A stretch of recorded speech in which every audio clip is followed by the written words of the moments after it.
Welcome to the Viewer Request Grab Bag.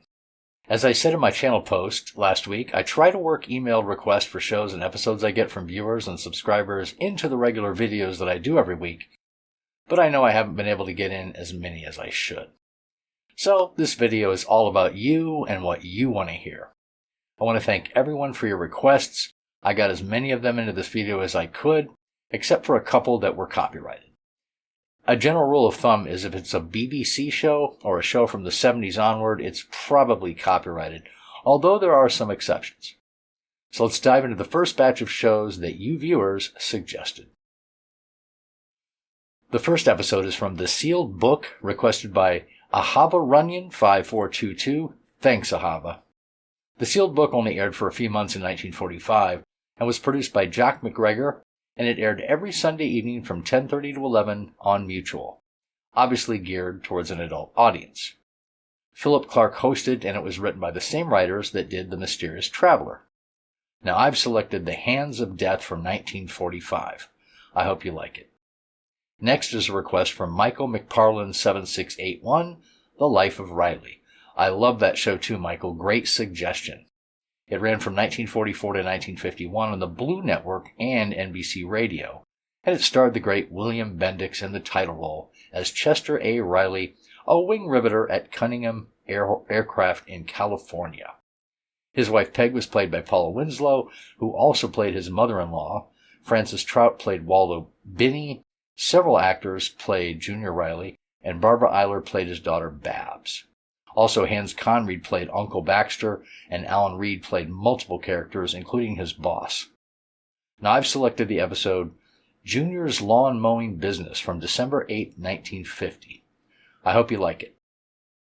Next is from Suspense, a request by nessiesearcher, and specifically the episode The House in Cypress Canyon.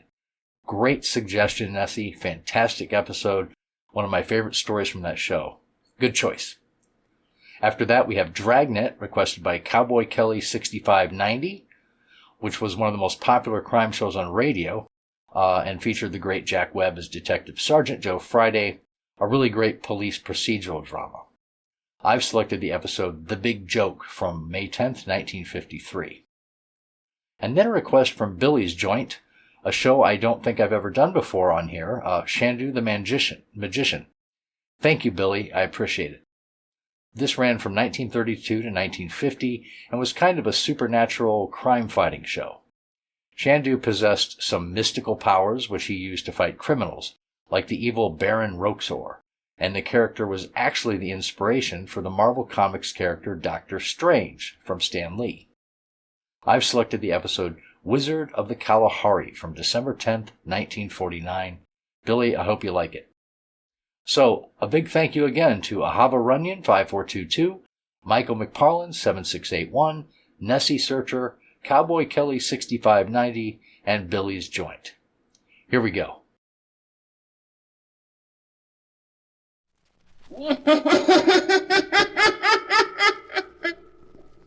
The Sealed Book.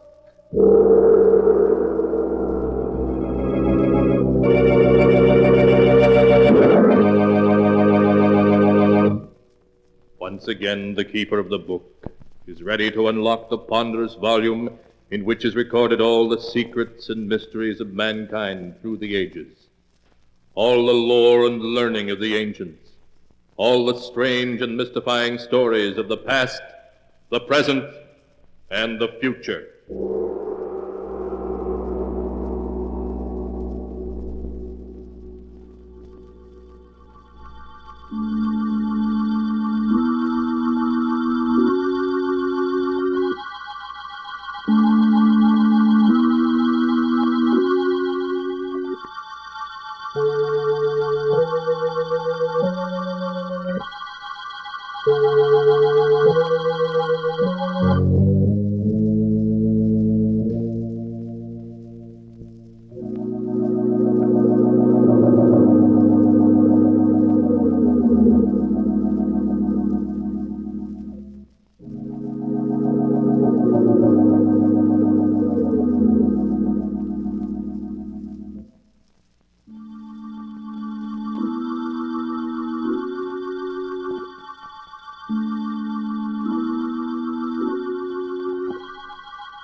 Keeper of the book, what tale will you tell us this time? First, I must unlock the great padlock, which keeps the sealed book safe from prying eyes.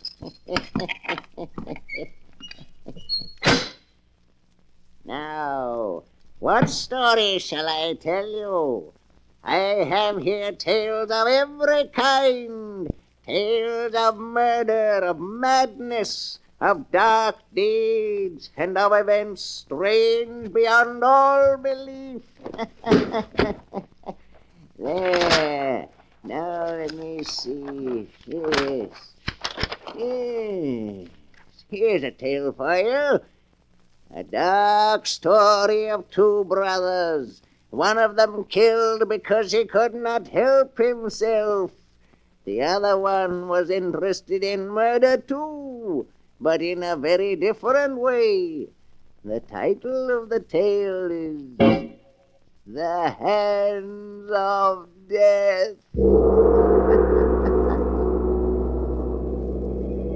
Here is the tale as it is written in the sealed book. It began in San Francisco on a night of thick, suffocating fog. A young man hurrying homeward turns a corner and bumps abruptly into a huge figure striding toward him. Oh, excuse me. Fog is so thick I didn't see you. It's all right. Tell me, do you live here? Here in San Francisco? Why, yes, I do. Do you know where Edward Morlock lives now? Why, no, I never heard of him. Now, if you'll excuse me. Wait. But I've really got to get home. I just want a light from your cigarette. Oh, of course. Here, I'll hold it for you. Just hold it like that. What is it? What's the matter? Nothing. It's nothing. It's my hands, isn't it? They frightened you. No, it's nothing. My hands, they disgusted you. No, of course not. They frightened you because they're not like other people's hands. No, let go of me.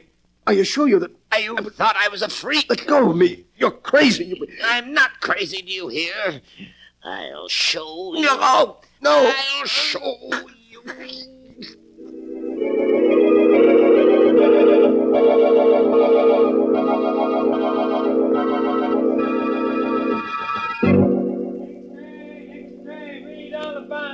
Sanctum strangler in San Francisco, victim killed in fire.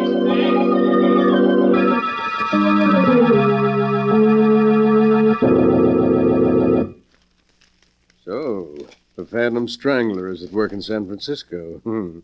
Jennings will be interested in that. I beg your pardon, Mr. Morlock. Huh? Oh, yes, Jennings? The postman just brought this package, sir. Oh, package, eh? Give it to me. Yes, sir. Now, wheel me over to the window. Of course, sir. This is close enough, Jennings. This package, I suppose you noticed it came from my agent in New York? Yes, sir, I did. Then perhaps you can guess what's in it. Eh, Jennings? No, sir, but I have no doubt it's another nice addition to your collection of objects having to do with famous murders, sir. Yes, indeed, a nice addition. But speaking of murders, have you seen this morning's San Francisco paper yet? No, sir. Well, look at these headlines. Read them out loud. Playboy murdered in fog.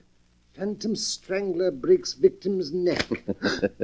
Then he's back. Your brother Kane is back. Yes, back in San Francisco, looking for me. And he'll keep looking for you. And if he finds you, he'll kill you. Yes, he's dedicated his life to that purpose. And all because he feels I cheated him out of his share of the money our father left us. Oh, it's a great pity. Yes, sir. Of course, we know the truth. Quite so. As you say, we know the truth.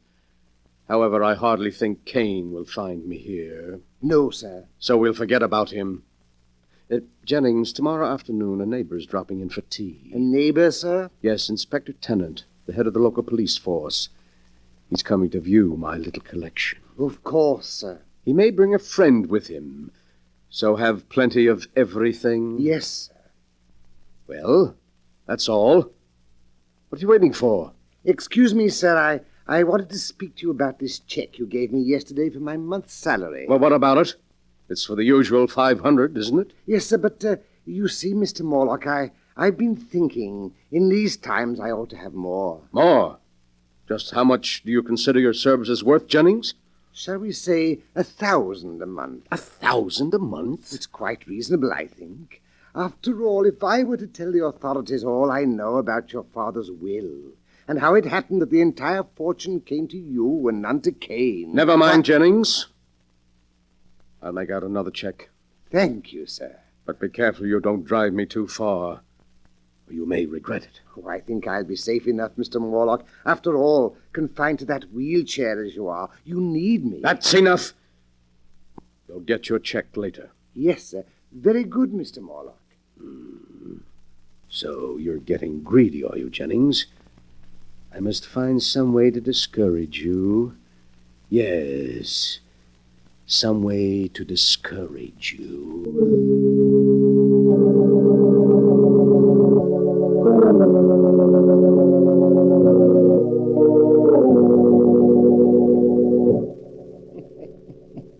The next afternoon, Edward Morlock, the strange, crippled collector of murder relics, enjoyed himself thoroughly playing host to Police Inspector Tennant and Mr. Norman Smith, a criminologist friend of his. He began by showing them his latest acquisition, the one that had come by mail just the day before. And, now, gentlemen, look. A cashmere shawl. Yes, but no ordinary cashmere shawl. Until last month, it was owned by two very old sisters who lived in a dingy house in Baltimore. In Baltimore? Yes. You mean that's the shawl? Exactly, gentlemen. That's the shawl with which the two old ladies were strangled by a sneak thief. Well, I'll be darned. It's a prize worthy even of my collection, which is, I flatter myself, the most complete of its kind ever assembled. Funny hobby, I'd call it. Every man to his taste, Inspector. Murder is your business, but it's my hobby. Now, if you'll just pull back those curtains there, the rest of my collection is on the shelves behind them. These curtains? That's right. Well, I'll be jiggered. This is most interesting, Mr. Morlock. Yes, I knew you'd think so. Look there on the wall. An authentic headsman's axe. It was used in the brutal murder of the Baron de Morlaix, an ancestor of mine in the 15th century. And right there below it is the blood-stained dress worn by one of the victims of Jack the Ripper. And on the next shelf, you see...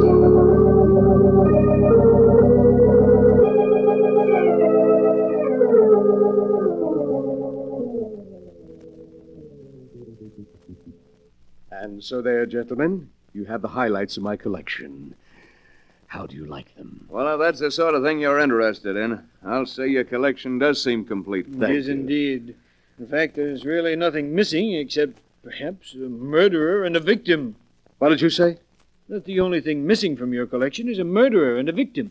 A most interesting thought, Mr. Smith. And after all, why not? Why not what? Oh, excuse me, Inspector. I was just thinking out loud. Oh. Well, I'm afraid we got to go now, Morlock. Eh, Smith? Yes, you're right, Inspector. It's been a great pleasure having you, gentlemen. And I do hope you'll call again.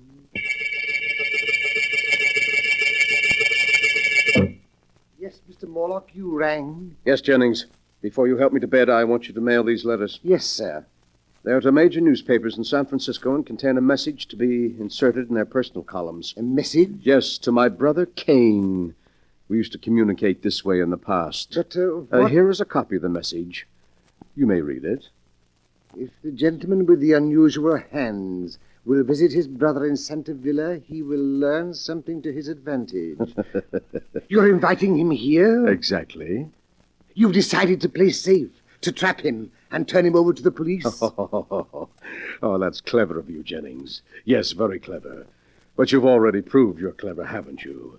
Now just take these letters out and mail them, and soon, quite soon, I think, we shall be seeing my dear brother Cain again.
And now for the rest of my story, the hands of death, as it is written in the sealed book.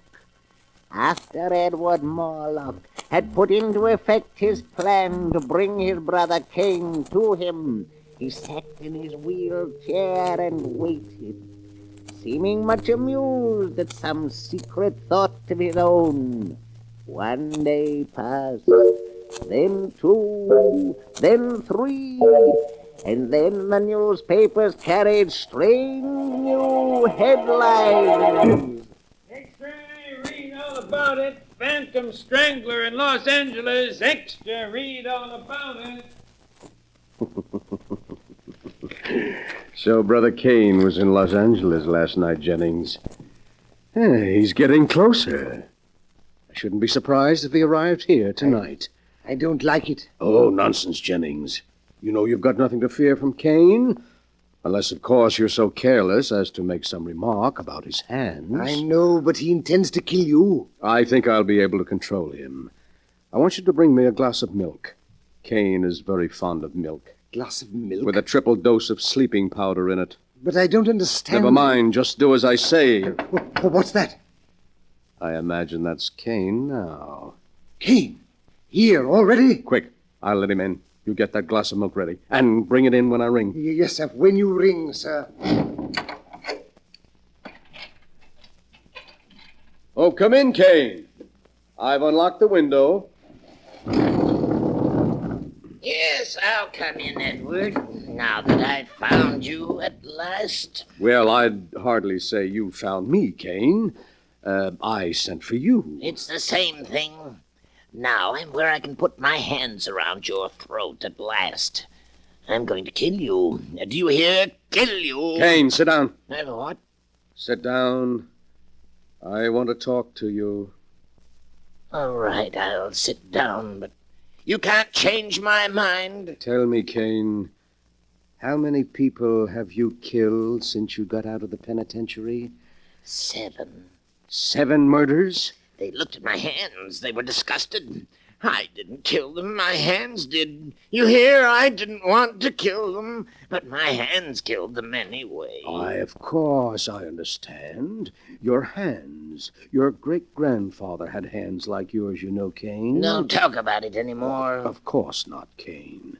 But you must be hungry. I'll ring for Jennings. He'll fix something for you. Yes, I am hungry. But please, Kane, don't startle the poor fellow. You know, he's very much afraid of you. Why? Why is he afraid of me? It's your hands.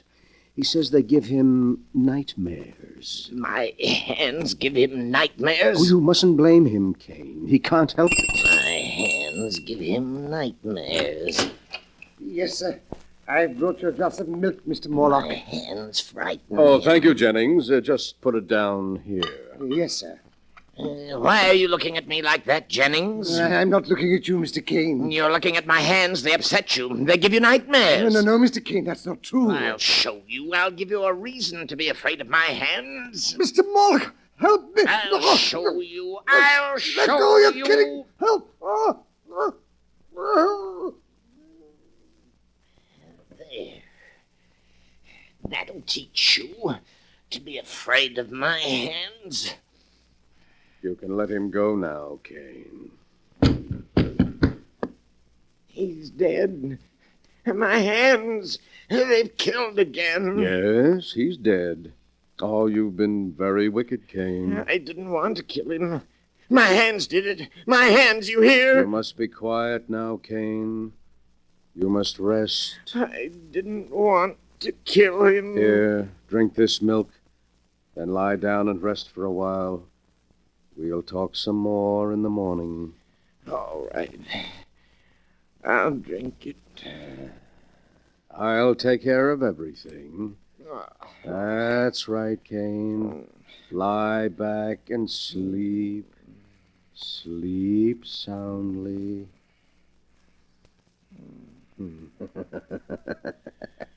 So, you would blackmail me, would you, Jennings? And you would kill me, would you, Kane? But I've been too clever for both of you.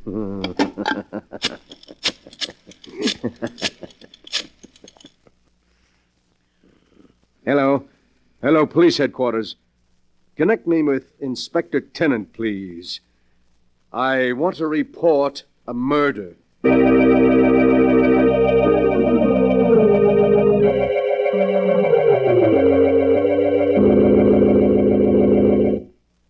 And so, there you are, Inspector. Kane was in the penitentiary for assault with intent to kill. Apparently, he escaped since then. He's been seeking for me, meaning to kill me. Good heavens, Morlock. Then he's the strangler who's been doing all these killings. Yes, I'm afraid so. Oh, and I never guessed until he showed up tonight to kill me, because he thought, you see, quite wrongly, that I had cheated him of his inheritance. Jennings bravely came to my rescue, and Kane throttled him.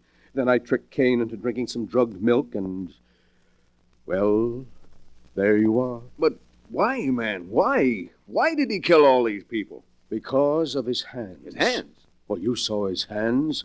Tremendously strong. Not hands at all, really, but more like demon's claws. Kane is morbidly sensitive about his deformity.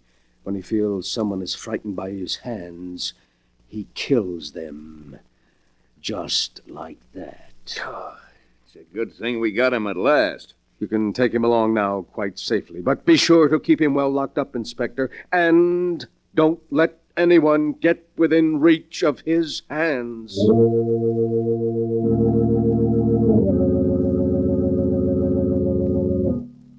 A few weeks later, Kane Morlock entered the lethal chamber of the state penitentiary. Edward Morlock, the condemned man's invalid brother, was one of the few spectators. Kane Morlock, with his last breath, cursed his brother and swore that someday he would be avenged. Then he died. The following day, Inspector Tennant and his friend Norman Smith paid Edward Morlock another visit. Oh, good evening, Inspector and Mr. Smith. It's very kind of you to stop by tonight. We dropped in to see how you were making out, Mr. Morlock. Thought maybe, what with your trip yesterday and the shock, that perhaps... Oh, no, I'm quite all right, thank you. What must be, must be. You see, I'm a philosopher. You have somebody looking after you? Yes, Philippe. A Filipino boy is taking poor Jennings' place. Oh, and, gentlemen, that reminds me. I have something here that will interest you. Mm-hmm. Something that'll interest us? Yes, here on the table beside me. This jar. Oh, a burial urn, isn't it, Mr. Morlock? Exactly. And in this burial urn are the ashes of poor murdered Jennings. Jennings' ashes? Yes. You mean you're going to keep them with you? But of course, gentlemen. I was very fond of Jennings, very fond. What more fitting than that I should keep his ashes to remind me of his years of faithful service? Besides, well, I can always look upon them as part of my little collection. Your collection? Yes, Inspector. It was Mr. Smith here who pointed out that, complete as it was, it lacked both a murderer and his victim. Well, here are the ashes of the victim. Great heavens. That's rather a unique item, Mr. Morlock. Yes, indeed, an item any collector would be proud of. But the really choice addition to my collection is here in this box, which just arrived. Would you care to look at it, gentlemen? What in the world? Oh, now you needn't guess. I'll lift the lid and, see. Merciful heavens. A pair of hands. The hands of your brother Cain. Exactly. I can't believe it. But what is so strange about it, gentlemen? There are the ashes of a murder victim. Here are the unique and terrible hands that throttled him. Where in all the world will you find a collector who can boast such items as these? You must be mad. Morlock, did you plan all this from beginning to end? Plan it, Mr. Smith, but how could I? You're quite mad. We could never prove it. You could prove nothing. Nothing. Inspector, I think we'd better go. Yes. Come on, let's get out of here before I do something I'd regret. Call again any time, gentlemen. Easily upset, weren't they, Cain? Upset by your hands. Your great, strong hands that are going to become the prize items of my little collection. The distorted hands of a murderer. Ooh, how cold they are. And yet I can almost feel the murderous strength in them still. You wanted so bad that you'd close your hands about my throat, didn't you, Cain? But it's too late now. You're dead, and your hands are dead, too. Lifeless. Would you like to see how your hands look at my throat here? I'll place them there for you. See how nicely they fit around my neck. Just as if they... No! No! No! Let go of me! Your hands! They're choking me! I can't breathe! Morlock, what is it? Where are you? Inspector, look. They're on the floor. Good Lord. It's Morlock. And... No, it can't be. His brother's hands are clutched around his throat. They've strangled him.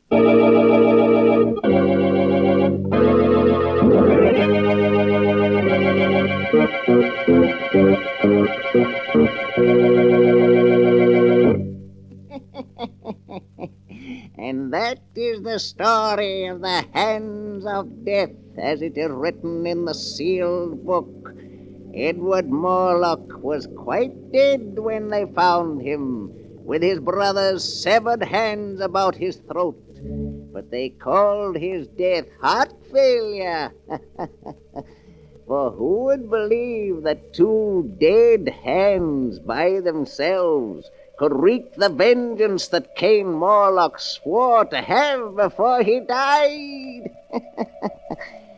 And perhaps it was heart failure. Perhaps Edward Morlock, thinking he felt the hands move, died of sheer terror. You'll have to decide for yourself which is true. The answer is not written here.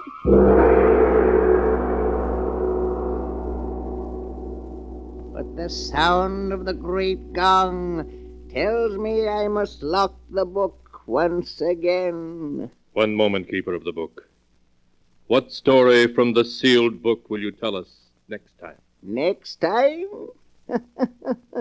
Are you sure you want to know? Perhaps my next story will be about you. For I have here all the stories that ever happened, and many that have not yet come to pass. But I'll find one for you in just a moment.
And now, Keeper of the Book, have you found the story that you'll tell us next time? Yes, I found one. It's a story about a man who found the secret of immortality, of life everlasting, and how he tried to use it to make himself master of the earth. The title of the tale is The King of the World. Be sure to be with us again next time, when the great gong heralds another strange and exciting story from The Sealed Book. The Sealed Book, written by Bob Arthur and David Cogan, is produced and directed by Jock McGregor. Hey, Riley. Yeah? What do you have? Pabst Blue Ribbon? What else? The Life of Riley, starring William Bendix as Riley.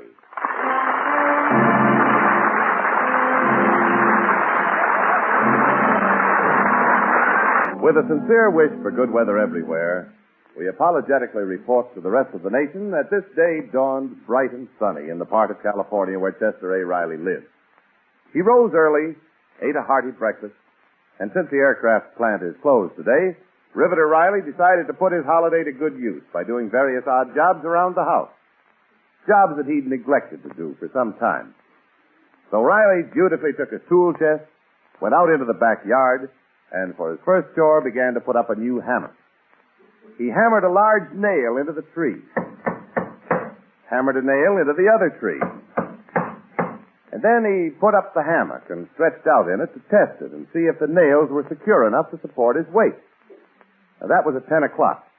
It is now 12:30, and the test is still going on.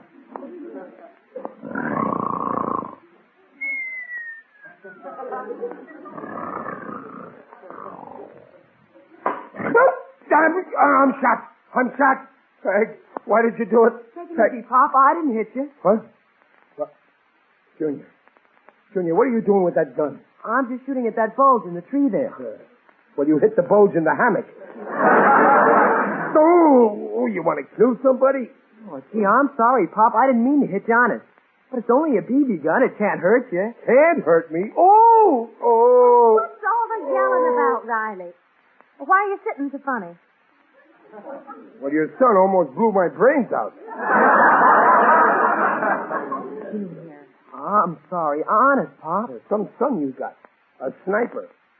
Ain't you got nothing better to do than go around taking pot shots at people? I'll shoot a tin can. Now, you be more careful with that gun, Junior. You're not going to be allowed to play with it. Some kid. When I was your age, I didn't go around shooting my father behind his back. Why don't you go play baseball? There's nobody to play with. Most of the gang went camping up to Big Bear Lake for the weekend. Well, why didn't you go camping? Because you said you wouldn't spend the money. Always excuses. Anyway, there's other things to do besides going camping. You can have fun right here in town. Why don't you go swimming? The only place to go around here is the Y. Well, why don't you go there? But you wouldn't give me the $7 to join. Oh. First, I didn't want to give you money for camping. Now I don't want to give you the money for the Y. Next thing, you'll be calling me a tightwad. Go on, say it. I dare you to say I'm a tightwad. Well, you are a tightwad. I ain't asking you. I'm asking him. Can I go now, Pop? No, you stay here. Now, listen here, young man. You got 2 weeks Christmas vacation ahead of you, so you better find something better to do with your time than hanging around the house all day. Well, at least you could be constructive, Riley. What do you want him to do? Well, let him get a job. Go to work. It's my vacation. So what? When I was your age, I worked every school vacation. I was ambitious. Why, one summer alone, I had a job with an iceman, then I got a job helping a milkman, then I helped run a corner newsstand, then I got a job in a livery stable. What's the matter? Couldn't you hold a job? He's such a wise guy. There's one rule in life you ought to know, and that rule is learn the meaning of hard work when you're young, like I did. Then you'll get somewhere when you're old. Like you did. Well, there's an exception to every rule. Now, look here, Junio. Tomorrow morning, you look through the wanted. Oh, Riley. He's only 14. Well, he studied hard at school all term. Let him have a little fun. Sure, I want to have some fun. Yeah, fun. That's the trouble with the kids of today. That's all they think of. Fun, fun, fun. But work? Oh, no. Let the old man work. Well, why shouldn't he have some fun? A boy's got to learn to stand on his own 2 feet. He's got to learn to be self-reliant. That's the American way. Ain't you ashamed, Junior, coming to me every week, week after week, for your allowance? No. No. You're not ashamed to ask me? Why should I be ashamed? I asked you, but you never give it to me. Again with the money. Now, just for that, I'm going to teach you a lesson, Junior. You ain't getting a cent out of me all during your vacation. Oh, Pa. If you want money, you'll have to work for it. Now, Riley, why don't you think about it and later when you feel better... I mean it. My head is made up. Work. Work. That's my motto. If there's one thing I can't stand, it's a lazy loafer. Oh, but Pa... Stop swinging this hammock. I want to take a little cat nap. Wake me up in 6 hours.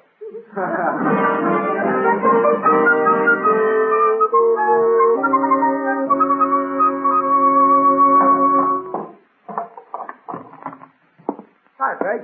Oh, you're home early, dear. Yeah, I walked instead of taking the bus. Where's Junior? On the back porch, I think. He was a minute ago. No, did he look for a job today? Well, he disappeared right after he got home from school. Maybe. Maybe. You don't know? I've got more important things to worry about. What's more important than your boy's future? I want to know if he looked for a job today. Well, then go ask him. All right, I will. Junior! Junior! I'm out here, Pop. Oh. Look, Junior. Hi, fellas. Hi, Mr. Riley. Hi. Junior, did you look for a job today? No, Pop. I thought I told you you're going to work this vacation. Oh, I am. But I'm going into business for myself. What? Yeah, mowing lawns. Me and Joey and Willie here. We're partners. See, if we can get a hold of $10, we can rent 3 lawnmowers. And with the 3 of us working, boy, we'll clean up. Oh, now, Junior. You're still a child going into business for yourself. Anything to get out of work. But, Pop, this way... You'll never make a go of it. You know the kind of a neighborhood this is. Every guy mows his own lawn. You don't. Or gets his wife to do it. Oh, yeah. But if we get 3 Don't lawnmowers... you know the only way to make an honest dollar is to put in your 8 hours every day and collect your pay at the end of the week? But we can make this pay off. If we can only get the lawnmower. Sure, Mr. Riley. Well, we can make oodles a boodle. I figure we can make it. Okay. At least it's better than loafing. You're making a stab at work. I'll give you the $10. Oh, you will, Pop? Yeah, there you are. Here. Oh, boy, thanks, Mr. Riley. We'll pay you back, Pop. Ah, forget it. But believe me, it's just throwing away good dough. You'll never make a go of this. Oh, sure we will. We got 40 customers lined up.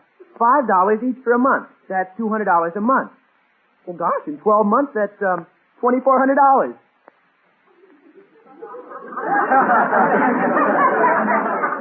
Partners, I think we can make a go of this.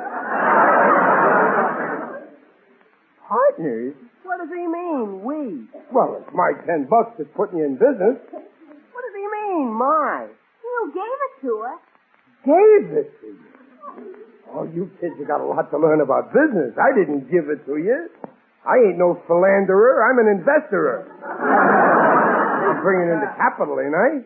Well, if you don't want to give it to us, then lend it to us. And we'll pay you 4% interest, just like a bank. Oh, you want a loan? Well, okay. What's your security? Security? Well, sure, that's what the bank would want. Pop, I give you my word you'll get the dough back. What bank would take the word of O'Reilly? I've been all through that.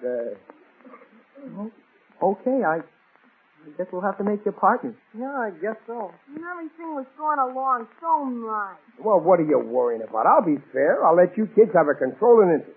All I want is a measly 49%. That leaves 51% for the three of you. And any time you want to get rid of me, all you have to do is call a meeting of the stockholders and you can vote me out of the corporation. Oh, can we do that? Well, sure. I'll draw up the bylaws and we'll make it legal. Now, anything else we need? Oh, hey, yeah, we need some dough to buy weed killer. It's $2.50 a gallon. $2.50? What? That's ridiculous. I know where to get some weed killer for 75 cents a gallon. Well, that stuff's no good. Yeah, the other stuff's guaranteed. Now, look, it's all the same stuff. It's just different labels. The weeds don't know the difference. But, Pop... Look, don't try to tell me about weed killer. You get the 75-cent stuff. Okay. All right, Pop. See, I just saved you $2.25. You need a guy like me in the organization. So, okay, fellas, get the lawnmowers and the weed killer and get to work bright and early tomorrow. The Riley Lawn Mowing Company is now in business. And remember our motto, don't let the grass grow under your feet.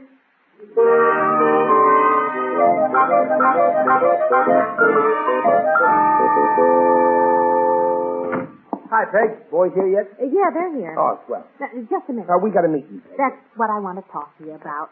Now, why don't you leave those kids alone? Well, now, Peg, I'm helping them. Now, listen to me. They're better off without your help. Well, that's a nice remark to state. The way you talk, you'd think I was trying to swindle them. Well, I didn't mean that. Only I think... Well, I couldn't even if I tried. I only got 49% of the profits. They get 51%. Well, why should you get so much? Well, how do I know there'll be any profit? Suppose they don't vote any. Well, that's right. What? They don't have to vote any profit. No. With their 51%, they control the vote. Riley, I don't think you were very smart on this deal. No. Don't you worry. I thought of everything. On paper, they control the vote.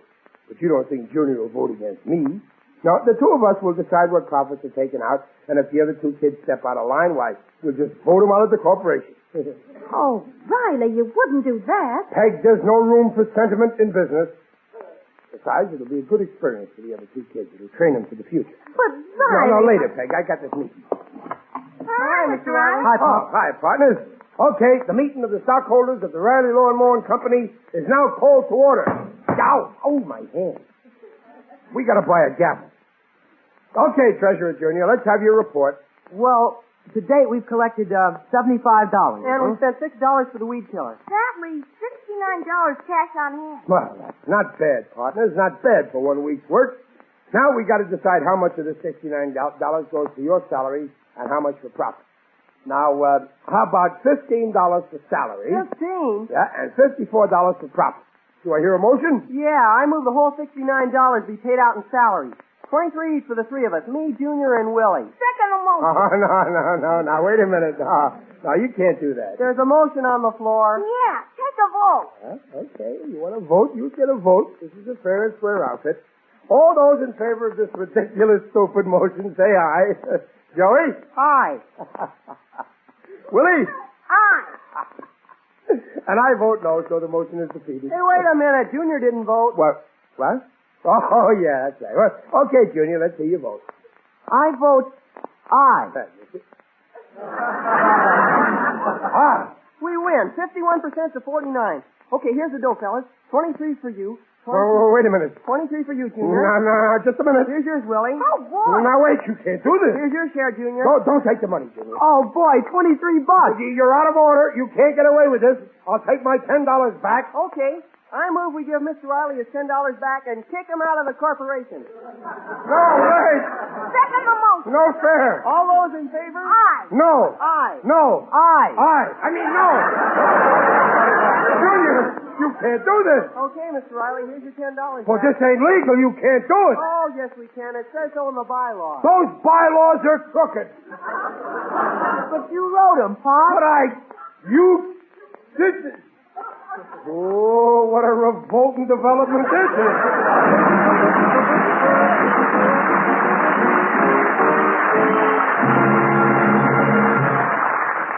You have just heard the first act of The Life of Riley, starring William Bendix as Riley.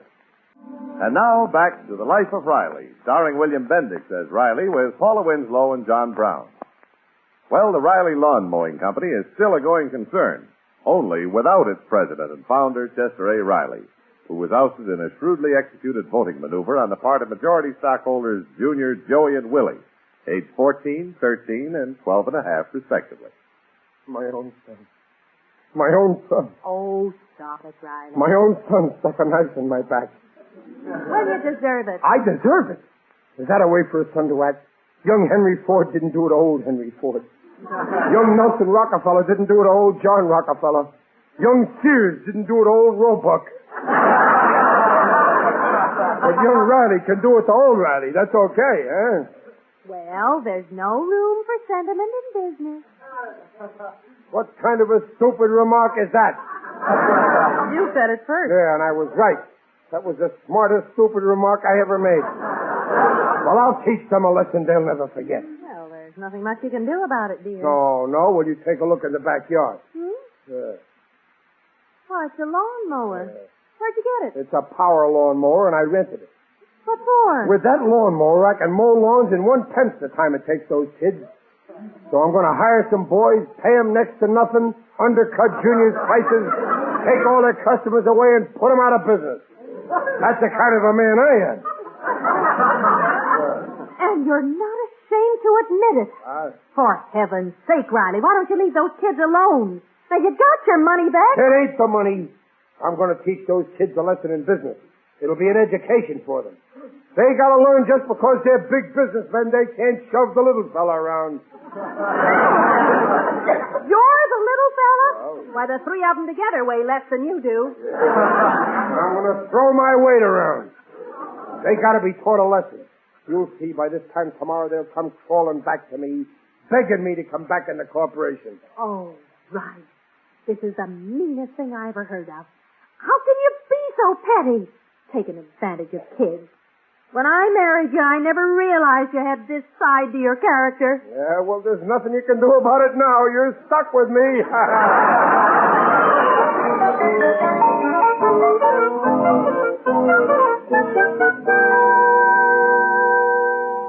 I'll show them.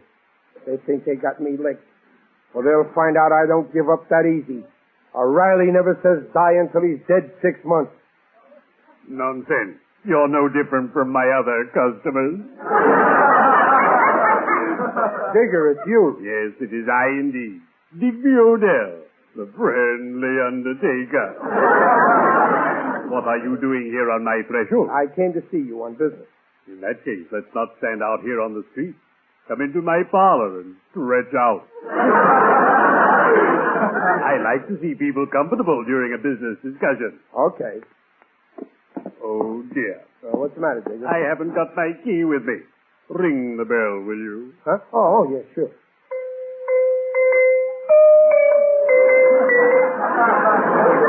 Someone must be home. Ah, yes. Here comes one of my sons. Hello, Papa. You know my youngest son, Mossbank? Oh, yeah, sure. Hey, he's getting to be a big boy. Oh, yes. Pretty soon he'll be big enough to help me carry the load. What are you doing with that shovel, son? Just playing, Papa. I'm digging a hole in the backyard. Bully for you. Make it a nice big hole and Papa will give you something to put in it. I'm buying a new weeping willow tree. Thanks, Papa. Charming you. I believe boys ought to learn how to plant things at an early age. It helps them later on. Now, what did you want to see me about, Riley? Well, Digger, I'd like to mow your lawn for you for a small fee. But your son, Junior, and his friends are doing it for me now. And they're doing a bully job, too. Well, I'll do better. But I made a deal with the boy. We have a verbal contract. Break it. Oh, I can't do that. 20 years in business and I've never broken my word yet. When I make a promise to a customer, the promise is always carried out. And so is the customer. But you're paying Junior $5. I'll do it for $2.50. No, I don't approve of price cutting. I tried it once in my business. It was disastrous. A customer came along. I offered to do the job for $100. My competitor cut the price to $50. I got angry and went down to $25. He went down to $10. One thing led to another. We started calling each other insulting names. He kept throwing dirt in my face, and I kept throwing dirt in his face. Nobody was throwing dirt in the customer's face. But, Digger, I'll do the job for $2.50. $2. No, Riley. If you ask me, I don't think it's very nice of you to compete with your son, Junior. Now, look, Digger, I didn't come here for a lecture. And if that's going to be your attitude, you and me are through. Even if you wanted to, I don't want you for my customer. Oh, I'm sorry, dear chum. As far as I'm concerned, there are no hard feelings. And believe me, I'll always want you for my customer. Cheerio. You'd better be shoveling off.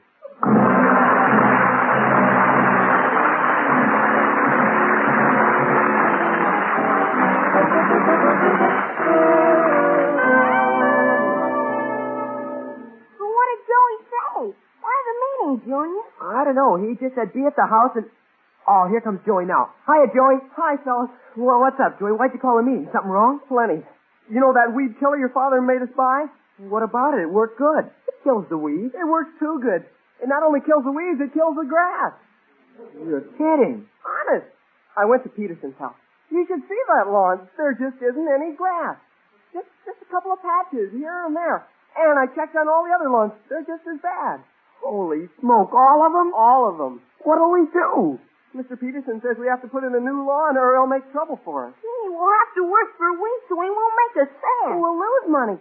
It's all your father's fault, Junior. He got us to use that cheap weed killer. You guys, I'm sorry. A lot of good that does it.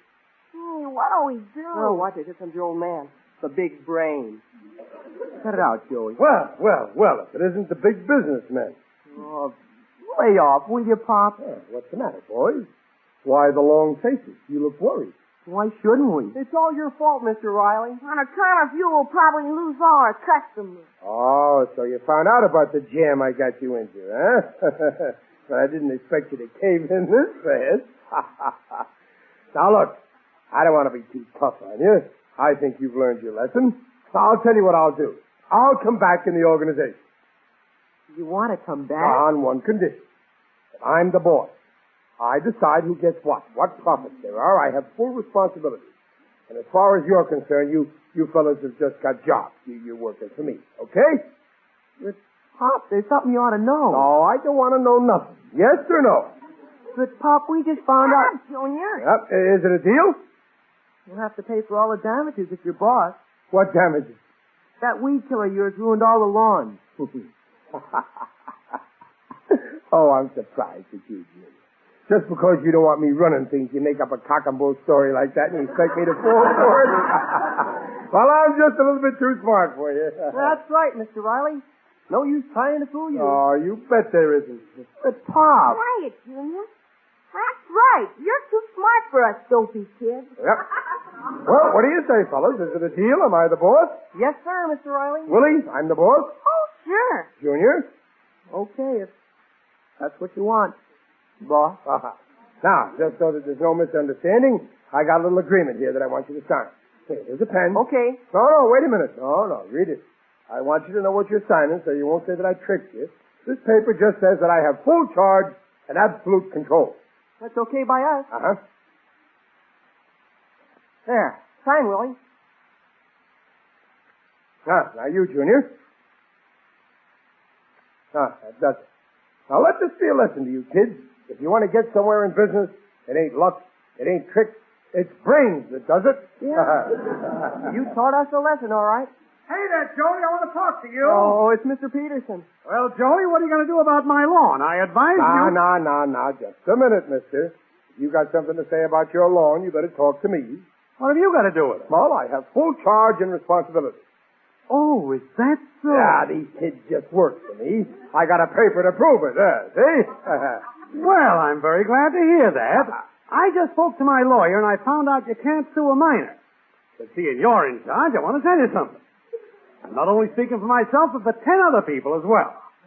Unless you repair the damage your phony weed killer did to our lawns, we're going to drag you into court and make you pay through that big fat nose of yours. Goodbye! Wait! I'm a minor! Wait! They did it! The kids did it! I didn't do it! But, Mr. Riley, you're the boss. What? Yeah, you're it. Why, you swindlers. You tricked me. Why didn't you tell me about the weed killer? I told you, Pop, you wouldn't believe me. Yeah, you were too smart for us. Let this be a lesson to you, Mr. Riley. If you want to get somewhere in business, it ain't luck. It ain't tricks. It's... I know. It's brains. And believe me, I wish I knew where to get some.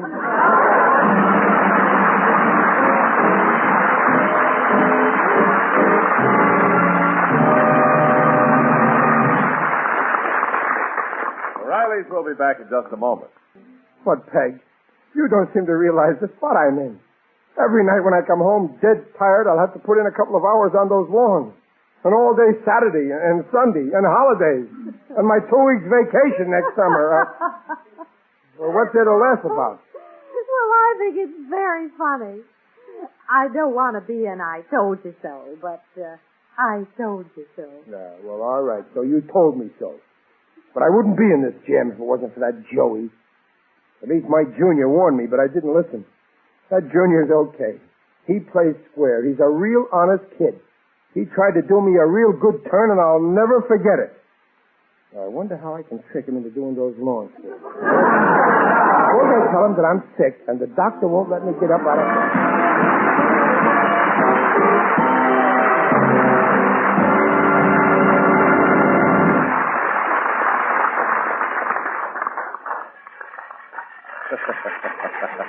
And friends, do you hear what I hear?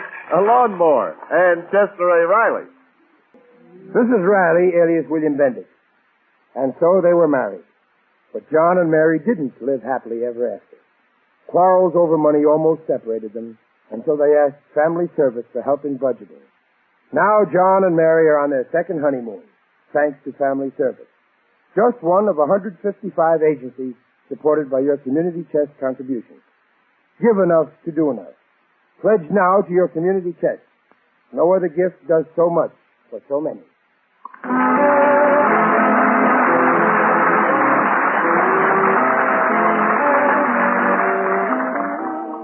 Pabst Blue Ribbon invites you to join us again next week to hear The Life of Riley, starring William Bendix as Riley. The script is by Alan Lipscott and Reuben Schiff. Music by Lou Kozloff. Mrs. Riley is Paula Winslow, Digger Odell is John Brown, and Junior is Bobby Ellis. The Life of Riley is produced by Irving Frecker. The Life of Riley is brought to you by the Pabst Brewing Company of Milwaukee, Wisconsin, and sent your way with the best wishes of Pabst Blue Ribbon dealers from coast to coast. See you next week. Jimmy Wallington speaking.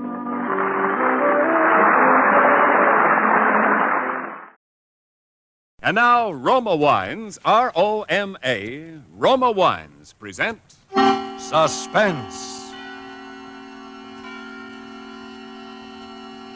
Tonight, Roma Wines bring you Robert Taylor in The House in Cypress Canyon, a suspense play produced, edited, and directed for Roma Wines by William Spear.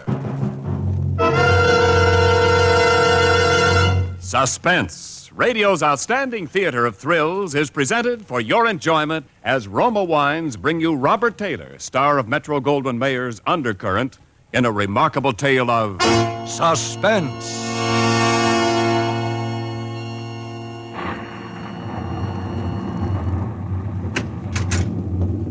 Merry Christmas, Jerry. How's the real estate business? Kind of early with your greeting, aren't you, Sam? Well, I got to get them in sometime. I may not see you again until next Christmas. If this real estate racket gets any crazy, I'll be dead by next Christmas. I'm glad you could get up here, though, Sam. What's on your mind, Jerry? You'll probably shoot me when you hear it, Sam, because I'm probably nuts. But doggone it, you're a detective and you're my pal, and I just had to tell somebody. Well, you sound like it's serious. That's just it. I don't know what it is, Sam, but... Now, listen, you know we're agents for a group of houses up in Cypress Canyon. Mm-hmm. Those places that were started before the war, never got finished. Oh, yeah. All they got in were the foundations, just concrete and a couple of beams. Well, they've been finished now. In fact, I'm putting up the for rent on the last of them today. Well, what do you want? Police protection from the mob? Listen, Sam, this house that I'm talking about, it's got a number now, 2256. But before, when the men went back to work on it about 3 months ago, well, they just started when the foreman on the job brought me a shoebox that he'd found up on a beam.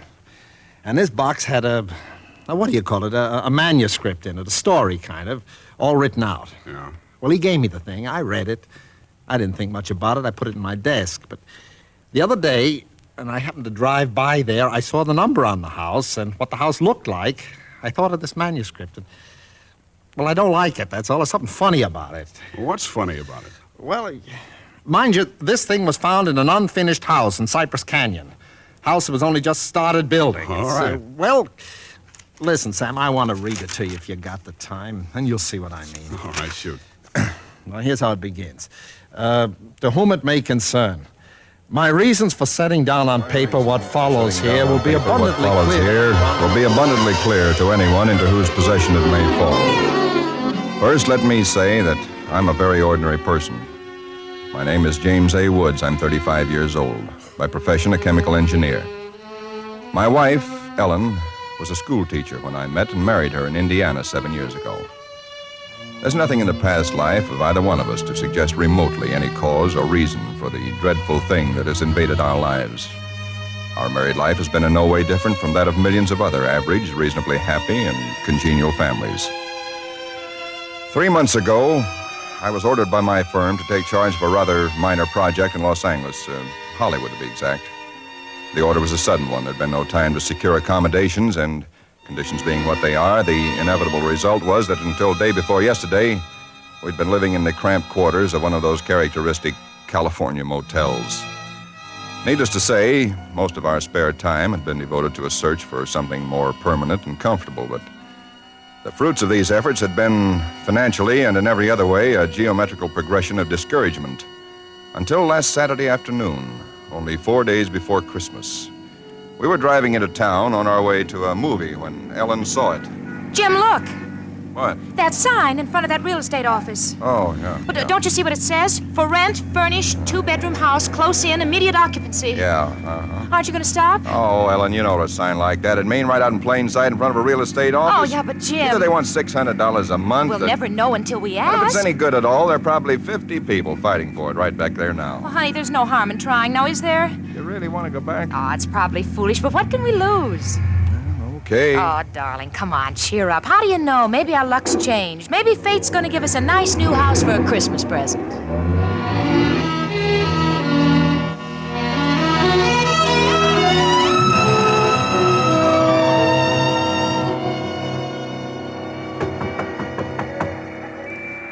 Come in.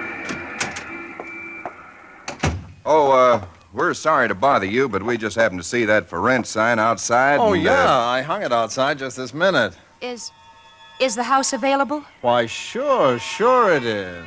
Let me introduce myself. My name is James A. Woods, and this is my wife, Ellen. How to do? Wow. Looks like it's fixing to rain. Yes, so it does, doesn't it?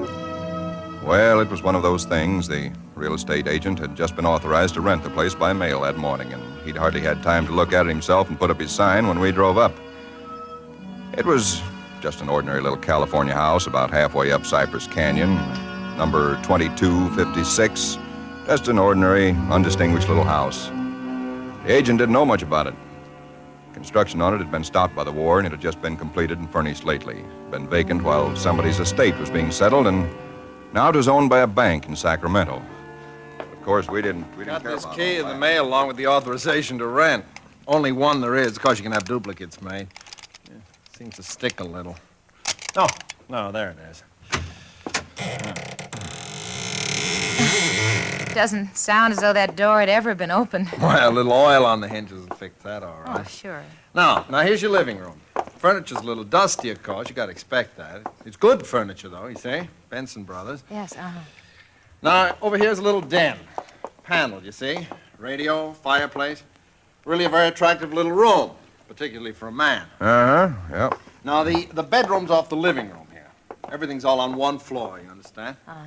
It's quite nice, I think. Yes. You can see you get the morning sun here. There's a view of the canyon through these front windows. You got cross ventilation.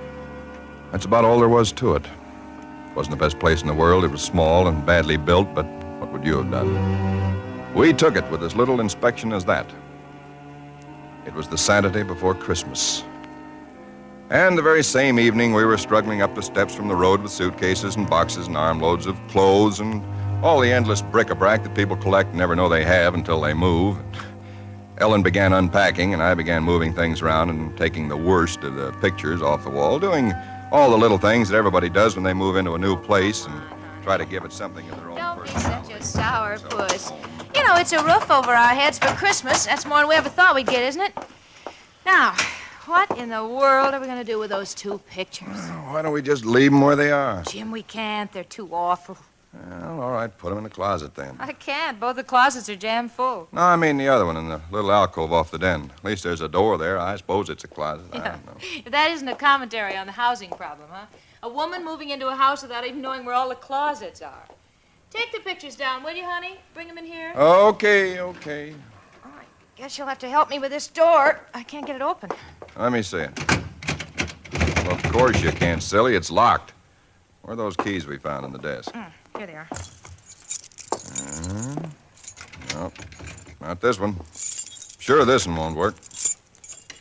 No. Feels like an awful solid door for a closet. Oh, and that's one solid door in the house. No, this one won't do it either. Well, we'll just have to get a locksmith up here on Monday. I'll put the pictures behind the desk, okay? Yeah, all right. Jim, if you could just help me move this armchair, huh? Oh, Ellen, will you let it go until tomorrow? You know what time it is? Oh, but, honey, I'd like to get the place looking just a Yeah, little but it's bit. almost midnight. In fact, it's exactly... What was that? Tomcat, I guess, out in the brush somewhere. Sounded near. Oh, hope that doesn't go on all night. Well, there's much we can do about it. Come on, Ellen, I'm dead tired. All right, Jim, all right. Where'd you put the toothpaste, honey? It's right in the medicine cabinet. Oh, yeah. Jim, we ought to get some firewood tomorrow. You know, a fire in that living room would make all the difference in the world. Cab, Sunday. Well, Monday then. Jim, I think red curtains are what we need, don't you? You know, just at least for the living room. Anyway, the ones in there now have just got to come down. Yeah, I suppose they do. What do you think of red? Well, I guess it's all... Jim. It's some tomcat. Jim, it sounded in the house. Oh, now, how could it be in the house, Ellen? We've been over every inch of the house. Except that closet. Now, how could a cat or anything else be in the closet that's been locked up for over a year? I don't know. It's probably under the house. A wildcat or mountain lion or something. I hear they have them in California. Jim, I don't like Well, it. neither do I like it, but there's nothing we can do about it tonight. Well, maybe we ought to call somebody, the police or some don't neighbor. be silly, Ellen. You act like a kid. Come on, let's go to bed, huh? All right, I suppose it is silly. Jimmy, did you lock the door? Yeah. Can I turn out the lights now? Yeah. All right. Good night, Ellen. Sleep tight. Good night, Jim.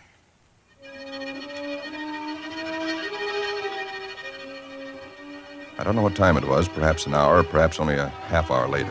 My mind was in that hazy borderland between sleep and a dream that's still part of consciousness. Then I was awake. Ellen, Are you all right? Yes. Did you have a nightmare or something? No. I heard it too. Well, that didn't sound like any cat. Put on the light. Yeah. It seemed to be out there, Jim, in the house somewhere. I'm going to look into this. Jim, you be careful. Come on. Where's my shotgun? In the den, I think. Jim. What? There's something wet What? Wet? running from under the closet door. Sticky. Ellen, don't touch it. I had to. Jim, it's blood. For Suspense, Roma Wines are bringing you Robert Taylor in the house in Cypress Canyon. Roma Wines' presentation tonight in radio's outstanding theater of thrills, Suspense. And now, Roma Wines bring back to our Hollywood soundstage Robert Taylor as James A. Woods, with Kathy Lewis as his wife Ellen, in the house in Cypress Canyon. A tale well calculated to keep you in suspense.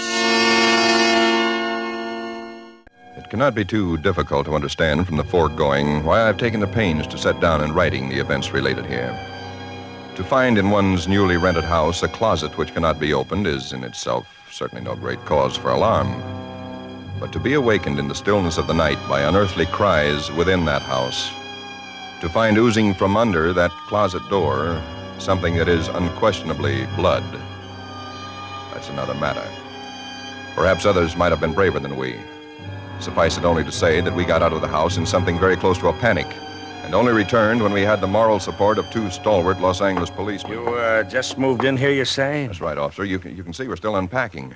And the place has been empty right along before that? Yeah, I don't know much about that part of it. You could check all that with the real estate agent, though. Well, where is this closet? Oh, it's right in here, officer. And the blood is... Where? Where's the blood? Jim? Officer, I swear to you, there was blood on the floor less than an hour ago. I saw it. Uh-huh. It was running out from under that door. We heard that noise, and we got up, and then we saw it. The door was locked. Locked, huh? Oh, no, Well, it seems to be all right now. Hey, you folks aren't trying to be funny, are you? Isn't there anything in it? No, ma'am, there is not. Look, officer, we're reputable people. You can call my firm. They'll tell you all about me. There's nothing wrong with this closet. Walls are solid. No trapdoors. If you think I'm lying... I didn't say that, mister. Oh, you probably did hear some sort of a noise, and you got a little panicky, and, What about the blood? It got on my hand. It isn't there now, is it? Yes. Where? I feel it. Now, you folks just take it easy. You know, you're liable to hear all kinds of noises up in these canyons at night. You're from the east, you say? Yeah.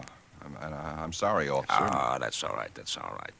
If you have any real trouble, call on us anytime. All right. Well, good night. Good night. Good night. Hey, you ought to have this door fixed. That's enough to scare you. Yeah, we're going to have it fixed.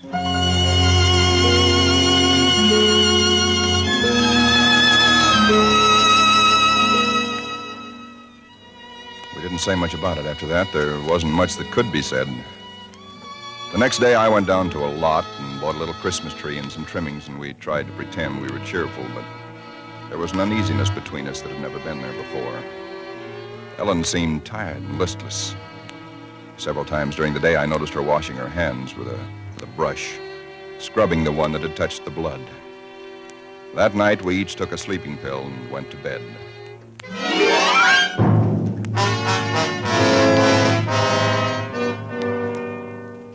It was sometime after midnight when I was suddenly wide awake and staring into the darkness.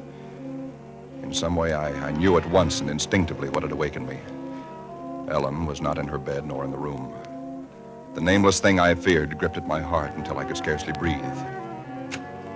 I opened the bedroom door and started through the house, putting on every light that I could find. There was not much to search, but I searched thoroughly. The living room, the kitchen, bathroom, den, even the garage.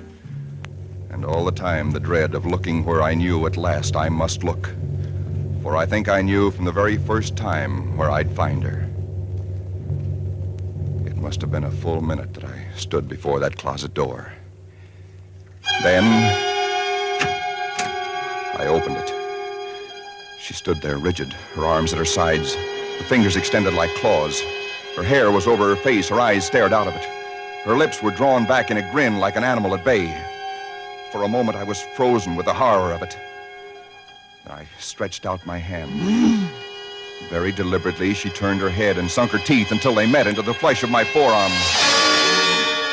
I'd raised my hand to strike at her, but already she'd relaxed her hold and gone utterly limp. She would have fallen unless I'd caught her. I carried her into the bedroom and laid her on the bed. Strangely, at that moment, my only thought was how I might revive her. Until I saw that it was not a faint, but a sleep that she'd fallen into. Sleep as deep and heavy as though she'd been drugged. And so I left her. But for me, that night, there was no sleep.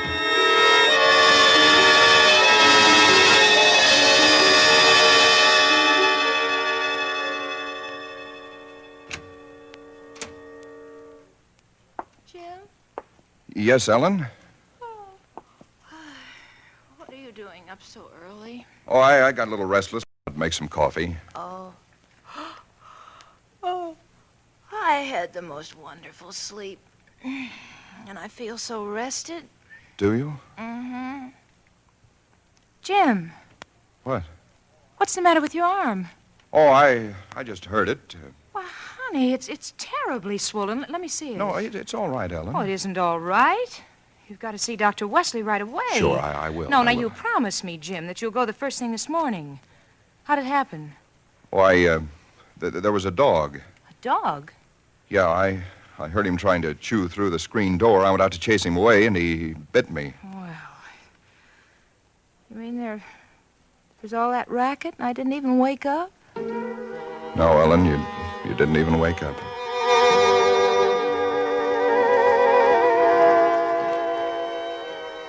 It was clear to me that Ellen knew nothing of what had transpired the night before. I went to my office that morning and made a pretense of going over routine business, if only to restore my mind to some semblance of calm by the sight and sound of common, familiar things. Pain in my arm had become a persistent, dull throbbing. I made a late appointment with Dr. Wesley. He treated my arm with something of an arched eyebrow, and he said, Well, I've never seen anything quite like it before. That is such a rapid onset of infection.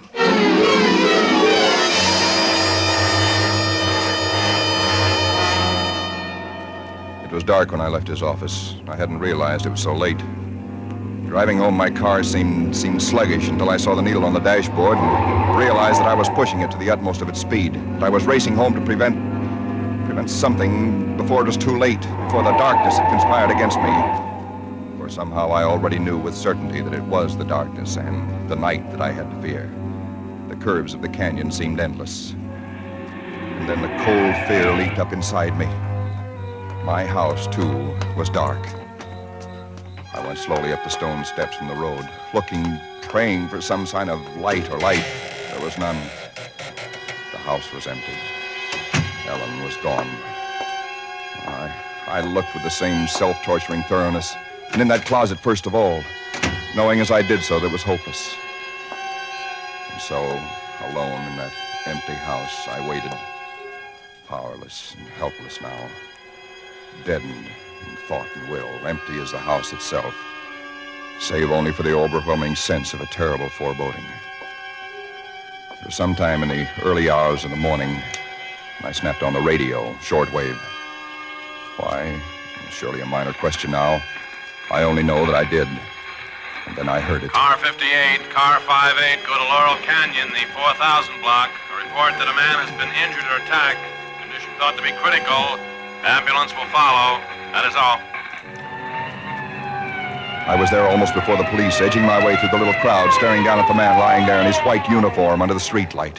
Yeah, the milkman, poor guy. I heard him scream, but when I got here, he was just like this. There's All nothing right, around it. stand back, stand back. Please stand back.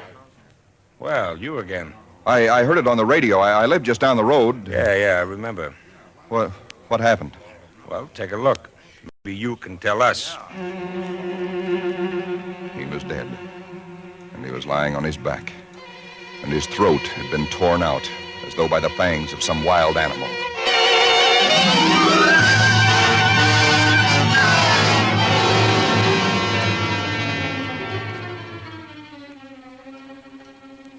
It is now Christmas Eve.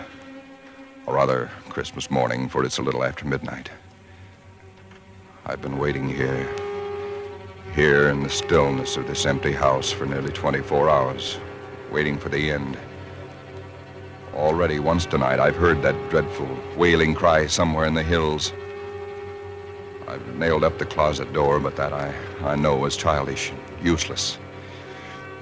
My arm is horribly swollen and turning black, but that's nothing. It's another end that I foresee, as surely as other men foresee the rising of the sun. I hear the cry again. It's nearer now. I shall leave these notes in a sealed envelope and put it in a shoebox, in the hope that someone will give credence to these dark and terrible events, if indeed such nameless horrors can ever yield to mortal understanding. As for myself, I feel no longer any fear or even sorrow. Only a desire that the end and the thing that I must do may come soon. And it will be soon, I know. Yes, for there is someone at the door.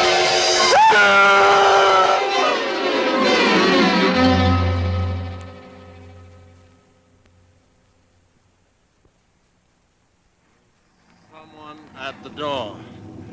Well, what do you make of it, Sam? It's quite a yarn.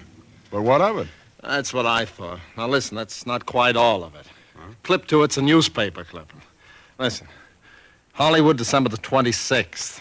Police reported what was apparently a case of murder and suicide in Cypress Canyon sometime in the early hours of the morning.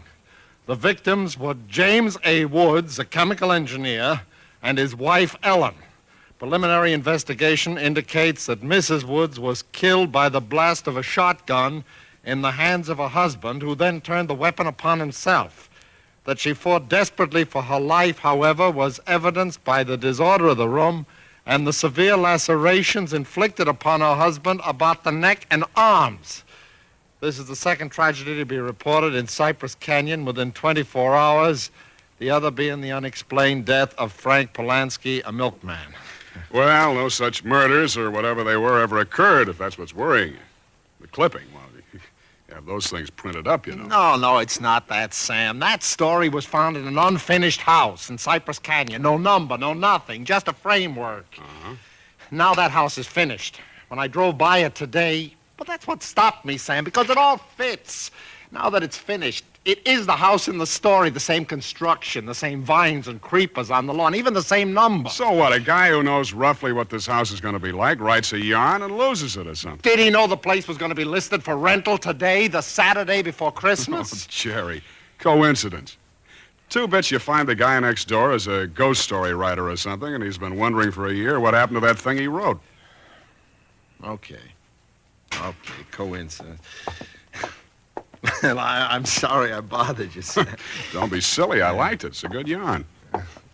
That the for rent sign you were talking about? Oh, yeah. I'm going to put it up outside now. Uh-huh. Well, so long, Jerry, and Merry Christmas again. Yeah, well, thanks, Sam. I guess I was kind of silly, all right. Huh? Listen, when a guy named, whatever it is, Woods, with a wife named Ellen comes in to rent that place from you, then you can start worrying. Yeah. Well, so long, Sam. So long, Jerry. Come in. Oh, we're sorry to bother you, but we just happened to see that for rent sign outside. Yeah, I hung it out just this minute. Is the house available? Oh, sure it is. Let me introduce myself. My name is James A. Woods, and this is my wife, Ellen. How do? Wow. Looks like it's fixing to... Yes, it does, doesn't it?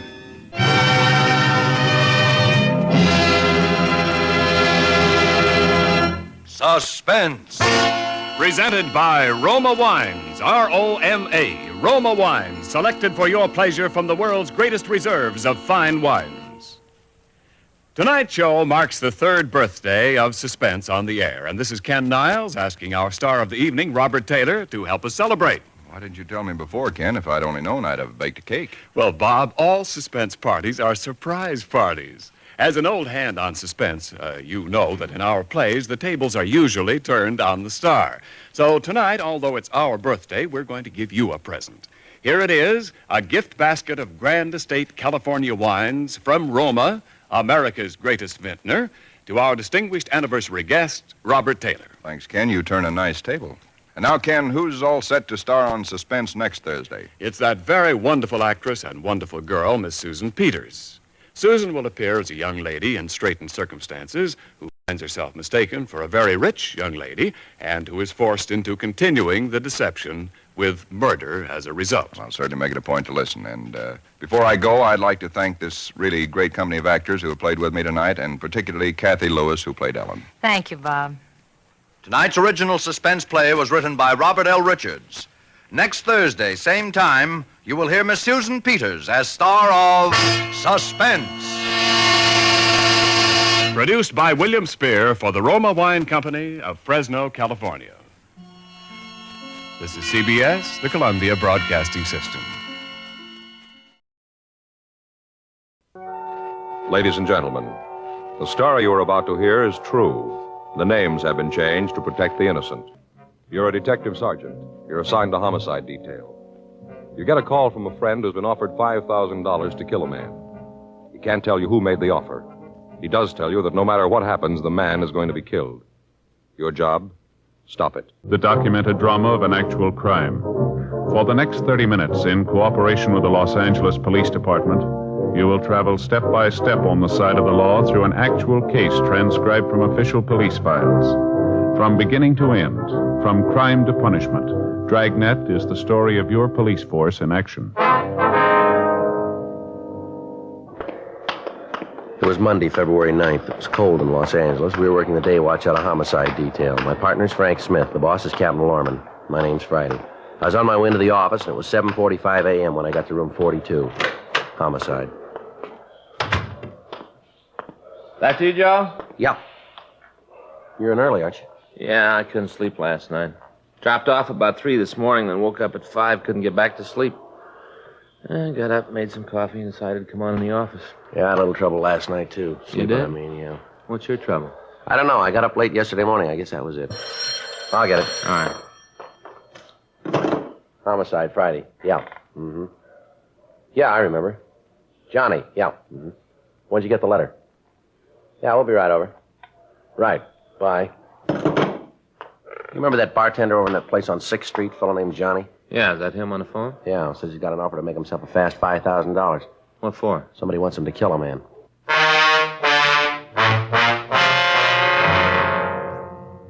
8:10 a.m. Frank and I drove over to John Bronson's apartment. He lived in a new development on Wilshire Boulevard. We checked the nameplates in the lobby of the building, and then we went up to apartment 6B. We rang the bell and waited. Hiya, Joe, Frank. Come on in. How are you, John? What's say, John? Kind of early to get you guys over here, but I got worried about it and figured I better talk to you. Uh-huh. You want to tell us what it's all about? Yeah, come on out in the kitchen. I got some coffee made. Okay. Here, sit down there. I'll pour you a cup of coffee. Fine. Good, thanks. Well, it started last night. I guess it was about 10:15. Payphone in the bar rang, kept ringing. I went over to answer it. Fellow on the other end asked for Johnny. Yeah? Told him it was me, and he hit me with a deal. First, I thought he was kidding. What'd he say? Well, he asked me if I wanted to make a fast $5,000. Of course, I told him, yeah. Then he sprung the snapper, said he wanted me to kill this guy, a fellow named Wilhelm Ulrich. You know this Ulrich? No, never laid eyes on him. First time I even heard the name. Okay, go ahead, John. Well, this guy on the phone started to lay it out. Told me how he wanted it done. Here's your coffee. Thank you.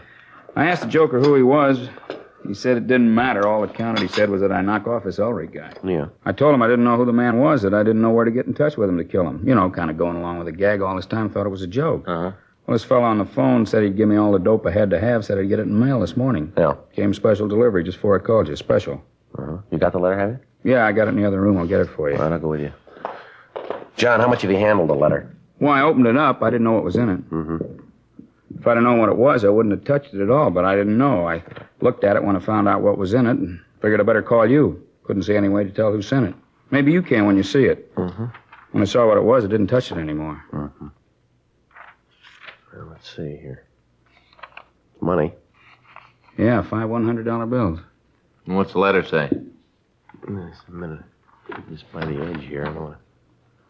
This is Johnny. Here's the down payment. You'll get the rest when you finish the job. And the name is Wilhelm Ulrich. The address is 2192 Vine Street, Hollywood. It's written on a typewriter. No signature. That's it.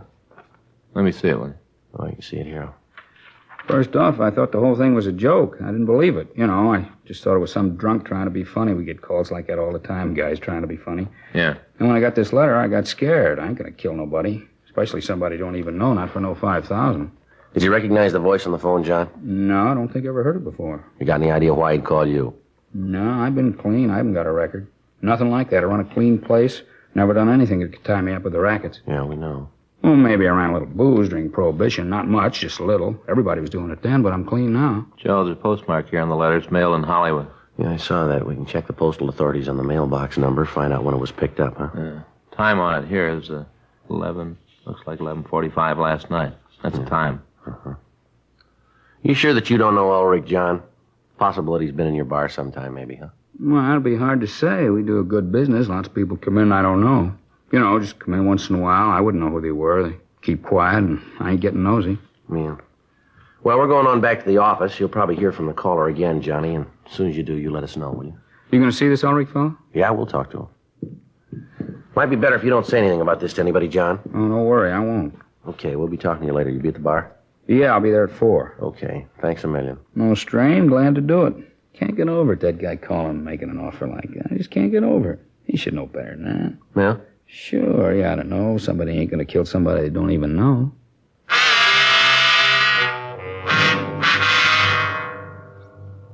We drove back to the city hall and turned the letter over to the crime lab to see if they could find any physical evidence to help us identify the writer. We ran the name Wilhelm Ulrich through R&I, and we found no record. A further check on the name, and we came up with one possibility. The address listed on the report was the same as the one given in the letter. We pulled the package and checked it. Let's take a look at it. All right. Well, let's see. There's a crime report and a statement here. Report from Georgia Street Receiving Hospital. Well, what's the date on that? January 2nd last year. Yeah. Well, it seems this Ulrich got a hold of some poison wine. Wine? Yeah. Hey, wait a minute. Yeah? You remember Joe? He was an old guy. He was a German. He got a bottle of wine for Christmas and opened it New Year's Day. We worked that case with LaMonica and Galindo. Oh, sure, I remember now, yeah. We ran down some of the leads for him. They didn't go anywhere. Yeah. That was the one where he didn't know where the wine came from, isn't it? Yeah. Nothing came from it. The leads didn't go anyplace. As I remember, he's a nice old guy. I wonder why somebody's after him. I don't know. Last time we couldn't find anybody with a motive. Well, there's one someplace.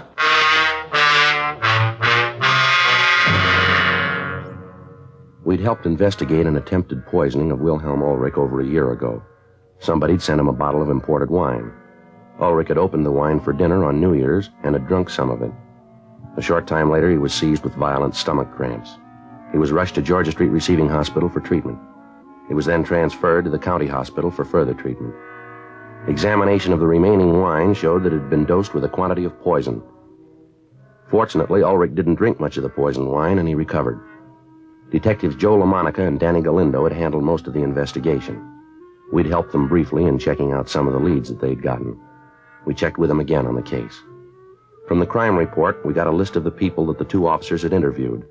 We checked with them, and they gave us as much personal information as they could. 1:15 p.m. We drove out to see Wilhelm Ulrich. We found him in the yard digging in a rose bed. No, I can't understand it. I never quite believed that about the wine, sir. Well, why do you say that, Ulrich? Well, I found it hard to believe in my heart that anyone would want to do me harm. I have no enemies. No one that hates me enough to want to kill me, I'm sure of that. Well, I'm afraid you could be wrong about that, Ulrich.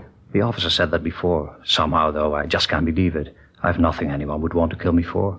All of the people I know are my friends. We all get along. Yes, sir. Look at that. Isn't that a beautiful rose? Such loveliness. Mm-hmm. No? I'm sorry, officers. You're mistaken about this. I wonder if we could talk to you in the house, sir. Yes, that might be better. I could make you a cup of hot tea if you'd like. No, sir, thanks. Just the same. Have you officers had lunch yet? Yes, sir, thank you. Oh, thought maybe you'd like a sandwich. Just got some liverwursts from a little place downtown. German, excellent food. Mm-hmm. Here, I'll get the door. Just sit down any place. I have to get the dirt off my shoes. Martha would be very angry if I tracked dirt around. Martha, that's your daughter, isn't it? Yes. She comes over every couple of days and straightens up the house for me. Wonderful girl, Martha. I don't know what I'd do without her. Yes, sir. Now, there's a couple of things we'd like to ask you. Certainly. Anything I can do to help. Well, we'd like to go over the information on the report here. Is that from the last time? The time of the wine? Yes, sir, that's right. All right. You just ask anything you want. I've got nothing to hide. All right, sir. We checked the crime report you filled out last year. Now, has anything changed in your family since then? No. You gentlemen still working on that? Well, yes, sir. We have another matter to discuss here. Oh, there's one thing that has changed. What's that, sir? The part here about me running the business. Mm-hmm. That's changed. I still run it in a way. I still supervise it, but Robert, he actually runs it. Oh, Robert. You mean this name here, Robert Davis? Yes, he's my son-in-law, Marta's husband. He takes care of the business now. He's a good boy. Marta's lucky to have him. How long has your son-in-law been running the business, Mr. Ulrich? Well, let me see. It's been about 8, 9 months. He took over right after I got out of the hospital. He's done wonders with it, wonders. How's that, sir? Modernized it, changed it all around. Had one of those efficiency experts come in and study the people. Time and motion men, I think they call them. Mm-hmm. They come in with a stopwatch and look at the people doing the work and figure out how long it should take them to do a certain job, and then they plan how the job can be done faster and cheaper. Wonderful thing, big changes. Yes, sir. I don't want you to take offense at this, Ulrich, but how are the relations between you and your son-in-law? I don't think I understand. Well, you get along. Do you have any quarrels, disagreements? Oh, no, Robert and I never disagree. I found out that it didn't pay to argue with him. Sir? I found out that it didn't pay. He was always right. Uh-huh. Yes, you see, we had a few arguments when he took over the business about this time and motion study thing. I see. You want to tell us about these arguments? They weren't anything serious. I didn't think that it was a good idea to change. I couldn't see any reason for it. Everything was going good. The business was making money. Everybody seemed to be happy. I didn't want to take a chance disturbing a good thing. You know, the golden goose. Mm-hmm. You want to go ahead, please? Well, Robert said that we were behind the times, that if we didn't do something about it, we wouldn't be able to compete with other people. We manufacture women's dresses, you know. Yes, sir, I saw that on the report. I finally told him to go ahead. I thought that he'd fail. He didn't. Now we compete. More dresses, more money. The employees are happy. They have music, coffee times. They like it. But it's all changed. I don't go down there anymore. I don't care much for it. It's changed. So I just stay home and work in the garden. It's Robert's factory now. Uh-huh. You and Robert haven't had any other disagreements, have you? Oh, no. He's a fine young man, running the business very well. He's a good boy. I'm lucky to have him. Well, how about your competitors, Mr. Ulrich? How do they feel about this change in the way you operate your business? They resent it? Oh, no, I haven't really got any competitors. The big manufacturers don't care. I don't make enough dresses to bother them, and the other little men are in the same boat with me. They're too busy running their factories to worry about me. Mm-hmm. Now, can you think of anybody who might want to do a thing like this? How about that phone call? I told you before, I can't. I find it very hard to believe. Well, we'll have to talk to the people that you know, the people around you. We'd appreciate it if you didn't tell anybody what we were after. If you want it that way, it's so hard to believe. I still think you're wrong. Looks like it's going to rain. Be good for the flowers. It's been dry up in the valley. Farmers need the rain. Yes, sir. Now, you'll go along with us on this thing, will you? Not tell anybody about it? Sure, I'll help. It's all right if I tell my daughter and son-in-law about it, isn't it? Well, it'd be better if you didn't say anything to him or your daughter, not to anybody. But they're going to see you here. They're going to ask questions. They're not stupid. Yes, sir. You could tell them that we were asking about somebody that you employ. How'll that be? What do I say if Robert asks what's about? I have no secrets from him. Well, tell him we ask you not to tell anybody about it. Tell him it's police business. Happens all the time. I suppose I could do that, but I don't like it. I don't like it at all. It's lying. Yes, sir, that may be true, but it's the best way.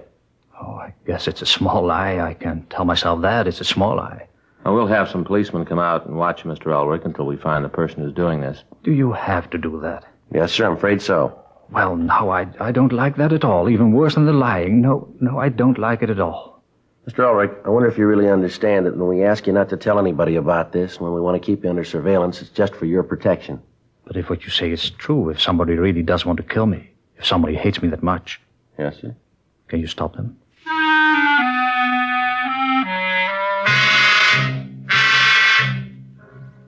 We called the office and had a team of men sent out to keep Wilhelm Ulrich under surveillance. His house and his person were to be watched 24 hours a day until we apprehended the person or persons who wanted him killed. We spent the rest of the afternoon talking to the people in the neighborhood. From all of them, we got the same story. Ulrich was liked and respected through the area. All of the local shopkeepers and their business associates told us that he paid cash for everything he bought and that his credit was good. He was active in the local flower club and had twice in the past served as president of the organization. The neighbors confirmed what Ulrich had told us about his family. His son-in-law and his daughter seemed to be devoted to the elderly man and were constantly trying to get him to sell the house he lived in and come to live with them. 6:42 p.m. We returned to the office. Man, it's really coming down, huh? Yeah, it sure is. You got a raincoat in your locker? Yeah, I got one of those plastic kind in the bag. Oh, yeah, I want to get me one of them. I'll get mine. We go over and check the son-in-law. You got his address? Yeah, it's a place out on Ivar. Sure was a nice old man, huh? Yeah, he seems to be. So you want to grab my coat? I'll get the phone. Yeah, I'll get it. Thank you. Homicide, Friday. Yeah. Uh-huh. Yeah, John. When? Yeah. No, we'll be right over. Right away. You bet. Frank. Yeah? Call from the bartender, Johnny. Yeah? Says he just got another phone call. Person told him that he'd gotten the down payment for the job, and he wanted to know why Ulrich hadn't been killed. Yeah? Guy said if Johnny didn't get on it, the money wouldn't do him any good. Told him to make up his own mind. Uh-huh. Either he makes good on the job or they'll kill him.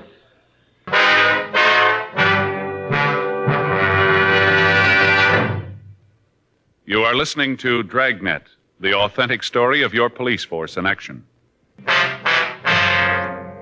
7:10 p.m. We got to the bar on 6th Street. There were only a couple of people in the place. The bartender, Johnny, told us of the phone call that he'd received. He said that the person on the phone had told him that if he didn't hurry up and kill Ulrich, Johnny himself would be taken care of. We called Lee Jones at the crime lab to ask him if he'd been able to come up with anything on the letter. He told us that there was no way of tracing it. Fingerprints found on the letter were those of the bartender. Photographs were taken of the letter, and along with the money, it was booked for further evidence. We'd gotten in touch with the postal authorities, and they said that they'd give us assistance. They gave us the location of the box where the letter had been mailed, and they said they'd try to find out who sent it. We arranged for a stakeout on the bar, and then we called the men at Ulrich's home. They told us that the son-in-law, Davis, and Ulrich's daughter had been there, but that no one else had seen or spoken to the elderly man. 9:32 p.m., Frank and I drove out to check on Robert Davis. We got to the apartment house and rang the bell to the manager's room. Yes? Miss Franklin? Yes, what is it? Police officers, ma'am. We'd like to talk to you if we could. Oh, well, I suppose it's all right. Come on in. Thank you very much. Thank you very much, ma'am. This is my partner, Frank Smith. My name's Friday. What is it you wanted to see me about? Oh, we'd like to talk to you about one of your tenants, please. Oh? Which one? I bet I can guess. Ma'am? It's about that couple on the 5th floor, isn't it? The Radcliffes. It's them, isn't it? No, ma'am, it isn't. We'd like to talk to you about a Robert Davis and his wife. The Davises? Yes, ma'am. Why, never thought it. Should be the Radcliffes, the way they carry on. The Davises. I'd never have thought it. What do you want to know about them? Well, it's just a routine investigation, ma'am. Can you tell us how long they lived here? Well, see now. It's been almost 6 years. They've been in the building, Yeah, 6 years, anyway. I haven't always lived in the same apartment, though. Ma'am? When they moved in, they was in a little apartment on the 2nd floor, living room, a pull-down bed, little bitty place. And then they moved up to the 6th floor, 2-bedroom, nice place. Nice people. The Davises, oh, I'd never have thought it. Do they have any close friends in the building, would you know? Well, not Mr. Davies. He's kind of the quiet type. Never has much to do with anybody. He keeps to himself. Mm-hmm. Now, Mrs. Davis, that's a different thing. She's a living doll. She's nice to everybody and so sweet. Never had a harsh word for anybody. Always a smile. I think Mr. Davis thinks he's too good for anybody. He always seemed kind of snooty. Yes, ma'am. Do you ever have any arguments with anybody in the building that you might know of? Well, he's had a few arguments like everybody else does. Like I said before, he thinks he's too good for anybody. He thinks he's better than anybody. He's got no right to, either. Ma'am? Why, he owes half the people in the neighborhood money. Way behind his bills. Owes me a couple of months' rent. Never seems to be able to pay anybody he owes. I talked to the milkman, owes him for a month back. Every time he asks for his money, Davis tells him to come back and stop hounding him. Can't understand it. Seemed like such nice people when they moved in. 2 years ago, that's when the trouble started. Uh-huh. It was our understanding that he had a pretty good job. Is that And right? he has. Works for his father-in-law, manages some kind of a factory. Dresses, I think. Oh, but that isn't it. He makes enough money. He just spends it faster than he makes it, that's all. I think he gambles. Why do you say that, ma'am? Oh, he's always going off on some kind of business trip. At least that's what he says it is, but I know different. Yes, how's that, ma'am? Well, he come back from one of those business trips once. Cab pulled up, and it just happened that I was standing out in front. A driver got out and gave him the bill for the cab, all the way from the airport. Almost $6.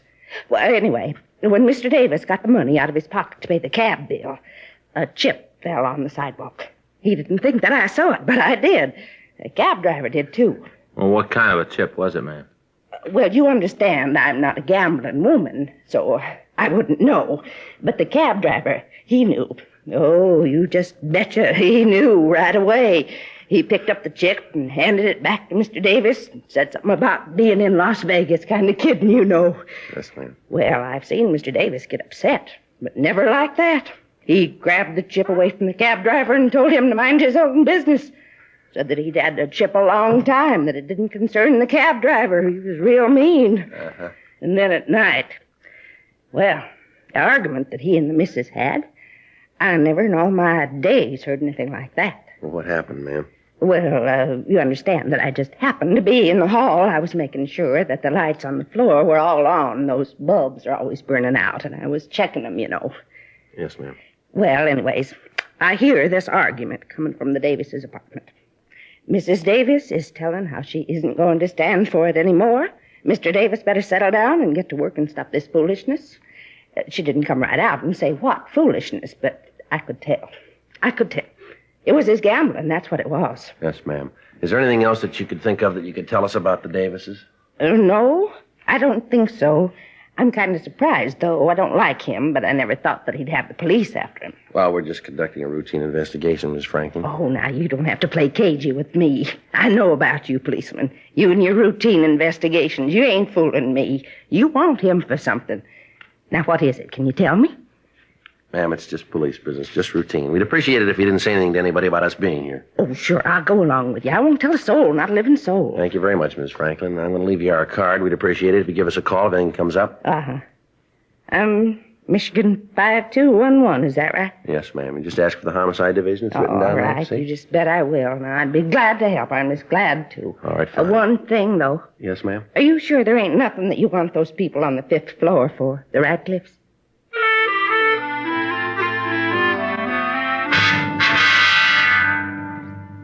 From the manager's office, we called the Ulrich home. We talked to Mr. Ulrich. He told us about the visit that afternoon from the Davises. He said that he hadn't told Robert Davis anything about the threats on his life. We went upstairs and talked to Davis. We told him that we had a serious matter to discuss with him, and we asked him to accompany us down to the city hall. I don't know what you're talking about. I told the police everything I know about this a year ago. I don't know anything about it. Wish I could help, but I can't. You know, this has got me worried. Well, if you haven't done anything wrong, you got nothing to worry about. I haven't done anything wrong. In here. Go ahead. All right. Now tell me what this is all about. Frank? Yeah. You want to check the office, see if we got any answers to the calls this afternoon? Right.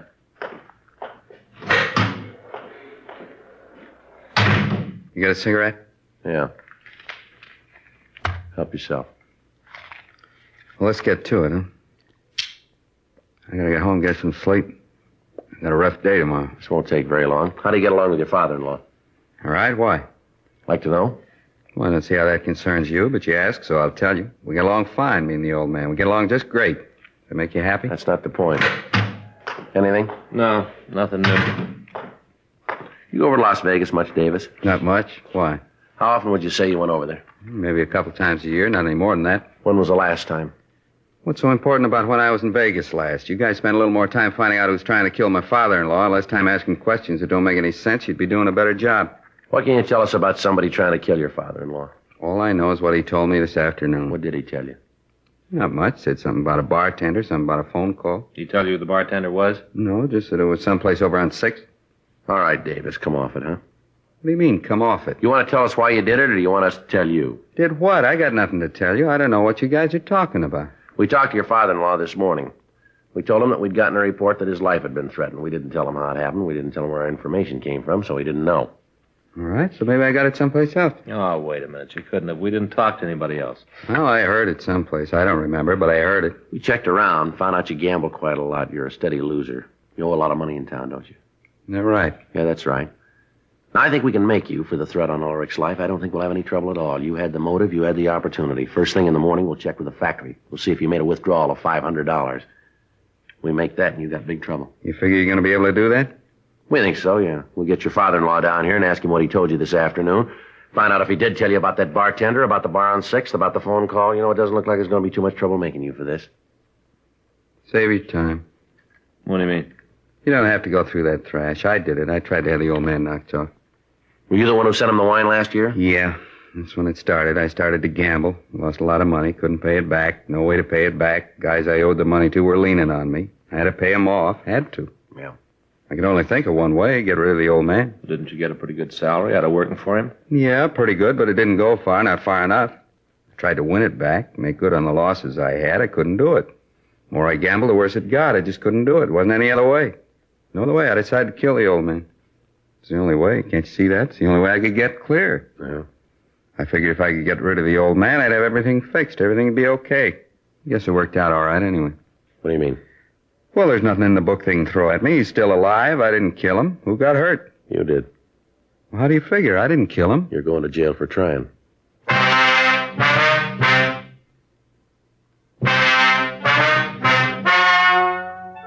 The story you have just heard is true. The names were changed to protect the innocent. On June 18th, trial was held in Department 89, Superior Court of the State of California, in and for the County of Los Angeles. In a moment, the results of that trial. Robert Walter Davis was tried and convicted of attempted homicide. He received sentence as prescribed by law. Attempted homicide is punishable by imprisonment in the state penitentiary for a period of not less than 20 years. You have just heard Dragnet, a series of authentic cases from official files. Technical advice comes from the Office of Chief of Police W.H. Parker, Los Angeles Police Department. Technical advisors Captain Jack Donahoe, Sergeant Marty Wynn, Sergeant Vance Brasher. Heard tonight were Ben Alexander, Vic Perrin. Script by John Robinson. Music by Walter Schumann. Hal Gibney speaking. For a million laughs, tune in Chesterfield's Martin and Lewis show Tuesday on this same NBC station. And sound off for Chesterfield's. Chesterfield has brought you Dragnet, transcribed from Los Angeles. Chandu, the magician.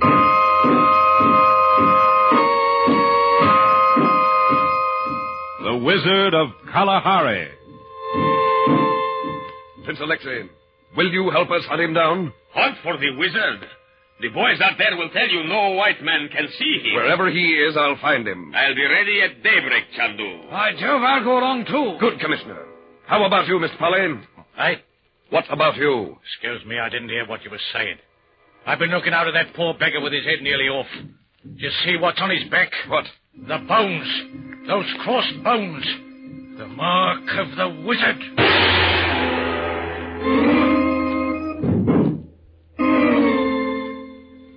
In 60 seconds, the American Broadcasting Company will bring you the first act of Chandu, the magician. Do you believe that wishing makes things come true? Well, if you believe that things happen because you plan and work for them, then here's something you want to remember. The most important step any of us make towards planning our future is what we do today. And toward these plans, you can put your money away now in the safest investment in the world, United States savings bonds. Any way you look at it, you're the one who benefits when you buy bonds. For every $3 you invest today in E-bonds, you'll receive $4 when the bonds mature. Security for the bonds is our government itself. Automatic saving is sure saving. Buy United States savings bonds regularly where you work, or if you're not on a payroll, where you bank. You'll help stabilize prices today and ensure your own future plans by the best and safest investment in the world, United States savings bonds. And now, tonight's story of magic and mystery.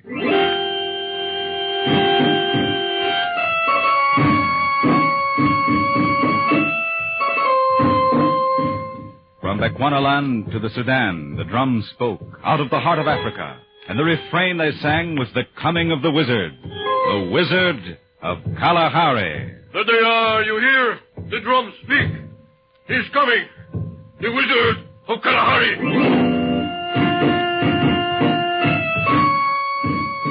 Our story starts in Nairobi, chief city of East Africa. Across the desk of the British High Commissioner, a distraught farmer and his wife face him. I'm Bunter, sir. William Bunter. This is Mrs. Bunter. They tell me you're from Naivasha. We have one of the new plantations, sir. And we're chucking it, Commissioner. We're chucking it, do you hear? But why? Because I can't stand it any longer. I'm half crazy with fear. It's like a nightmare. It's that wizard, sir, that black wizard. He's frightened all the natives. They've all run off.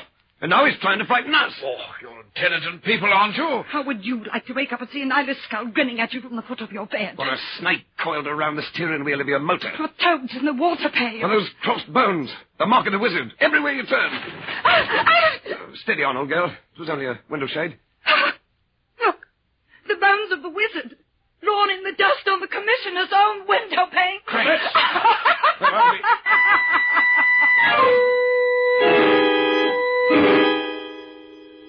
Who is this wizard, Commissioner? The houseboys have come to me and their eyes pop out and they go green with fright when they mention his name. Yes, I know. We've had reports from this wizard everywhere. I promise you we're taking action. I've got a chap coming in on the Mombasa train today. Magician himself, Chandu. He'll take care of this wizard for us.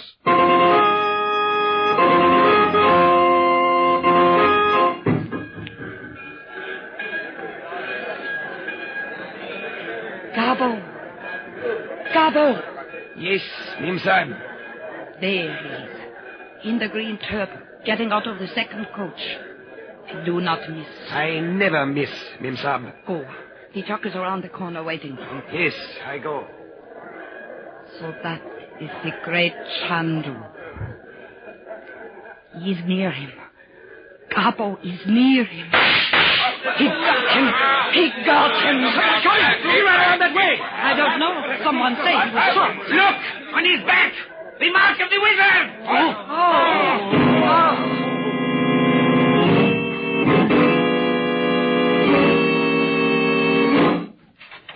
Sarvey, what happened? Wilson rang me up from the station. He said there'd been an accident. They shot him, Commissioner. What? They shot him as he stepped from the train. I was trying to get through the crowd to him. Ah, is he dead? I'm afraid so, sir. Well, who did it? It was some native. Didn't you catch him? Well, half a dozen people saw him, but everyone was too startled to move. He ran off. Someone said he got in a truck. But there was more than one, sir. How do you know? When Chandu fell, someone had chalked those infernal crossbones on the back of his coat. Mark of the wizard. Yes, sir. But imagine what seeing that did to the natives who were on the scene. Yes, of course.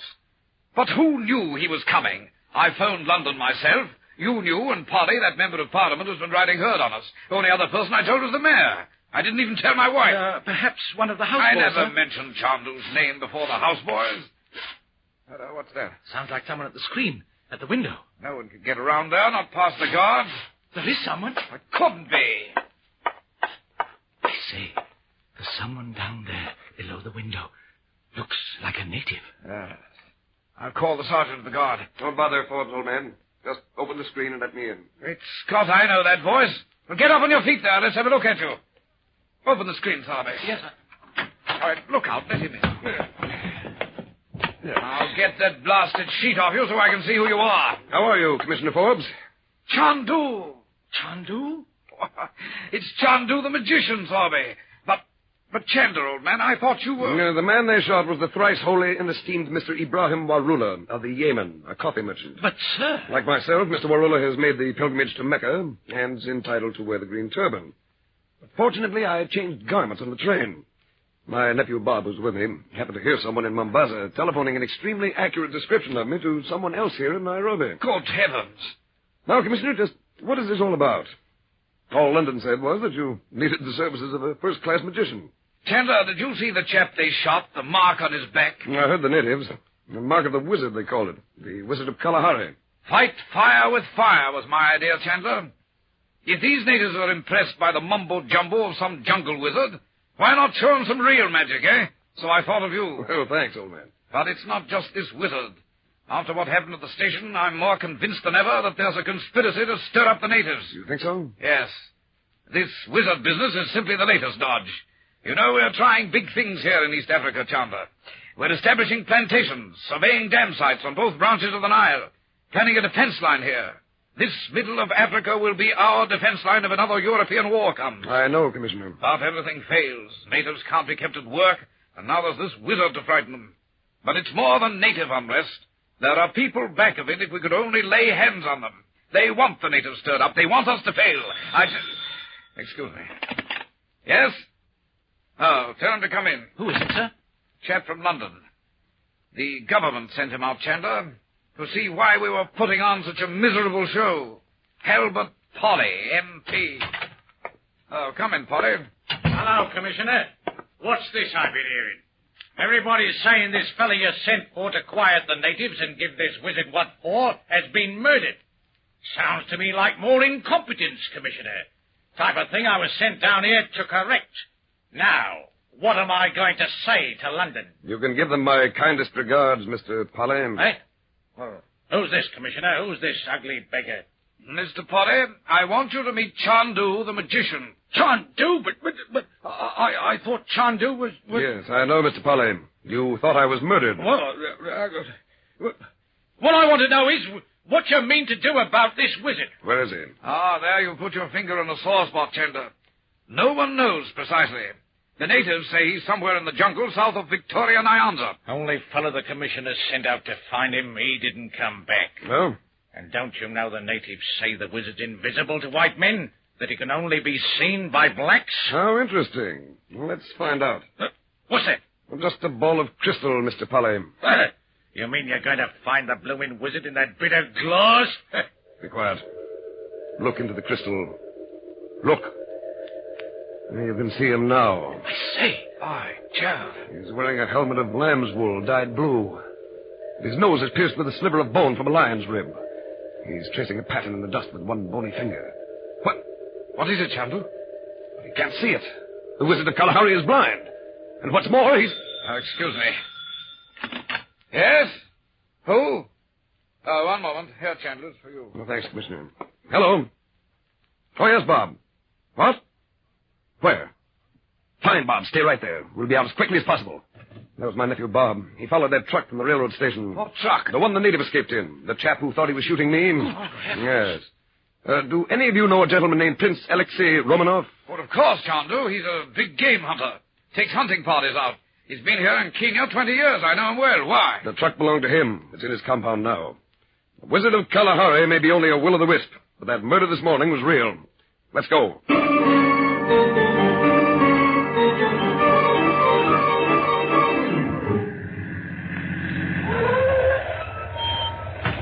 Where's your master? Where's Prince Alexei? I call him 1 hour. Uncle Frank. Yes, Bob. There's the truck. Parked over there. I got the license number. You don't see that native about, do you?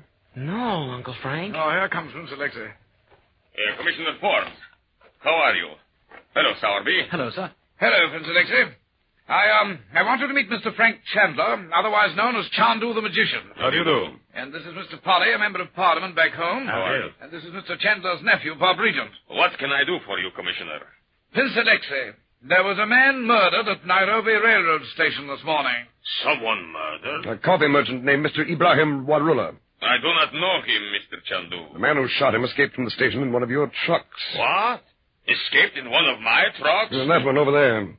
Prince Alexei, we want that man. You mean he is here now? Wait one little moment. Ali! Ali! Yes, Warner. Bring the boys. All of them. Yes, Warner. I will have them lined up here for you, Commissioner. You can point out the guilty one. If he is one of my boys, I will whip him myself. He's mixed up in this wizard business, Prince Alexei. Heard about it? The wizard? Who has not heard about him? In the bush, the natives talk of nothing else. You mean these boys know something about this wizard? I'm pretty sure he does. You see, Prince Alexei, that wizard is only a front. That boy of yours may lead us directly to the people responsible for this agitation. There they are. All of them. Which one is he, Mr. Chandu? Which one, Bob? Look him over. There. The third one. The third one from the left. The third one from the left, Prince Alexei. He's Gabo. He's Bat Boy. He's from Hodendo tribe in south. Gabo, come here. Gabo! Well, that's he, all right. He's frightened. Look at his eyes roll. Gabo, what you do at the railroad station this morning?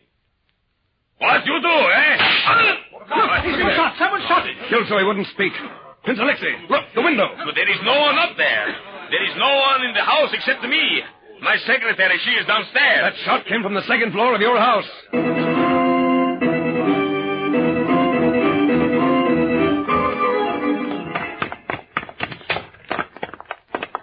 What did I tell you?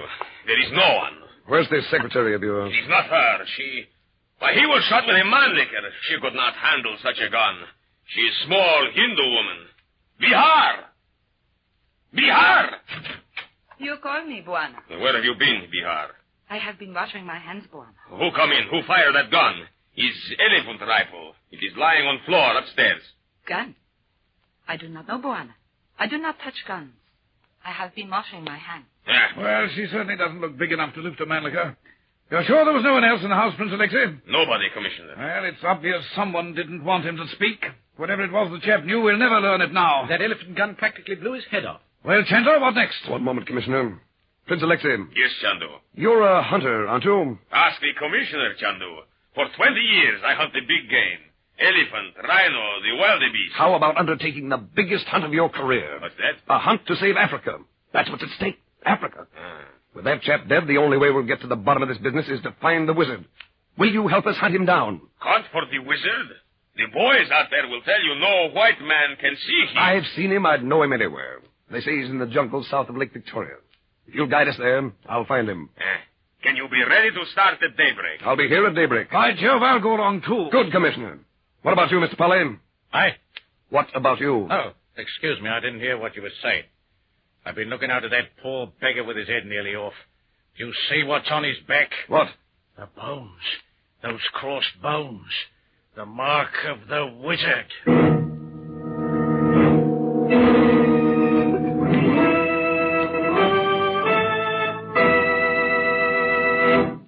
In a moment, we'll raise the curtain on the second act of Chandu, the Magician. You listeners to Chandu will also enjoy the unusual adventures of Superman, which will be coming your way over most of these ABC stations just a little later this evening. Superman is known as Clark Kent, reporter, to his associates and friends, but when danger threatens, Clark Kent assumes the disguise of that fantastic man whose jet-propelled actions have thrilled millions. Theo star Bud Collyer has played the title role for 9.5 years. Superman's career began back in July 1937 when he first appeared as a comic strip character. Since then, his rise to fame has been phenomenal. In this ABC series, Superman has broadened the scope of his activities to stress mystery and crime detection. Each of you mystery and adventure fans will be thrilled when Superman senses danger and flies to the rescue. So for another exciting half-hour adventure packed with minute after minute of suspense, don't miss Superman tonight on most of these ABC stations. Now back to our story of intrigue and magic.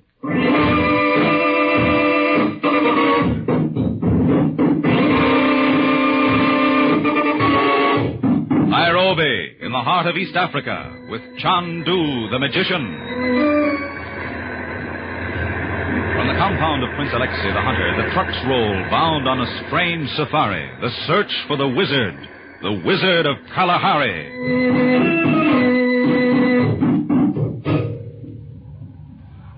Commissioner, we are all ready to start. Where is Chandu? Right, Commissioner. Where is he? You heard me phone him, Mr. Polly. I can't understand what's keeping him, Prince Alexei.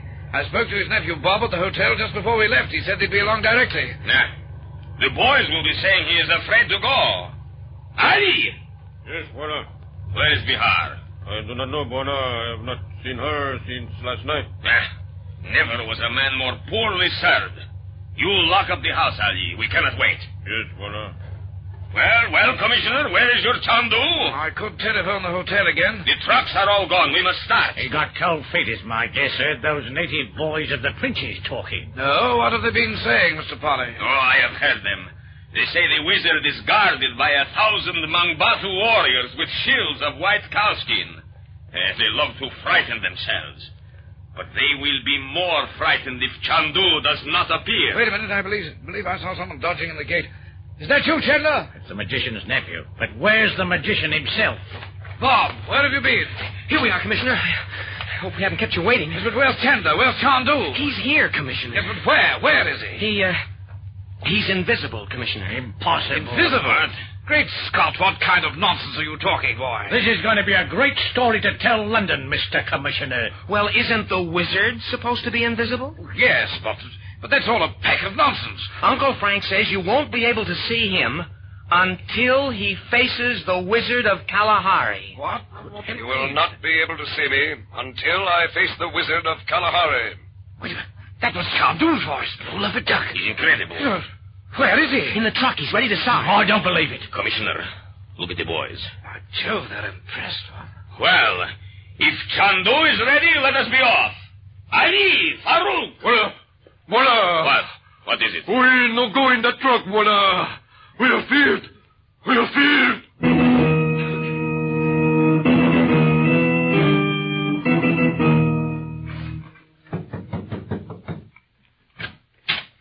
you are.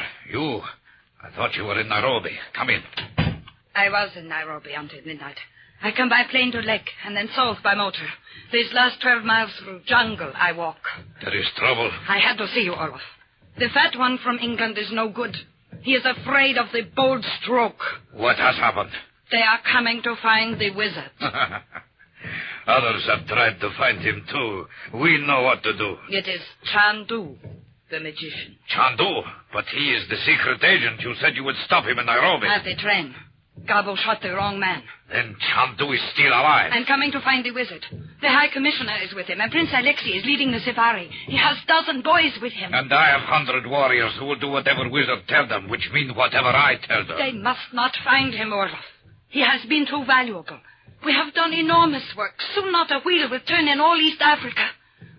Where is the old man? Across the road in his kraal. He sits there with his bones and those 2 old pistols. You want to see him?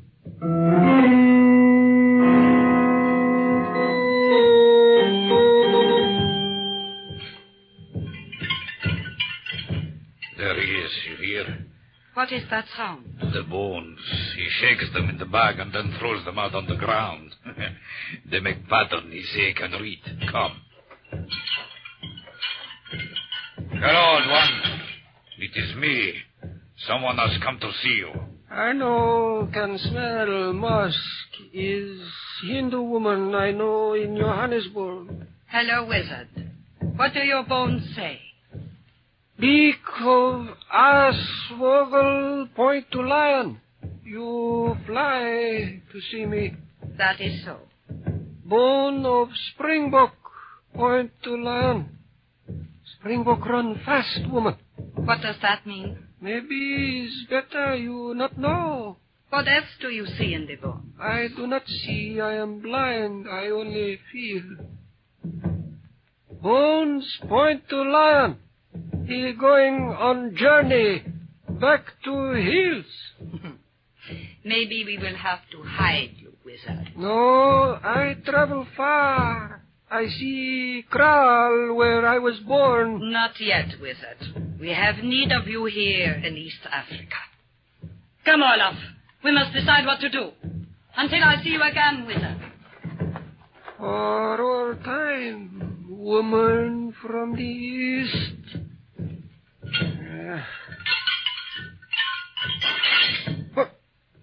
Springbok, he run fast.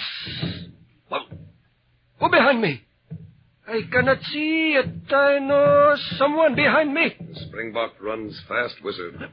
Springbok, you are he who knows secret of past and future. Chandu. Hello, William. Chandu, what you do here? How you find me? I looked in the crystal, William, the crystal that does not lie. And I saw my old friend, William Chalmugra of Johannesburg. I'm on the track of that Hindu woman, William. How did she get you mixed up in all this? Oh, is woman I know in Johannesburg, boss. Yes? She give me much money to come north. To frighten these poor, ignorant outlanders? Yes, boss. You must go home, William. This woman is only using you. Bones point to lion, boss. He going on journey. It is better so, William. Only first, you must help me.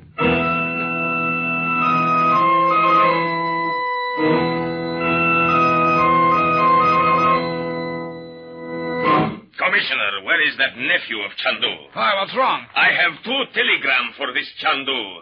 And who can see him? I'll tell you, the whole business is a washout. The chap didn't have the courage to face that wizard. By George, whether Chandler's with us or not, we've got to find the wizard. Chandu tells us to come to Victoria Nyanza. Now where we look? Well, here comes the boy. Bob, where have you been? A native got hold of me, Commissioner. He said there was a message for me from Uncle Frank, from Chandu. Likely story. He's back in Nairobi. Oh, no, he's not. He knows where the wizard is. Uncle Frank sent me a message. We're to go to the Yuku River. Do you know where that is, Prince Alexei? Do you, Prince? I know. He's 30, 40 miles south.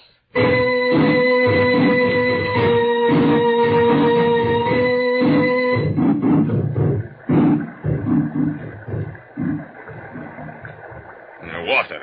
The Yuku River. The place Chandu appointed. But where is he? Yes, where is he? He'll come, Mr. Polly.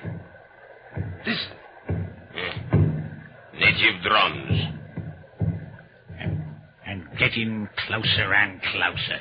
Prince Alexei. Yes, Commissioner. What are those flashes of white you can see in the brush? Flashes of white? Where? Voila, look! Mangbatu! White cowskin shields. Mangbatu tribesmen. The bodyguard of the wizard.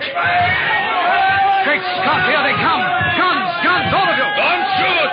It's no use. There are too many out there.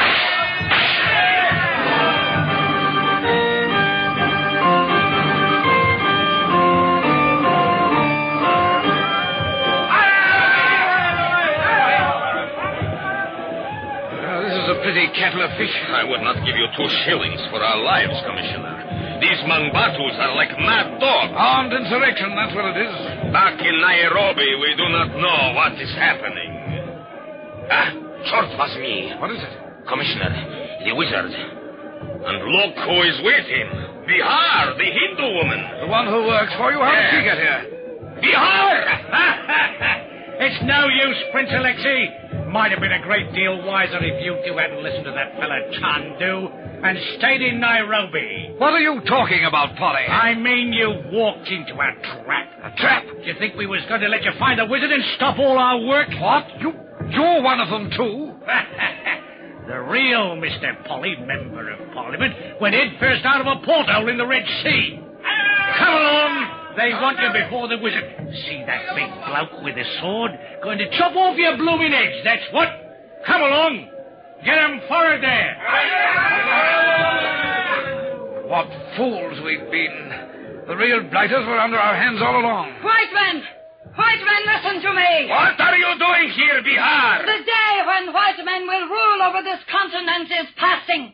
Here the wizard is leader. And for looking upon him, your lives will be forfeit. Look, the wizard. By Jove. Precisely as we saw him in Chandu's crystal. Chandu. Do not mention his name to me. Yes, where is your great magician, Chandu? Chandu! And facing the wizard as he promised. People of the Mangbatu, listen to me. That man is leading you down false paths. Wizard! Shoot him! That is right, shoot him! Shoot, wizard. Lift your old pistol and shoot. I will show you some real wizardry. He doesn't fall. Look, he caught the bullet in his teeth. If you can stop this bullet, Chandu. Oh, no, you don't, Bihar. You're much too handy with a gun. Let me go. They want you in Nairobi for murder.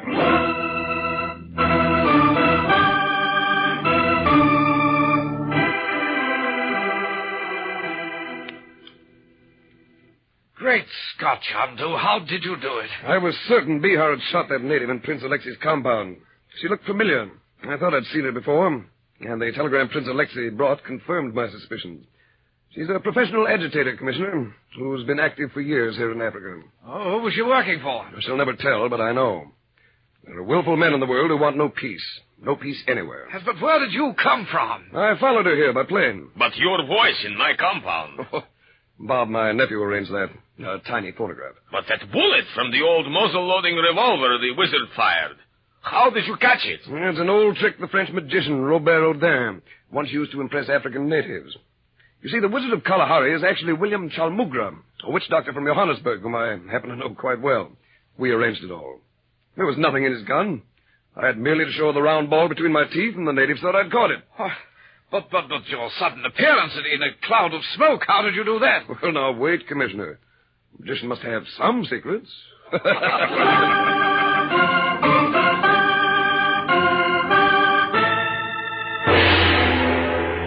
In a moment, we'll bring you an important announcement and a glimpse of next week's story. Here's a reminder to you local businessmen. Just as you enjoy radio, so your neighbors and friends are regular listeners to programs of this ABC station. Why not use the radio program you're now hearing as a way to promote sales and goodwill for your business or product? You'll be surprised to know how reasonably and effectively you can sponsor Chandu the Magician in this your own locality. Just call on the manager of this ABC station. He'll be glad to give you all the details about Chandu the Magician.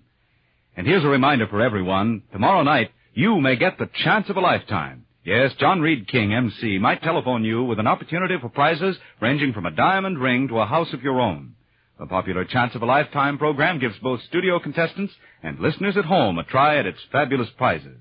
So don't miss Chance of a Lifetime tomorrow night on most of these same ABC stations. And now, for next week's story.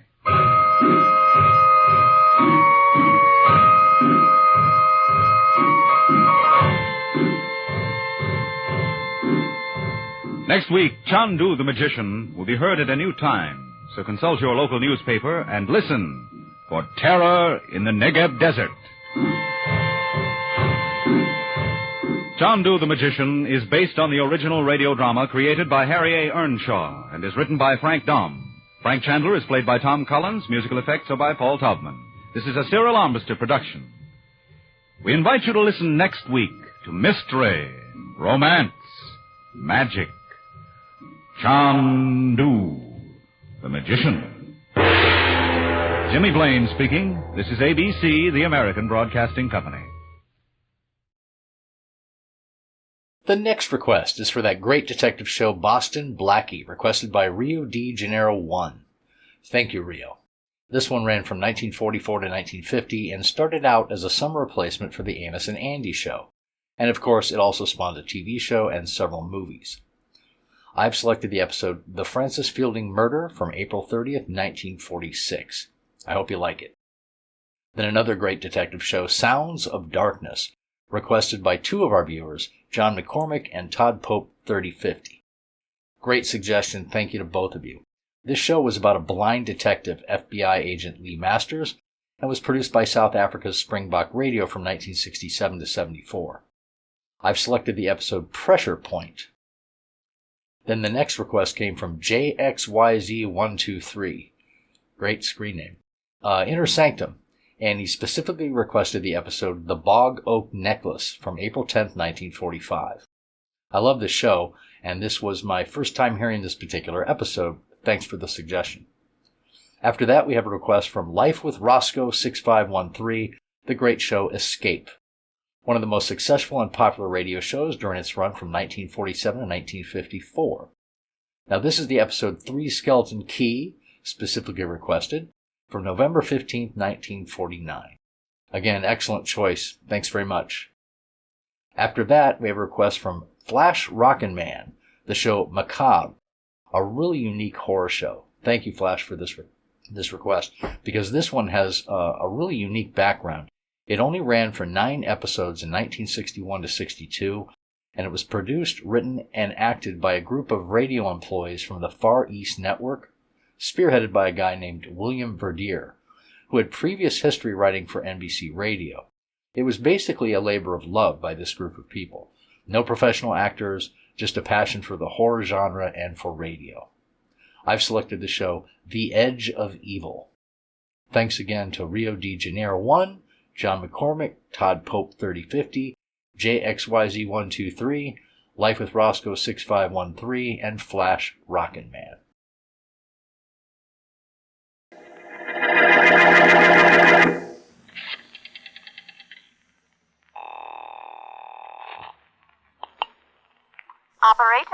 Operator, get me the police. One moment, please. 22nd Precinct, Sergeant Mulvaney speaking. Sergeant Mulvaney, this is Dr. Lester Allen. Yes, Doc, what can I do for you? Well, I'm in a house at 1110 Dale Avenue. There's been a murder here. A murder? Well, don't touch anything, don't move anything. We'll be right over. All right, Sergeant. Who's the victim, Doctor? The victim was a patient of mine, Miss Frances Fielding. I'm a psychiatrist, Do Sergeant. you know how she was killed or who killed her? She was shot. It looks like murder because when I found her just now, the gun was much too far from her body for this to be suicide. Well, just sit tight, Doc. We'll be right over. Sergeant, I wonder... Yeah, Doc? Oh, nothing. I suppose it's much too irregular. I think I know what you're getting at, Doc. You know a couple of newspaper men will come along with us. You don't want the publicity. No. Frankly, I don't. Well, I tell you what, Dr. Allen. I know who you are, all right. Go back to your office and stay there. We'll be up to talk to you later. Might have to ask you a few questions. Of course, Sergeant. I'm sure I can answer them to your complete satisfaction.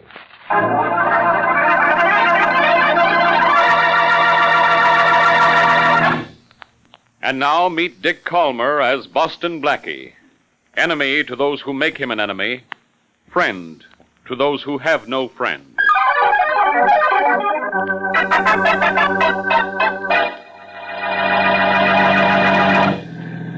Here's your apartment, Mary. Hold the meter, driver. The young lady's getting out here, but I'm going on. Okay. Blackie, look across the street. Hey, looks like a sighting of some kind, Mary. I wonder what it is. It is not for us. I know, not... Hey, that police car over there, the one in front. That's Inspector Faraday's. Oh, now I know what kind of excitement it is. And that is for us. Come on. Here, driver, keep the change. Thanks. Come on, Mary. Oh, golly, do we have to, Blackie? Does water have to run downhill? That was a foolish answer. That's what a foolish question deserves, they tell me. Okay, darling. There's Inspector Faraday coming out to his car. Good. Now we won't have to waste time finding him. Hello, Faraday. Who's that?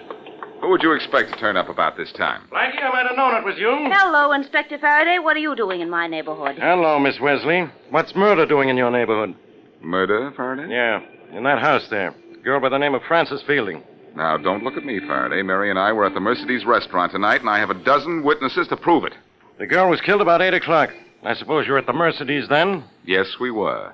See anybody around here before you went to eat? I didn't. I didn't either. Oh, wait. I met Dr. Allen here. In fact, he went right into this house. He was going in to see a patient, he said. Remember, Mary? Hey, that's right. Dr. Allen, huh? Dr. Lester Allen, a psychiatrist. I think I'll go over and have a talk with him. Faraday, you don't think that... I do think, Blackie. That's something you don't give me credit for. That's something that's going to get you in trouble someday. Someday? I'll see you later, Blackie.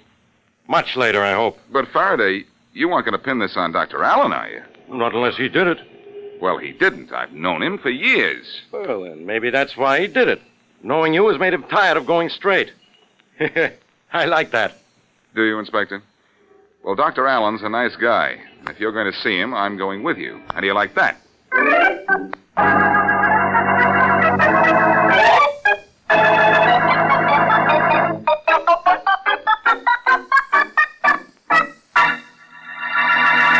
Dr. Allen, I'd like to ask you a few questions. Of course, Inspector Faraday. Give him routine answers, Doctor. He won't know the difference. Quiet, Blackie. Dr. Allen, when was the last time you saw Frances Fielding alive? This afternoon, here in my office. Is that the last time you saw her? Alive? Yes.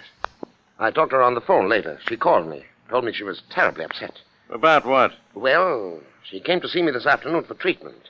She was suffering from a neurosis. She was afraid she was going to kill herself. Never mind about that neurosis stuff. Now, after Miss Fielding called this evening, what did you do? I did as she asked. I went to see her. So you admit you were there, do you? Well, of course I do. In fact, Blackie saw me going in to see her. That's why you're being questioned, Doctor. I had to open my big mouth. Well, shut it, Blackie. Dr. Allen, you mean to tell me you went to the Fielding home, found Miss Fielding dead, and left without calling the police? Without calling... Look here, Inspector, I did call the police. You called the police? Now, please, Doctor, don't give me that. But I did. I talked to a Sergeant Mulvaney. Mulvaney? There's no such sergeant at headquarters, and no call ever came into headquarters. I checked that. I don't understand. This is absolutely fantastic. Is it? If you talked to the police, why weren't you at the scene of the murder when the police arrived? Why? Because the Sergeant Mulvaney said he knew me, and it would be all right if I waited for the police right here in my office. You don't tell very good lies, Dr. Allen. And you don't tell them well, either. Come on, why did you kill her? I didn't kill her. I never saw her before this afternoon. Can you prove that, Doctor? Well, I don't know. I might. My secretary, Miss Glenn, she might. Get her in here, Blackie. Sure. You never saw Frances Fielding before this afternoon, huh? No. My appointment book will prove it. All right, Doctor. It isn't going to matter much, but I hope you're telling the truth for a change. There she is. Thanks, Blackie. Miss Glenn, when did Frances Fielding first have an appointment with Dr. Allen? About 8 months ago, Inspector. 8 months? Miss Glenn. 8 months, huh? That's not true, Inspector. Miss Glenn, what's the matter with you? You know I never saw that girl until she walked into my office this afternoon. Oh, I'm awfully sorry, Dr. Allen. Did I say something wrong? You said something right, Miss Glenn. Look here, Inspector. This whole thing is absolutely... Why, my appointment book shows she was here for the first time today. It shows you saw her for the first time 8 months ago. Or Miss Glenn wouldn't say so. I'm afraid it does, Doctor. Here's my book. See for yourself. I'll take that book. You answer your phone, Doctor. Thank you. Hello. Dr. Lester Allen? Yes. Can you talk? No, I can't talk to anyone now. Call me back in a few minutes. Okay, I'll call back in a very few minutes. Now listen, Inspector. You listen, Doctor. You're not in a position to do much talking. You look like a murder suspect to me. Faraday, you're all wrong. Quiet, Blackie. I'm all right. The doctor's lying about the phone call to the police and about when he first met the dead girl. And I think that makes it look like maybe he killed her. Motive, Faraday, motive. What was his motive? I'll find one, don't worry. Don't leave town, Dr. Allen. I may want you to come down and see me sometime. Come on, Blackie. Let's go. Wait, Blackie, I want to talk to you. All right. See you later, Faraday. I'm warning you, Blackie. You stay out of this. Tell that to someone who hasn't solved most of your cases for you. Miss Glenn, show Inspector Faraday the way out, will you? Of course. Right this way, Inspector. Doctor, I'm awfully sorry. In a way, I got you into this. I'm not blaming you, Blackie. I understand all you did was say you saw me at Miss Fielding's house. What I don't... Oh. Excuse me. Hello? Hello, Dr. Allen. Can you talk now? Yes. This is Roger Fielding. Francis Fielding's brother. Oh, yes. Well, just a minute. What's the matter, Doctor? Blackie, this is Francis Fielding's brother. Should I talk to him? Yes, but let me listen, too. Is there an extension I can use? Yes, right there on that table. Oh, yeah. Go ahead and talk to him now. Yes, Mr. Fielding. What is it? You know what it is, Doc. It's about what you did to my sister. What I did to her? That's right. She's dead. Don't try to tell me you didn't kill her. What makes you think I did? Her little diary told me so. What? Just let me read you what it says here on one of the pages. Kept for a year, and you're on every page. This is 7 months ago. It says, I love Lester so, and he says he loves me. But I know one of these days he'll leave me to go back to his wife. I envy Mrs. Allen so, but I won't let him go. I just won't let him go. Look here, I didn't even know your sister 7 months ago. Listen to this, Doc. This is even better. Here's what it says on a page of her diary about a month ago. She wrote, Lester's throwing me over. I just know he is. And if he does, I'll go to Mrs. Allen with the truth. I'll tell her everything. Listen, Doc. What? I don't know why you killed my sister, but I got a rough idea.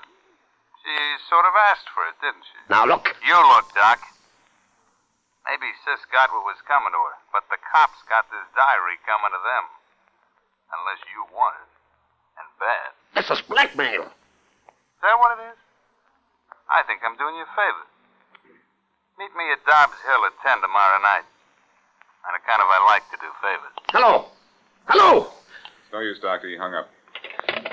Blackie, what do you think?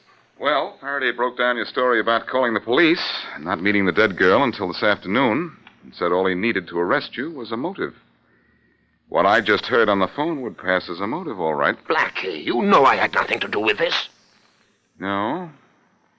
Well, Dr. Allen, either this is first-class frame-up or you're a third-degree liar.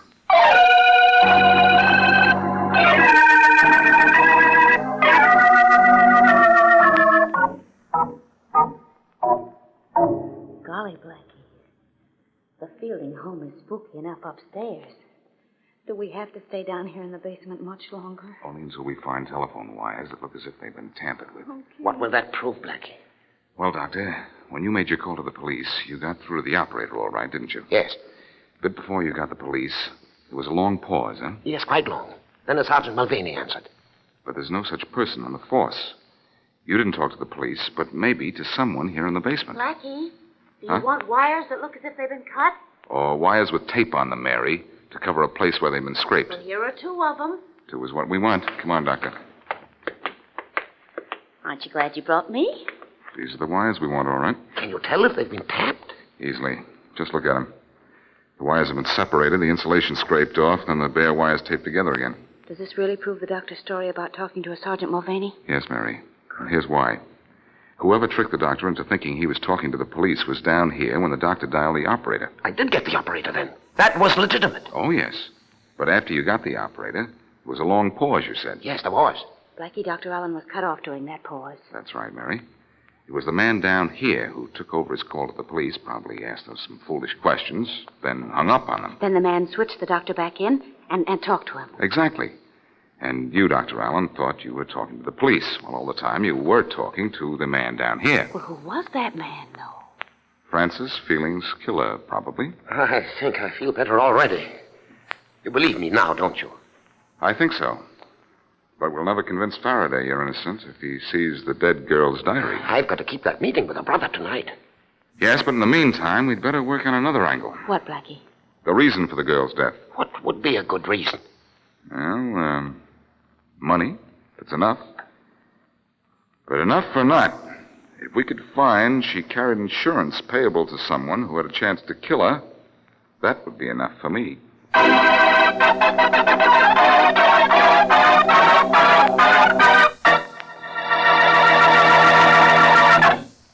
Now back to Boston Blackie.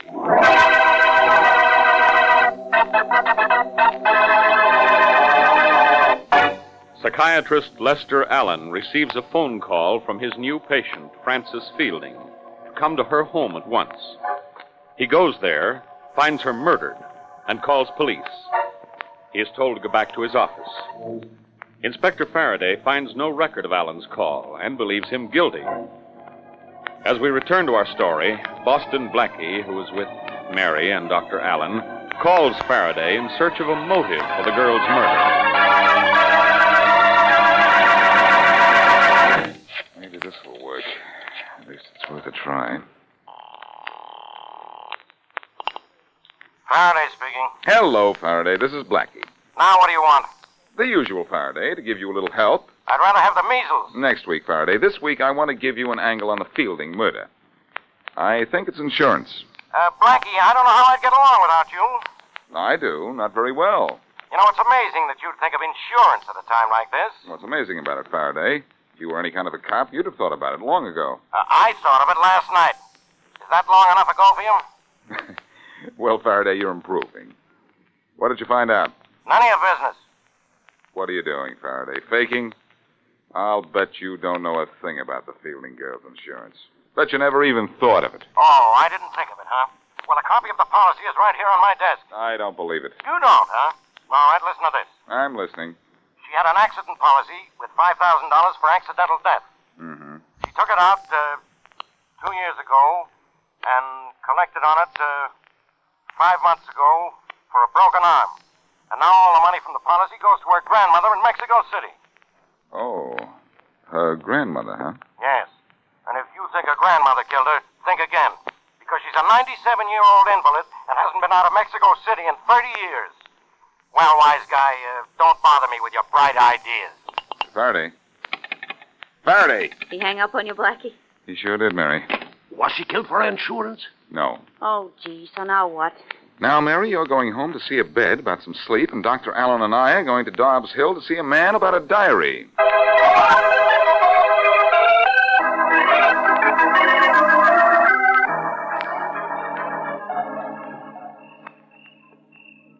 There's his car, parked on the other side of the road. Now, you stay down there in the back of your car. You sure it's safe for you to go over and talk to him? You sure this fellow's never seen you? No, he's never seen me. At least I don't think so. Well, I'd better go on over and talk to him before he gets suspicious. I'll try and sound as much like you as I can. Sit tight. Here I go. All right. Good luck.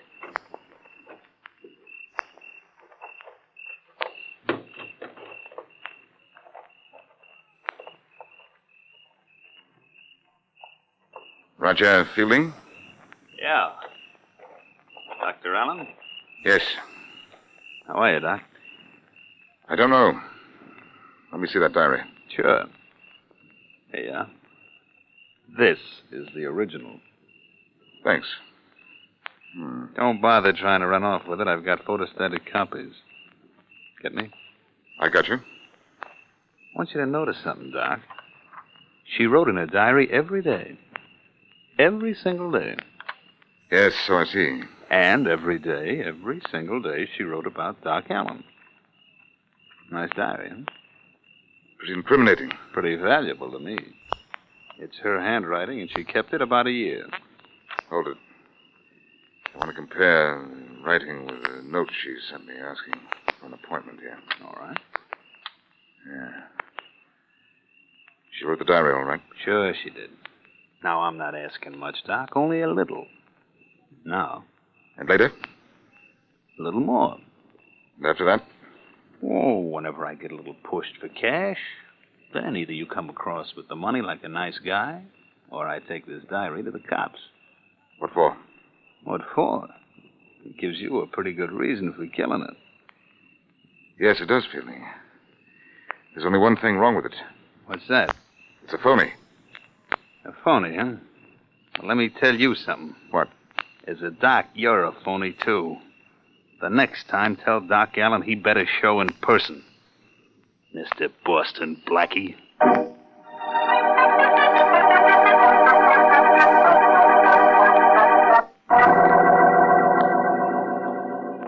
I'm still sorry I couldn't fool that guy, Doctor. Well, it was a nice try, Blackie.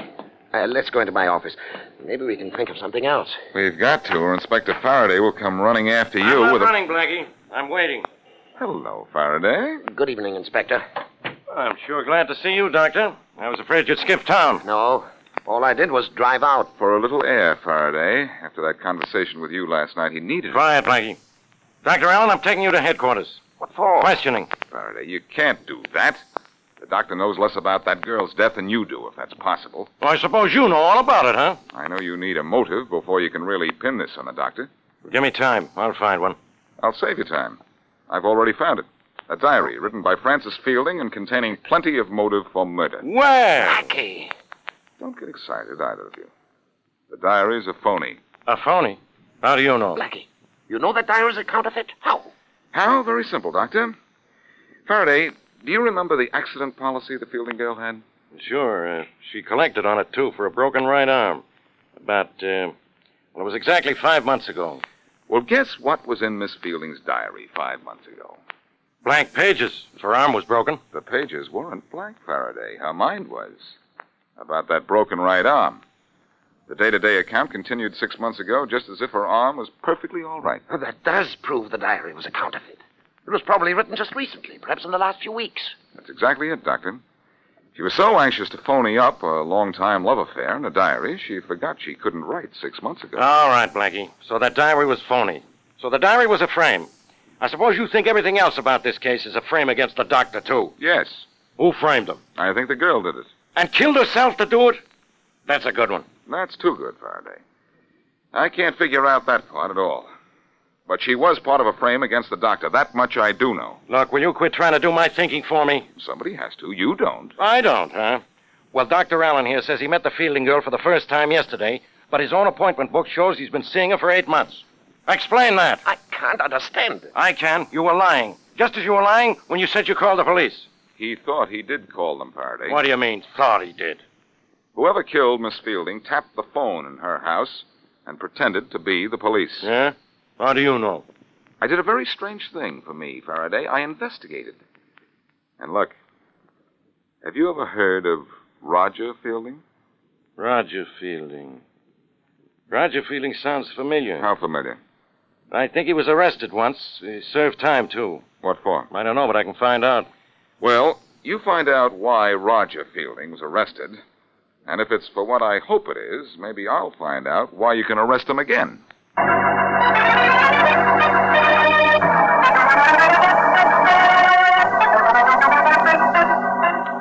Who are you looking up in the phone book, Blackie? Catherine Glenn, Mary, the doctor's secretary. Why? Well, Faraday found out that Roger Fielding used to work for the telephone company. Went to jail for stealing payphone collections. I knew he was responsible for this frame-up as soon as he flashed the phony diary, but I wanted to make sure. Oh, I see. And when you found out he'd worked for the phone company at one time, you figured he knew how to tap the phone in his sister's house. Right. Let me see. Yeah, and the only thing I have to prove now is that Catherine Glenn was working with Fielding. And, of course, she phoned up Dr. Allen's appointment book. Ah, here's the number. Darling, where's Dr. Allen now? At headquarters, poor guy. Faraday wouldn't wait. Oh. What are you going to say to Miss Glenn? I'm going to pretend I'm Roger Fielding and see what she says to me. Oh, again. Happy pretending. Thanks. Hello? Okay. This is Roger. Roger who? You don't know? I think I do, but Look, I have to see you. What about? Just to check on a few things. Such as? You ought to know. I ought to know who you are, but I don't. You don't? No. Unless you couldn't be Boston Blackie by any chance. What happened?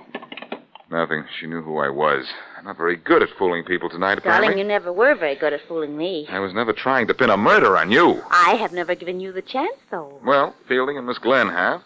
And I'm going to take it, too. There's just one more thing I can do.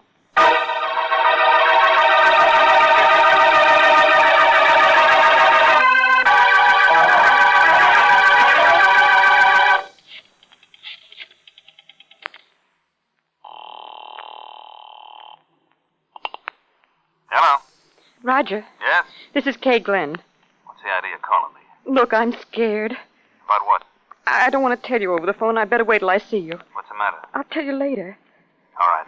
Can you come right away? Yes. Well, hurry before it's too late.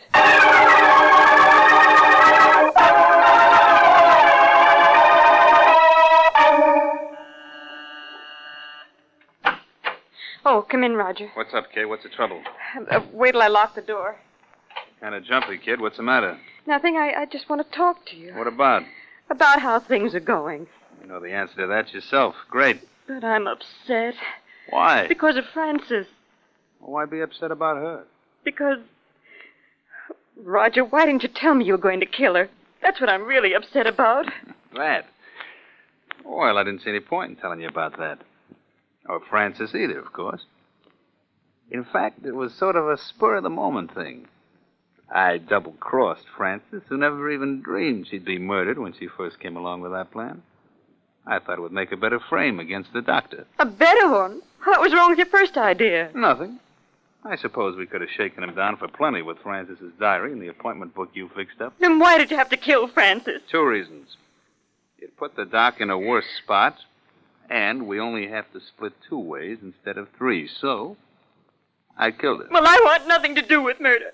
I'm going to the police. Oh, no, you're not. I killed Frances to make the frame against the doc a good one, and I could kill you and make it perfect. You go to the police, will you? No, you won't. You won't. Inspector! I'm calling a cop, huh? You so you don't call...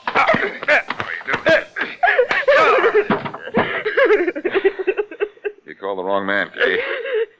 I got here first. Oh, thanks, Blackie. He was going to choke me. You can come out now, Faraday. The danger's over. Very funny. I had to slip up behind Fielding and slug him, or he'd have choked Miss Glenn here. Yeah, I know. And I heard plenty before you clipped him. I guess you did it that, Faraday. You know, I just couldn't get along without you. What would I do for laughs? You'd look in the mirror. Well, I gotta revive this guy now and get him down to headquarters. I suppose I'm going to headquarters, too. Yes, Miss Glenn. But I don't think you'll get what Fielding is going to get. You did a good job working with me after Frances was killed. It was your cooperation that helped us break this case. Oh, I did my best, Blackie. I had to. When I first got into this, there was no talk about killing Frances Fielding. I'm glad Dr. Allen's name is clear. Really, I am. I think the police will believe you, Miss Glenn. Oh, well, for his frame-up against Lester Allen, M.D., Fielding's name from now on is M.U.D.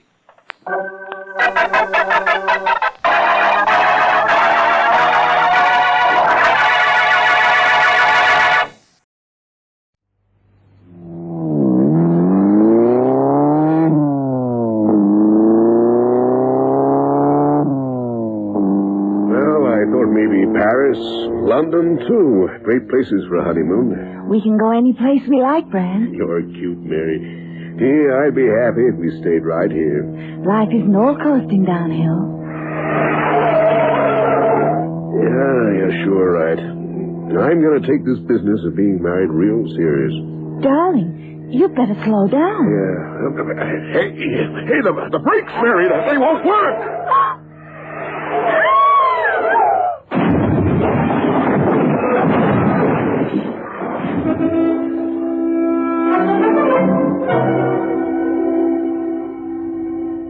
Goodyear presents The Sounds of Darkness. Good evening. The Goodyear Tire and Rubber Company makers of passenger, truck, and tractor tires for every requirement in South Africa's farming, commerce, and industry, bring you Lee Masters, the blind detective who challenges the sounds of darkness. In tonight's Sounds of Darkness, you will hear Tony Jay as Lee Masters and James White as Johnny Bridges. Others in the cast are Melody O'Brien, John Hayter, Kerry Jordan, and Hugh Rouse. Now let's join the world of Lee Masters in tonight's Sounds of Darkness. Pressure Point.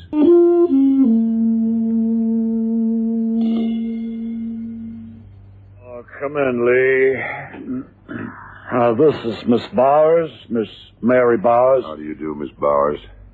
My assistant, Johnny Bridges. Lee Masters, FBI agent. How do you do, Mr. Masters? Sit down. Here, Lee. Oh, thanks. He's blind. Oh, yes, Miss Bowers. Lee Masters is blind. But... Miss Bowers, we're often distracted by all we see. Lee isn't. His powers of concentration, deduction, and heightened senses, other than sight, are quite extraordinary. And I think in your case we might be able to make particular use of them. That's why I specially asked headquarters to send Mr. Masters here to help out. I really don't see why, Mr. Bald. I mean, all I want is for somebody to talk to Brand and protect him for a while. Well, whether you like it or not, Miss Bowers, you are an important person. Mary Bowers. Only daughter of Len Bowers. Died in 46, leaving a fortune estimated at $26 million. Made from marketing the package rather than the goods. Mrs. Bowers predeceased him by 2 years, and the entire fortune was left in trust to the daughter, Mary Bowers. The income to be enjoyed by her so long as she remains single. On marriage, a quarter of the fortune goes to her. The remainder will to the Bowers Foundation. The Denver News, February 24, 1946. That's right. But, Mr. Masters, how? It's amazing. Miss Bowers is thinking of getting married, Lee. Uh-huh. Oh, but there's nothing like that about Brand. Mr. Galway, I mean. Not what you're thinking. He'd be the last man to go fortune hunting. And as you know, he's the one these dreadful accidents have been happening to. Accidents, Miss Bowers? Oh, yeah, brakes of his car tampered with, nearly fatally. An elevator door prized open, he nearly fell. An electric switch shorted, so he nearly electrocuted himself. Oh, and some more. So you've got to protect him from the murderer. Or the murdered, Miss Bowers.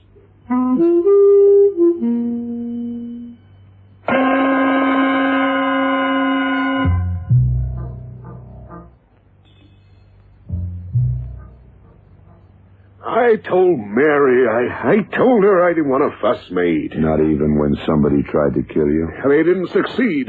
Let's forget the whole thing, Mr. Masters. Mr. Galway, your fiancée might have been killed. Do you want to forget that? I want to be left alone. For somebody to have a crack at you again, Mr. Galway? You like attempts being made on your life? No, of course not.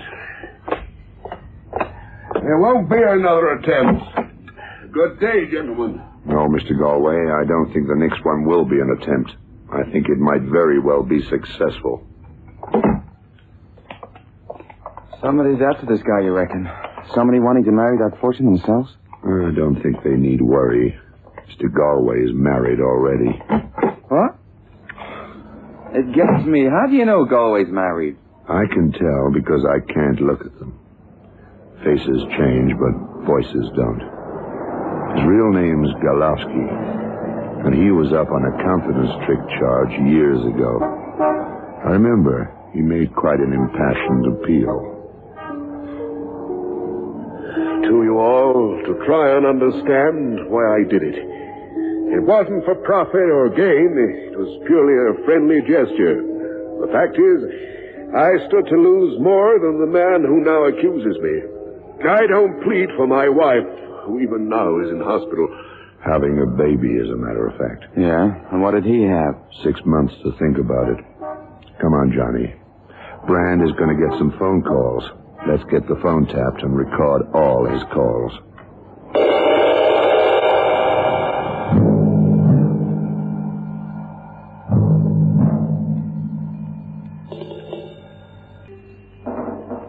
Mr. Galway got this first call just half an hour ago, Lee. Play it. Got back and phoned you at once. I don't understand. Why on earth should the FBI be interested? I don't know. Well, it doesn't matter, darling. You know what? No, Mary? What? I think we should get married at once. I think that's a great idea. Just great. I always say great minds think alike. Funny enough, if you hadn't suggested... Did they get anything else? Yeah, there was I'll a call go right right after this downtown one. and Let's book hear your it. tickets.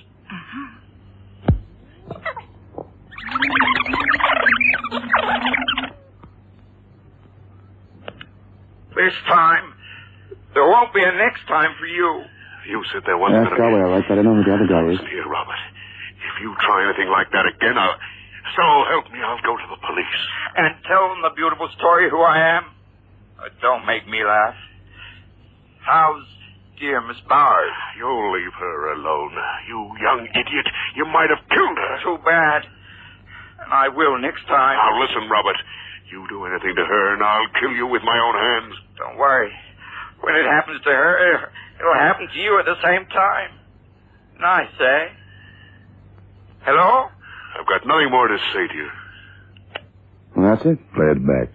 That bit right at the end. He said, nice, eh? And then there was a pause. Yeah, sure. With my own hands. Don't worry. When it happens to her, it'll happen to you at the same time. Nice, eh? Well, that's it. Quiet. Hello? I've got nothing more to say to you. You listen to silences, Lee? Silences talk loudest. Pass me the directory. We didn't get the caller's number that time. It came right after the first call on the engineer. Hey, you looking for something? The business listed part. They use a lighter paper. All right, Johnny. Clocks and watchmakers. Sure. Accountants, bricklayers, banks, clothers. Yeah, here we are. Read them out. Adams, Burnside, DeVels. The first names. Reg Adams, Burnside and Fisher, David DeVels, Bruce Hallam, Rob Jackson. That one. Rob Jackson? Robert? Address. 2230 Southside. In that pause between him saying nice A and hello on the tape, I can hear clocks ticking. More than I can. Well, when we get there, you'll be able to see them. And he called the man on the phone Robert. Gee, we make a great team. 2228. 2230. Watchmaker? Yeah, watches, clocks, rings, usual sort of place. All right, let's go in and see if Robert's the usual sort of man. Sure, the door's this way.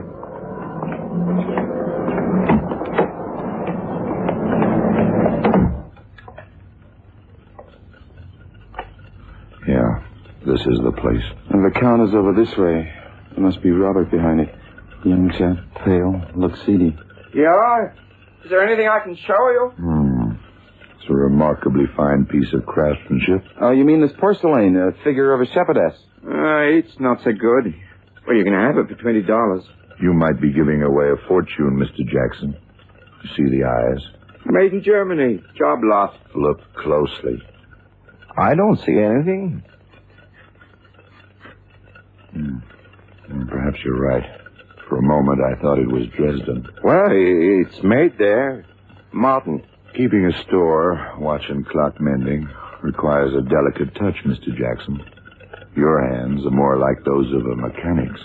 I've got a right to a hobby. Look, if I like mucking about with things, it's none of your business, is it? We're from the FBI. And everything becomes the business of the FBI sooner or later. Because sooner or later, everything has some bearing on criminal activities. Are you accusing me of something? No, Mr. Jackson. Finding out about you. Now, look, I've had enough. Now, go on. Get out. I know my rights. Sure. Your rights are within the scope of the law. But when you step out of the law, you're walking into barred places. Hey, that's good. Barred places, see, it means... I'm sure Mr. Jackson knows what I mean, Johnny. Shall we go? Yeah, this way. You know, I'd like to be a clockmaker. Everything precise, everything fitting, wheels going round in perfect synchronization.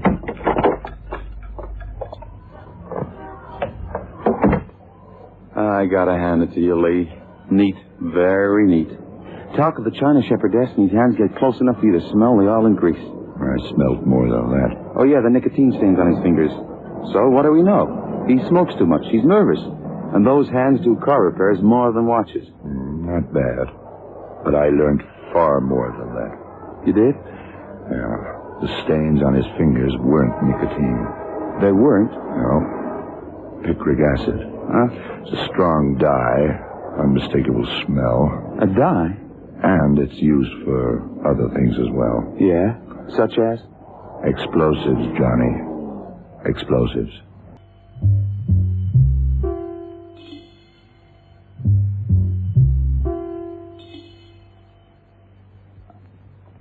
I don't get it. Why?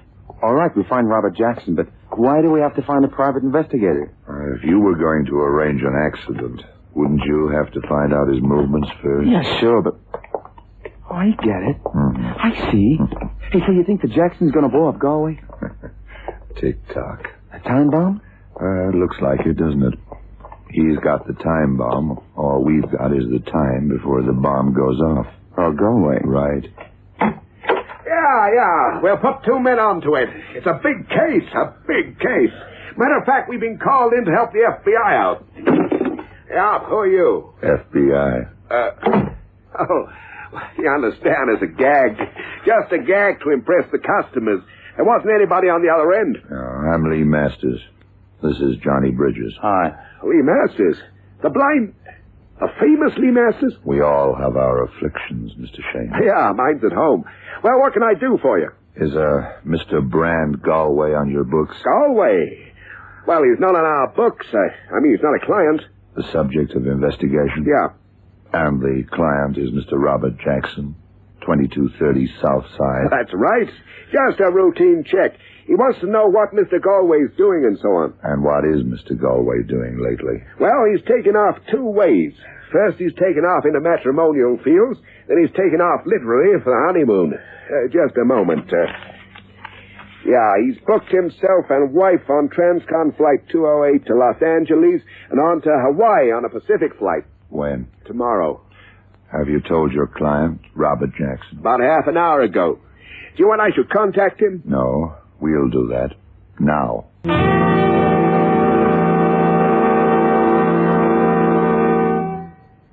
You are listening to Pressure Point, tonight's Sounds of Darkness, brought to you by Goodyear, the greatest name in rubber.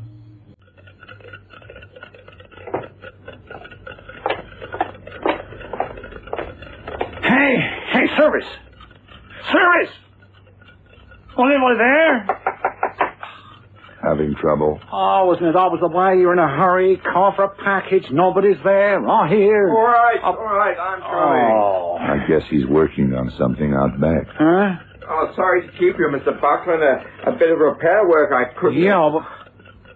Oh, it's you. In person. Now, look, mister, I was here first. I don't know what business you have with this man, but I'm here to pick up a package. Go ahead, Mr. Buckland. Oh, thanks.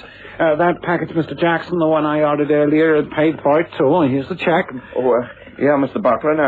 Here we are. Oh, thanks. Yeah, well, I'll see you. I'm sorry to rush. Flying to Fiji first thing in the morning. Bye.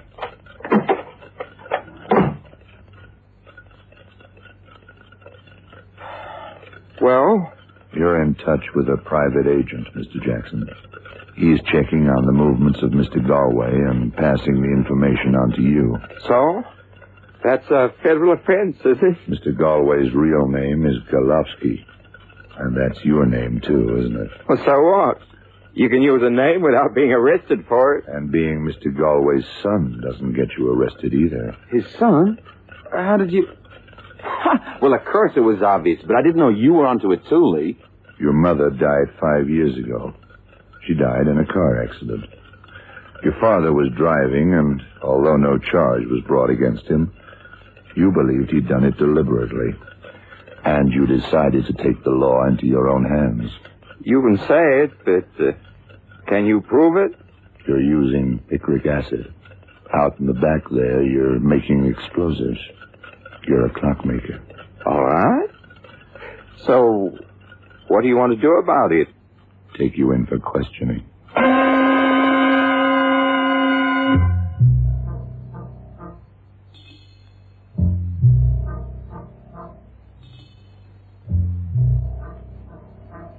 Suspicion's good enough, Lee. We could hold him for a few days. Yeah, but not long enough.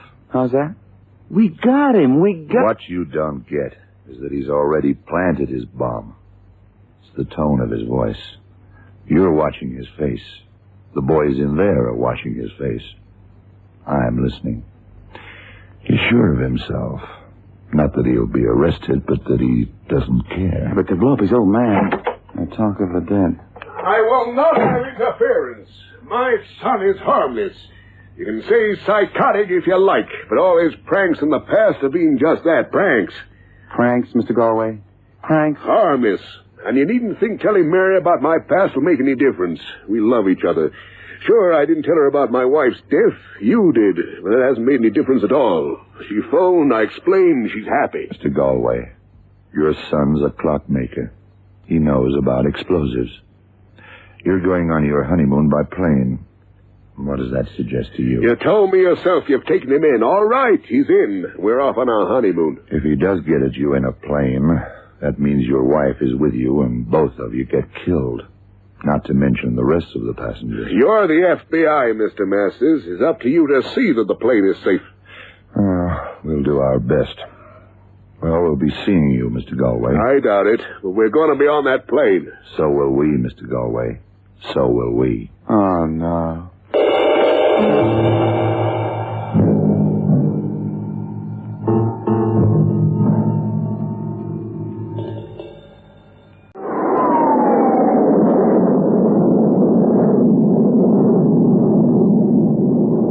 This message the hostess gave me.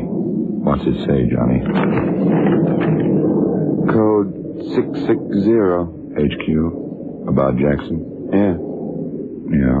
Reads, subject talking, boasting, quote, they can't do anything about it now, unquote. Ends. Oh, no. That means he's planted it. Yeah. I'll have a word with Mr. and Mrs. Galway. Just received a message from headquarters. Your son, Mr. Galway, boasts, to quote, they can't do anything about it now. You realize what that means. You took him in. How come he's got away with it? Because he's clever. Even if he hasn't got away with it, he's going to put us through hell until we land. What is it, Brad? Nothing, dear. Just something that's come up. You're so clever, you do something about it. I tried to, but you didn't cooperate. What's that got to do with it? You're the FBI. It's your job. What's your job, Brad? That fool son of mine really has planted a bomb. You're not going to do anything about it. You're going to sit there and let it be blown up, Mr. Masters? Please, Mrs. Galway. Things are bad enough without having a panic on board. There are other passengers, you know. I knew you were a fool. Now I know you're a blind fool. Easy, darling. Well, why doesn't he do his job? Mr. Galway, he might have somehow got you to bring it aboard. Did he give you anything? Do you carry anything he could have planted it in? No, I don't think so. Wallet and luggage, that sort of thing. I haven't got any hand luggage. Mrs. Galway? Don't ask me. Through your bungling, we're all liable to be killed. Johnny. What is it, Lee? I may be able to hear. The jet noise might not drown out something ticking. You go along to the flight deck, tell the captain who you are and what's happened. Tell him to stand by. Right. Don't rush. Stroll. Okay. I'll wander down the aisle on my way to the washroom. Well, good luck. Very good luck. And good listening. What's happened to you now? Look at him. Wandering away as if nothing matters. Well, he's blind. Blind people can hear better.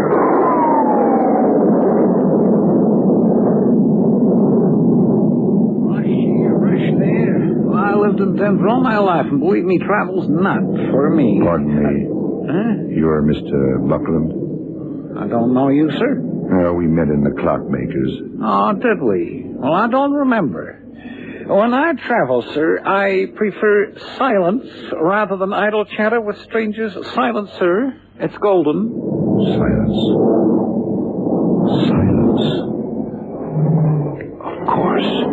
The one thing that'll set it off that's silent. I don't get you, sir. A package. He gave you a package, the clockmaker. Sure, a retirement presentation. I took it in to get the engraving altered. Have you got it with you? I don't see, sir, what that's got to do with you. Have you got it with you? Officially, the captain says... That package this man collected from Jackson's when we were there. Is it here? Sure, it's on the floor. Here, I don't know what you think you're doing, but I was... FBI. I got it. Get the wrappings off.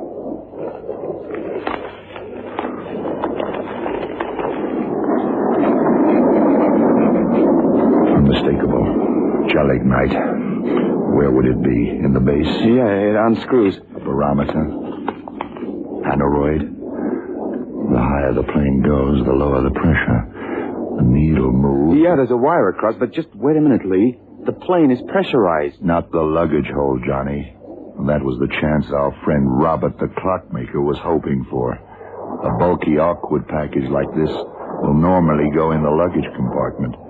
But Robert wasn't to know that we were going to search the plane and luggage. So, with the delay, there was no time for Mr. Buckland here to send his package luggage freight. Instead, he took it as hand luggage. And thank heaven for that.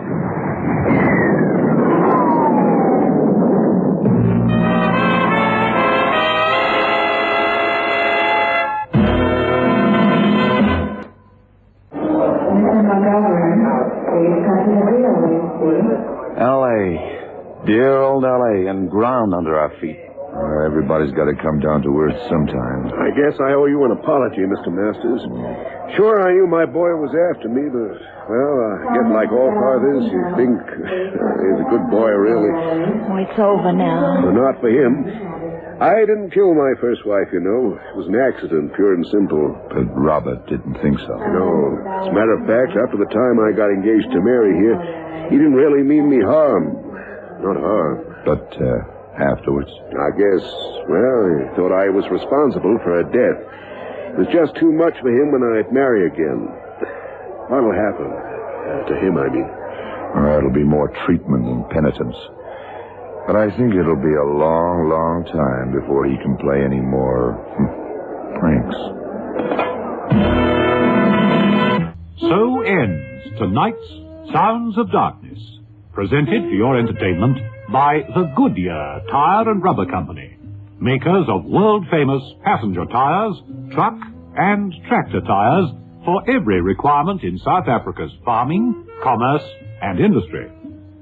Join us next Friday and every Friday night at 9:30 when Goodyear will again present the blind detective Lee Masters in The Sounds of Darkness.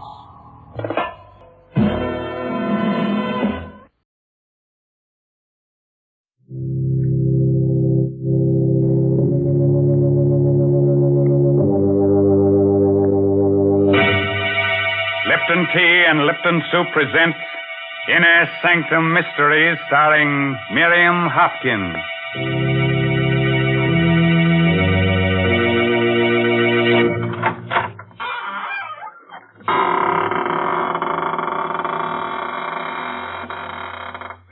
Good evening, friends of the Inner Sanctum. This is your host, Raymond, ready as always to provide you with your weekly ration of screams, gurgles, and blood. All in a spirit of gentle fun. I have no other object in mind, except to reduce you to sniveling wrecks of nerves and shudders. Have you got a white sheet handy? You might wrap it around yourself in case a ghost shows up. You'll think you're in the business and pass right on through you. Now, Mr. Raymond, don't be so silly. You know there are no such things as ghosts. Who said that? Oh, hello, Mary Bennett. So you don't believe in ghosts, huh? And, what's that standing behind you, huh? Oh, you shouldn't have done that, frightening me that way. Shame on you. Oh, I'm sorry, Mary. Can I make amends? Well, you might tell the folks how much you enjoy Lipton tea. Oh, gladly. Friends, just the other day, a ghost and I were having a conversation about Lipton tea. Now, here. Enough of that. Nobody is interested in what you and the ghost said about Lipton tea. Oh. No. Let's talk about real people and the solid pleasure they get from Lipton. They drink it at meal times. They serve it when friends drop in for a visit. And, of course, they often brew themselves a cup of Lipton's during the day, just because it's so nice to relax and enjoy that famous brisk flavor. Oh, by the way, that word brisk, B-R-I-S-K, is one that tea experts use. Brisk means that Lipton's always tastes tangy and bracing. It's never flat or wishy-washy. Yes, you just don't know how good tea can be until you know how good Lipton's is. Okay, Mary, suppose you go fry me a cup of tea. But keep the kitchen door open because you're about to hear the story of the Bog Oak Necklace. It's an original radio play by David Driscoll. And our heroine tonight is that beautiful star of stage and screen, Miss Miriam Hopkins, who'll play the role of Emily. Now be calm, be calm. There's nobody standing behind you. At least nobody you can see. At the edge of a lake, in a small New England town, two men are busy digging an excavation.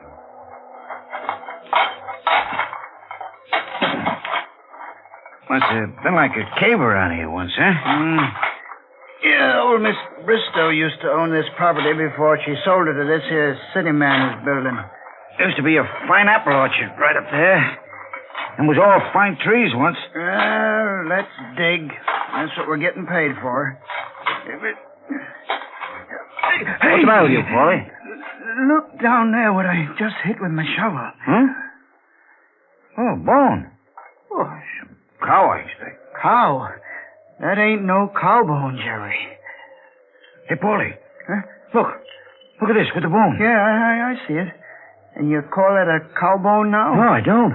This here must have been a graveyard once. This here was never no graveyard. The river used to come right up to here almost before the big flood. Before they built the dam.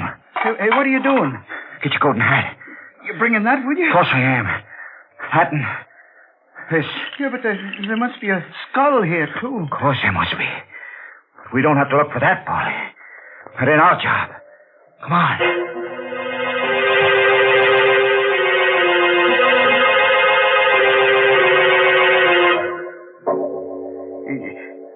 Jerry and me was digging away there, Mr. Warren, down towards the river.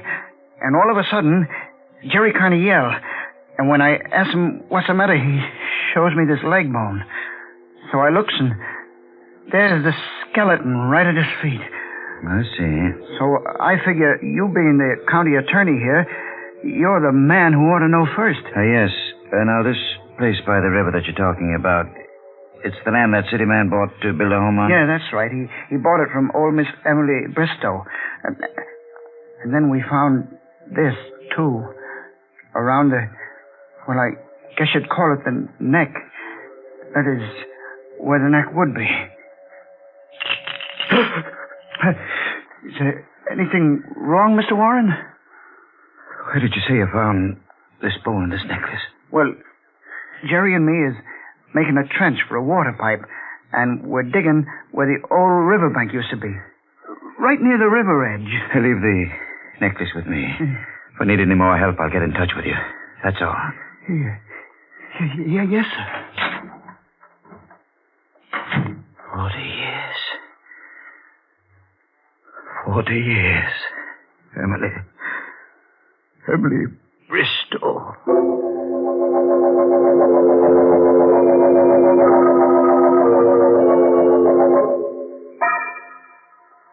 What do you want with me after 40 years, Andrew? Look, Emily. Well, these are old woman's eyes. Look closer. Take that away. Take it away. The Bog Oak necklace, Emily. Do you remember? Presented to Miss Emily Bristow on her 24th birthday by Andrew Warren. Where did you get it, Andrew? It was found at the river edge. On the property you've just sold. Daisy. Daisy. It's come back to us, Emily. After all these years. It's come back to us. The Bog Oak necklace. Necklace that meant the death of your sister, Daisy.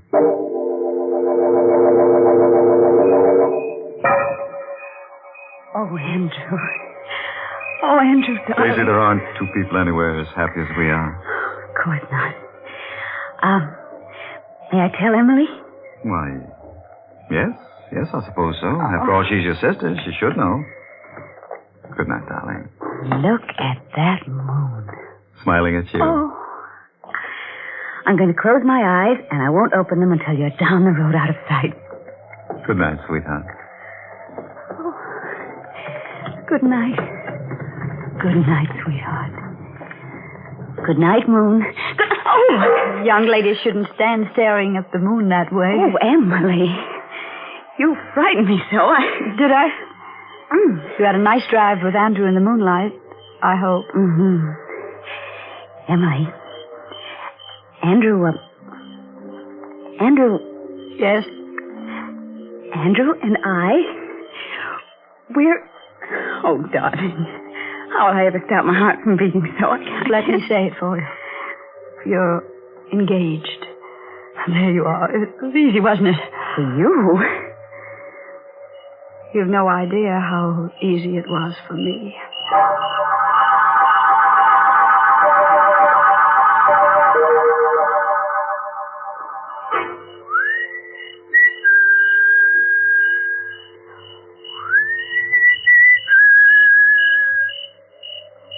Emily.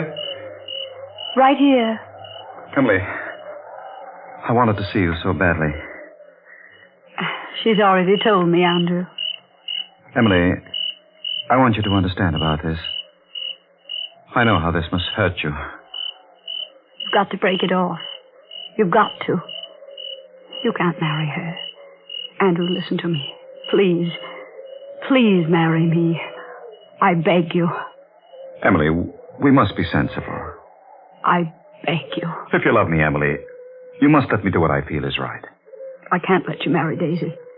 You're mine. I must have you. If not me, Andrew, no one. No one else at all. It's too late now. Forgive me. I'll never forgive you. And I'll never let you go. Emily. Never. Never. Never.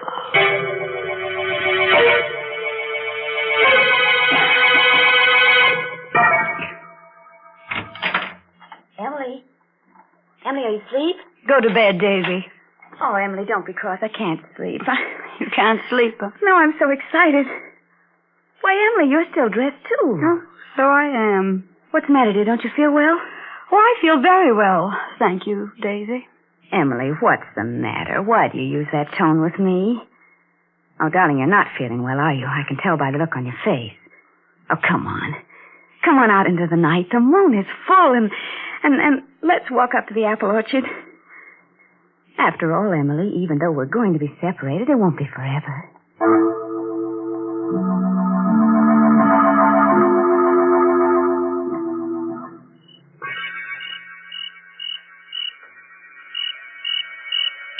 Aren't you afraid to be out here at night?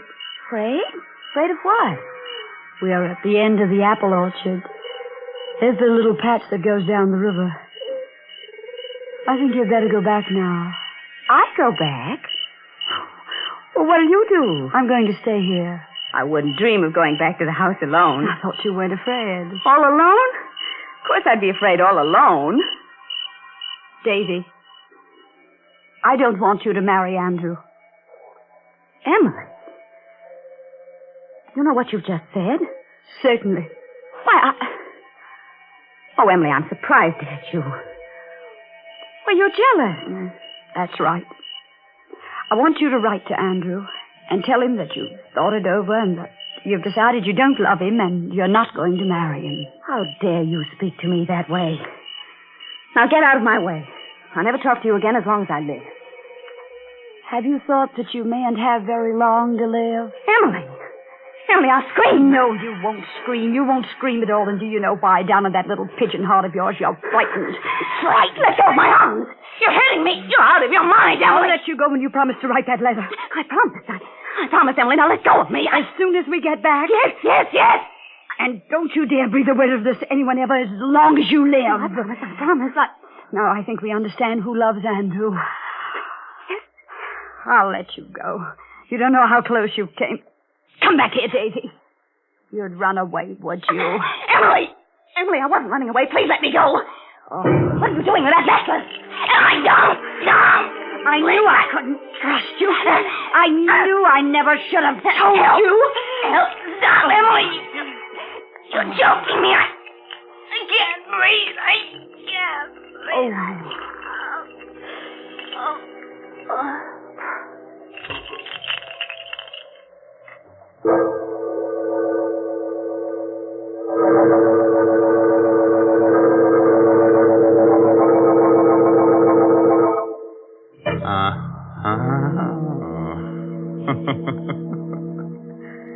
Well, girls will be girls, I suppose. That's kind of pity about little Emily, though. Just think what a wonderful hangman she'd have made if she'd been born a girl. Kind of cute, huh? Being taken for a little swing by a girl. What a terrible woman she is, Mr. Raymond. Oh, now, listen, I like Emily. She's so inventive. Most women will do anything for a necklace, but only Emily knows what to do with a necklace. Now, please. You know very well that the only thing you can do with a necklace is wear it. Oh, yeah? Well, the only thing you can do with Lipton tea is drink it. Well, what's wrong with that? And, Mr. Raymond, maybe you don't realize how often folks do drink Lipton tea. Why, it's the perfect beverage for so many occasions. And that's why it makes sense to have a good supply on hand, to buy the larger, more economical size packages. And it is more economical that way, too. Oh, yes. It's wise to have a large size package of Lipton tea on your shelf because that well-known brisk flavor, that bracing, full-bodied taste, makes Lipton's always welcome. That gives me an idea. Maybe we should have had Emily and little Daisy talk out their quarrel over a cup of Lipton tea. Oh, man, that'd be chummy. But it's too late now. Daisy is stretched out on the ground with a bog oak necklace twisted tight around her neck. She's not sleeping now. She's just dead to the world. So, let's get back to our star, Miss Miriam Hopkins, who plays the role of Emily. Daisy, get up. Get up this minute and stop teasing me. You're not hurt that bad, and you know you're not. Please get up, Daisy. You're frightening me. Daisy. Daisy, you're acting just as though you were dead. I am dead, Emily. You murdered me. You strangled me with the bog oak necklace. You see, you wouldn't be talking to me if you were dead. You've killed your own sister, Emily, because you were jealous. That voice, that's Daisy's voice. But your lips are not moving. How can you be speaking to me, Daisy, when your lips are not moving? They'll find me here in the orchard with your necklace around my neck. And they'll know you did it. And they'll punish you. You'll never be allowed to marry Andrew. I will marry him. I will. Oh, what am I saying? Who am I talking to? Somebody's speaking to me with Daisy's voice. And all your life I'll be speaking to you. Just like this.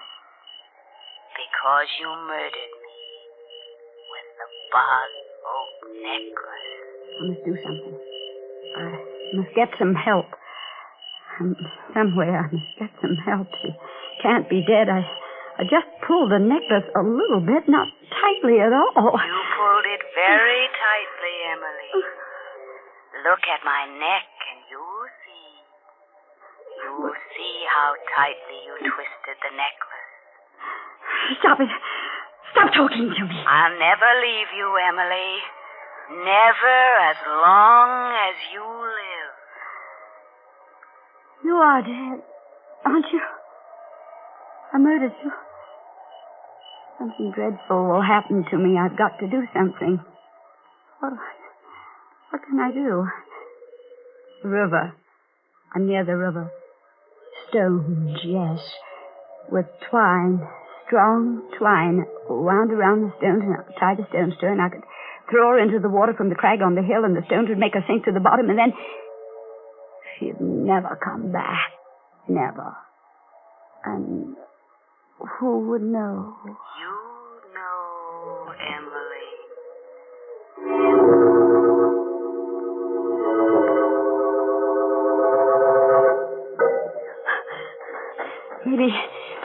Maybe when I get back to her, she'll be moving and I'll talk to her.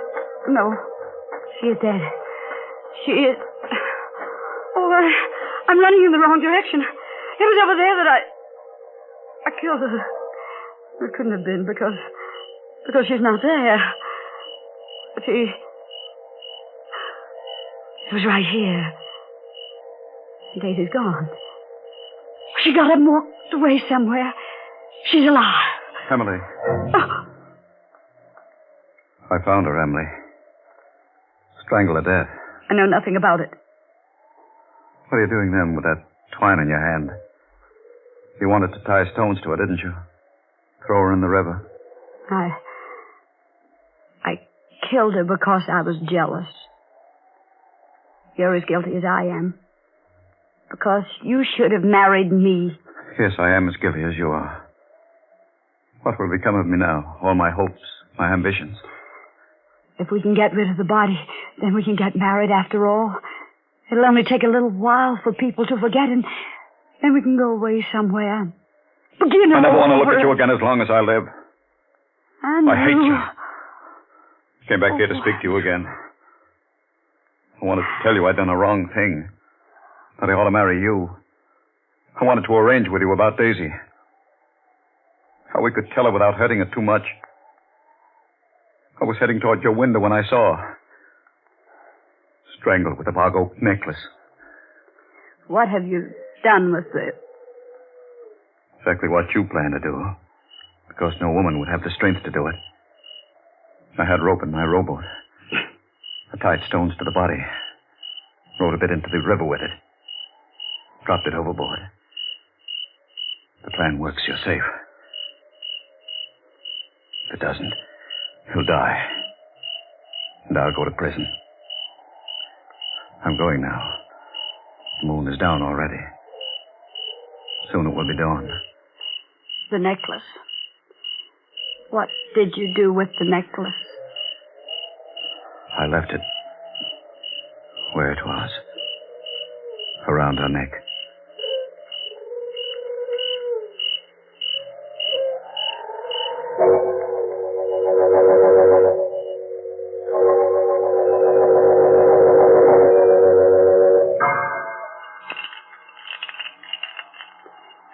That sound, the sound the necklace makes. I have heard it every night for 40 years. 40 years. Now she's come back to us. To me. Tell me, Andrew, where was it found? She's been there, at the bottom of the river all this time. Oh. During the flood last year, the skeleton must have been swept into that old sewer. Twine probably rotted away a long time ago. That's the only explanation I can give. Watching! Down there at the bottom of the river, watching! I'm going now, Emily. It's probably the last time we'll ever see each other. I'll leave the necklace with you. It was to you I gave it 40 years ago. Emily. What's that? What? The voice. Her voice. I'm going. Don't leave me, Andrew. Don't leave me. He'll leave us, Emily. He'll leave the two sisters alone. Together. Andrew! We're alone now, Emily. Just as we used to be. You and I and the necklace. No. Come, Emily, let's take a walk as we used to. In the old apple orchard. No. Come. It's getting dark. No, I've not been near that orchard in 40 years. Come, Emily. With me. But I'm old. No, you're young. As young as I am. Come with me. We'll tell each other little secrets, won't we, Emily? Just as we used to. Yes. The crickets will be chirping and the moon coming up. All as it used to be. Yes. And you'll be wearing your necklace. The bog oak necklace that Andrew gave you when he thought he loved you instead of me. You'll wear it the way you used to when you'd steal up there to the orchard to meet him. Remember? When he used to roll to the bottom of the hill and wait for you, and you could stand in the orchard until you heard him whistle. Yes. Emily. Yes.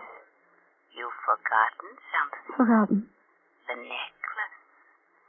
The bog oak necklace. Oh. Wear it, Emily. Dear Emily. Wear it.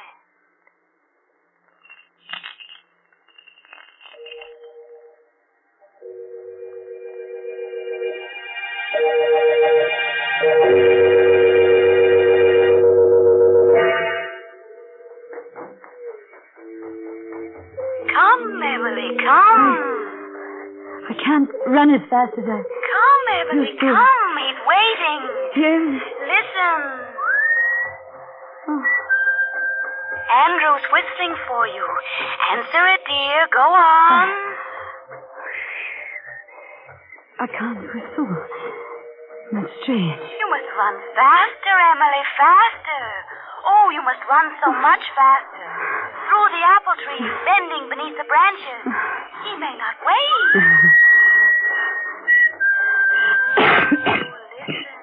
Listen. He's angry with you because you're keeping him waiting. All out of breath. These apple trees, the branches, they're in my way. I can't bend over. Faster, faster. He may run off with Daisy. No. I'm coming, Andrew. I'm coming. Wait for me, Andrew. Wait for me. Oh, that necklace. Emily, you caught it in a branch. Turn around, Emily. Turn around. Turn around. And loosen it. Turn quickly, Emily.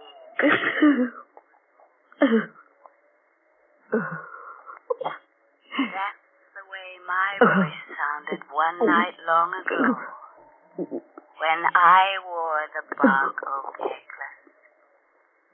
When I, too, was strangled by the bog oak necklace.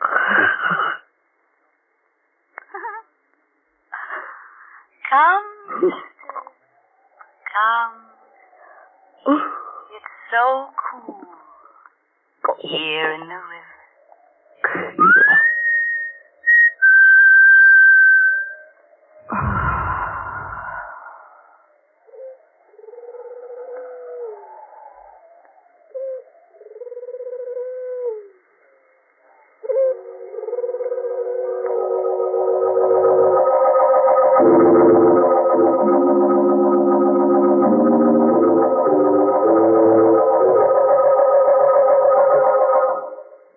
Daisy, Daisy, tell me your answer true. Who gets choked first? Me or lovely you? If you'll be the first to strangle, I'd appreciate your angle. And when I learn that it's now my turn, I'll gargle as nice as you. Mm-hmm. What awful words to sing to such a nice song. Oh, but listen, I sing so well, and I can recite, too. Shall I recite you something suitable? Say a Mother Goose rhyme, huh? Mr. Raymond, you don't know any Mother Goose. Is that so? Well, I know one that you love. Listen. Polly, put the kettle on. Polly, put the kettle on. Polly, put the kettle on, and we'll all have tea. Well, that's fine. Only I hope Polly makes sure that it's Lipton tea. Naturally. But I suppose there's little doubt that she'll use Lipton. Because after all, more people drink Lipton tea than any other brand. The reason for that is Lipton's famous brisk flavor. Yes, Lipton tea is never flat or insipid. It always tastes full-bodied and vigorous. And, well, I guess it's all summed up by that word brisk. Yes, folks, brisk is the word that the tea experts use when they talk about Lipton tea. So try it real soon, won't you?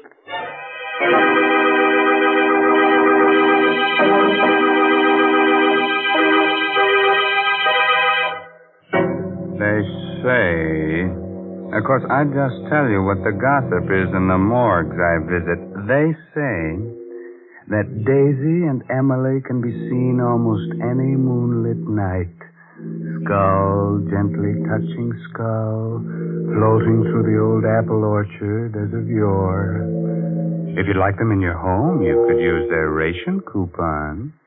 Outside of rattling a bit when the wind blows, they're very nice and companionable, especially on dark nights.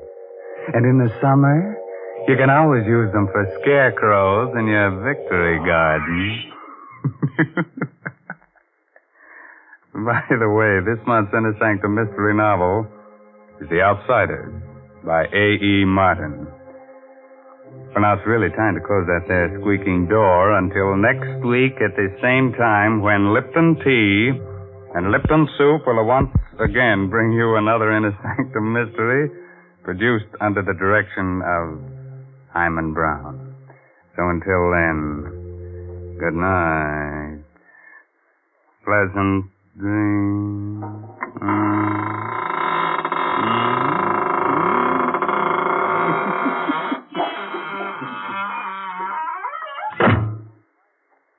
Folks, I wonder what our grandmothers would have said if they had heard about Lipton's noodle soup.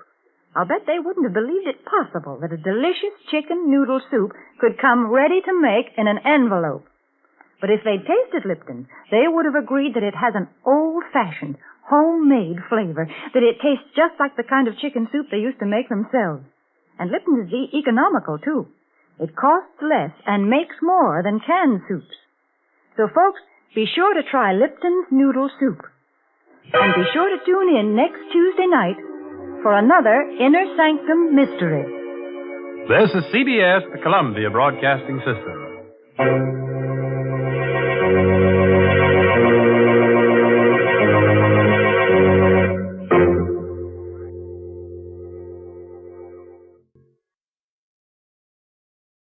Tired of the everyday routine? Ever dream of a life of romantic adventure? Want to get away from it all? We offer you Escape.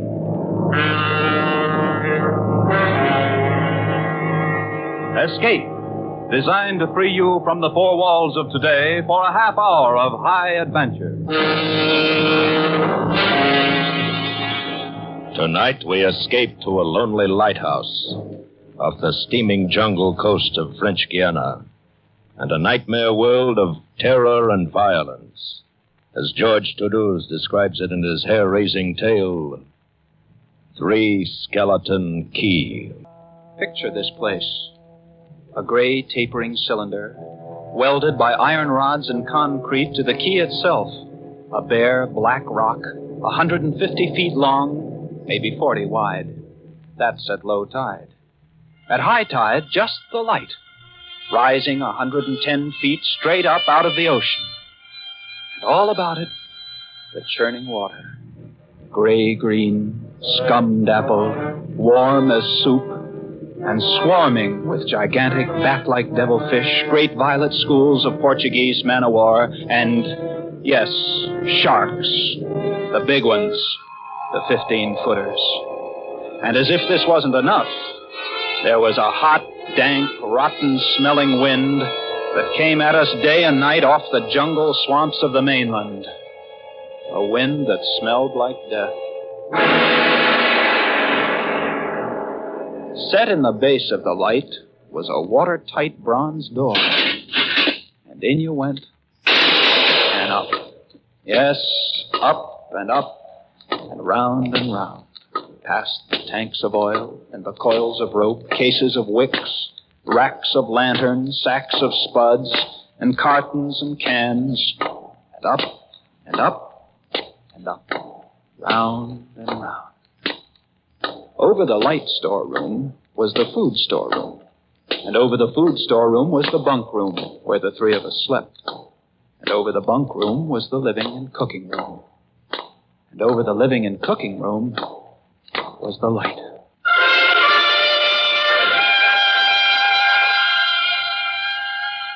She was a beauty, balanced like a ballerina on the glistening steel axle of her rotary mechanism.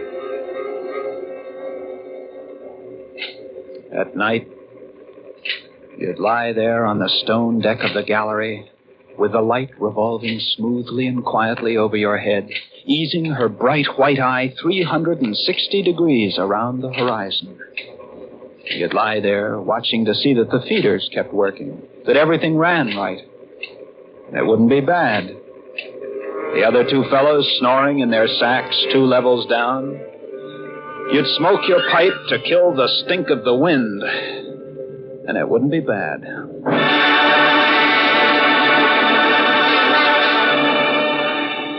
About those other two, Louis and Auguste, what a pair. Louis, he was head man, was a big fellow from the Basque country, black beard, little hard black eyes, and a pair of arms that, I tell you, those arms were as big around as my legs. Yes, head man he was, and what word he let go was law. Silent fellow, and although I spent my first 2 weeks trying to strike up a real conversation, the most I could ever get out of him was... Oh, I took up this profession because I don't like people. They talk too much. It's quiet work, light tending. Let's keep it that way. You're getting to be as bad as Auguste. I thought maybe for once they'd send me somebody That who was would Louis. keep his mouth. And when he accused me of becoming like Auguste, I quieted down, because Auguste was the talkingest man I've ever met. The talkingest and the ugliest. He was hunchbacked, stood 4 feet high, had red hair and big blue eyes. It seems he'd been an actor in Paris. Over 200 different productions, dear boy, at the Grand Guignol. Oh, but it was monstrous, horrible. The way we used to scare the audience, I was hated. Yes, they used to throw things and hiss and bare their teeth at me. Finally, it got too bad. I couldn't stand it any longer. I gave up the theater. My nerves, you understand, yes, gave it up completely. I really did. I couldn't stand it. It all started one morning at 2:30. I was on watch, lying on the cool stone deck, pulling on my pipe, staring out at the blackness, the phosphorescent combers and the big yellow stars, when, out of the corner of my eye, I noticed something show up for a second, something the light had touched, far off. I waited for her to come around again, and when she did, there it was. A 3-master, a big one, about a half-mile off, and coming down out of the north-northwest, coming straight for us. You must understand, our light was where it was for a very good reason. Dangerous submerged reefs surrounded us, and ships kept clear. But this one, this sailing vessel, was coming straight on. I went over to the gallery door and yelled down. Louis! Ship! Headed for the reefs! I had the glasses out now. I couldn't read her name, but I could see her quite plainly. All sails set, the foam creaming away under her bow, her beautiful lines. A Dutch ship, I guessed her. Why didn't she turn? Every time it passed, our light hit her with the glare of day. Ship? Where? North-northwest. The light will touch her in a moment. Oh, can't she see us? Look at her. She just keeps coming on. The square heads. What is it? Watch. North-northwest. Ah. I know what it is. What? The Dutchman, the Flying Dutchman. We did a play about her. What a performance. You ghastly galleon, hag-ridden, curse-driven, must on... Shut up, will you? She's luffing. Yes. It's a sloppy way to come about. She's derelict, that's it. Derelict? Abandoned. Crew left her for some reason or another. But instead of sinking, she's gone on, running before every wind. She'll not run long. Not with these reefs to break her up. A beautiful ship. Now, why would men leave a beautiful ship like that?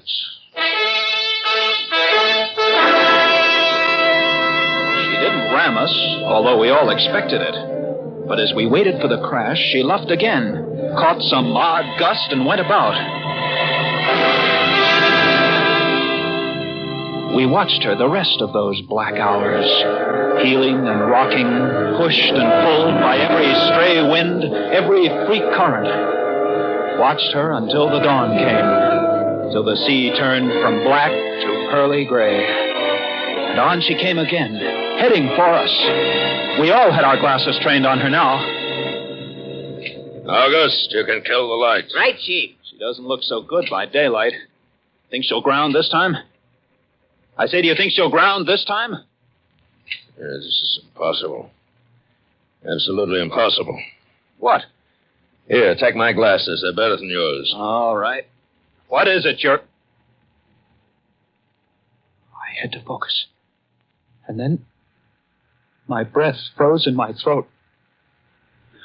The decks were swarming with a dark brown carpet that looked like a gigantic fungus, but undulating.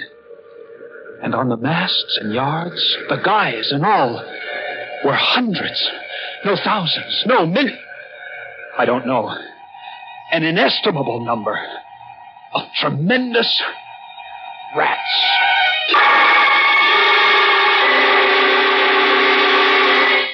See them? Yes, I see them. Now we know why she's derelict. Yes, now we know. What are you two doing? Here, give me a look. Yes, give him the glasses. Take a good look, chatterbox. Give you something to talk about. She's still heading for us. Yes. What? If she's going to turn, she'd better turn soon. Suppose she doesn't. You mean suppose she piles up on the quay? It's low tide. Yes, it is. Well, where's all the conversation, August? Huh? Here, you want the glasses again? You want another look? No! She's still coming on. Go away! Go away! Turn, will you? Turn, I say! I pray you turn.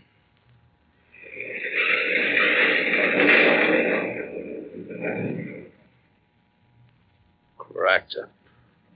The rats! Look! On the water! Like a carpet! They're swimming. Sure, they're swimming. Those are ship's rats. But they're swimming for the rocks. The door below! It's open! Well, come on! And down we went, racing down the stone stairs, taking them 3 and 4 at a time. Scared? You bet we were scared. August, you get the windows. Maybe they can climb. We don't know. Right, Chief. But hurry! Hurry! Look. You see them? No. Oh, yes, I do. Up at the other end of the rock. Look at them. Millions.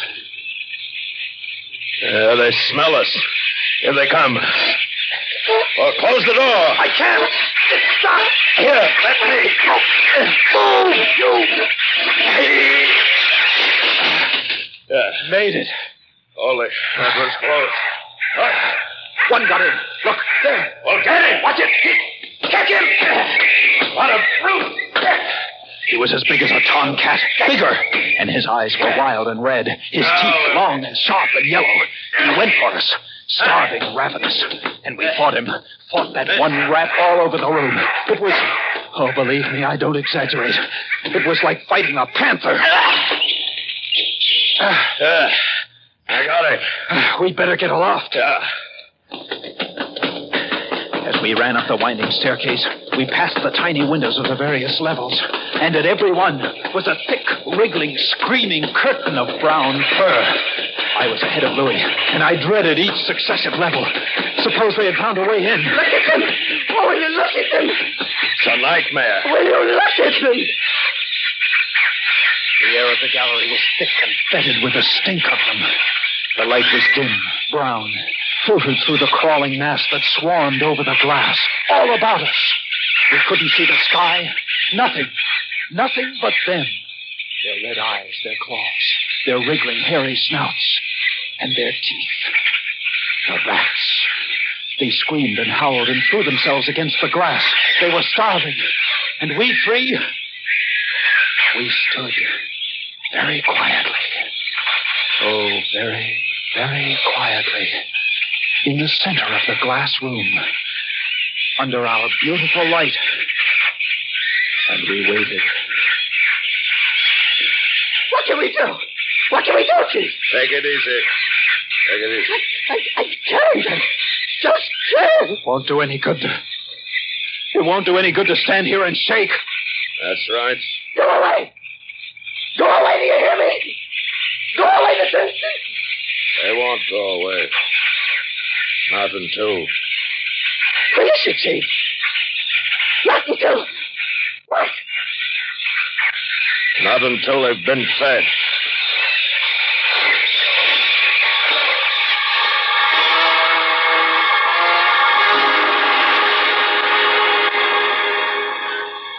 You can take just so much horror, and then you get used to it.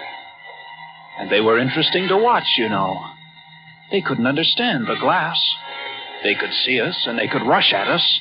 But that thin, invisible barrier held them off, stopped them. From time to time, we caught a glimpse of the rocks below.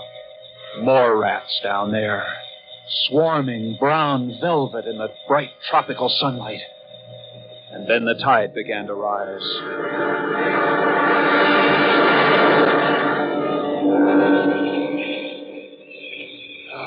If only it had drowned some of them. Ship's rats don't drown. No, sir. You can't drown one of them. They're all climbing up the tower. This bunch around us is getting thicker. Say, what's the time? 6:15. You've got first watch, Sean. All right. Wake me at 10. I will. Come along, Algo. It was getting dark. One side of the room was lit a soft, filtered red. Sunset through the rats. Oh, very pretty. I set the wicks, checked my fuel, and then lit the lamp. It caught them, lit them in their gigantic wriggling web of pale, hairless bellies, twitching red tails, bright eyes. And then I started the rotary motor. The light drove them mad. As she swung slowly and smoothly about, she blinded them in the fierce stabbing bar of light, moving continually about, ever turning, ever touching, ever moving around and around. And they, twitching and shuddering, eyes flaming when they were struck by the light, the bright light moving. And behind, on the dark side of the room, so close, I dared not turn my back. But you can't help turning your back when you're in a room made of glass. On the dark side of the room, you couldn't see them, but only their eyes. Thousands of points of blank red light, blinking and twinkling like the stars of hell. And when I came up into the gallery early the next morning, there stood Auguste, his back to me. He was bowing to the rats, waving his arms and making a speech. Dear audience, I am going to play once again that magnificent role which made me the toast of the Paris theater. Prelati, the evil genius of the medieval underworld. I am he who did guide the dark soul of Maréchal into the never I stood staring at him, horror-struck. But he didn't notice me. The man had gone mad. He kept turning, telling his stories to all the rats, leaving no one out. Auguste! Auguste! Another one, a late comer. Take a seat on the aisle, dear patron. Stop it. The blood-stained monster was my partner in iniquity. He went on, bowing and scraping to the rats, his big blue eyes rolling and winking, his wild red hair waving about him. I grabbed him by the arms and slapped his face.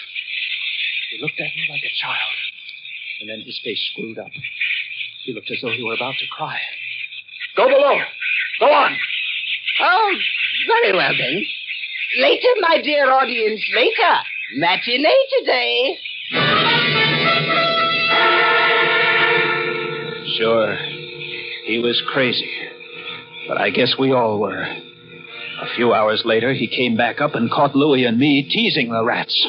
Yes, sounds horrible. It was fun. We would get right up against the glass and make faces at them. It drove them crazy. They would scratch away, trying to get at our eyes. Louis was even cuter about it. He'd pull a piece of bread out of his pocket and press it against the glass. The rats would scramble into a solid ball, fighting each other, clustering like grapes.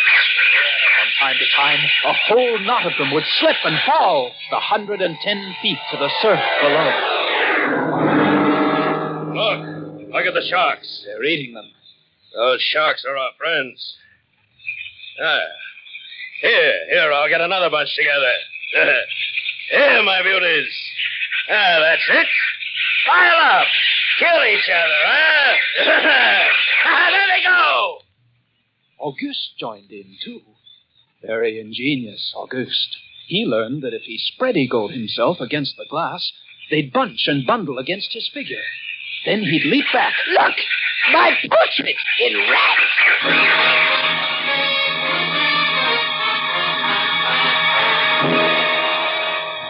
It went on all day. And then I was lying in bed. It was about midnight. I was very tired, and I was just beginning to fall off to sleep when I became conscious of a new sound. I couldn't figure it at first. I got up, lit the lamp, and went to the window. Even as I looked out, I saw one of the panes begin to sag in. They had eaten the wood away. Louis, come quick! What is it? They found a way in! I held the glass with my hand. Now they were all going crazy, and assured of the success of this maneuver, were all nibbling away at the wood. Louis ran below and then returned with a large sheet of tin. We spread it against the window and hammered it into place. Even as we did so, we felt the heavy bodies thudding against the other side as the window gave way. There. That ought to hold. If it doesn't, we're done for. Rats can't eat tin. No, they can't. But what was that? I don't know. Came from below. The storeroom window.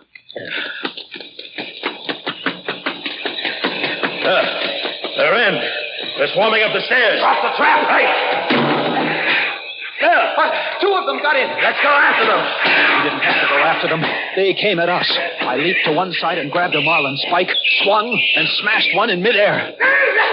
No! I whirled to see Louis with the other. It had ripped his hand open and the blood was pouring out. He held his hand aloft and kicked at the snarling rat.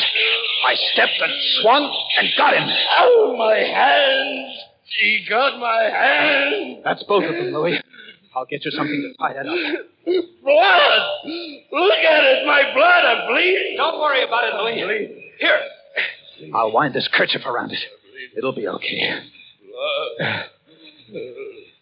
There. Here, that's not bad. Just the flesh. And then I became conscious of a new sound. They were gnawing their way through the wooden trapdoor. I watched the wood, fascinated. And even as I did, it began to give way. And a bristling, whiskery nose showed through. Louis! We've got to go up!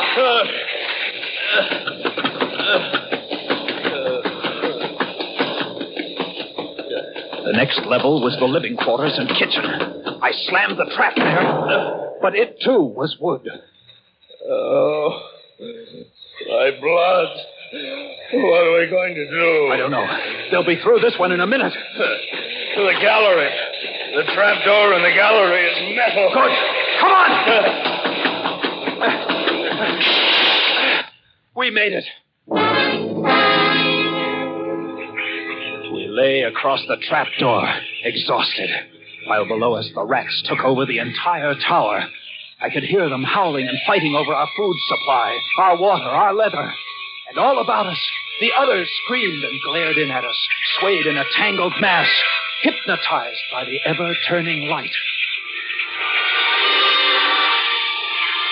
By morning, the air in the little room was horrible. Until now, we'd been getting air from the tower below. Now that was sealed off, and so was all our food and water. We lay exhausted, panting, waiting, and the hours crawled on. I was almost dozing from fatigue when I saw a sight that brought me to fast. Would you like to come in, my beauties? Would you? I hold the powers of life and death, and I can let you in, you know. Auguste was standing by the glass, and in one hand he held a big wrench. He was tapping the glass gently, not quite hard enough to break it. I eased myself to my feet. Slowly, very slowly, tiptoed toward him. All I have to do is tap just a little harder and... I found a coil of wire in the toolkit, and I trussed him up, fastened him to a stanchion in the center of the room. Louis was of no help. He lay on his side, looking at his bloody hand, weak and sick as a baby. So there I was, a lunatic and a coward for company, and all about, watching our little drama, the rats.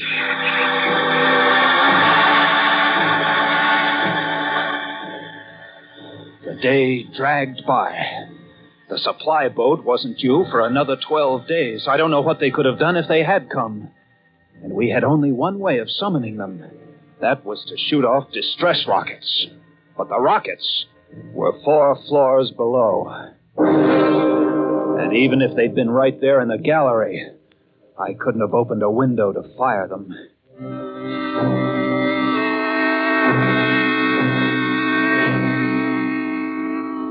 That night, I tended the light, but its flame was devouring our oxygen. The following day, we lay thirst-tormented, starving, waiting. And the following night, I again tended the light. But the small supply of spare wicking we kept in the gallery had become exhausted. And quite suddenly, at about midnight, the light went out. There was nothing I could do. Wicks were stored 3 levels below. Nothing I could do. Nothing. From time to time, I'd strike a match to see the clock. And when I did, it lit up the million red eyes about us. All about. Watching. Waiting. Below, it had grown quiet. They'd cleaned us out, and now they, too, were waiting. All waiting. Then, the rats, quite suddenly, were silent. And then I heard it. And then I saw the sky and the stars. The rats were gone. I went to the glass. Out there on the water, a small freighter, a banana boat, showing a few lights, came softly and innocently towards us. Our light was out. They didn't know. I wanted to open the windows, to call out to them, to warn them somehow. But I was afraid. What if the rats were hiding from me, tricking me? So I waited.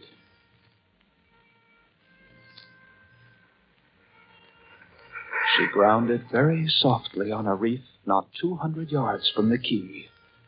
Grounded so gently that the man playing the cornet, was he a passenger, crewman, off watch, didn't even stop playing.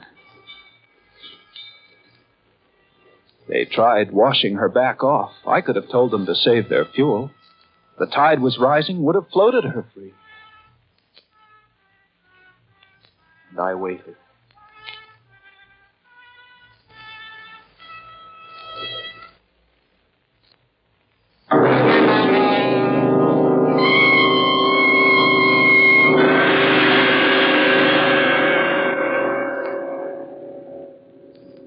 That's all. That's the story. The sun came up, and there wasn't a rat on the whole quay. Every last one of that terrible army had left us, gone back to sea on their new ship. Auguste, insane asylum. He never recovered. And Louis, they took him into Cayenne, where he died of blood poisoning from his bite. Yes, that's the whole of it. And if you'll excuse me now, I must go set my traps. No, mouse traps. No rats in this lighthouse. I should say not. Life in the lights isn't bad. But sometimes when I see a strange vessel approaching, I get a little nervous. Sure. Somewhere on the seas, there's a little banana boat without a crew. That is, without a human crew.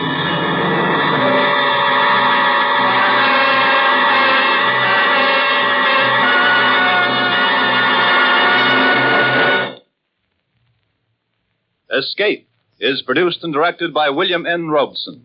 Tonight we have presented Three Skeleton Key by George Toulouse, adapted for radio by James Poe. Featured in the cast were Elliot Reed as Jean, Bill Conrad as Louis, and Harry Bartell as Auguste. Special music was arranged and conducted by Del Castillo. Next week.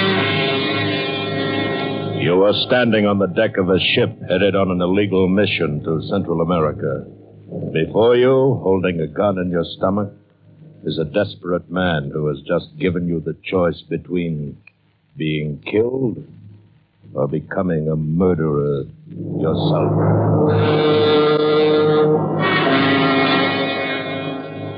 Next week, we escape with John and Gwen Bagney's exciting tale of a murderous trio of gun runners in Central America, Maracas. Goodbye, then, until the same time next week, when once again we offer you Escape. Stay tuned now for Life with Luigi, which follows over most of these CBS stations. This is CBS, the Columbia Broadcasting System.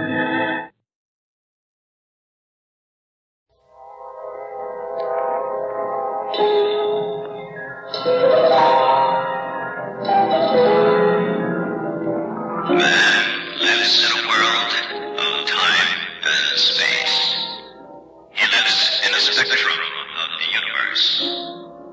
When he ventures beyond his limit, he is indeed in the unknown, a realm where strange forces are brought into play. When man tampers with the powers beyond his reach, he is often destroyed. This is Macabre.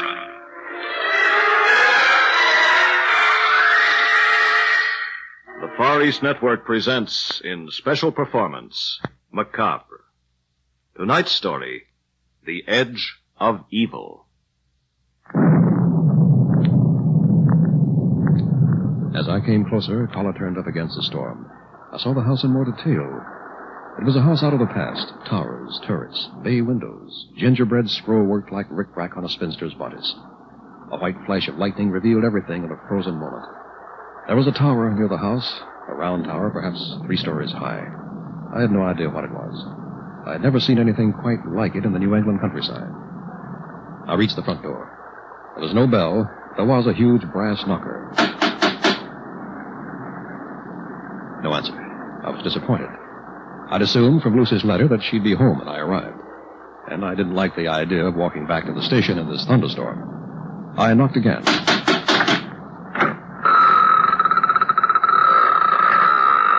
door opened slowly. A creature stood before me. It was difficult to think of him as a man. He was twisted, ugly, distorted. His eyes were bright, and they fastened themselves upon me like sharp pins. Yes? I'm Jerry Mayer. You're not Professor Narvik, are you? No. Isn't it obvious? Is the professor here? Is Mrs. Narvik here? Come in.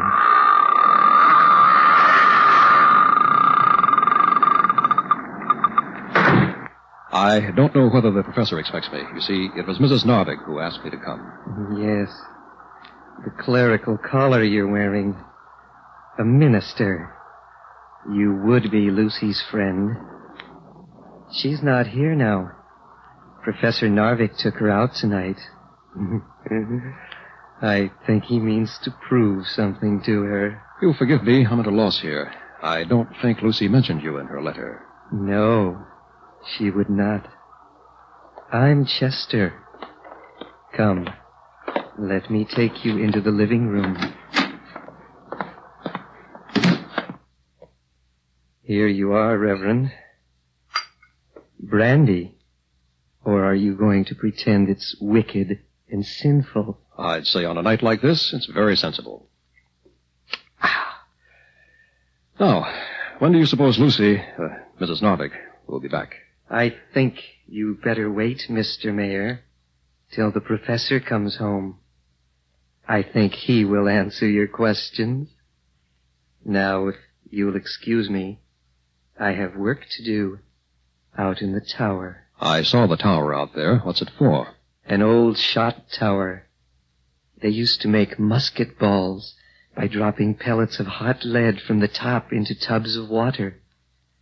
Today, well, let's say today, we still use it for a scientific purpose. Good night, Mr. Mayor.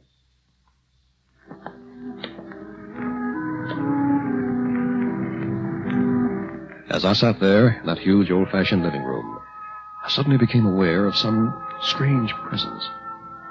What I felt is almost impossible to describe. Not sound, not sight, not touch. It was feeling, pure inner feeling. There was something evil in this room. I wanted to rise. I couldn't. I wanted to scream. My throat was paralyzed. The room began to spin. An evil force swirling tornado-like all about me. The edge of blackness. The edge of evil. I opened my eyes. I was in the same chair. I don't know how long the blackness had been all about me. A dim face swam in front of my eyes. Then suddenly, it took form. Jerry Mayer. Oh, Jerry, I'm so glad to see you, even if I did find you fast asleep. Oh, yes, sleep. I must have dozed off. I'm sorry, Lucy. Nonsense, Jerry. Don't apologize. You're here. That's all that counts. Yes, I guess I am. But I expected to find you when I came in. I know, Jerry. I should have been here. Richard insisted I go with him to a lecture. It was very dull. Where is Richard, Dr. Narvik? Oh, he'll be here in a moment. He wanted to see Chester out in the tower. You said you were in trouble, Lucy. What kind of trouble? Could we wait till tomorrow? If you like. I'll run upstairs now and freshen up. Make yourself at home, Jerry. I'll try to. There was something wrong here. Something wrong with the house. Something wrong with Lucy. As I took a few aimless steps in that old living room, a figure suddenly appeared in the door. A tall man of 45 or so, lean, dark, saturnine. I needed no introduction to know that this was Dr. Narvik, Lucy's new husband.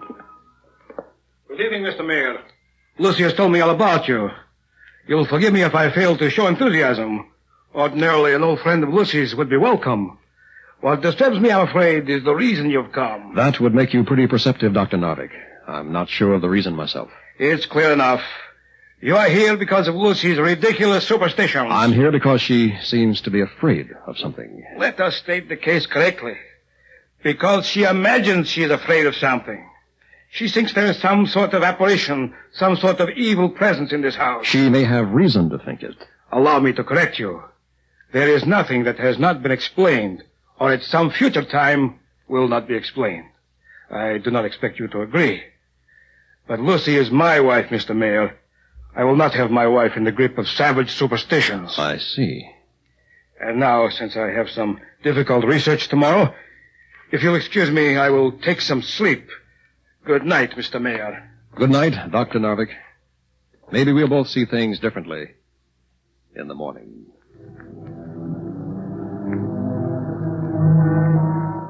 I awoke in a cold sweat. I knew something was in the room. Something. It was a medium-sized room with a bed and bureau. An ordinary guest room Lucy had given me. The window was open, but there was cloud cover, and it was pitch black. I could see nothing. There was no lamp, but I had left my lighter on the bedside table. If I could just make a little light, I'd feel better. I reached for the lighter.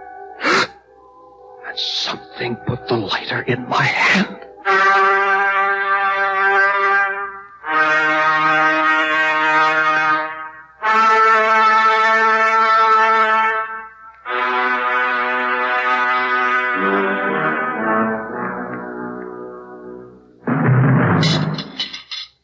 More eggs and bacon, Jerry? No, this is plenty. Go on with your story. Well, I suppose this is a good chance to tell it. You see, Jerry, I really did love Richard when I married him. I looked up to him, admired his brilliant mind. He is brilliant, you know. Has a worldwide reputation as a physicist. Mm-hmm. Go on. Well, Dick bought this old house because it was near the university, and because it was a bargain. You see, it's supposed to be haunted. And do you really think it is? Jerry, you know why I really called you, don't you? Because you needed help. A special kind of help. You're an ordained minister. Isn't there a technique for ghosts? Isn't there some sort of ritual? You mean exorcism? Yes, there is such a thing. I've looked into it. Ceremony dates from medieval times. Bell, book, and candle. But it should be used only in extreme cases.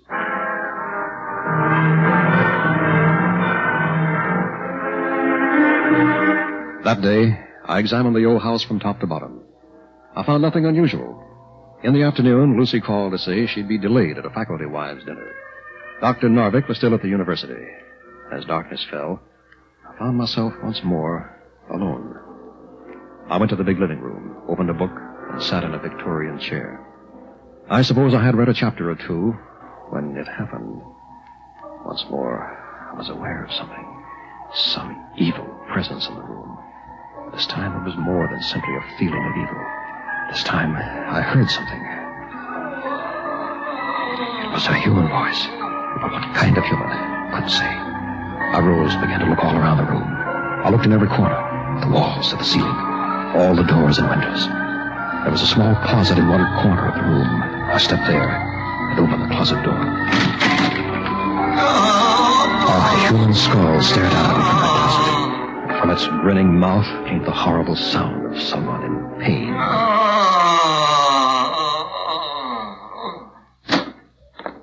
Well, what happened to you, Mr. Mayor? Don't tell me my wife has also got you believing in ghosts. Dr. Narvik, there is something very strange going on in this house of yours. Really? I'm afraid there's nothing I find strange. Would you care for a drink, Mr. Mayor? Not now, thank you.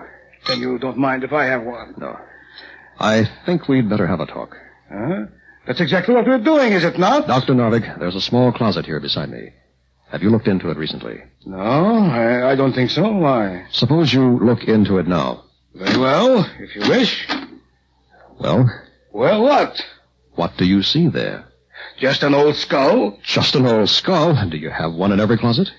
My dear Mr. Mayor, it is a skull I got from the medical department when I was doing research on radioactive carbon in bone matter. Dr. Narvik, that skull moaned. Now, don't look at me like that. I heard it moan. Before it did, there was a presence in this room. Something evil. Yes. No doubt you felt something. But it will have an explanation. Perhaps something as simple as indigestion, eh? What have you been eating? Nothing unusual. Chester gave me a glass of brandy when I came in out of the rain. That's all. Brandy, eh? Well, there could have been something in it. Here, let us look at the bottle. That's strange. I was sure I had a bottle of brandy here. It was here last night. No matter, we'll find it. Perhaps Chester took it with him to the tower. Oh, in that case, I think I'd better have a talk with Chester. Mr. Mayor, please. I do not like to be an ungracious host, but I'm afraid I will have to forbid that. Why? Chester is doing important research in the tower. I do not want him disturbed. And speaking of research, I have my own work to do. You will excuse me, eh? I have nothing against you personally, Mr. Mayor. But there is one thing you must understand. Yes? There is nothing I will not do to change Lucy to my way of thinking. Good night, Mr. Mayor. Sleep well, if you can.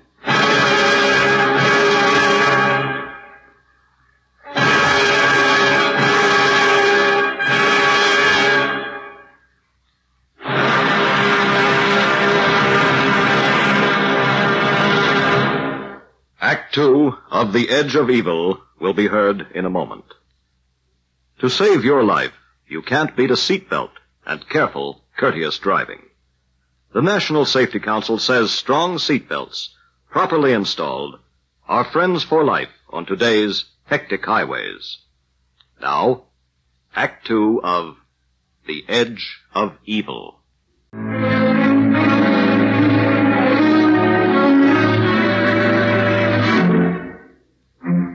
If Dr. Richard Narvik were a poor host, I'm afraid I was a poor guest. I couldn't quite obey his wishes to stay away from the tower. That night, when everyone was asleep, I slipped from my room and went outside. It was only a short walk across the lawn to the tower, and by now the cloud cover had cleared, and there was faint moonlight. There was a large wooden door at the bottom of the tower. When I tried this, it opened.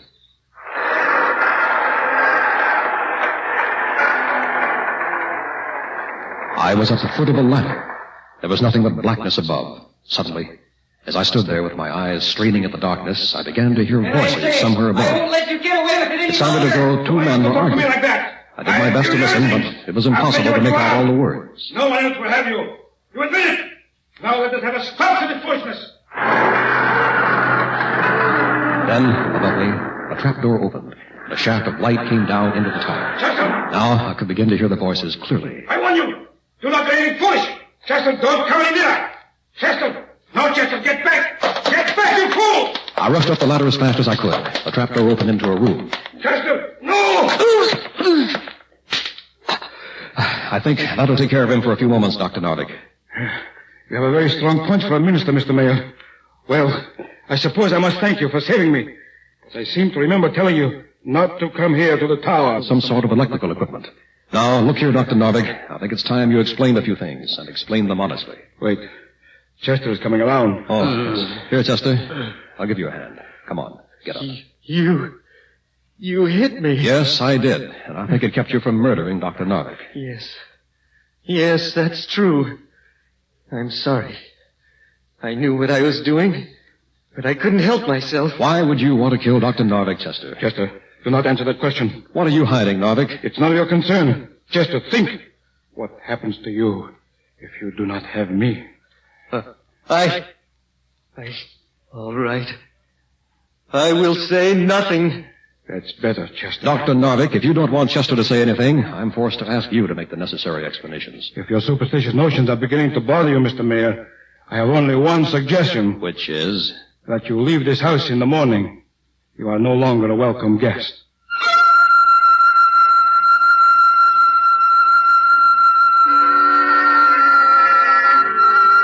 When I reached the house again, I headed for my room. Then I noticed a light in the living room, shining through the cracks of the door. I started toward the living room casually enough. Suddenly... Lucy, are you all right? Here, I'll help you up on the floor. It's all right, Lucy. You're all right now. It's closing in on me. Take it easy. Here's some water. There. That better? Jerry, what happened? I heard you scream and rushed in. I found you lying here on the floor. Oh, Jerry, it was horrible. I don't know what it was. The room was pressing in on me, and the air was filled with something black and evil. Oh, Jerry. Lucy, stop it. Lucy. Oh, I'm all right. I'm sorry, Jerry. I just don't know if I can stand it any longer. And I don't know if I can either. Lucy, I know it's late at night, but certain things have to be said. I'm going to say that right now, your sanity won't hold up under this. But what can I do? You'll have to leave this house, Lucy. Leave? Where will I go? I don't know. Have you any friends in town? No, I suppose I could find a place to stay, but it seems like running away. And in spite of the way Richard feels, it isn't really fair to him. There's an alternative, then. Convince your husband that you both have to move. Let him sell the house. Yes, sell the house. That's very clever, Mr. Mayor. You know very well, of course, I would never sell this house. I'm afraid I don't see anything logical in keeping Lucy in this house. Not if you love her. But you're mistaken, Mr. Mayor. Every act of mine has been the most logical possible behavior. And now, I'm going to prove it to you. To both of you. Richard, I don't understand. You will in a moment.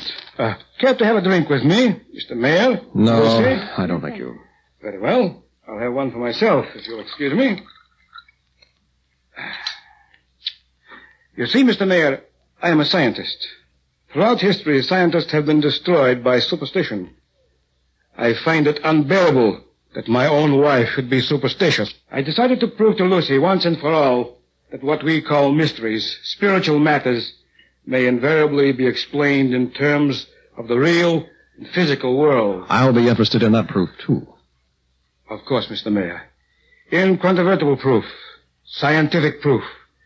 You are familiar with scientific method? I know it well enough. It has its uses, and at times, its dangers. We shall see.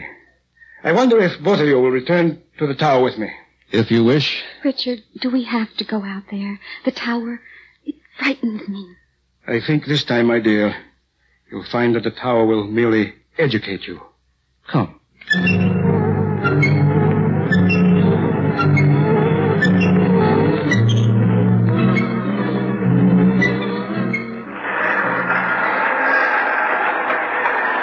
No light upstairs. That's strange. Chester always works at this hour. Wait a minute. Look, up there. The trapdoor is opening. There is a light. Yes, a small one. From a candle.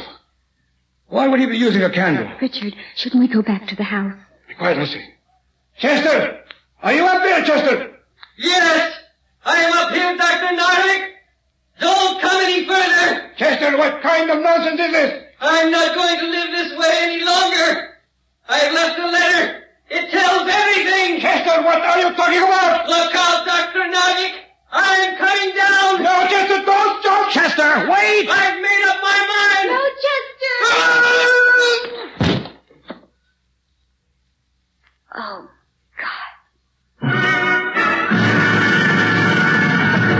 Very well, Lucy. Mr. Mayor, you've read Chester's suicide note. Now you know the whole story. We'll go back to the house, call the police. But first, I want you both to have a good look at the laboratory here on the top of the tower. It is part of what I wish to explain. Let me get everything straight now, Dr. Narvik. You kept Chester here because of his brilliant theories, and you passed them off as your own. Take a good look at this laboratory before we return to the house. I cannot expect you to understand this equipment, but to oversimplify, these are oscillators that generate supersonic waves. These are parabolic reflectors that send them into the house. They can be focused on any room. And now if you'll come back to the house, I'll explain further. Richard, please, let's get out of here. Very well. We shall go back.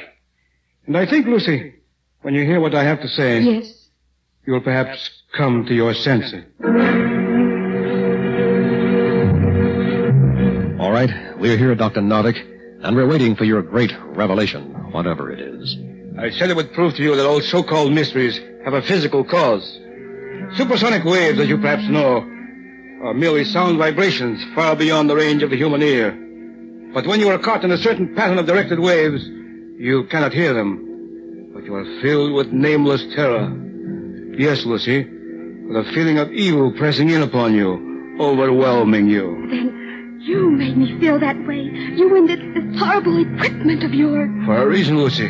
To prove to you that all your beliefs about spirits, about mysteries, yes, about even the gods you worship were merely superstition. Narvik, what did you hope to gain by this? I hope merely that Lucy would come to her senses. The same applies to you, Mr. Mayor. It was not difficult to place the lighter in your hand, but to use a speaker to make that skull moan. Wait a minute. What's that? What's what? That sound, or is it a sound? I think I feel it, too. It's more like a strange force coming into the room. Impossible. Just the same, I feel something. It's the same as before. That feeling of evil. Not quite the same. Seems different this time. Wait. I can hear something, too. I'm surprised you admit it, Dr. Narvik. Be calm now. This can't be explained. But it is a strange feeling. What is it? You're asking us, Dr. Narvik? You're the scientific expert. Why don't you tell us? Jerry! Yes, Lucy? It is different this time. It's evil, Jerry. It's almost pure evil. Look, lights getting dim. Everybody be calm now. I'm sure this can be explained. What was that? Don't you know, Dr. Narvik? It's pressing in on us. Whatever it is, it wants to kill us. Impossible. Lucy's right. I can sense it. It wants to kill us. Impossible. Impossible.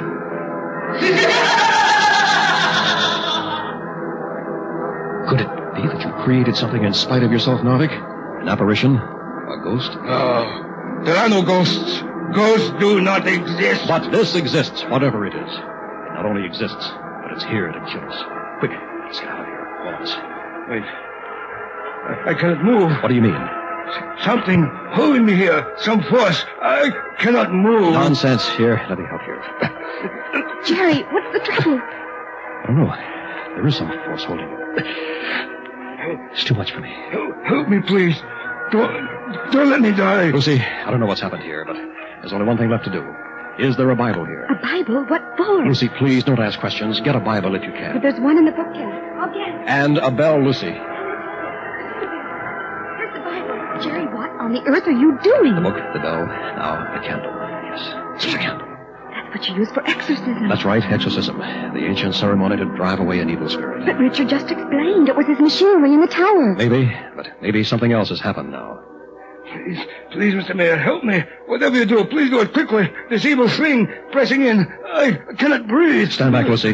First, light the candle. Now, the bell. Bell, book, and candle. There's an old form to this from the Middle Ages. Not many know it. I can remember the words. Help me.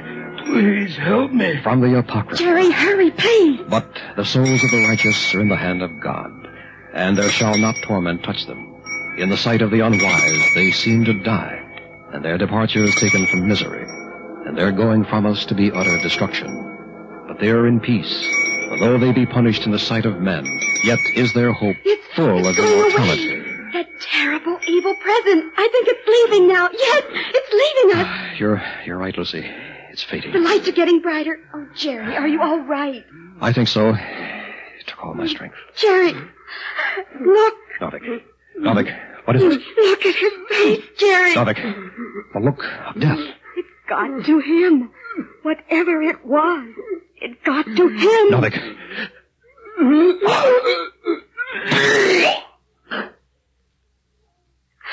No, Richard. Easy, Lucy. Is he? No pulse. Oh, no. First Chester, now your husband. There's death in this house, Lucy. He killed himself with that horrible equipment of his. It wasn't the equipment, Lucy. What do you mean? I looked at that equipment before we left the tower. Carefully. Jerry, what are you trying to say? All the wires were cut, slashed, all the connections. Chester must have done it in a rage before he committed suicide. Jerry, are you sure? I give you my word, Lucy. Whatever killed Richard was not physical. Then, what was it? Give it any name you want. A thing, a force. The evil he himself had created. Call it Chester's ghost, if you will. Jerry, it's still here! Strange. I thought I'd driven him away. Chester? Are you still here, Chester? Not Chester. Don't you know me? Richard! Of course, Richard. Evil never dies. He'll be the ghost in this house now. Until eternity.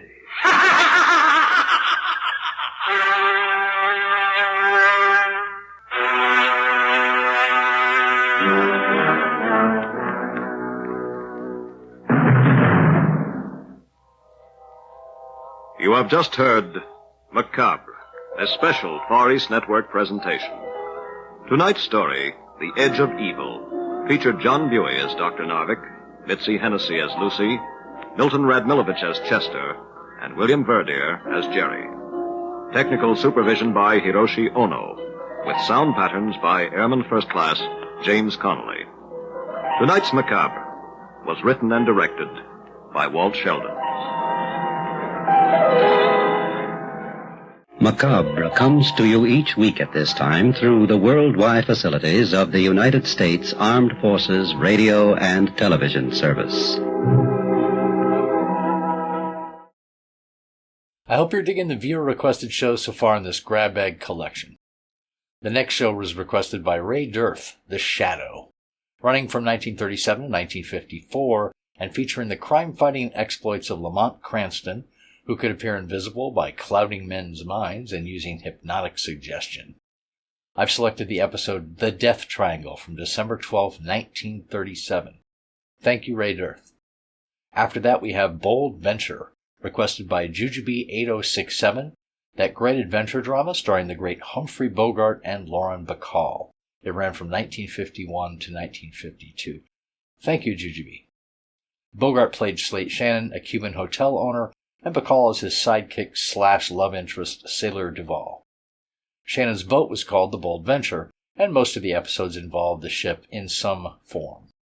I have selected the episode Deadly Merchandise from March 26, 1951.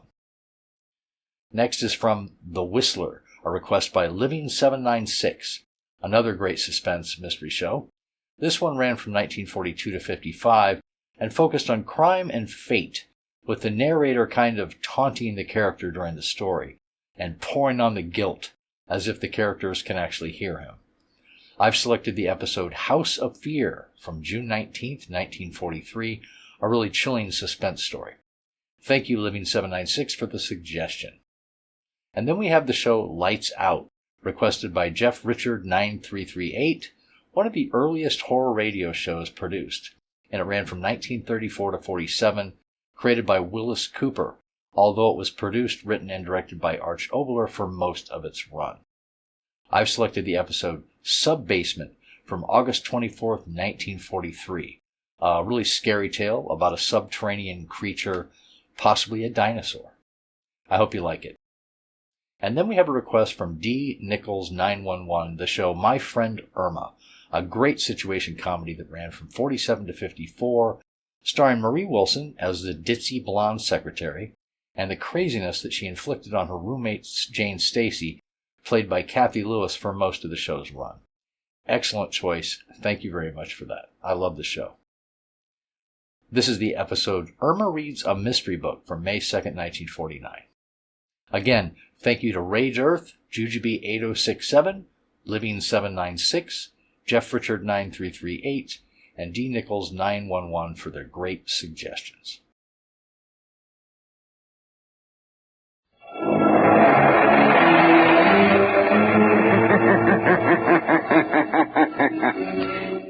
Who knows what evil lurks in the hearts of men? The shadow knows.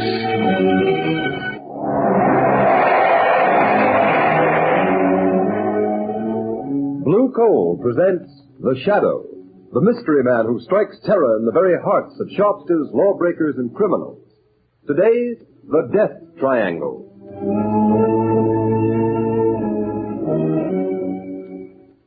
Ladies and gentlemen, The Shadow will be with you in just a moment.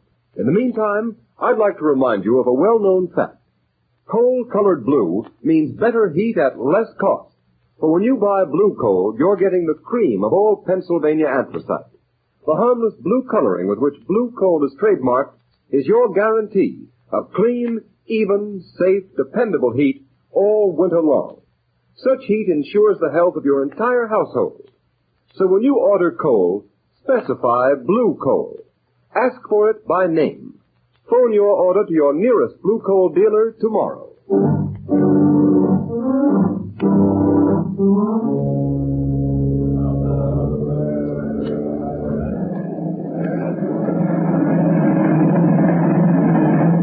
On this day, December 22nd, 1913, by order of the authority of Devil's Island, you, Pierre Martin, are hereby sentenced to 100 days in confinement solitaire and 100 lashes in the presence of the assembled prisoners as a warning to all who will attempt to escape. Let the punishment begin. I will find the devil who betrayed me. 1. I will learn his name. 2. I will kill him.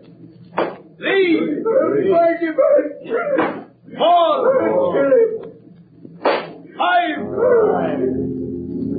6. 7.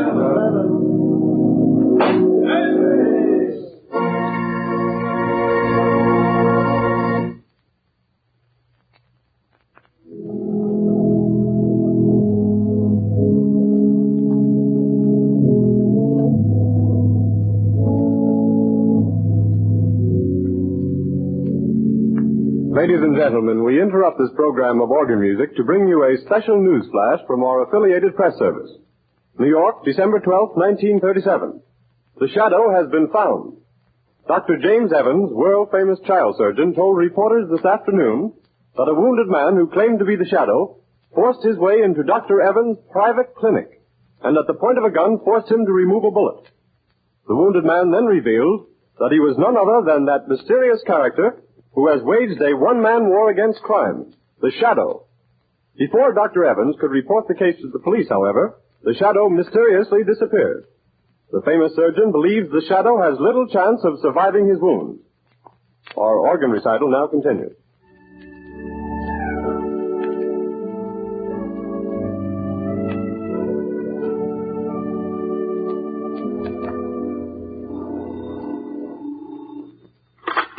Hello?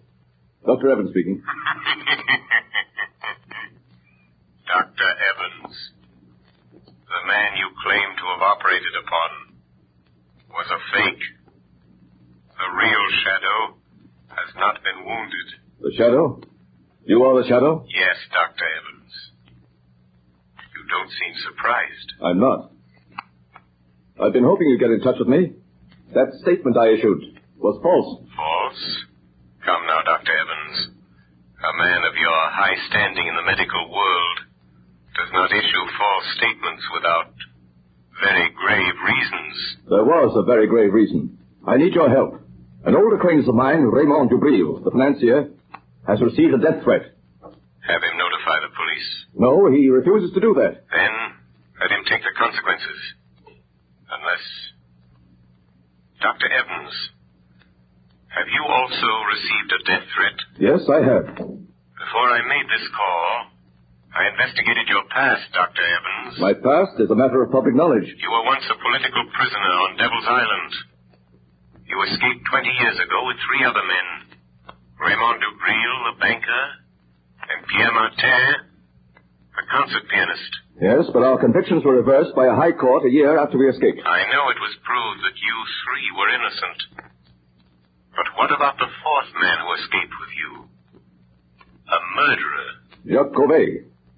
He was caught and sent back to Devil's Island. After the escape, one of you betrayed him to the police. I don't believe that. Why else should he mark you for death? Then you know Cauvet escaped from Devil's Island a second time 6 months ago? Yes, Dr. Evans. Then you're interested. You'll help? Yes, I will help. But only because your life is in danger, Doctor. The world can ill afford to lose the skill and genius that has saved the lives of countless children. You overestimate my importance, Shadow. But will you help? Yes. When and where does Cauvet's warning say he will strike first? At Dubril's Long Island estate tonight. How do you know this warning came from Cauvet? Dubril received a miniature music box in the shape of a coffin in the mail this morning. A musical coffin? Yes. And when the lid of the coffin is raised, the music box plays a tune. A tune Dubril, Martin, Cauvet, and myself whistled as a danger signal when we were planning our escape from Devil's Island. Where is Dubril, Dr. Evans? At his Long Island estate. Martin is staying with him, and I am driving out there to spend the night. I had hoped you'd come and help. I will help you, Dr. Evans. Tell Dubril and Martin that the Shadow will be there tonight.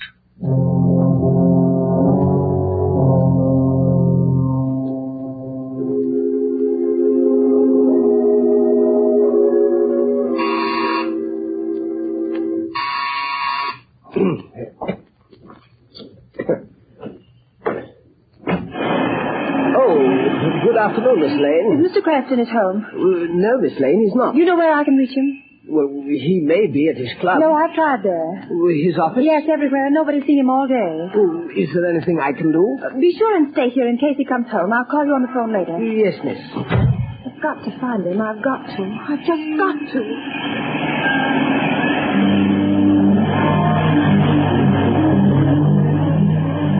I've got to find Lamont.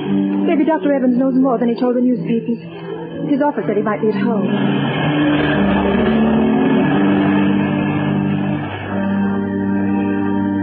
Number 33. Yes, this is it. Oh, Lamont, I knew they'd shoot you someday. Yes, miss? Is Dr. Evans here? I must see him. I beg your pardon, miss, but are you another reporter? Yes, and I must see Dr. Evans. It's important. It's a matter of life or death. I'm sorry, miss, but Dr. Evans has nothing to say to the press. He's not at home. But I must see him. I must find him. I'm sorry. That car. That's Dr. Evans' car. Yes, miss. Where's he going? I'm not at liberty to say, miss. Never mind. I'll find out myself. Taxi! Taxi! Okay, miss.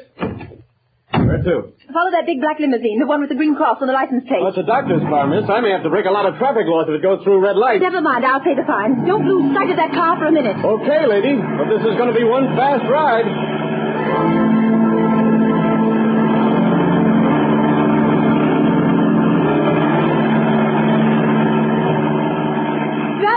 Driver, slow down. That car's turning in at that estate. What do you want me to do? Go through the gates after? No. Stop here. Okay. Here's $5. Hey, thanks, man. I wonder if this is just a wild goose chase. Lamont couldn't be way out here, not if he's wounded, dying. That car, it sounded like... Oh, but it couldn't be. It is. It's Lamont. Lamont! Marlowe, what in heaven's name are you doing here? Oh, Lamont, then it wasn't true. You weren't shot. Dr. Evans didn't operate on you. Oh, no, so you heard that news flash, too. The papers are full of it. I tried to find you at the office, at home, at your club, everywhere. I'm sorry, Margot. I should have known you'd worry, but I've had a very busy afternoon. How did you get here? I followed Dr. Evans' car. He just drove through those gates. What's happening, Lamont? Are you trying to find out why he said he operated on the shadow? Is someone impersonating you? No, Dr. Evans did that, knowing I'd get in touch with him. He needs my help in a very special manner. But why? Is someone after him, threatening him? Yes, also the owner of this estate, the banker Dubril and Martin, the concert pianist. And you're going to help them? I'm interested in helping Evans. He's a great doctor and a great humanitarian. His life is in danger. Lamont, now that I'm here, is there anything I can do? Yes, Margot. Wait in my car. Keep your eye on the house. If you see a light go on and off twice in one of the windows, drive to the nearest payphone and notify the state police to come to the Dubril estate. I'll watch for the signal. Fine. I suppose there's no use my asking you to be careful. No, Margot, but I'll try. I'll try to avoid really putting Dr. Evans to the trouble of removing a bullet from the shadow.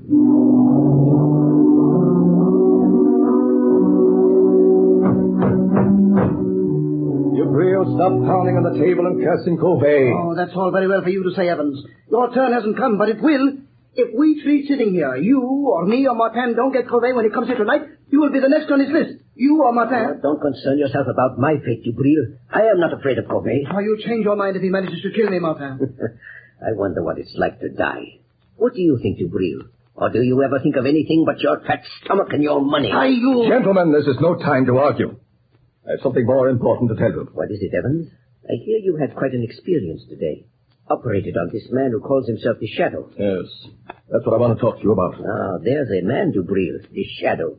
He might save you from Covey. What could he do? I've had the best private detectives in the country trying to find some trace of Covey ever since he escaped from Devil's Island again 6 months ago. By the way, Dubril, I've always wondered who tipped off the police when Covey was hiding after he helped us escape 20 years ago. Covey was a murderer. We were innocent men. And also, who betrayed me, Dubril, the time I tried to escape alone the first time? Martin, Dubril, now listen to me. A moment ago, we were talking about the Shadow. Well, he isn't dying. I didn't operate on him. I announced that, hoping the real Shadow would get in touch with me. And did he? Yes. And he's coming here tonight to help us. I've always been curious to see this Shadow. You won't see him. No man has ever seen him, but he'll be here. Oh, Evans, for a man of intelligence, you're talking like a fool. The age of ghosts and mystic presences is... You're wrong, Dubril, you're wrong. Because I am a doctor, I can readily accept the fact that the Shadow is a master of the powers of mental suggestion, of mass hypnosis. Recent experiments have proven conclusively that... Rubbish. Allow me to convince him, Dr. Evans. What was that? Who spoke then? The Shadow, Dubril.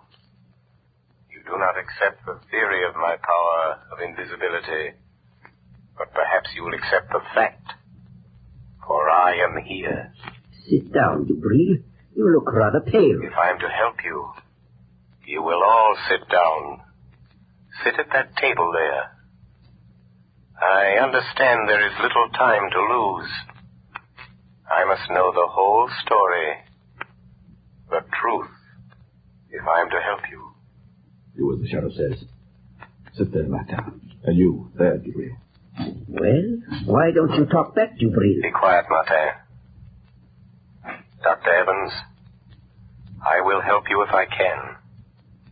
But there is one gap in the chain of events leading up to this moment. I'll tell you anything I know, Shadow. Then tell me this.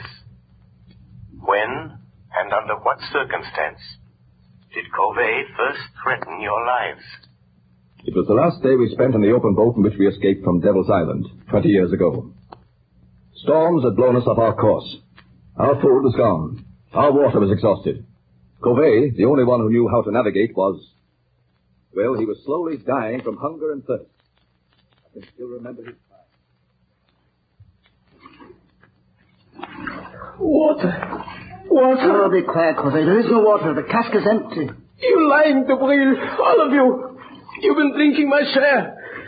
Give me that bucket. Give me a drink of that water.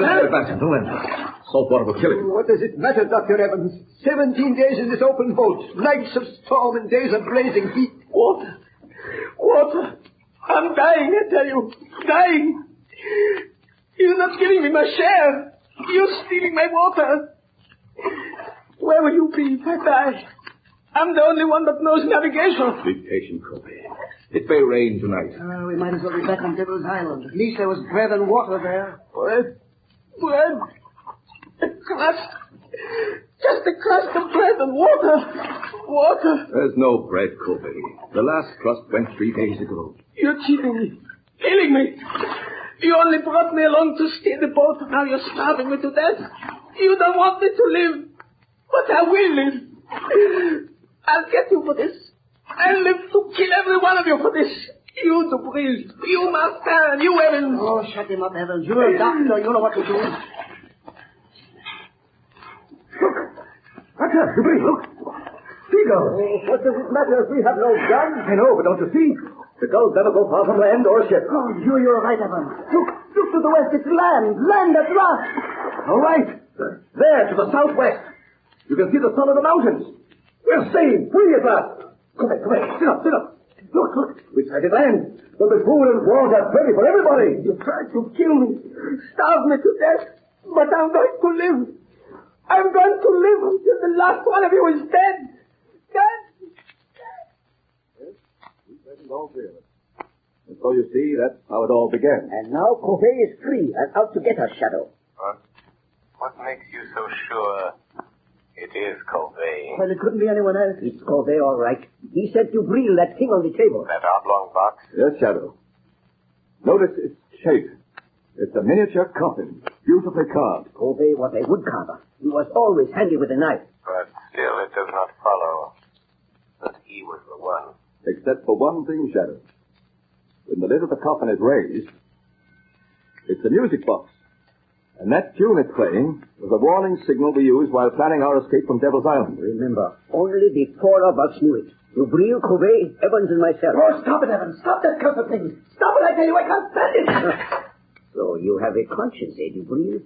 That danger refrain recalls the past, doesn't it? Stop talking about it. It looks as though Covey meant business, doesn't it? Don't sit there conniving over me. You forget your turn, maybe next, maybe tonight even. I am not forgetting anything, Dubril. You'd better steady yourself, Dubril. I'll get you a drink. Oh, never mind. Here's the decanter. I'll pour it myself. Oh, that tune! Where is it coming from? I smashed the cover. Good heavens, Dubril! It's the decanter in your hand. Gosh! Someone changed the decanter. Covey! He did it! He's here! He's been in his house tonight! Where are you going? To my room! I don't trust anybody! I'll be safe there behind locked doors, alone! And if Covey comes, I'll be ready for him! Wait! Let him go, Dr. Evans. But he shouldn't be left alone. Covey may carry out his threat. Are you sure it is, Covey? What do you mean? It must be. It couldn't be anyone else. The coffin, the decanters, are his warning. I know. But you said the 4 of you knew the signal. Are you sure it isn't one of you? Of course not. I thought you said the Shadow was here to help us. I am. But I am content to let events lead themselves to a logical conclusion. You mean you won't use your power to save us from him? I shall use my power at the moment it is required, Dr. Evans. Right now, for instance. Look on the table. Huh? There is a note where the decanter was standing. Good heavens. Covey has been here. Listen to this, Master. You are the first. And you will die tonight, Raymond Dubril.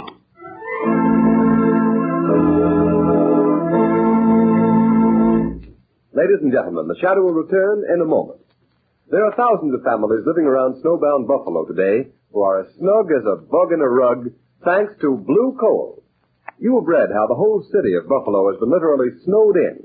In that entire area, business practically came to a standstill for several days. But those families who laid in their supply of Blue Coal kept comfortable. The icy, biting winter blowing outdoors made no difference to them. These storms are reported to be coming eastward, so take a tip and get ready. Put in a supply of Blue Coal tomorrow. It is the most economical fuel that you can use. Furnaces, parlor stoves, and cooking ranges in New England were designed to use anthracite. And Blue Coal is America's finest anthracite. Blue Coal is mined by the Glen Alden Coal Company and is especially prepared for home use. It is available in all domestic sizes, egg, stove, chestnut, and pea. Every carload of Blue Coal is laboratory tested for purity and sizing before shipment from the mine. Blue Coal burns steadily and evenly, sending a full supply of heat to the living quarters of your home, even in the most severe weather. Get set for winter tomorrow by ordering Blue Coal. You will find the name of your nearest Blue Coal dealer in the Where to Buy It section of your classified telephone directory under the name Blue Coal.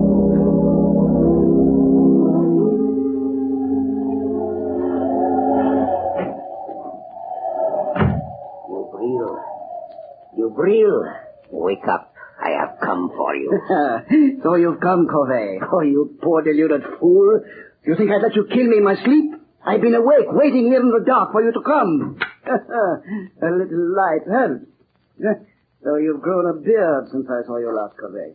And your hair is gray. That gun in your hand won't save you, Dubril. If I die, I will take you with me. Listen, Covey.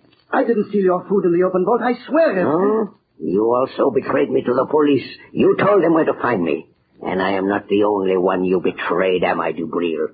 You betrayed Martin the time he tried to escape alone, didn't you, Dubril? Yes, but what do you care, Covey?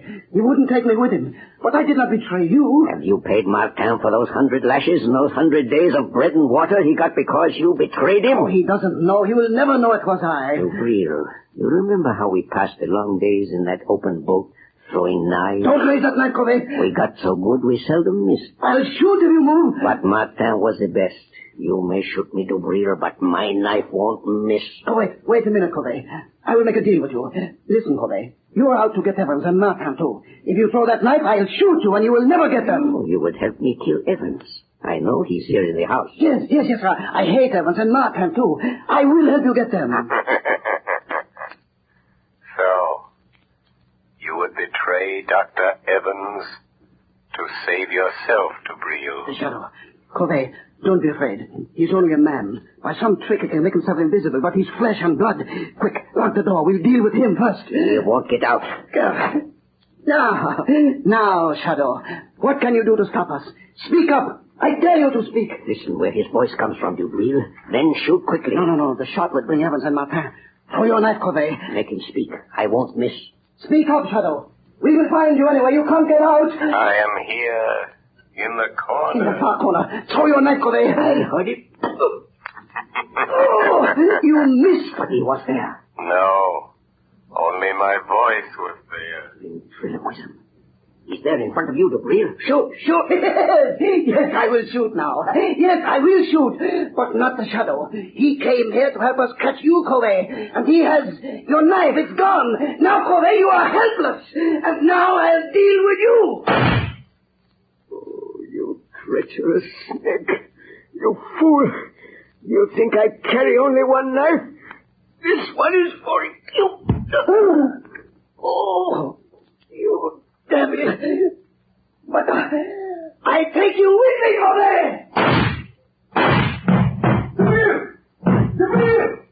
Dubril, open the door. Dubril is dead, Dr. Evans. Hey! Covey's kept his word. Where is he? Look there, on the floor by the window. Covey? That Covey? Dubril tried to save his life by promising to help that man kill you. Dubril? Dubril offered to help Covey kill me? Look closely, Dr. Evans. Remove the gray wig and the false beard. Wig?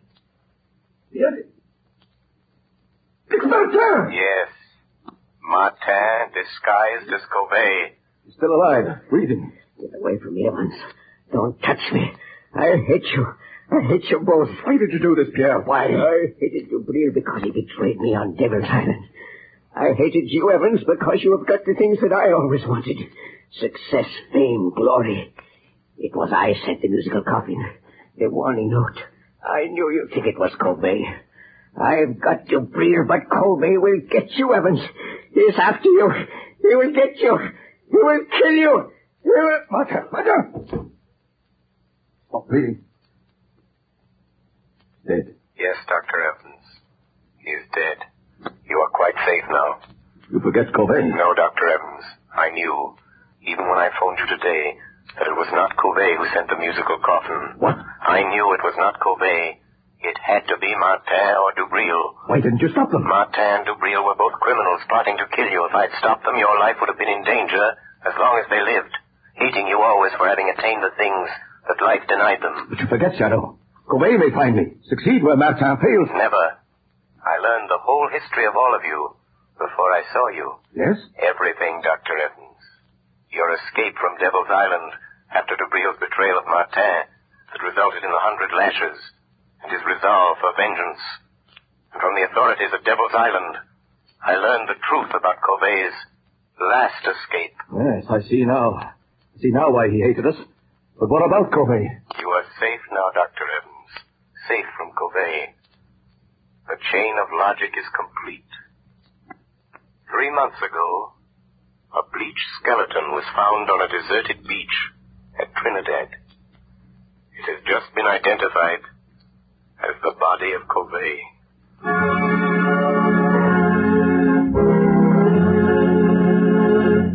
Before we tell you of the Shadow's next exciting adventure, here's John Barclay, Blue Coal's famous heating expert. Ladies and gentlemen, Mr. Barclay. Good evening, friends. While you're doing your Christmas shopping, why not get a gift for your own home? Something will not only make it a cheerier, happier place in which to live, but also make it easier to run. To my mind, the perfect gift for any home is a Blue Coal heat regulator. This marvelous thermostat provides the last word in comfort. For example, there's no running up and down stairs to open and close dampers. The Blue Coal thermostat does that tiresome job automatically. Keeps your home at just the temperature you want, from morning till night. It can be attached to any kind of heating equipment. Steam, hot air, hot water, even a parlor heater. It will give you more uniform heat, more economical heat than you can get with the most expensive oil burner. In fact, this Blue Coal heat regulator will completely modernize your present heating equipment. And yet it costs only $18.95 plus a small installation charge. You'll be amazed at the amount of fuel that saves you. So this Christmas, give your family the gift of a lifetime, a Blue Coal heat regulator. Your nearest Blue Coal dealer will be glad to give you complete information regarding it. Phone him tomorrow. Thank you, Ken Roberts. Thank you, Mr. Barclay. And friends, take Mr. Barclay's good advice. Make this Christmas a memorable one by having a Blue Coal heat regulator installed in your home. You'll save at small cost time and time again in fuel consumption, and you'll make your home a happier, healthier place in which to live. So don't wait. Phone your nearest Blue Coal dealer tomorrow.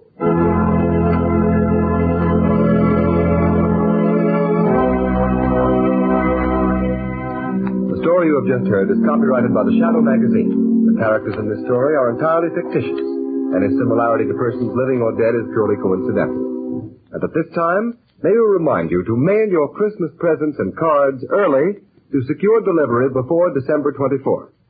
There will be no post office service on December 25th.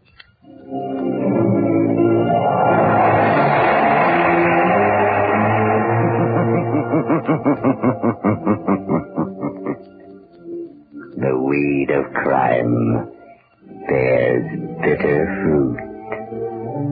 Crime does not pay. The Shadow knows.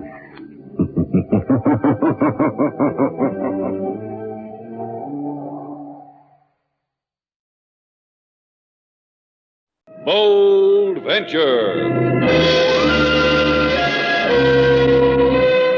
Adventure, intrigue, mystery, romance, starring Humphrey Bogart and Lauren Bacall, together in the sultry setting of tropical Havana and the mysterious islands of the Caribbean. Bold Venture. Once again, the magic names of Humphrey Bogart and Lauren Bacall bring you Bold Venture and a tale of mystery, adventure, and intrigue. All right, sailor, Havana, Cuba, where we started from, where we get off. Out. How long can you keep it up, Slade? Come on, off the boat. I said, how long can you keep it up? You've been sore ever since we left Key West. So we didn't meet him, so he didn't pick up his cargo. Look, sailor, a guy named Scarn sends us a wire. He says meet him in Key West, move his cargo. I didn't want to go. You wanted to go. All right. And Mr. Scarn and whatever he wanted us to bring to Havana weren't there. But we had a boat ride to Key West and back. You and me. That's nothing, huh? Come on, sailor, let's get off the boat. Here, I'll help you. I don't need any help. What are you angry about? The money we didn't make? No, it was time away from Havana. But I didn't have to be away from her. You talk about Havana like it was a woman. Do I? How do you talk about me behind my back? Well, walk ahead of me and I'll think of something. There's your Havana, a cockfight. Come on, let's take a look, sailor. How's your bloodlust today? Oh, let's get out of here. Consider it, sailor. Two birds with steel spurs slashing each other to pieces. Let's pause and cheer. Come on. Oh, let's watch for a while. People get to enjoy this sort of thing. Let's find out why. I don't want to find out why. I'll see you back at Shannon's place. All right. Okay, let's go. You get a bang out of watching that? Well, it gives me a chance to get bitter. Makes me an honest man. Por favor, senor, senorita. Huh? The cockfight disgusts you, eh? See, your tastes are too delicate, or perhaps... What's this, Slate? A new way to cadge the Yankee dollar? Or perhaps the Yankee merchandise. The lady asked you what this is, amigo. Who are you? Permit me to tell you the story of my life. I am a poet. I guess that's worth $1. Give him $1, Slate. What are we, patrons of the arts? Permit me to refuse the money. Permit me to return to the matter of the Yankee merchandise you have brought from Key West. This is a man with a problem, Slate. You are the people from the boat, the Bold Venture. We're the people from the boat, the Bold Venture. Now it rhymes. Nice going, sailor. Then it is a simple matter. Since you are the people from the boat, it is simple. We will make arrangements for the removal of the merchandise. Now look, Shelley, Mario. My name, permit me. That is my name. Mario, sure. I forgot. My memory's a little shaky. Mine, too. Hers, too. So we're having a tough time remembering what this is all about. Slower reading, huh? Are you trying to be clever, mi amigo? Or perhaps you have pleasure in tweaking my patience? The merchandise. Permit me, but the merchandise. It is a matter of life and death. When shall we remove it from your boat? The poet only knows one poem, Slate. Yeah. Wave him goodbye. A fond farewell, Mary. But it is a matter... You cannot. The merchandise, it can mean life, it can mean death. You cannot refuse about the merchandise! The merchandise!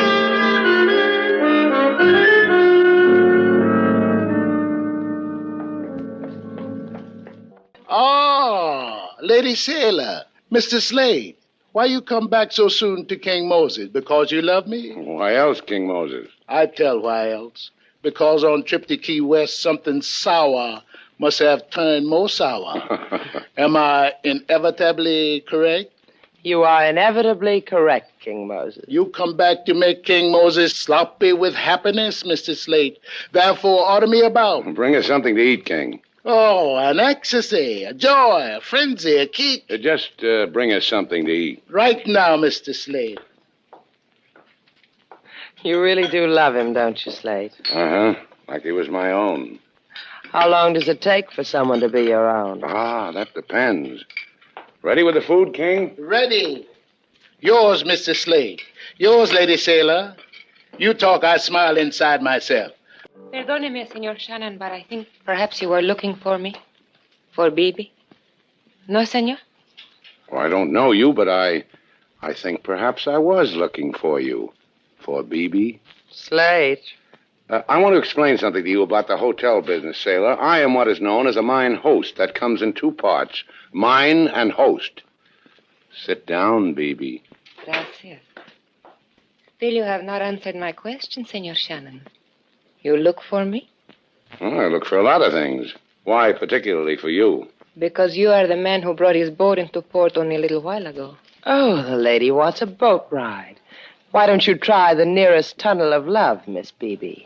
This is included in the price we must pay for the merchandise? No, Beebe. I throw that in for free. Now, wait a minute. You said merchandise, Beebe. Isn't that what you said? Yes. Beebe, the gentleman posed a question. Will you answer the gentleman's question? You know very well what it is we want. Sure, but let's hear it from your own red lips. Huh. Now I understand. It is a matter of more money, huh?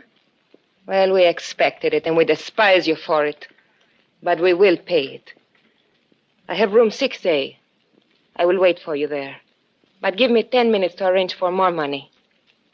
When I pay your price, there will be no more delay. Is it final?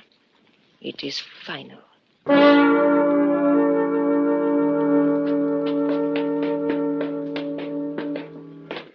Now, let's see, 6A, she said. That's what she said, Slate. That's just what she said. You know, sailor, I think I can handle this alone.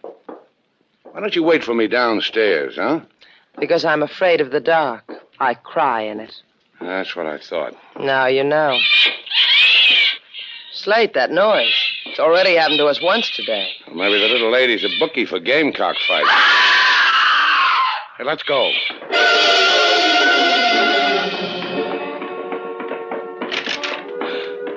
Slate, look. Look. Her face. Her body. Yeah. Slashed to ribbons. Slashed to death by a gamecock. Slate. Oh, Slate. Now, how do you like Havana, sailor? Mr. Slate. Mr. Slate. Mr. Slate is wearing out his office floor, King Moses. Tell me, I'll tell him. The police have made a fare-thee-well to the front door, Lady Sailor. They are 5 minutes gone. Thanks, I'll tell Mr. Slate. You want anything I can do for the after-the-police occasion, Lady Sailor? You, Mr. Slate? No, I'll call if we want anything. Might get down me and hammock outside. You open the window and whistle for King Moses if you want something. Slate? Slate? What are you trying to build?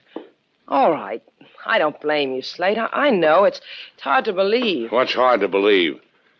Beautiful woman killed by a fighting bird, a bird with steel spurs on it. Oh, Slate. And at my hotel, girl locked in a room in my hotel with a bird bred to slash for blood. I don't like cops in my place.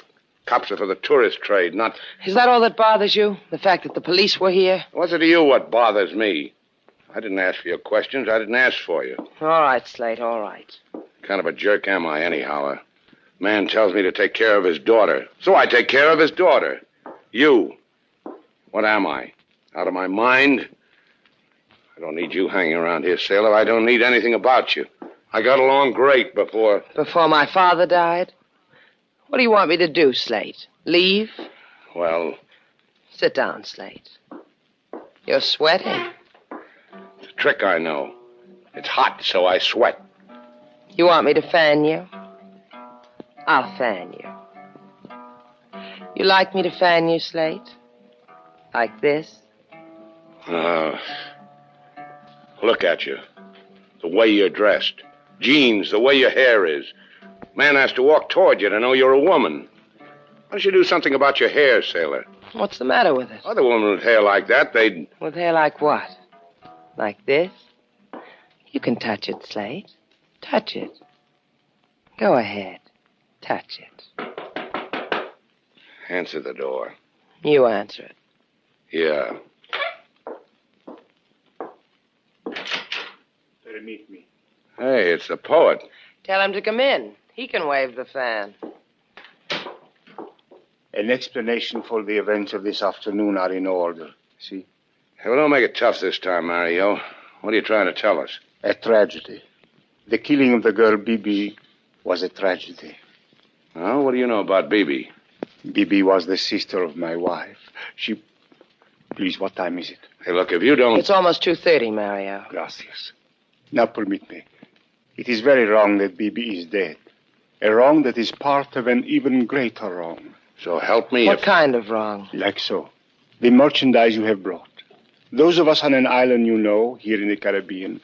Those of us who wait for the guns. Guns? So that's it. That's the merchandise. Guns. Precisely. Perhaps there is a better way to purchase human dignity. But we do not know of it. We need those guns. And you think we have the guns for your revolution? Of course. Like so. You came with the boat. Oh, permit me, I will answer it. A compatriot I am expecting. He is to meet me here.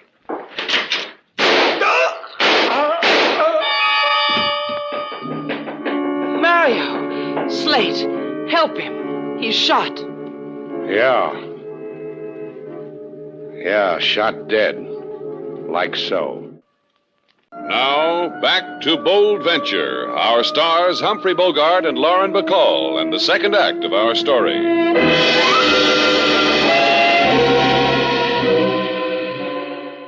Do I call the police again, Mr. Slade? No. 2 people die in my place, that makes it personal. I like that poet. You're not always a real tough man, are you, Slate? I said I like that poet. And that girl, Bibi? And that girl, Bibi. What about her? Did you like her, too? She had a problem. She came to me for help. She died. My father said you'd be a man like that. Why don't you get out of here, sailor? Why don't you go back to the States? Look at the mess. I'm in it, you're in it. Why don't you leave, sailor? You don't know, do you? Mr. Slade. Yeah, what do you want, King? Here are the dead gentleman's papers from his pocket. Oh, let's have a look. Mario Pavana, 64 Avenado, Lorca. We're going calling, huh, Slate?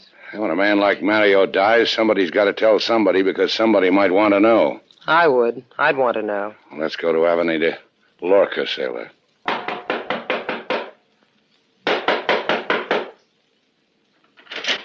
Yes? What is it you want, senor, senorita? We come to... Is it about Bibi? My sister Bibi? If you have come to tell me of her death, it has already been revealed to me. Well, just a minute, senora. I am called Celestine. Will it not be easier for you so? Yeah, easier. If you're Bibi's sister, then the poet Mario... Mario... He's my husband. Yes, a poet and a husband. I'm fortunate, am I not? You are friends of Mario's?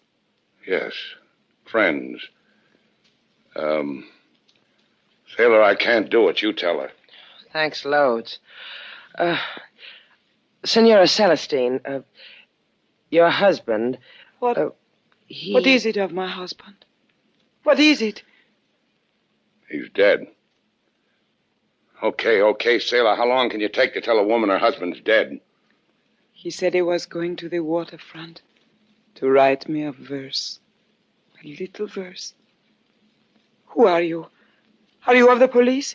We're Mario's friends. We want to find his murderer. It will not bring him back. Mario was telling us something before he died. About a revolution, about guns. Mario was to me a man who loved me, who wrote little verses for me. Of this other Mario that you speak, I know nothing. Who would? Senor Etienne Parada, maybe? Senor Etienne spoke often with Mario, late into the night, while I slept. I would bring them food, and then leave them to talk among men. Where would we find Senor Etienne? He has a villa at 17 Avenida Cuarteles. I think there is nothing more for us to say to each other. Adios, friends of Mario. Come right in, senor, senorita. Is your name Etienne? No, senor. I am the butler. Where's Etienne? In the auditorium with the rest of the guests. There is a concert. This way. In here. I will leave you. Adios. Hey, some concert. That girl, the way she's dancing, Slate. She's wonderful. Yeah, real authentic. Am I being rude? Yes, you are. Can't you see that girl's trying to express herself?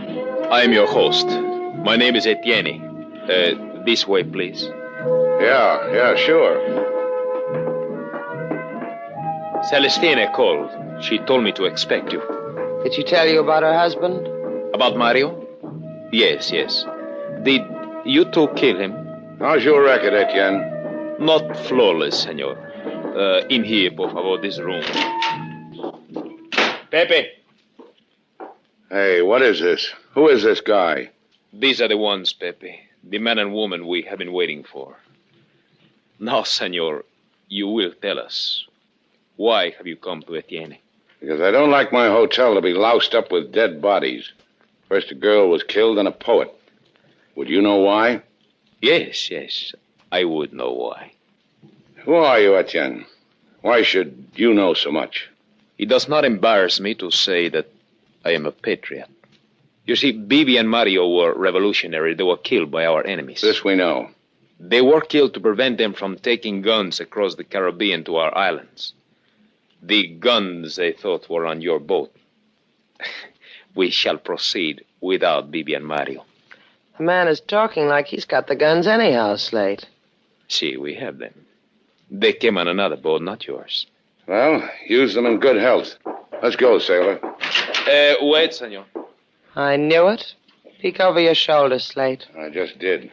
Question, what's the caliber of the gun Pepe has in his hand, a 32 or a 38?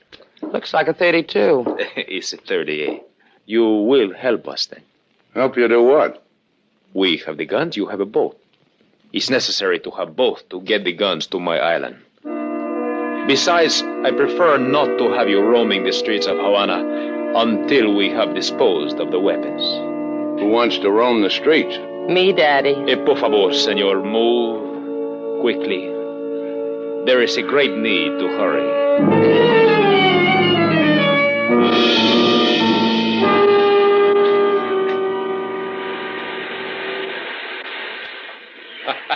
You admire the view, senor, eh? This cliff that screams down into the sea, or perhaps senor is afraid of such height.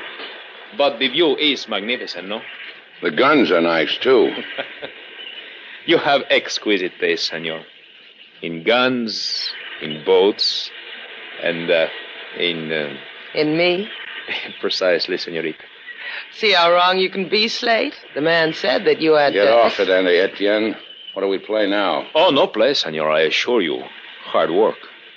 Pepe is below in your boat waiting for the guns. You will see that he gets them. Then you will take us to our destination on your exquisite boat. You mean I'll lug them all the way from this cliff down to the boat? Not quite so hard, senor. You see, we are prepared. A cargo net, winch. You place the guns in the net, then lower them to Pepe. Quick, simple. Like pie. It'll be like pie, won't it, Slate? I'll help. No, senorita, no. You will simply stand there, because you will inspire the senor to magnificent effort. You may begin, senor. So what happens when we're through here? You will be killed. Ask a silly question. Oh, but it's so easy for you. You have but to die. Me, I have to commit a murder. My heart bleeds for you. Thank you, senorita. That's enough, senor, for one load. Lower the winch. Aquí, Juan. Aquí. Sí, Celestine. Celestine.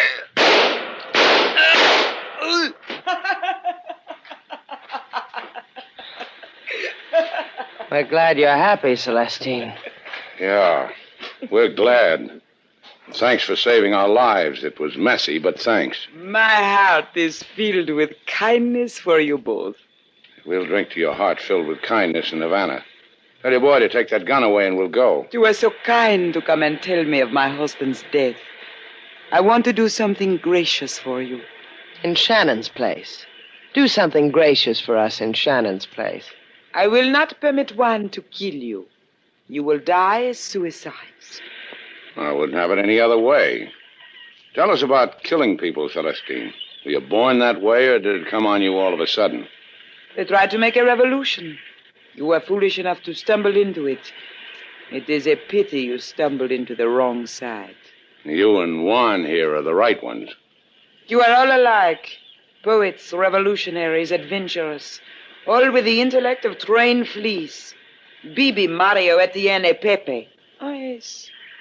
Pepe is dead also. Juan took care of it. Bibi was your sister. And Mario... They were fools. They are happier dead. Now walk. To the edge of the cliff. Walk. You happy now, sailor? You real happy? What? You came to Havana. You got what you came for, huh? Excitement, romance, a tropic moon, people killed. You've gone crazy. What are you talking about? What you wanted, isn't it, sailor? That's why you came to me, because it was empty for a girl like you back there from wherever you came from. Real empty. Why you... Don't slap me, sailor. I'll break you in two. No one. No, do not put your hands on him. Leave them alone. Just keep the gun in his back. They will kill each other. Sailor, watch it. You watch it. He's got a gun in your back. Have a gun in my back. One! Careful, one! Careful! The gun! Get it, sailor. Pick it up. Now you, Celestine. You let me go. Don't struggle, Celestine. Relax. Enjoy yourself. I'm a tender guy. I'm taking you back to Havana. Fool! Take your hands off me. Let me go. Celestine. I'm holding you real tight till the Havana police take you away from me. You hold her that tight, she's not going to be in any condition for the police. So what about Juan? Got a gun in your hand, haven't you, sailor? Oh, sure. Sorry. I forgot for a moment. Oh, get with it, sailor. Keep that gun pointed at Juan till we get back to Havana. Then what? And Shannon's place. Better back there. I'll want you with me. How do you like it, Slate? Like what? Dancing with me. It's all right. I'm wearing a dress now. Yeah, I noticed. And my hair. You like it this way? You like my hair this way, Slate? Let's get out of here. I like it here. Come on, let's go. Go ahead. I'll find somebody who likes to dance. I said come on. Why? Well, there's a breeze outside. What's a breeze got to do with it? I want to see what it does to your hair. And so our two stars, Humphrey Bogart and Lauren Bacall, have brought to a close our latest bold venture story. Special music was composed and conducted by David Rose. May we invite you to listen again next week at this time for another exciting adventure starring Humphrey Bogart and Lauren Bacall together in Bold Venture. Have you heard the strange tales of the Whistler?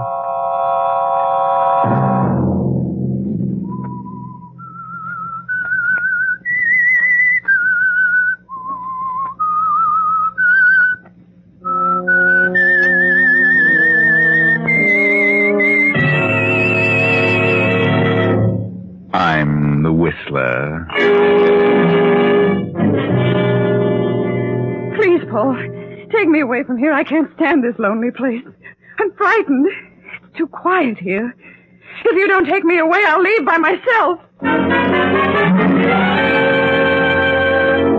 Saturday night, and again, CBS presents The Whistler.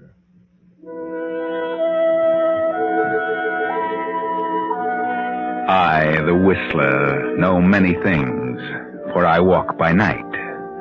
I know many strange tales, many secrets hidden in the hearts of men and women who've stepped into the shadows. And so I tell you tonight the amazing story of House of Fear. In an apartment overlooking New York City, a young man and a young girl stand facing each other. The girl is calm. The young man is tense with anger. The girl is Lana Wallace. The young man, Paul Garson. Silence reigns for a few seconds. Then... What? What did you say, Lana? I said I was going to be married, Paul. Married? Yes, married. But But, Lana, you don't know what you're saying. You're out of your mind. No, Paul, I'm quite sane. I thought you were in love with me. That we were going to be married. In all the months I've known you, you've never said a word about marriage until now. You knew I was madly in love with you? Yes, Paul, but there was nothing about marriage. Oh, please, Lana, please, listen to me. You don't know what you're doing. You'll never be happy with anyone else. Now, please think it over. Please wait until you're sure. I am sure, Paul. I've made up my mind. Oh, what's the matter with me? Well, nothing's the matter with you. Oh, no? There must be something. Nothing. Oh, then why change your mind so suddenly? There's nothing sudden about it. I've known the man I'm going to marry for some time. Some time? You mean a few days, I suppose. It doesn't matter. It does to me. Who is this man? It doesn't matter. How does it happen you never told me about him? I didn't think it was necessary. Oh, I see. Playing both ends against the middle, eh? You'd better go, Paul. Do you love him? I said you'd better go. Do you love this man, or is it just a matter of... Will you leave? Is it money you're after? Is he some old duck ready to kick off? Please, you're talking nonsense. Who is he? If you insist on knowing, his name is Gregory Hellman. Gregory Hellman? Yes. And who's Gregory Hellman? He's the manufacturer. Oh, some old duck you're taking for a ride. At least he's not as young and stupid as you are. All right. Go ahead and marry him, but I'll tell you this. You'll be bored with him from the day you marry him. That's my business. Oh, what a sap I've been. All this while, what a stupid nitwit. Goodbye, Paul. Yeah. That's the way it goes, I suppose. Well, there's no use crying over spilled milk, is there? No, Paul. Well, so long, Lana. Goodbye, Paul. Oh, I'll run into you one of these days. I'll have one of my shoulders patted especially for you, for crying purposes only. So long, Lana.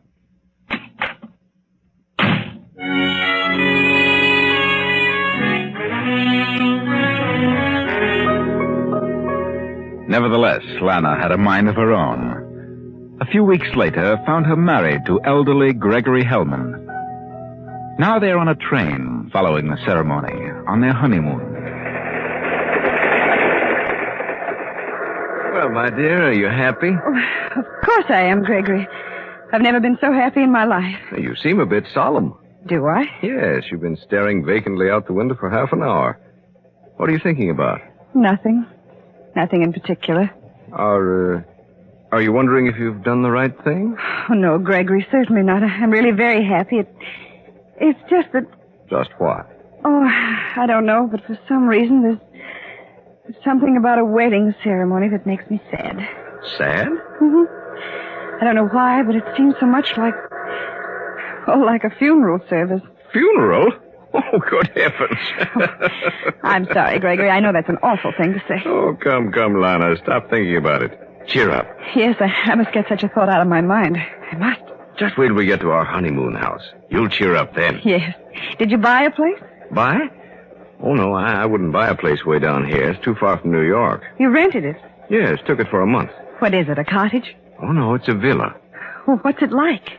Well, I've never seen it, but I understand it's on a cliff overlooking the sea. Quite secluded and about 8 miles from the town. How on earth did you happen to rent a place way down here, a place you'd never seen? Oh, I was looking for an out-of-the-way place, and this agent approached me, and it sounded like the very thing for a quiet honeymoon. No one around, not even servants. No servants? No, and I doubt very much if we'd be able to get any. But we'll get along. In fact, I'd prefer it that way. A villa. Sounds fascinating, doesn't it? That's why I took it. I'm sure you'll like it, Lana. Yes, Gregory. I'm sure I will. You're a darling. You know, I never realized how vacant my life has been the past 10 years. How really lonely I've been since Emma died. No children, no close relations. No relatives, Gregory? No? Oh, I think I have a second cousin somewhere. Well, I'll do my best to make up for those lonely years, Gregory. I'm sure you will, darling. It's strange. Here I am, 50 years old, and all of a sudden I feel like a youngster again. You think I look 50? Certainly not. You're very young looking. Well, I'll keep up with you, even though I am twice your age. I'm not falling apart yet. Of course you're not. You know, I think I'll retire from business. I have plenty now. Why should I go on working like a slave when I can forget everything and enjoy life? Give up your business? Yes. We'll find some nice restful spot somewhere and take it easy from now on. What say? Yes, Gregory. I'd like that. Just the two of us. All right, darling. It's a deal. And so 2 weeks go by. 2 lazy weeks. Happy weeks for Gregory. He lolls about the villa, reading and sleeping, having the time of his life. But Lana, being so much younger, is at times somewhat bored. However, she's most tolerant with her elderly husband and does her best to be satisfied with his idea of happiness. Then early one morning, Gregory flies up to New York and returns in the evening. Well, Lana, I'm back. Gregory, so soon? I didn't really expect you this early. No? Well, it's a quick trip by plane. Good weather all the way. How did you find things at the office? Oh, running along as though I'd never left the place. That's good. Well, the business will have to run without me from now on, darling. Without you? That's right. I'm through with it. You mean you're not going back? Nope, I've sold out to another firm. Gregory, you don't mean it. I do mean it. It didn't take an hour. I had several good offers, so I took the best one. Closed the deal, signed the papers, and said goodbye to the whole thing. Well, and what are you going to do now? Oh, I don't know. Take it easy. Travel around as much as we can. Look for a place to settle down. Maybe a farm or a ranch. You'd like that, Lana. A farm? Well, it doesn't have to be a farm. Just someplace where I can putter about with a few flowers and maybe a little garden. Putter about? Oh, we'll find a place, and we'll keep going till we do. Gregory? Yes, dear? What's wrong with this place? This place? Well, yes, it's secluded. There's plenty of ground for you to grow things and putter about. Why not this place? Well, I hadn't thought about this villa, but I suppose it would be all right. I'm sure it would be the very thing. You may travel the country over and never find another spot so nice as this. Well, maybe not. You like it here? Yes, I like the quiet and the sea. It's very restful. Well, maybe it isn't for sale. You could find out. You sure you'd like to stay here? Yes, Gregory, I'm sure I would. Well, then I'll see the local agent in the morning. Yes, Gregory. Oh, by the way, aren't you driving in tomorrow to the hairdresser's? Yes. Well, then why don't you see the agent? I? But I wouldn't know how to handle it. Oh, of course you would. If the place is for sale, take an option on it. And perhaps it would be best to lease it for a year with an option to purchase. That's simple enough. I don't know what the place is worth. Well, offer him $75,000. But if it comes to a showdown, I'd be willing to pay $100,000. There's a lot of land here. Very well, I'll talk to him. Who owns the villa? Oh, I don't know. It's part of a huge estate. I don't think anyone lived here very much. You know, at first I was depressed here. There seemed to be something about this villa that made me feel so alone. A sort of melancholy feeling. But it's apparently worn off, and I'd like to own the place. Well, then we will, by all means. What did you tell your associates at the office? Oh, I just said so long that they probably wouldn't see me again for a long time because I was just going to travel around the country for a while. That's good. At least you won't have your mind on business from now on. Nope, nothing but rest and putter about in the sun. Well, dinner's ready, if you are. I'm famished, darling.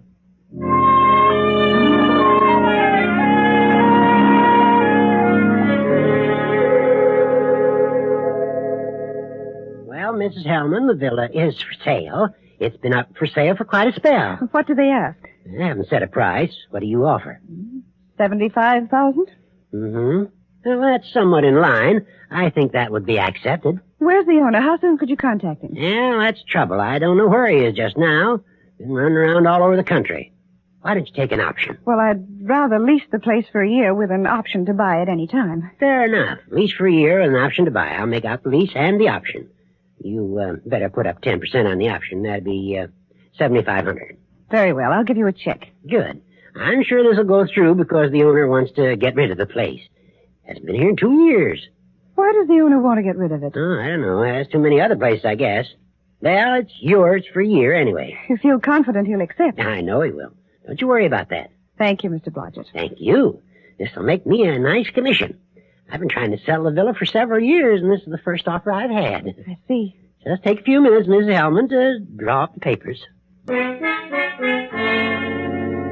Then 6 months passed by.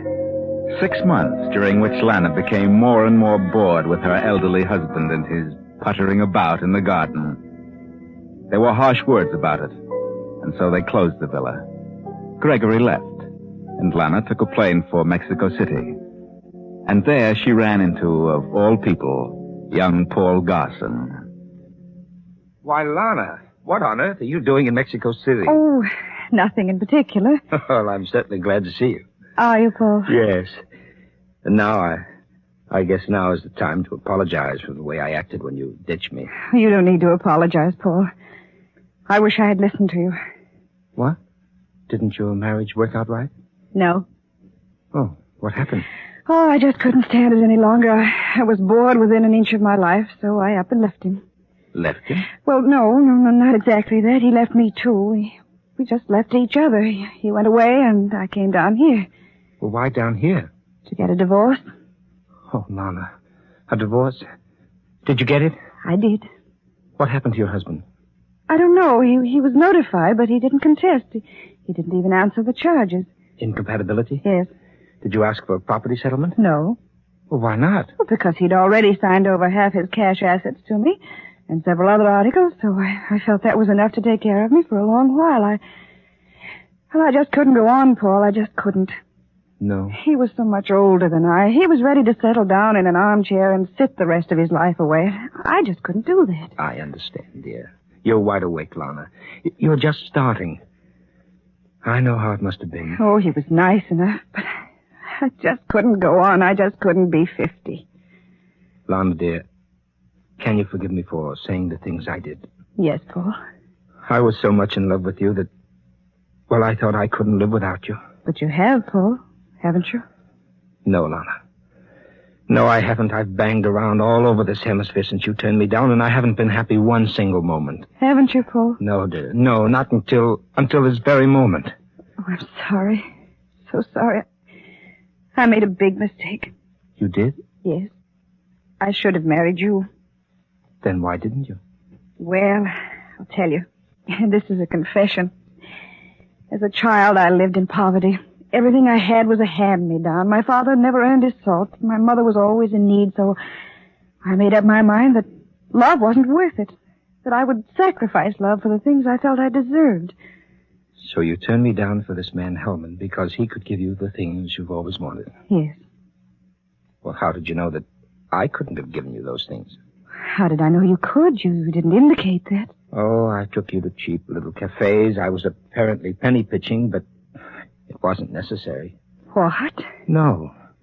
Why, every girl I knew was after me for my money. That's why when I found you, I acted as though I didn't have an extra dollar. I never dreamed it was money you wanted. Oh, I loved you, Paul. I still do. But I made up my mind that I wouldn't marry a poor man. Understand? Yes, Lana, I understand. And I sympathize with you. I see now what it must have meant to you. But I have money, Lana, plenty of money. I admire you for your sacrifice you made. You do understand, really? Yes, I do. You still love me? Yes, Paul. Then why not marry me? Well, no reason. I'd love to, if you still want me. Oh, wonderful, darling. We'll be married as soon as possible. We can be married tomorrow. Then tomorrow it is, darling. Yes, Paul. And where shall we go for a honeymoon? Where would you like to go, Lana? Oh, I don't care. Anywhere. I'll leave that up to you. All right, darling. I know just the place. You'll love it. Cuba? No, not Cuba, but quite like it. Wherever you say, Paul. Oh, darling, I feel as though I've been born all over again. I feel like a new man. I'm happy. Oh, Paul, what a fool I've been. I should have known better. Oh, from now on, darling, I'll see to it that your life is filled with surprises. Never a single monotonous moment. Yes, Paul. So Paul and Lana are married and set forth on their honeymoon. Paul owns a lovely place by the sea, and there he takes Lana. But from the night they arrive, Lana has been ill. Some strange malady has come upon her. Just what, no one seems to know. A doctor stands beside her bed as Paul slips into the room. How is she, Doctor? Still the same. I haven't the slightest idea what's wrong with her, but I've just given her a sedative.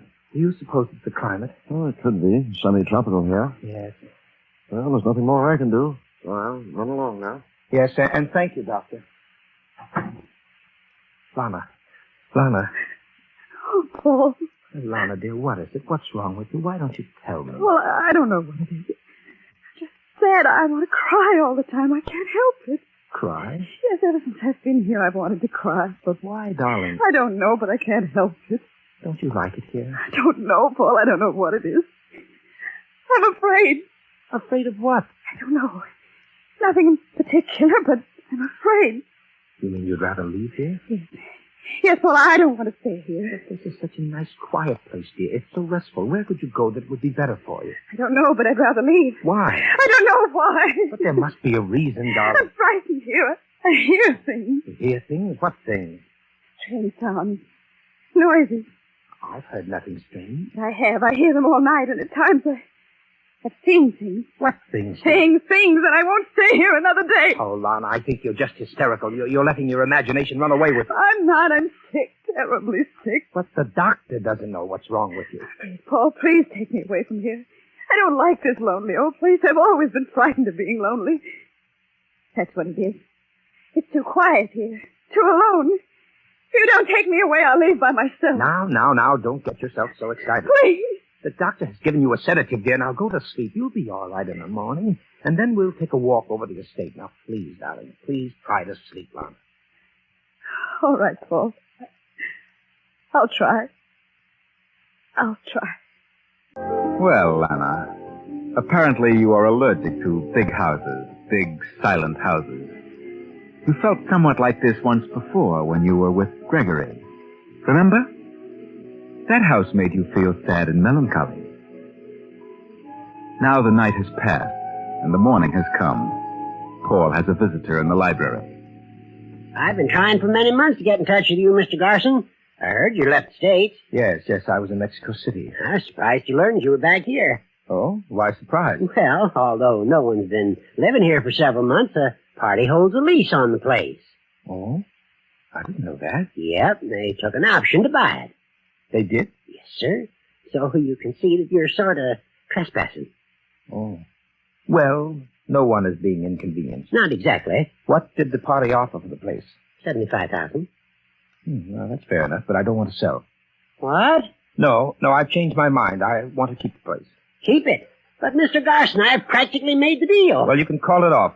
Oh, did the party make a deposit? Yes. Then return the deposit with my apologies. But I've worked hard for 2 years and more trying to sell this place, and now you back down on it. Well, what would your commission have been? Well, $3,750. Very well, I'll give you the $3,750, but call off the deal. I prefer to retain ownership. Yes, of course. Thank you very much, Mr. Garson. That's mighty kind of you. Paul. Yes, sir. Paul, what is that hammering? Is that noise? Hammering, my dear? Why, that's the workman. Workman? Yes, I'm having the place completely renovated, darling. From the garret to the cellar and all for you. Oh, you'll love it when it's finished. I see. You should be in bed, darling. Yes, Paul, well, the hammering made me so nervous. I wondered what it was. I'll run along. Sorry to disturb you. Well, Mr. Blodgett, I think that you'd better... Mr. Blodgett. What? Well, what's wrong with you, sir? You're as white as a sheet, man. Are you ill? Who is that woman? Why, that's my wife. Your wife? Yes. Well, how long have you known her? Oh, for a long time. Several years now. I see. What are you trying to say? Mr. Garson, I don't understand it. But that is the woman who wants to buy this house. What? Do you know what you're talking about? She's the one who took a lease and an option to buy. Oh, you must be out of your head. My wife. That woman lived here for 7 months. With her husband. With her husband? Lived here? Yes, sir. And they closed the place up, and she come to me and said they were leaving for a while, but to go ahead with the deal. Are you sure? Yes. What was the woman's name? Mrs. Gregory Hellman. I see. Well, you'd better run along now, Mr. Blodgett. I'll see you in a day or so. Oh, yes. Yes, sir, of course. Good day, sir. Yes, good day, Mr. Blodgett.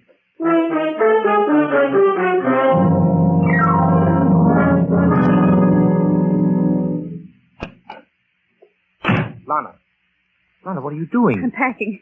If you won't take me away from here, I'll go alone. But, Lana, why should you leave? I won't stay here another minute. Why not, darling? Why not? I don't know. I have no real reason, but I just don't like it here, and I won't stay. I don't understand you, Lana. It doesn't matter. I'm leaving now. All right, Lana. If you insist, you may go.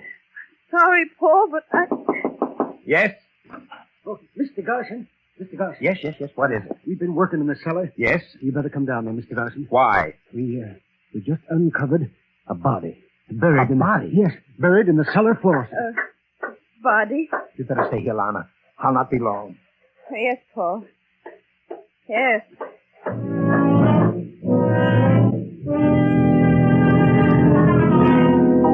Paul accompanies the workmen to the cellar, examines the body buried in the dirt floor, calls the police, and several hours later is talking with a detective in the living room.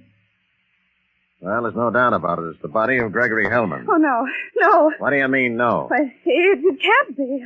How could it be? Mr. Blodgett, you were the agent for this estate. Did you ever rent this house to Mr. Hellman? Why, Go ahead, Blodgett. Go ahead. Tell the truth. no, I didn't. I never saw Mr. Hellman. The house was rented by another agent in New York, but it was rented to Gregory Hellman. You never saw Mr. Hellman? No. But, What? Well... Go ahead, Blodgett. I knew Mrs. Hellman. Mrs. Hellman. Where is she? That woman is Mrs. Hellman. This woman. But I thought she was Mrs. Garson. She used to be Mrs. Hellman. She came to me and wanted to buy the place. Took a year's lease with an option to buy and made a substantial deposit. That right? Yes, that's true. I did. I was Mrs. Hellman, but I was divorced in Mexico. Divorced? Why did you get a divorce? Because Mr. Hellman and I decided to separate. We couldn't get along together. He said he was going to New York. I left first and went to Mexico. Are you sure you left here first? What? Yes, of course I'm sure. Why did you try to buy the place? Well, because my husband, Mr. Hellman, asked me to. Why didn't he attend to it? Well, I don't know. He asked me to see to it. Did you get part of the estate through this Mexican divorce? No, Mr. Hellman had given me considerable cash and property before that. Are you telling the truth, Mama? Are you? Yes. I don't believe you. From the day you arrived here, you wanted to leave. You became ill. You said the place depressed you, frightened you. Paul. Now I know why. Why you were so upset. Why you wanted to get away. Because of what was buried in the cellar. No, Paul, no. You told me yourself that you were bored, that you couldn't stand him any longer. Then you went to Mexico. He was dead when you divorced him. No wonder he couldn't contest the case. Paul, please listen. I don't know who killed him. What did you say? I don't know who did it. Then you admit he was murdered. Well, I didn't say that. You know he was murdered. You just admitted that. Yes, but I didn't do it. I didn't. Well, lady, you might as well tell the rest of it. Yes, but I found him dead in his room. In his room? Then who buried him in the cellar? I did. You did. Why? Why didn't you call the police? Because I was afraid. Afraid they'd think I did it. Well, why would you be afraid of that? Because of... Well, if they found out about me. Found out what? My record. Well, Mrs. Hellman, or Garson, we know all about your record. Record? What do you mean, record? She served a term in the state penitentiary for... I swear I didn't. I buried him. I admit that. That's why I wanted to buy the place. But I didn't kill him. I didn't. I think you did. That's why you wanted to leave here. Oh, please believe me. I wanted to buy the place so no one would ever come here. So no one would ever know. But I didn't kill him, I swear. I'm sorry, Lana, but I don't believe you. Mr. Garson, where did you meet this woman? In Mexico City. Really? Didn't know her before that? What? You heard me. Oh. You didn't know her before she married Hellman? Why, yes. You know her? What are you stalling about? Well, yes, I did know her. That's what I thought. You were in love with her. Wanted her to marry you. But she turned you down for Hellman. What are you talking about? Well? Are you trying to accuse me of killing Hellman? It's possible. You had a motive. Oh, that's ridiculous. I didn't even know the man. Murphy. Oh, yeah? What did you find out about Paul Garson? Well, his financial affairs weren't in any too good a condition. He's been trying to dispose of a lot of white elephants like this villa. I see. Well, you know what I think, Mr. Garson? I think you and Miss Lana Wallace know what this is all about. I think you're in this together. So I'm going to take you down and book you both on a charge of murder. And that's just what the officer did. Booked Lana and Paul on a charge of murder. And the case came up for trial. And Lana was convicted. And so was Paul. Yes. Paul was convicted as an accomplice. The evidence piled up against them. Lana admitted that she buried Hellman's body, but denied that she killed him. Paul couldn't prove where he was when Hellman was murdered, and so he was convicted as an accomplice, an accessory. Poor Lana. Poor Paul. They are now awaiting execution in the state penitentiary. But don't feel too badly about them, because I know the truth. I know what really happened. When Paul learned that Lana was marrying Hellman, he arranged for an agent to contact him and offer his villa for a honeymoon house. Paul himself killed Hellman, hoping to have the blame placed on Lana. But when nothing was heard of Hellman's death, Paul followed Lana to Mexico City and enticed her back to the villa to find out what had become of Hellman's body. And he found out, much to his sorrow.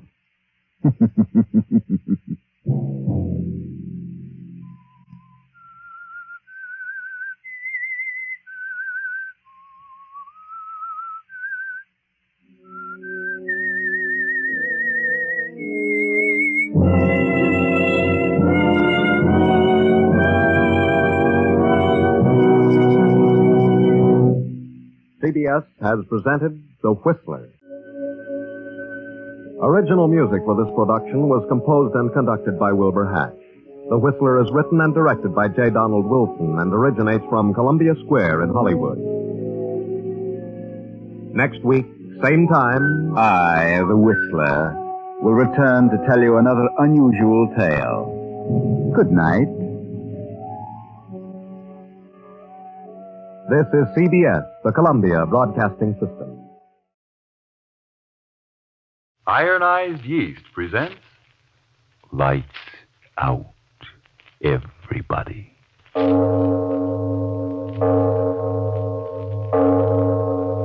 It is later than you think.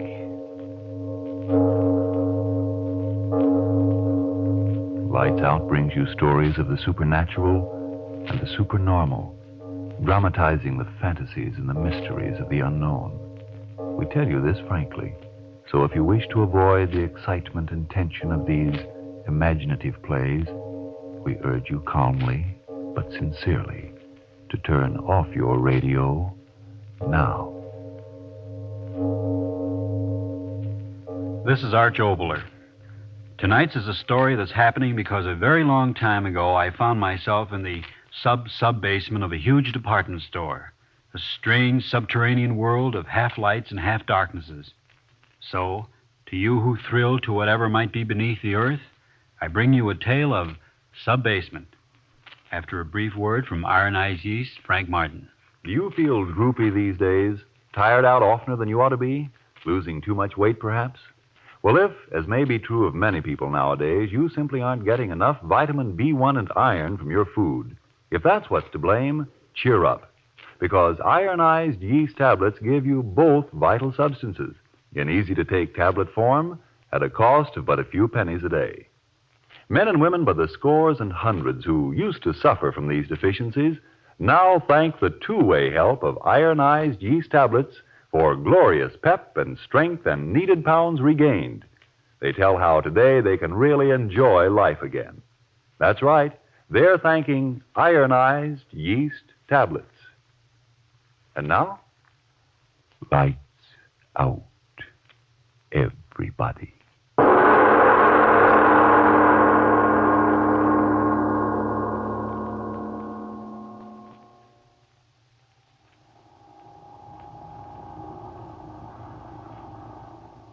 But of course I can run an elevator. I was just asking. And I told you. Well, here we are.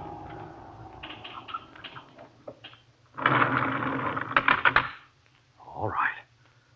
All right, are you getting out? I suppose so. Suppose so. For 10 years, that's all I've heard. Where do you work? What do you do? Why don't you let me see Don't it? get angry. Oh, I'm not angry. I'm just telling you. Come on, this way.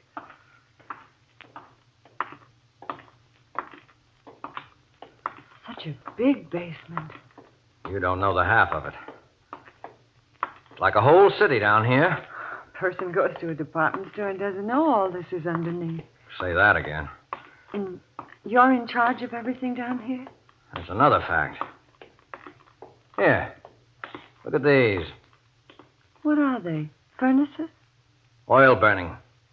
Heats and air conditions the whole building up above. 20 stories. But where is everybody?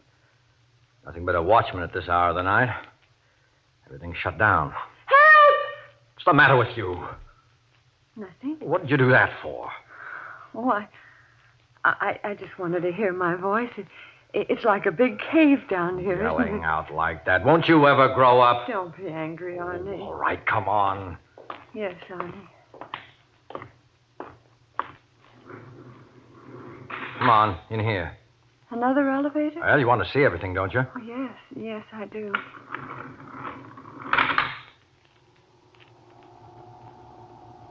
Down some more? Yeah.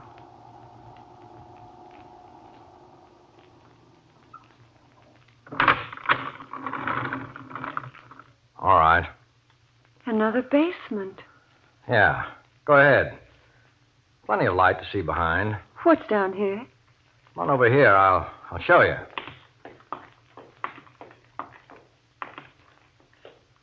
There, in the wall. Is it a tunnel? That's what it is. But a tunnel down here? See those tracks? Yes. Where do they go? How do you think all the merchandise is brought to all the stores here in the business section? Tunnel system, that's how. Right under the city streets.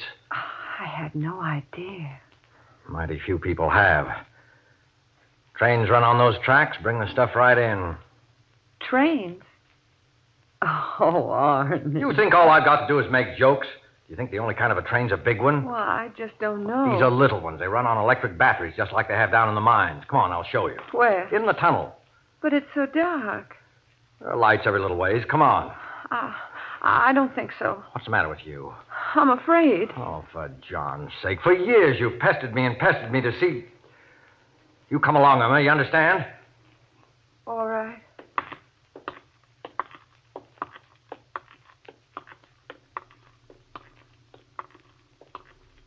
Arnie, this is far enough. Oh, for John's sake. What's the matter with you now? I don't know. Come on, there's one of the little engines parked down at the end of the tunnel. You might as well see it. Well, keep walking. I think I'd like down to go... this way. You'll see the train. Yes, but Arnie, the lights... Arnie, where are you? Right here. What's the matter? Matter? Oh, why are you standing so close to me? I'm your husband. Oh, Arnie, don't be silly. Irma, I'm going to tell you something. Arnie, what's the matter with you? Listen to me for the last time. Last time? Arnie, what's the matter with you? Do you know that you can't get out of here? What? You can't get out of here. Arnie, what are you talking about? What are you talking about? Oh, Arnie, you haven't made a joke like that in years. The last time you tried to scare me was right after we were married, remember? With that fur piece you made off with a dead animal that had gotten in the bedroom. You remember? I remember. Come along further, Irma. Oh, sure. As long as I know what you're up to, I don't mind. How far are we going? A long way. All right, Arnie. Anything you say. Don't I know it?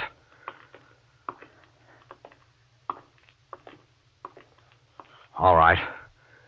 All right? What? This is as far as we're going. Oh. I feel funny. I've never been under the ground so far in so long. It was very nice of you, Arnie, to take me down here. So interesting. Very nice of you. Arnie, why don't you say something? Arnie, is something the matter? Arnie, really, you can't frighten me. Not now, you know. Arnie, are we waiting for someone? If we are, I think I hear him. Hear him? Well, yes, don't you? No. But I heard someone. I tell you, there's no one down here. All right. All right, if you say so, Arnie. If I say so, if I say so, if I say so. Can't you say something else but that even now? Now? Yes. Irma, I'm going... There, I heard it again. What? Are there trains running this late at night? Trains? If it's a train, we ought to get out of here. Tunnel's so narrow, Arnie, please. Shut up. Let me listen. Hear it? Will you shut up? Who's there? Who's there? Isn't there supposed to be anyone? Of course not. I saw to it. Is that you? Is that you, Tom? Who's Tom? Tom, are you down here? One of the watchmen? I told him I'd pull these boxes tonight. I told him. Tom! Hey, Tom! What's wrong? Tom, what's the matter with you? Come on out here. Do you hear me? Come out right away or I'm firing you. Tom! Is he playing jokes, too? That fool, I'll break his neck. Get my hands on that. No, Arnie, don't leave me. Arnie, where did you go? Arnie, it's so dark, the tunnel. Arnie, where are you? Arnold, was that you? Arnold, it is you. Did you cry out? What? Stay back. You... That man. Who? From what's left of his face, I think it's Tom. What? The train ran over him? Arnold, answer me, was it? Train? No. Something's torn out his throat. Come on. Gotta get out of here. Oh, yes. Something down here. Arnie, wait, I can't go so fast. Police, I'll get the police. Please, Arnie, wait for me. Arnie, what's the matter? Arnie, why are you just standing there? Why don't you open the door? Door wasn't closed before. Well, open it.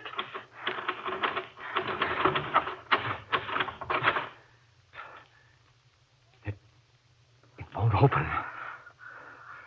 It won't open!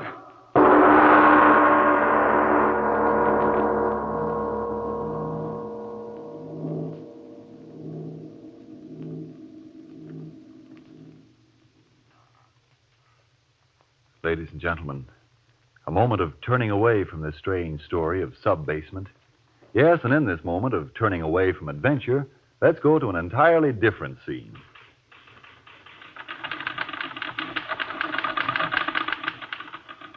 An office busy with the pressure of wartime work. Sure, I'd like to put in more overtime and make more money, the same as the other fellows. I should be able to do it, but it's all I can do to keep working 8 hours a day. Often at night, I feel too tired to enjoy my food. I'm jittery. I can't relax, losing sleep, losing weight. How it's going to end up, I don't know. Well, if vitamin B1 and iron shortage is your trouble, try ironized yeast tablets. They supply both vital substances. But what makes them so vital? Why, when you don't get enough vitamin B1 from the food you eat, you may lose your appetite, not eat all you need, lose weight, lose pep and energy. And without enough iron, you may be weak and pale. You may feel only half alive. And you say ironized yeast tablets supply both of them? You bet they do. It's this two-way help that's been of such benefit to any number of people with these deficiencies. So if you're short on vitamin B1 and iron, get ironized yeast tablets right away. Then see if pretty soon you don't say, "Oh, it's sure great to feel like myself again. That fagged-out feeling is gone. I eat and sleep as I should once more. I'm sure glad I took ironized yeast." And now back to our lights-out story of sub-basement. A man and his wife are far beneath the city streets in the tunnel leading to the sub-basement of a large department store.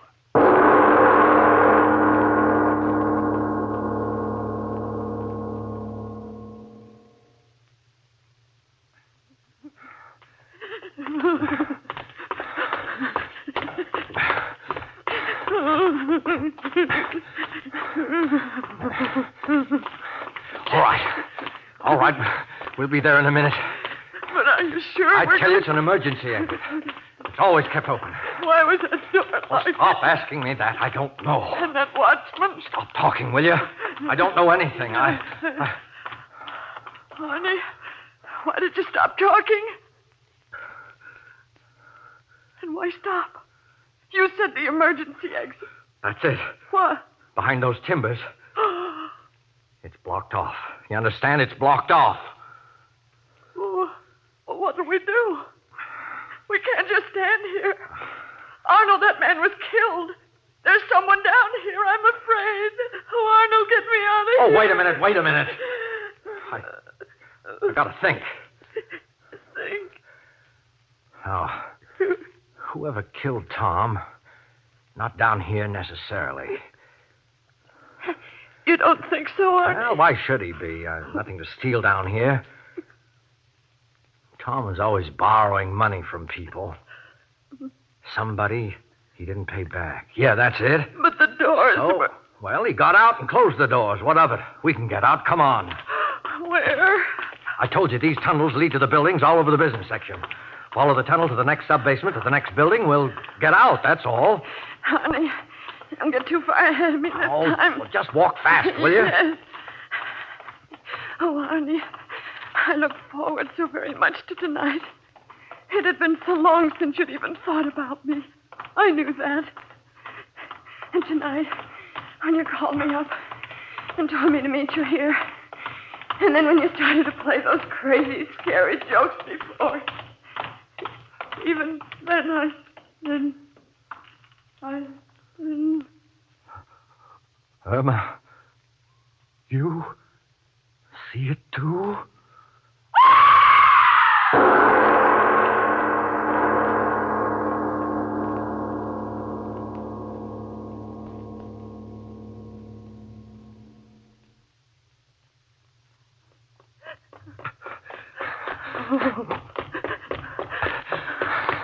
Is it after us? Don't talk, run! Oh, my side, it's hurting. Well, that's too bad. Honey, don't leave me behind. Honey, I can't run any fast. Honey, wait. Honey. Honey, what? Oh, honey. Oh, I'm coming. Honey, what? Your leg. Broken. It's broken. Oh, honey, come on. Can't. Hold on to me. We'll manage. No, But you can't lie here. That thing. It's coming. I don't know. I can't see it. I was running. A rock under my foot. Arnold, over here, a pile of boxes. What? Hide behind them. If I help you, could you go over there? Yes, hide. Give me your arm. Yes, I will. Come on, dear. Careful. Hold on to me. If you hold my arm tight. Come. Let's get over there. Come on. I'll help you. Take it easy, That's will you? That's it.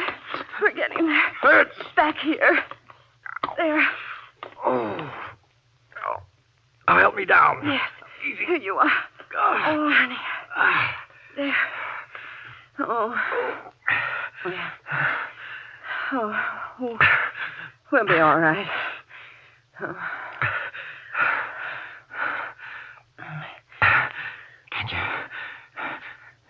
Can you see it? No. No, it's gone. Oh. Just don't think about it, Arnie.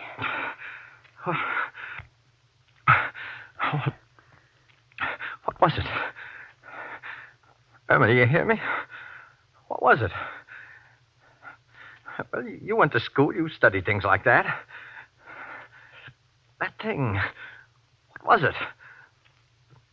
Irma, didn't you hear me? Yes. I heard you. Well, what was it? What was it? Was it a lizard? Yes.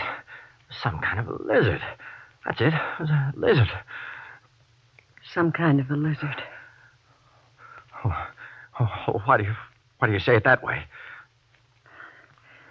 I saw it good, Arnie. Well? In school. One of the books, there was an animal like that. How did it get down here? A lizard that big? Oh, no, you don't understand. Geology book. The thing wasn't a lizard exactly. Huh? It was a dinosaur. Are you crazy? No. I'm telling you what I saw. It sort of sat up on its hind feet. Just like the picture in the book. What are you trying to do? Make me crazy, too? Why, those things died millions of years ago. Arnie, look. Huh? Way down the tunnel. By the light. It is a dinosaur. Don't move. Arnie, it is a dinosaur.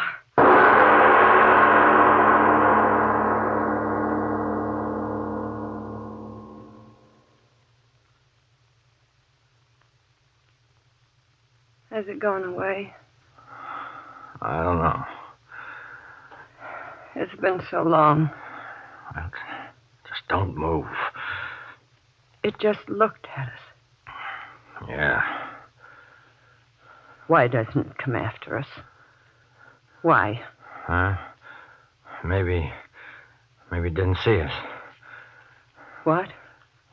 Oh, it was like something that had been in the dark for a long, long time. Yes. Don't move around. Oh, there's so little room back here. Oh, would you rather go out there? Oh, don't be angry with me, Ernie. Angry? Why should I be angry? Irma, you went to school. You studied those things. You called it a dinosaur. Yeah. All these hours I've been thinking, how could a thing like that, which was supposed to have passed out of the world so many years ago, how could it be alive now? I don't know. Irma, listen, I know. This tunnel under the business district, they were putting on an extension, blasting in the rock. Maybe that thing came out from inside the earth. Maybe. You're not frightened, are you? No. Why not? Because I'm with you. If it came back, what could I do for you? It's just being with you. Yeah. I keep thinking. What? That poor watchman. Yeah, it'll really be something when it's morning and everyone finds out about it. What do you think they'll do? They'll hunt it down. The police will get it soon enough. Arnold. Yeah? Arnold, what if it won't be here then? Huh? It's been hours since we last saw it standing down there. What if it's gone back where it came from? It's all right with me. But what if they're not... They'll hunt it down. They'll find it.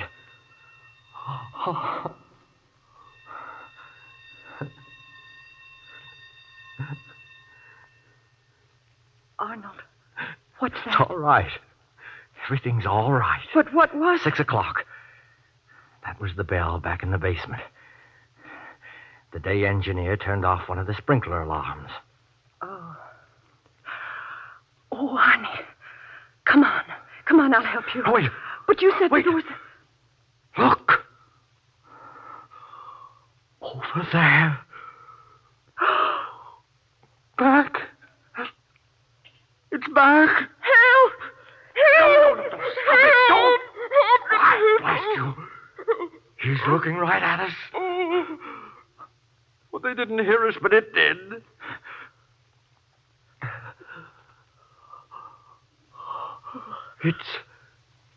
It's starting this way. Oh. My leg. Arnie. Oh, how slowly it's moving. As if it can hardly see. That's it, Irma, that's it. What? It's blind. That thing is blind. It's lived under the earth so long it can't see. But it's still coming this way. Oh, Arnie, come on. I can't. Hold on to me. Let me alone. Go ahead. No, try. I'll carry you. Crazy. You can't carry me. I will. Go ahead, Irma. Go ahead. I tell you. won't go on. Don't stay here. I tell you. Go on. Arnie, please listen to Why me. should you stay here with me? I wanted to kill you tonight. You hear me? I brought you down here to kill you. Oh, Arnie, no, you're only saying you, I'm that. telling you the truth. I brought you down here to kill you. No, Arnie, I'll stay with you. Listen to me. You... I brought you down here to kill you. Now, that's the truth. Look at me and believe it because it's the truth. That's why I suddenly got so wonderful. I was sick and tired of you. I was sick and tired of living. So I brought you down here to kill you and then kill myself. Arnie. Look at it out there. It's feeling its way along. Well, he'll take care of me, but you've got to get out of here, Irma. No. You've got to get out. I deserve to die, but Irma, not you. You're so blasted good. I guess that's why I got tired of you, but that's no reason for you to die. Irma, stop looking at me like that. You've got to get out. Run straight down the tunnel. Keep running and you'll get away. Irma, just don't look at me. Get going. No, Arnold. Why don't you say what you've always said to me all these years? Just as you say, Arnie, just as you say. Oh, Irma, will you get out of here? How slowly it moves. Irma. It is blind. Blast you. Look, will you listen to me? Will you go? You've got to go or they'll think I've killed you. No, they won't. They won't. Yes, they will. I left a note back home for the police. I told them I had killed you. If that thing kills you and me, they'll still think I was the one who did it. Now, do you want me to be a murderer? Do you want that? You left a note. Yes. Don't you remember I turned back after you went out the door on the dining room table? Irma, get out of here and get that note. Don't make them think I killed you, and I didn't, and I don't want to. You're such a good... You're too good for me, and I was tired, and I was crazy. Don't make me a murderer, Irma. Arnie. Goodbye. Goodbye? Yes, Irma. Yes, hurry. Run fast. Straight ahead. He won't get you, I promise. Arnie. Go.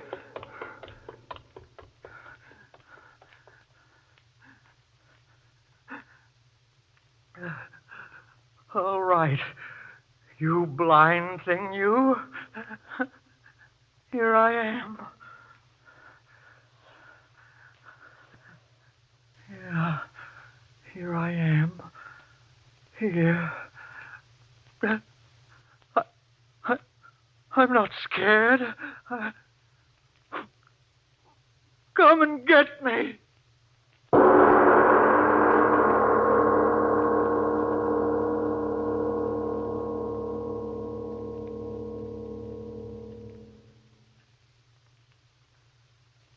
All right, Mr. Obler.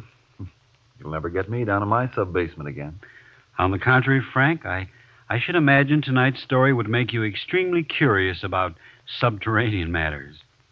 Remember at the very start of the play I said something about the play happening because of something that had happened to me a very, very long time ago? Yes, of course I do. Well, the fact of the matter is, Frank, it happened when I was just a child. My going down into that sub-basement and the memory of it stayed with me all these years. It's those deep impressions we get as children which are truly wonderful. For a child sees with young, untired eyes and thinks with a young, untired mind. A child is constantly seeing the wonder of the world, the sweet water falling out of the heavens, people's faces, no one of them exactly alike, and green things growing out of the earth with colors hanging over them, and the wonder of things being born out of nothingness, and the equal wonder of sleep and awakening and dying. These are the things which our older, tired mind, well, the eyes forget to see and the tired head forgets to think and marvel at. Now, have you anything to tell us so we can anticipate next week's play, Mr. Obler? Yes, I think I can say without qualification that it's a play close to the thoughts of everyone listening in. But first, a word from you, Frank. Friends, would you give a few pennies a day to regain your old-time pep and sparkle? Regain the pounds you need to feel and look like your old-time self? Then if, as with many others, vitamin B1 and iron shortage is all that's wrong, get ironized yeast tablets. Now, a run-down condition may stem from other causes. If in doubt, see your doctor. But if you're simply short vitamin B1 and iron, remember, ironized yeast tablets supply both vital substances. They cost but a few pennies a day, and you don't risk even those few pennies. For if you don't begin to eat better, to look and feel stronger, peppier, and more alive, the cost of the first bottle will be refunded to you in full by Ironized Yeast, Box IY, Broadway, New Jersey. And now, what about next week, Mr. Obler? Well, Frank, to live forever. To live forever. Which one among us has not thought of that? To live forever.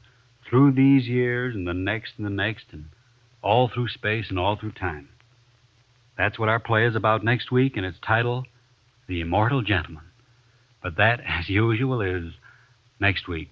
Yes, tune in next Tuesday again for Arch Oboler's eerie story, The Immortal Gentleman. And if you need more vitamin B1 and iron, be sure to try ironized yeast. But remember, there's only one ironized yeast. You'll know it instantly by the yellow and orange package and by the big letters IY on the container and on each tablet.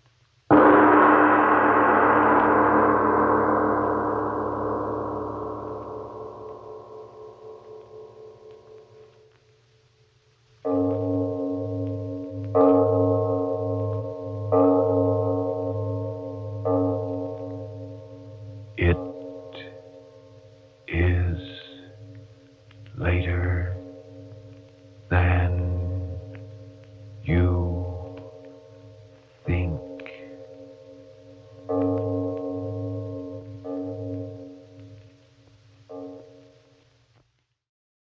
My Friend Irma, created by Cy Howard and starring Marie Wilson as Irma and Kathy Lewis as Jane.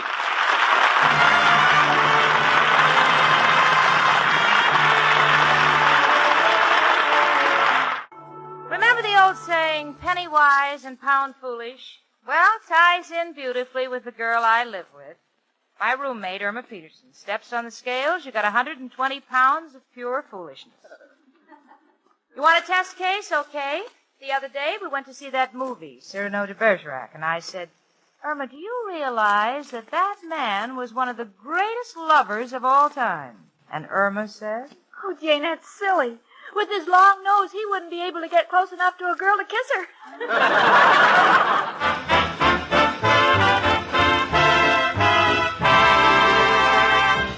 It's a quiet evening at home, and Irma and I are sitting around reading.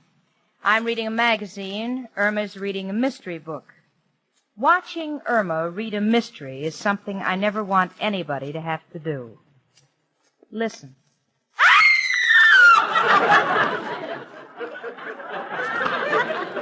What's the matter? The murderer just killed Helen's mother. Irma, I'm not interested. I'm trying to read this magazine. Will you just be still? All right, Jane. Okay.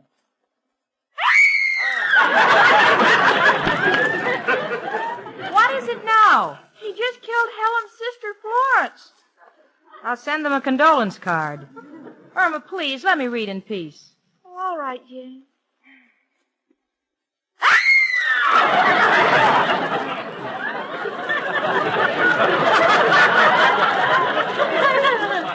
Now what? He just murdered Helen's father. Isn't that terrible? It spoils the whole book for me. What do you mean? Now I know the murderer marries Helen. What makes you so sure? He's the only one left in the family. Cookie, I'm trying to read this magazine. All right, Jane, I'll be still. Okay. What happened? He just murdered Helen. Oh, I guess the wedding is off. I'm glad I didn't buy a gift. But can you imagine? He stuffed her dead body in a trunk and sealed it. He didn't even leave a crack open for her to breathe through. Irma, will you stop with those horror stories? You know what always happens. I don't want to suffer through any more of your nightmares. Do me a favor, doll. Change your reading habits. Read something like Rip Van Winkle. Maybe I can get some sleep, too. Oh, no, Jane. Then we'd both wake up wearing long beards. Long beards. Well, come in. It's only me, Professor Kropotkin. Hello, Janie and Irma, my two little leaders. You, Janie, head of the block. And you, Irma, a real blockhead. Professor. Oh, excuse me, girls. A little joke because I'm so happy. At last, after 4 years, I'm going to live like a human being. What do you mean? No, didn't you hear, Janie? Mr. Plopchick is moving out from apartment 2B. Imagine me in a place where there's a doorknob on both sides of the door. A place where I can raise the window and the wall won't go up with it. Oh, Professor, your room isn't that bad. No? Then how come the termites are always bringing me lumber? And my bathtub has so many cracks, the only place the water doesn't go out of is the drain. And my furniture, 1 chair, a Duncan. Don't you mean a Duncan Fife? In my room, there's no room for 5. But now I got the chance to live like a human being. Well, that sounds wonderful. You talked to Mrs. O'Reilly about the vacancy? Not yet, but don't worry. I can solve soap her into anything. I'll tell her her eyes are like a baby cat's. She's as graceful as a mermaid. Her skin is as smooth as glass. And her voice is as rare as a pearl in an oyster shell. Twiddly-eye, twiddly-dee, do I get a thrill when I listen to the cuckoo on Mockingbird Hill? No, it must be the mating season for oysters. Oh, Professor, remember, you've got to flatter her. Come in. Hello, girls. Oh, there you are, Professor. Did you hear me practicing this song? Oh, I certainly did, and I must say you are in fine voice. Oh, do you really think so? Nobody must say it. Irma. Mrs. O'Reilly, you look positively stunning. You look 5 years younger. 5? Make it 10.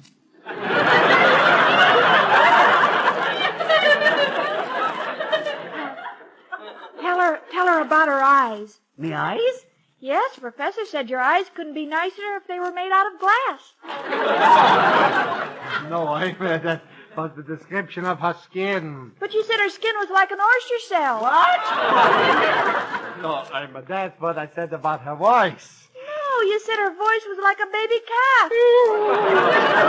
Are you moth-eating pogo stick for 2 cents? No, I'd bash please, your brain. Mrs. O'Reilly. What I said was, you have eyes like a baby calf, skin as smooth as glass, and a voice as rare as a pearl in an oyster. Oh, Professor, do you really think all them things about me? Never mind, I said it, didn't I? Now, by the way, Kathleen. Professor, you call me Kathleen. Yes, darling. Yeah, tell me now about apartment 2B.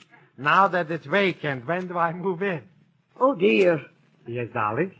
I rented it to a stranger this morning, a Mr. Kitchler. You what? But, Professor, darling, I never thought about you. I mean, oh, what's the difference now that you've decided to be so sweet to me? It won't be long before we get married and you can get living in my apartment. Now, wait a minute. You expect to marry me? Well, why not? You've been saying so many nice things about me lately, and all my friends say that with this new rinse I'm using, my hair looks like golden corn silk. Well, it does, and it's appropriate. Because where there's corn, there should be the face of a scarecrow. Oh, so that's how it is. I'm wise to you.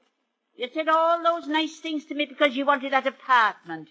Well, I'm glad I rented it to Mr. Kitchler. Oh, yeah? Yes, I am. Well, let me tell you something. I'll get even with you if it's the last thing I do. Goodbye. Oh, I wonder what he meant by that. He's going to murder you. Oh, Irma. Honestly, stop being a fool. The professor's the most gentle person in the world. I know, Jane, but it says in that mystery book I'm reading that the sweetest people can become murderers if they're angry enough. You see the penitentiary gland. Wait a minute. Wait. The penitentiary gland? Yes, right here on this page. Irma, that's pituitary gland. Yes. And you see, it says when this becomes excited, it causes the bloodstream to fill with adenoids.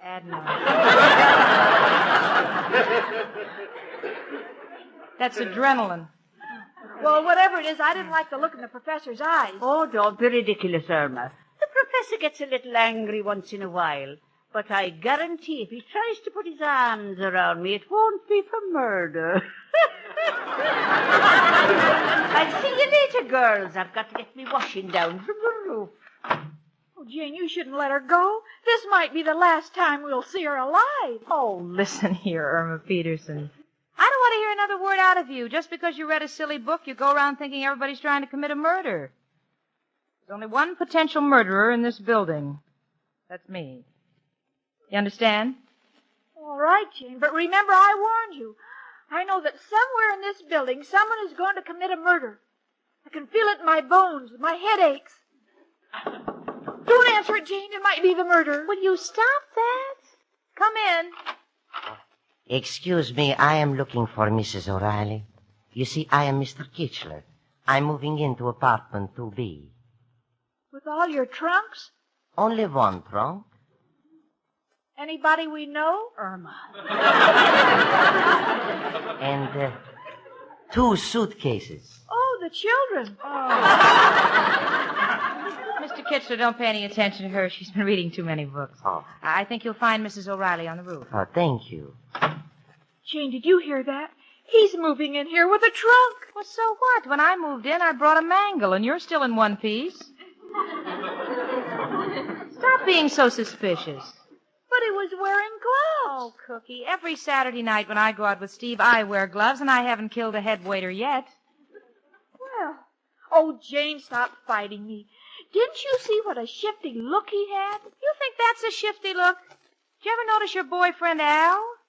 You look in his eyes, it's like trying to watch 2 tennis matches at the same time. Now, really, no more nonsense about this murder business. You understand? But, Jane, how do we know who he is? We didn't even see his driver's license. Irma, that's enough. But there was a case in New Jersey. For the last time, will you just be still? All right, Jane. Now, that's the end of this murder stuff, right? Forgotten all about it. Good. Where are you going? To hide the iodine, shut off the gas.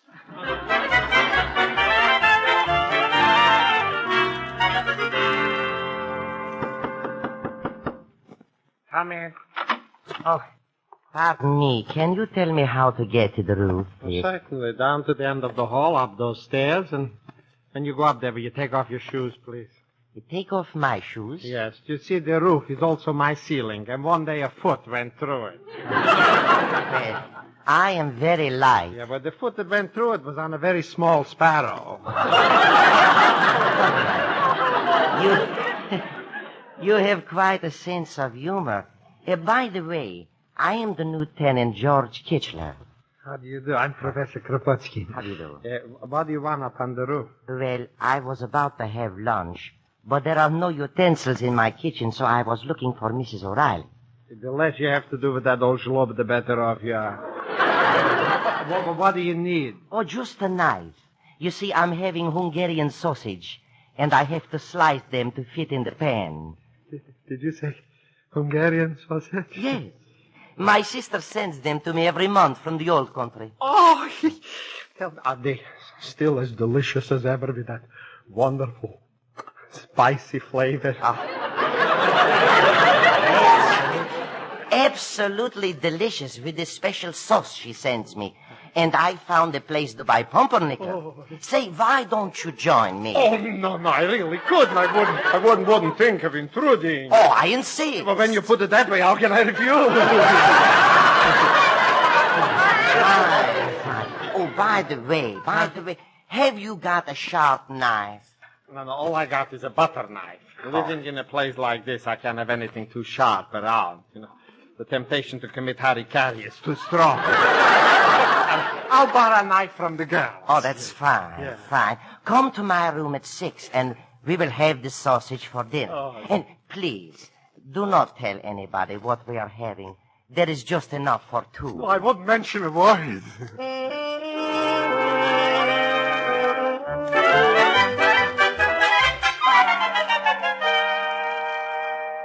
Irma, it's all settled. You're going to forget all about this murder stuff, right? Yes. Good. Why are you leaning out the window and looking up?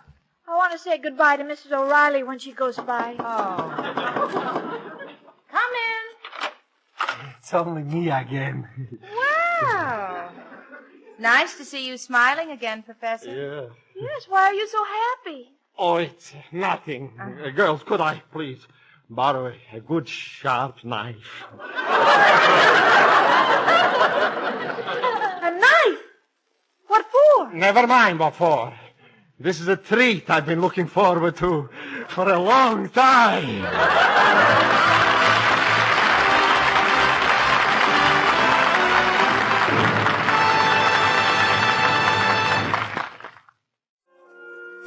Well, I had quite a session with Irma after the professor borrowed our butcher knife. She's so sure that he's going to make mincemeat out of Mrs. O'Reilly. Irma, will you put that book down and go to work? No, Jane, it says right here. All you have to do is add up the clues, and you can tell when the murder is coming. The clues, huh? Yeah, remember last week when the professor borrowed a bottle of ink from us? What about it? And you noticed this morning he didn't shave. So what? Add them up. Bluebeard. Oh. Isn't that awful? Irma, will you stop this nonsense? Jane, I've been looking all over for Miss O'Reilly. I even looked on the roof, and she isn't there. Well, maybe she went out. No, she wouldn't go out undressed. I saw her eyelashes hanging on the clothesline. Irma Peterson, for the last time, will you go to work? All right, Jane, but if anything happens, remember I warned you. My eyes are open. I can clearly see what's ahead. Goodbye. You better open them a little wider, honey. You're in the clothes closet. Oh, I made a mistake. Yeah. Goodbye, Jane.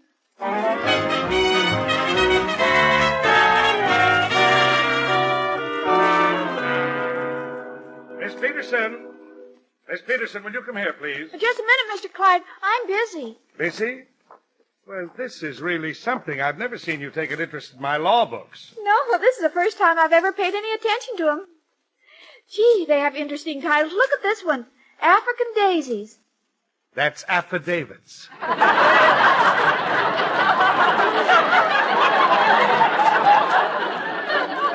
Oh, and this one. Circus Peanuts. Subpoenas. Oh, and look at this one. Kosher Delicatessen. Kosher, that's corpus delicti. Oh, look, I didn't know you had to take out one of these. Petting license. That's petty larceny. Well, Mr. Clyde, it may be petty to you, but it's important to us girls. Miss Peterson, why are you suddenly showing such an interest in my law books? All right, I'll tell you. Mr. Clyde, how can I prevent a murder before it happens? Just improve your spelling and shorthand, and I may change my plan. Oh, Mr. Clyde, leave me out of it. Leave you out of it? I wish I could. You know what I've been doing all morning, reading your typing, and do you know what I've just done? What? I've written a letter to the Proto Tool Company. They say they're the largest manufacturers of tools. I'm trying to find out if they make something that can tighten the screw that's loose in your head. Please, Mr. Clyde, don't bother me with trifles. I tell you, a murder's about to be committed. The professor borrowed our knife, and Miss O'Reilly is missing. I'm not interested in Mrs. O'Reilly and the professor. Get your notebook and take a letter. All right. Okay, I'm ready. Now take this down. Sheriff Brown, Hall of Records, dear sir. I will positively produce the witness in court next week. Sincerely, Milton J. Clyde. Now read that back. Huh? Read it back. Oh, dear Jane, don't let the professor bury Miss O'Reilly in our backyard as I've just planted radishes. Get out of here, you scallywag! Get out of here!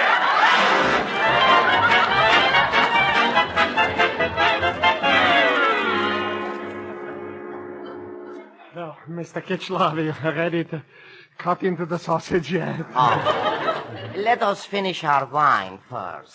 All right. I just can't wait to get my teeth into that sausage. That aroma, is that garlic? It ain't taboo. Drink up, Professor.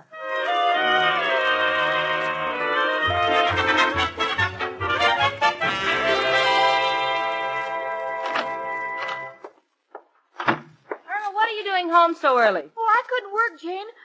I'm so sure that the professor's up to something terrible. Oh, are you still on that? Well, I just passed Mr. Kitchler's room, and the professor's in there. They were whispering. What did they say? Well, I don't know. I couldn't hear. Well, all right. I know I won't get any sleep tonight, so I might as well go down and find out what this is all about. All right, Jane, but be careful. Remember, he borrowed that sharp knife. Yeah. If I get stuck, I'll call you. Oh, this is just ridiculous. What am I going to say? Excuse me, I'm a collector from the blood bank. Well, here's the door. No, Professor. Don't start cutting yet. First, we got to remove the skin.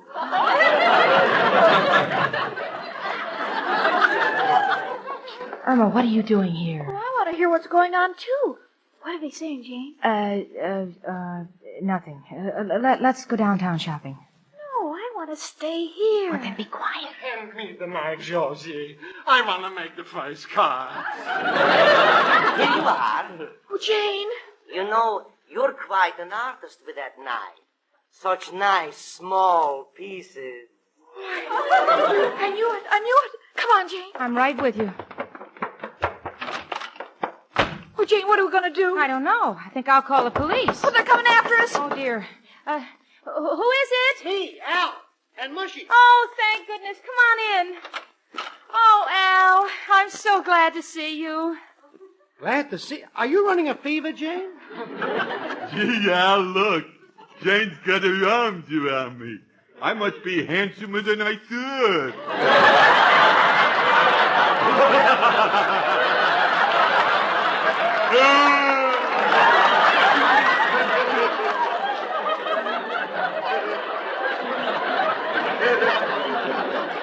Al, I don't know if it's me or Irma, but something's going on downstairs. What's this? The professor's murdering Mrs. O'Reilly. What? Well, how do you like that? And they ain't even married. Al, honestly, maybe it's just our imagination, but please go down there and find out. Why, certainly, Jane. You ain't talking to no coward, you know. You're talking to a brave man. What apartment are they in? 2B. Okay, go on, Mushy. And be careful. That's my jacket you're wearing. But, Al, I'm afraid to go down there alone. Yes, Al. The professor borrowed a knife from us. A knife? Well, hey, you see, Mushy, you got nothing to worry about. Nobody ever got shot with a knife. Oh, yeah, how silly of me. Hey, wait a minute, Al. You're pulling a fast one. Come on, Al, I'll go with you. Oh, no, chicken. There's no point in all of us going. You go with Mushy. Al! Okay, I'm going. Come on, gang, let's go. Who's in back of me? Nobody. We're all in front of you. I don't hear no screaming. Maybe we're too late. Mushy, knock on the door. Yeah. Oh, you hear me? Well, yeah, I don't want to scratch my ring. Okay, Al. Who is it? It's me, Al. Open up. Al. I don't know any Al. Don't let them in. That Al eats like a horse. I want to smell the sausages. Oh, sorry, no visitors. Go away. How do you like that? There, Al, now maybe you'll believe me. They've killed Miss O'Reilly. I'm going to call the police. Oh, wait a minute. Take it easy, chicken. We ain't sure nothing's wrong yet. Yeah, but if there's nothing wrong, why won't they let us in? Well, that's what we got to investigate. Tell you what. Let's sneak to the bottom of the staircase and keep an eye on the door. Come on.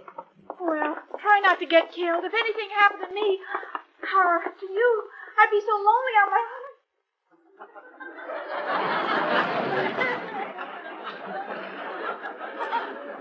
Did they go away? Yes.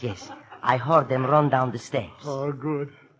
Well, Josie, in all my life, I never had such a meal like this. Oh, such food and such wine. And you know, you're a great conversationalist. Thank you. Yeah, that story that you told me about the guardian angel was absolutely fascinating. Well, it's an old Hungarian legend. Of course, we all know there is no such thing as a guardian angel. No, I don't know. Sometimes I think there are. Well, good night, Georgie, and thanks a million. Before you go, Professor, could you do me a favor? Oh, gladly. When I moved in, I had to borrow this heavy new trunk from a friend, and I would like you to help me carry it downstairs before anything happens to it. Well, my back is killing me, but how can I say no? You've been such a wonderful host. Let me make sure it's empty. Yes. Yes, it is. But it's sure a heavy one. Look, you take that hand, and I will take this. I got it. Now, Professor, if two men would come up and grab this trunk so we wouldn't hurt our backs, then I would believe in guardian angels. Open the door. Sure. Hey, wait a minute, you two. Where are you going with that trunk? We are carrying it downstairs. Oh, no, you don't. We're carrying it downstairs. Come on. There you are, Georgie. And you said there's no such thing as a guardian angel.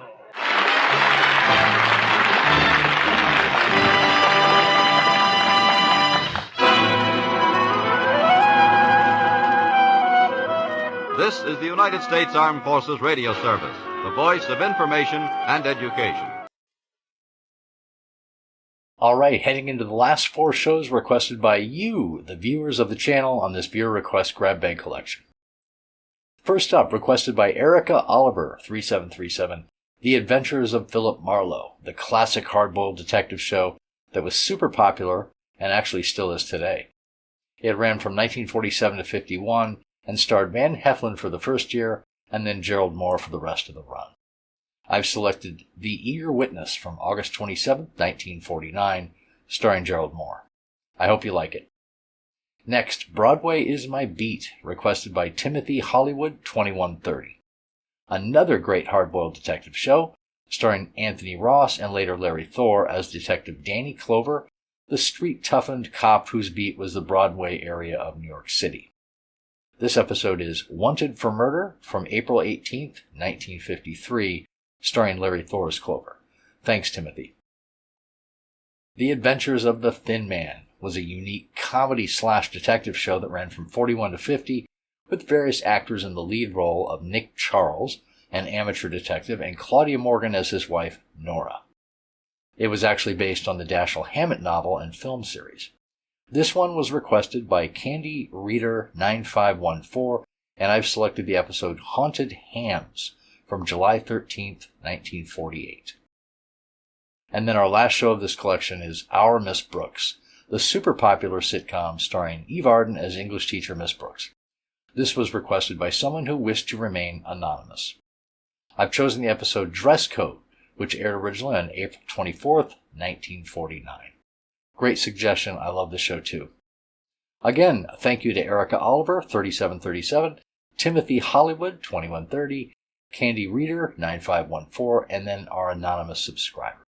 I hope you've enjoyed the shows, whether you requested them specifically or not.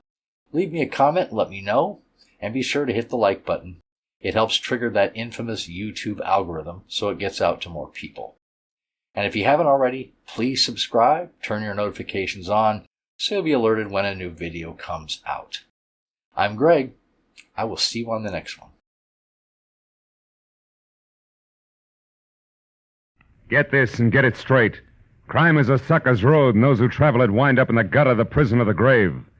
This started with a man on trial for his life and an A1 citizen eager to testify. But there it was interrupted. And it wasn't until I found a corpse in a bubbling bath, gunplay in the woods, and lots of blackmail that the real eager witness had a chance to talk. From the pen of Raymond Chandler, outstanding author of mystery, comes his most famous character and crime's most deadly enemy, as we present The Adventures of Philip Marlowe. Now, with Gerald Moore, starred as Philip Marlowe, we bring you tonight's exciting story, The Eager Witness. Division 88 of the Superior Court of the State of California and for the County of Los Angeles is now in session. The Honorable Albert Winston, judge presiding. Everybody rise.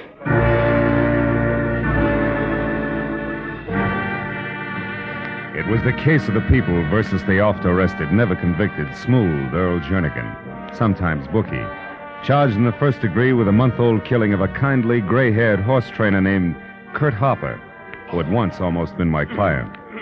It was the afternoon of the 4th day of the trial, and the prosecutor for the state had already built an almost airtight case against the alleged gambler when my turn finally came. To further substantiate the state's claim that Earl Jernigan did willfully and with malice aforethought take the life of the deceased Kurt Harper. Will Mr. Philip Marlowe take the stand?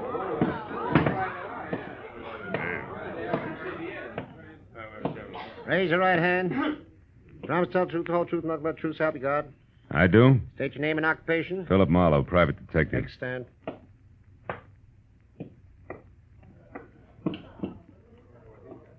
Mr. Marlowe, on the morning of the 30th day of July last, the day on which the late Kurt Harper was murdered, were you hired as a private detective by the said Mr. Harper? I was. And at that time, Mr. Marlowe, did Mr. Harper state his reason for hiring you? He did. He wanted me to act as his personal bodyguard on the following day when he planned to drive to San Francisco. Did he say why He needed a personal bodyguard. He did? He told me he was afraid for his life, that he refused the gambler's demand that he drug a certain racehorse a week earlier, that gambler had threatened to kill him. I see. Now, Mr. Marlowe, did Mr. Harper name that gambler? Yes, he did. Who was it? Earl Jernigan. Thank you. No further questions, Your Honor. Counsel for the defense? Counsel for the defense waives cross-examination, Your Honor. The witness is excused. Didn't make sense. No cross-examination. Because from the opening adjective, the counsel for the defense, a dapper item named Calder, who always appeared in French cuffs, gray gabardine, and a cocky, uninviting smile, had raved, ranted, and practically spit at each witness the state had presented. So the courtroom was left with a tingling impression that Earl Jernigan's attorney had something of a surprise waiting up his legal sleeve. Later, when Calder was on his feet and addressing the jury, that something started out fast. Now that the state has taken the trouble to offer so much circumstantial evidence, so much hearsay, rumor, conjecture, now will I smash all of that with the testimony of one man. One man known to all of you as an outstanding citizen of this city. A prominent real estate broker. An unimpeachable witness eager to testify. Mr. Leonard Gaines. It worked. Landed in each and every lap like a live grenade and exploded all the way around at once. And when the eminent Mr. Gaines, gray at the temples, maybe 45, and neat and expensive midnight blue flannel with giant stick-pin to match, took the stand, and in his own meeting of the board tone of voice told the court that Earl Jernigan had spent the entire day and night of July 30th last with him at his Malibu Beach home, the prosecuting attorney's jaw dropped to his chest and he stared dumb. That day or night did Mr. Jernigan ever leave my home. And as for the hour of the murder, 8 o'clock in the evening, we were having dinner. After that, we played gin rummy until midnight. Are you sure of that, Mr. Gaines? The hour of your dinner, I mean. I am positive, Mr. Calder. No, you can't be. You're lying. Quiet in the court. Order, Miss Harper. Order in the court, please. No, I won't be quiet. I won't anymore. Miss Harper. Quiet. Order. This court is adjourned until tomorrow morning at 10 o'clock.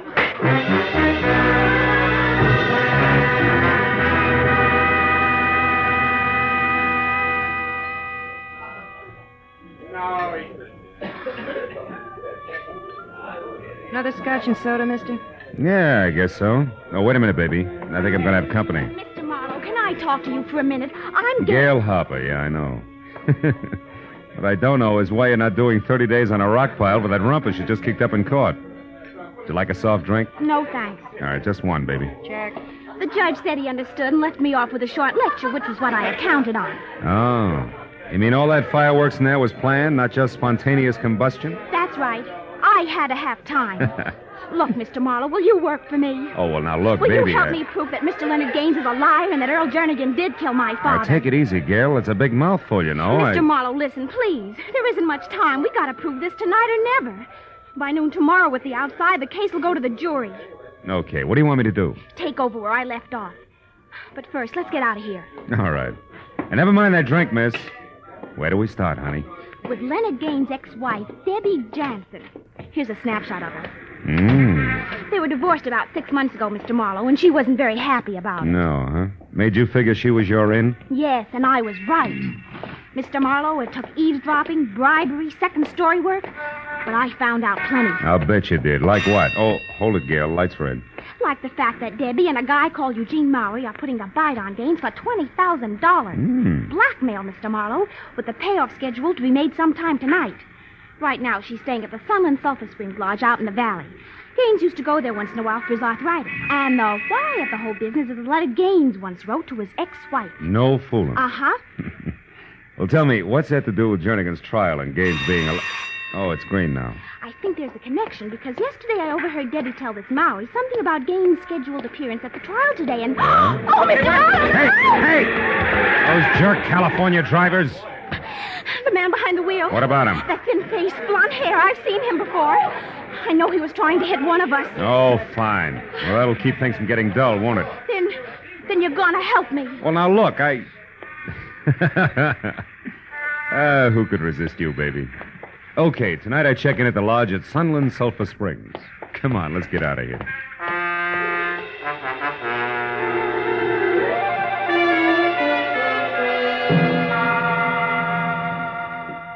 was 8 o'clock and almost dark when I reached the foothills of the mountain range that separates the San Fernando Valley from L.A. proper, and turned off onto a narrow dirt road that ran through a twisting gorge, past a moon-faced watchman who asked no questions, as he slowly opened a sagging wooden gate, faintly labeled Sunland Sulphur Springs, where Mother Nature's remedies bubbled from the earth private.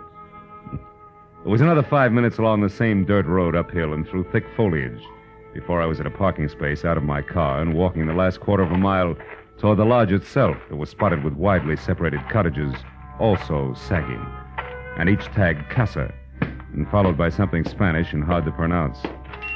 Inside the place was cheap porch furniture and occasional threadbare rugs over scarred pine and deserted, except for a sleepy old guy with thick-lidded eyes and an accordion-wrinkled face who was slouched in a heap behind a sign on the reservation desk that read Maynard Sharp, no less, night manager. When I gave him my name and said that both my rheumatism and I needed a rest, he came too, almost. Room, Mr. Marlowe? Well, let's see. Can let you have most any one of the cottages. Half of them are empty. Things kind of slow this time of year. How slow can you get? You'll be surprised. How's about Casa Francisco de Leon? Casa Francisco, Yeah, that'll be fine, Mr. Sharp. All righty, sir. Now, if you'll just sign the register here, I'll get your key. But, As I signed my name, I checked the guest list quickly. And the next second found what I wanted. Deborah Jansen. And next to that, and in a different hand, her cottage for the night. Casa Rolando de Barandido. That's close enough. Well, anyway, it was all I needed.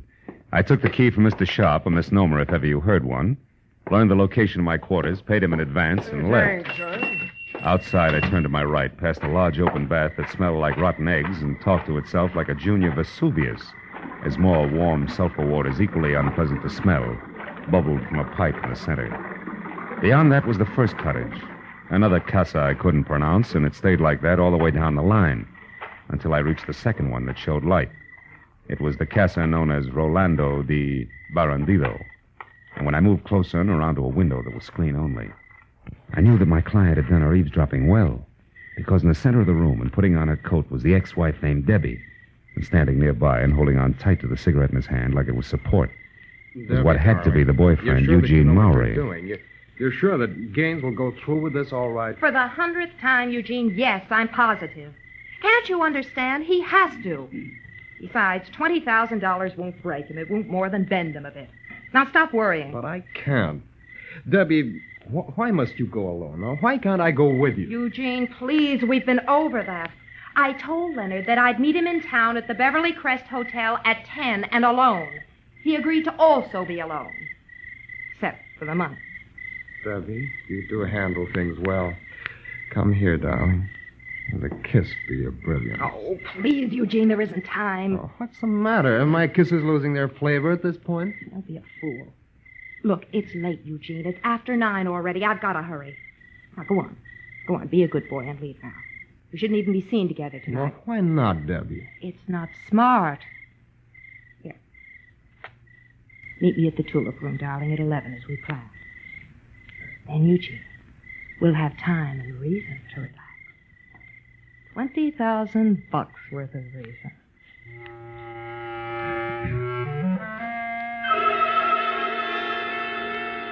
As Mowry oozed toward the door, I slid away from the cottage and into the shadow of a clump of trees nearby.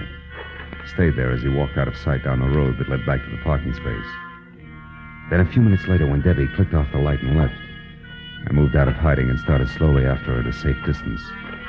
Until from someplace in the night, an ugly, snub-nosed automatic that belonged to someone blonde and thin-faced as a near automobile accident stopped me cold. Where you going, Jack? For air.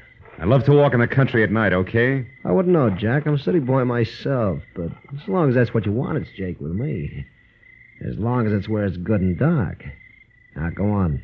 That way. Move.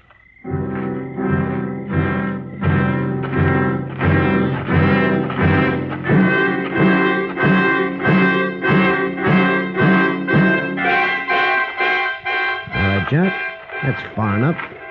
Hold it. Turn around and face me. Why, so I can watch you pull the trigger? Never mind why. Just turn. Okay, turn it is. That's better. Now, one step closer. One step closer. Hey, what's that? A pheasant, my friend, taking wing. Now, before I beat you into little pieces, let's have it. Who are you? Who do you work for, and what do you want with me? Come on, gunman, talk. Okay, no more. My name's Langley. Work for Earl Jernigan. Oh? Yeah, I've been watching you ever since the trial started. Jernigan didn't want you moving in, hon. Which is why you tried to pick me off with a car when I was with Gail Harper this afternoon, huh? Come on. Yeah, that's why. Now, what are you going to do with me? For the time being, Buster, leave you as is. Flat on your back, because I've still got to catch up with a lady before she reads a letter. City boy. In just a moment, the second act of Philip Marlowe. But first, because of the sharp rise in America's birth rate during the war, we face a very serious educational crisis. Many communities will find that their schools lack sufficient teachers, classrooms, and facilities. Citizens must get together and work for better schools, more teachers. If we want all of our children to have a chance for a good education, we must take action now. Now, with our star, Gerald Moore, we return to the second act of Philip Marlowe and tonight's story, The Eager Witness. It was strictly hit and run. I piled Langley into the Manzanita and didn't even wait to see him bounce. Instead, I took off through a gully that was a shortcut to my car, because I knew that Jernigan's watchdog had nothing to offer compared with the hot-headed Debbie Jansen, who at the moment, no doubt, was well on her way to the Beverly Crest Hotel, and a blackmail rendezvous that was a cinch to wind up in the final destruction of the letter. That was my theory. But I dropped it like a hot rock just as I crossed the path to the sulfur pool. Mr. Marlowe! Somebody screamed! Yeah, he's there by the spring! Oh, my gosh! Sure had to happen to me. It was nothing but sulfur fumes and the thick gurgle of the springs until Sharp played his flashlight over the pool. Then we saw her. Oh, my gosh. And the water that was turning red from blood oozing around the knife in her back. Look! It's Miss Jansen. Come on, Pop, give me a hand. Let's get her out of there. Yeah, Come on. Take it easy now. Take it easy. That's it. Debbie. I never should have tried it. Tried what? Who was it, Debbie? Who did this? He got the letter. Who? Who got the letter, Debbie? Debbie. Marlowe, did she pass out? For good, Maynard. She's dead. Oh, she seemed to be mumbling something about a letter. Did you get what it was? Yeah, only part of it. The killer apparently took the letter away from her. Believe me, that's bad. Letter? Oh, what's a letter? Wait a minute. Huh? Oh, it's probably that pheasant again. Letters? What are you talking about, Oh, son? I guess I'm just getting jumpy. Hey, there is somebody. Come on, Pop.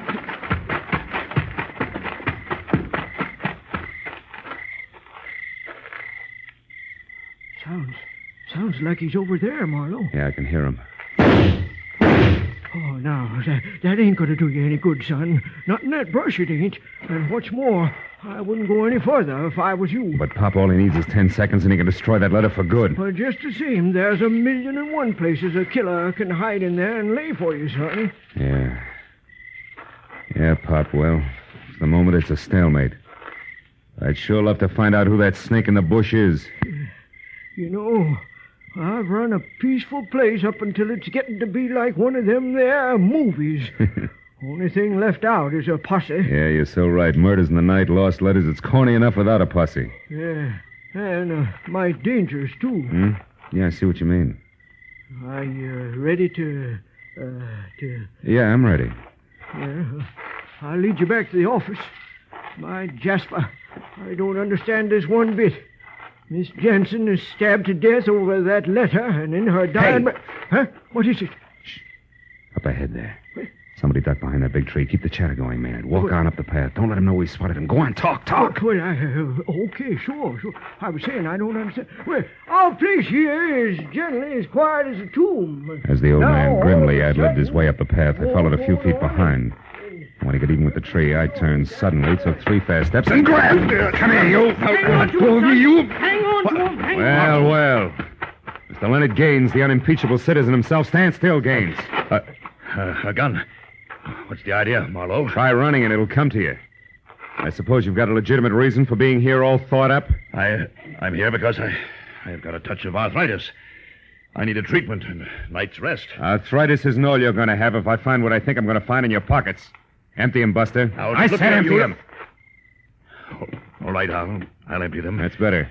Sharp, you're a witness, and I demand that you... Now, just a minute, Mr. Gaines. You're in a pretty bad spot to demand anything. There's our baby. There's the letter we've been looking for. Pick it up, Gaines. Pick it up and read it. Now, see here, Marlowe. See there, Gaines. Read it while you're able to. Yeah. My dear Debbie, if I didn't know you so well, I'd resent your stupid accusations. Now, look, Mark. Read it. We've already made our property settlement, as you're well aware, and you'll be a long time finding a court that says otherwise. Now you know where you can go, so why not get started as ever, Leonard? Oh, fine. That's about as incriminating as a lecture on the family meat bill. Sharp, whose jurisdiction are we under here? County Sheriff's Office. All right, call him. Also, call your man out on the highway and have him lock that main gate. Main gate? Yeah. Say, now, that's a good idea. I'll do it right now. Now, wait a minute. Have you got a gun? Yep, got a rifle. Been in the family for years. Can you use it? Well, yeah, I reckon I can. Where are you going? Out to round up Langley. He'll be pushing hard to give his boss a star witness here a big helping hand. I want to be in shape to push back. And remember, Pop, keep your eye on Gaines and not on the phone when you make those calls. I'll see you.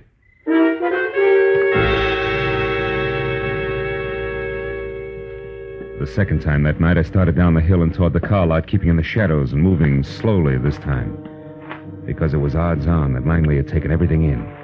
And I knew that he'd try to part my hair with a gun barrel and pull Leonard Gaines out of the jam he was in the very first chance he had. So I stayed off the paths long enough to have both socks full of burrs when it happened. But not what I expected. It was the Sharp family blunderbuss that had exploded with a blast like a small howitzer. So also for the second time, I turned and ran back up the hill, this time to the office.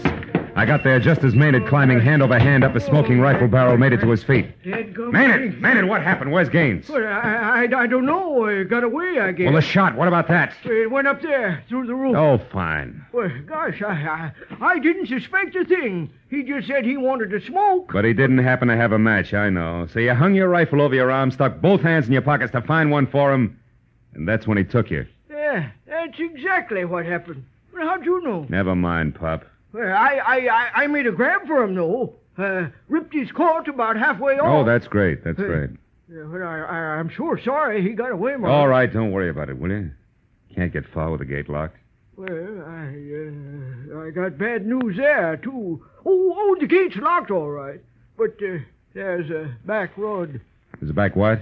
Back road. Right, yeah, well, yeah. It ain't much. It's rough and rocky, but it's passable. And anybody's been up here as often as Mr. Gaines has sure know about it. Oh, great. Look, Pop, can't you understand that there was a murder committed here tonight and we had the murderer? No buts. Fell for the oldest gag in the world. But I was a sucker to turn him over to you. And will you stop waving that envelope? I just think you ought to see this. All right, what is it? Oh. Where'd you get all that loot? Gaines dropped it when I ripped his coat. $20,000, it says here on the wrapper. Something else written here, too. Casa Rolando de Barandito at 10. Casa...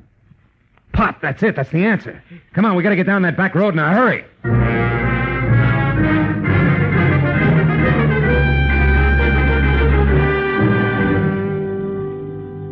With Sharp at the wheel of the pickup truck, we bounced over the pair of sometimes parallel ruts studded with stones the size of bowling balls. It was called a back road. For the better part of 2 miles before he cut lights and motor and whispered that if Gaines was going to get stuck at all, it was sure to happen in a dry wash just around the next bend. I told him to wait and went ahead on foot. He was right. Gaines was stuck in more ways than one. His car was up to its hubcaps in sand and his wallet up to its stamp compartment in blackmail, conducted by his ex-wife's murderer with the same lever she'd had, the letter. It was Eugene Maury, and clenched in his hand was a tattered white envelope, nothing more. I'll make it easy for you. I held my .38 in close to my side and edged up behind them. 20,000. Now, Maury, I don't have that much. You'll lie. You're going to pay her that. I don't know. I know because we worked the deal out together. Only she got greedy. tried to double-cross me and pull it alone. Oh, so you killed her? Yes, I didn't intend to, but when I found out that she tricked me, I was furious. The first thing that I knew, I stabbed her. That's enough of that. Just give me the money. You've nothing to worry about. Now, listen, Mowry, I tell you... You listen, Gaines. You're in no position to bargain.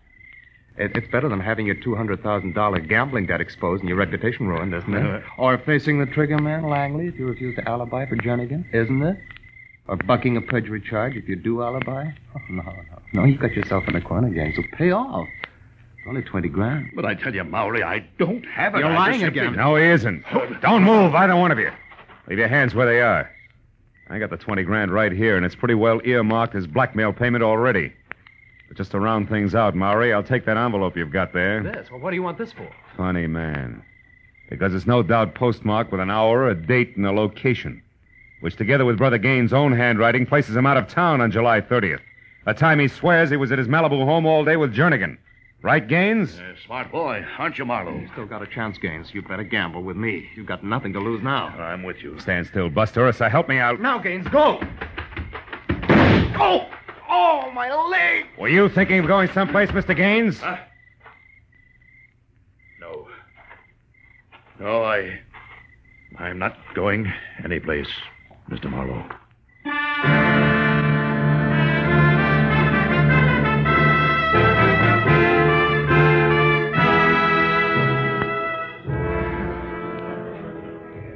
Well, Gail, the big show's about to start. Court will be in session in a few minutes. I know. And different from yesterday. Yeah. Oh, you did a swell job, Mr. Marlowe. Gee, I don't know how to thank you. Save it, baby. If that scale Lady Justice holds in her hands is in better balance today, it was your hunch and old Maynard's blunderbuss that did as much to put it there as my running around through the brush at Sulphur Springs. But all I knew was that Gaines was lying. I didn't know it was as complicated as it was. Well, that's because Debbie Jansen was twice as treacherous as we figured. I still don't understand. How did you know that Eugene Mowry had killed Debbie? Well, you see, baby, I overheard her tell Mowry that she was going to meet Gaines in the Beverly Crest Hotel at 10 for the payoff. Uh-huh. But I figured that was a lie strictly for Maury's benefit when Pop gave me the packet of money Gaines had dropped.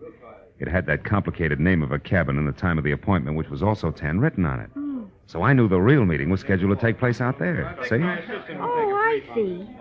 Then she was going to send Mowry off to the Beverly Crest while she collected the money at Sulphur Springs and then beat it alone. That's it, honey.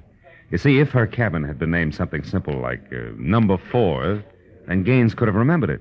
Instead of that Casa Robino del Bangadoro, or whatever it was, he had to write down, you see? Well, then things might have been different. Ah, you'd have found a way. After all, you figured out it was the postmark that was important. Only after I'd been slapped in the face by a perfectly harmless letter with no envelope. Had to be the postmark. What else? Oh, they're starting. Yeah. Good luck, Mr. Marlowe. Give him the works. Don't worry, baby. I'm the eager witness today. We're going to knock them dead. Literally. They got it coming. I watched Jernigan's face as the preliminaries got underway. The killer was beaten. When the court finally settled down to work and the prosecutor took over, I listened to his deft build-up as he primed the jury and the dramatic ringmaster voice he used when he called. Will Philip Marlowe take the stand, please?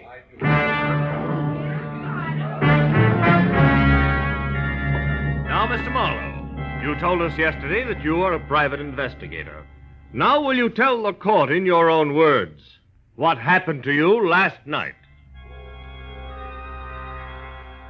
I sat there looking into the cold, baleful eyes of the prosecutor and thought of a paraphrase on that wonderful quote from Oliver Wendell Holmes. It's not enough to ask for justice. One must also hope for mercy. Mr. Marlowe. Oh, yes. I'm sorry. Well, it began here in this room yesterday afternoon at about 3:30 when the counsel for defense called a witness, Mr. Leonard Gaines, to the stand.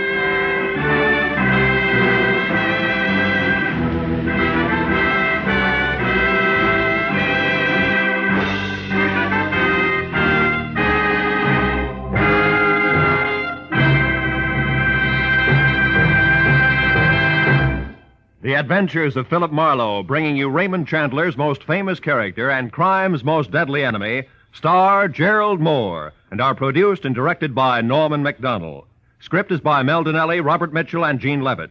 Featured in the cast were Joy Terry, John Daner, Michael Ann Barrett, Junius Matthews, Ben Wright, Lou Krugman, Larry Dobkin, and Bud Whittam. The special music is by Richard Orant. Be sure and be with us again next week when Philip Marlowe says... The trail started in Montana, with a bum with two names rushing away from his lady love, and led fast into L.A. past a southerner from Canada, a worried wool dealer and a chorus girl with a .45. When it finally stopped at Murder in the Park, the tramp was still in a hurry. You and I have a friend coming to call next Monday night. She's my friend Irma.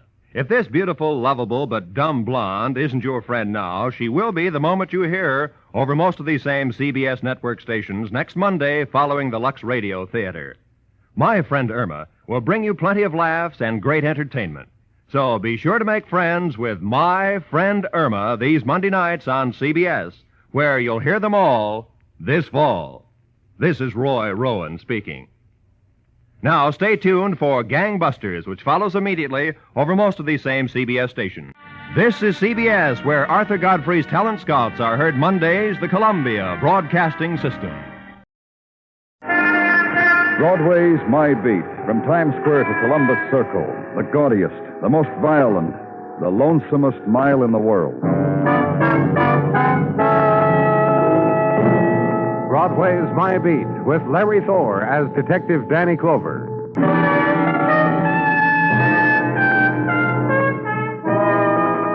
Of an afternoon in springtime, Broadway stands on a street corner, sips its seltzer, and takes note of its blessings. Baseball scores to discuss, rides getting painted at Coney, and a new taste thrill known as tangerine juice can be found at most hot dog stands for a dime. And across the street, ushers in faded tight pants and gold braid turning green drag air conditioning banners across theater lobbies. Springtime activity. Open your collar to it. Hold out your hand to it. Slip April some skin to touch.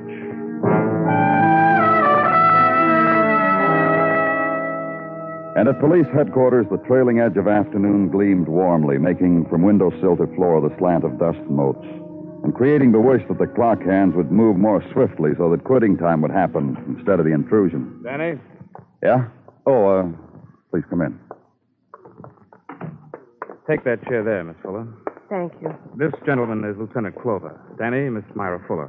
Fuller? How do you do? You want to tell him, Miss Fuller? All right. Well, go ahead. I told you all right, didn't I? I told you I'd tell him. Sorry. I was going to be married next week. I don't know now. Oh, what's this got? Take it easy. Why don't you show him the picture? You said you wanted to tell him, didn't you, Miss Fuller? Why don't you show him the picture? Okay. Take a look, Danny. So? Guy she was going to marry, or is, I don't know. Name's Ernie Lane. Here's the stuff on him. Wanted for murder. Yeah, suspected of having killed his wife, June 1950. I can read, Dennison. Miss Fuller... Listen, I didn't know what... Just take the time and tell me about it. You want me to help you? Go ahead. Well, about an hour ago, Miss Fuller walked into headquarters, and she was steered to me because of the nature of her request. I see. Miss Fuller said she was going to get married, and she didn't know a whole lot about the guy, his background and all.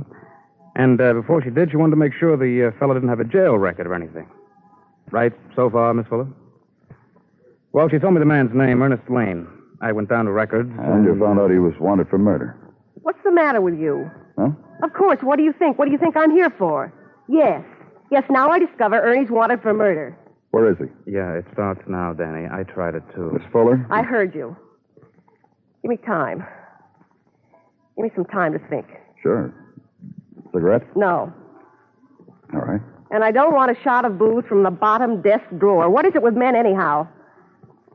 Listen, I've got a decision to make here, and I'll make it. I don't want a crutch. I don't want... Take your time. I informed Miss Fuller of the fact that shielding a felon makes her party. I'm sure Miss Fuller knows that. Which means if I don't tell you where Ernie is, you'll throw me in jail. Miss Fuller... Yes, what do you want? How long have you known Mr. Lane? 3, 4 months. About that long. Hadn't you asked him anything about where he came from, his background? Of course. Well... When I tried to ask him that, he'd shut my mouth for me. What are you going to do about all this? A man you love has plans to marry, and you suddenly find out he's wanted for the murder of another woman. You said the thing, all right. A man I love. Look, I really love him, Mr. Clover. You can't ask me to tell you where Ernie is. Not now. Not right now. You're wrong, Miss Fuller. That's just what the lieutenant is asking you. If Ernie's guilty, the state will kill him. Possibly. And I love him. I will have killed him. I'm leaving, Mr. Clover. You can stop me if you want, but then I'll think of something. Deny all this, something. Goodbye, Miss Fuller.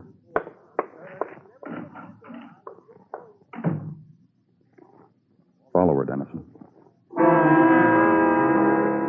Gentle nightfall of April, flow of spring darkness, and through its crests and deeps and shallows, the passage of a woman, and set adrift in her wake the official shadow to blend with darkness, to later report the itinerary of night.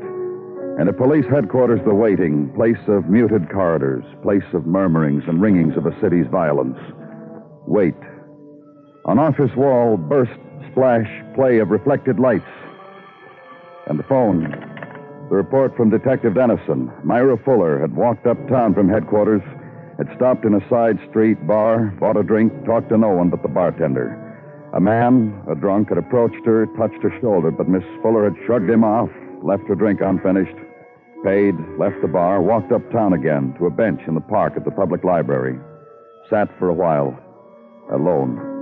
Then a cross-town bus to Lexington and walked downtown to 39th Street, into an apartment house, third floor front, lights on for a while, then off. And for 20 minutes, Miss Fuller stared out of her window. So far, no one else in or out. Dennison will make a bed for the night against a doorway across the street. We'll phone again if anything breaks. Bid Dennison good night, and to sleep then on the cot in the squad room. Room also of reflected light, reflected sleep.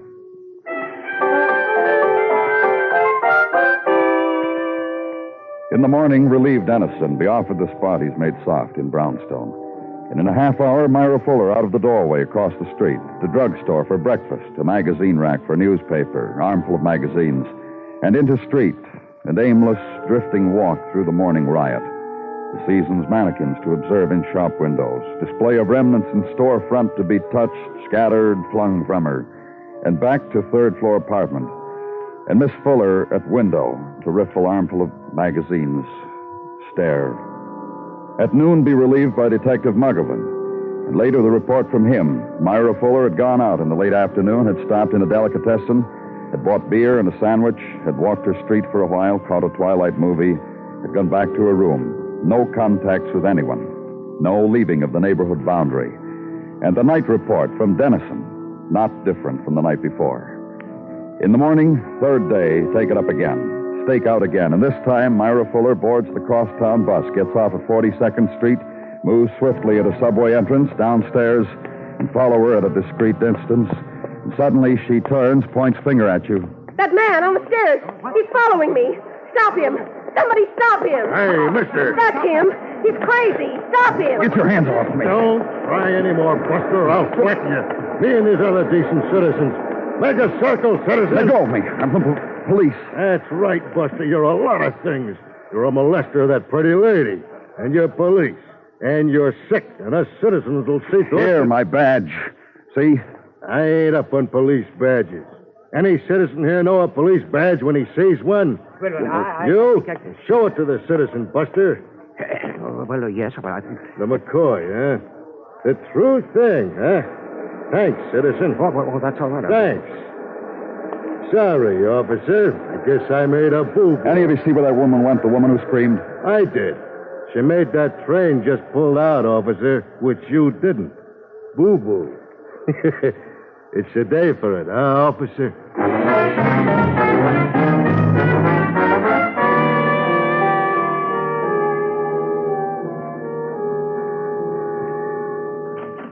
Danny?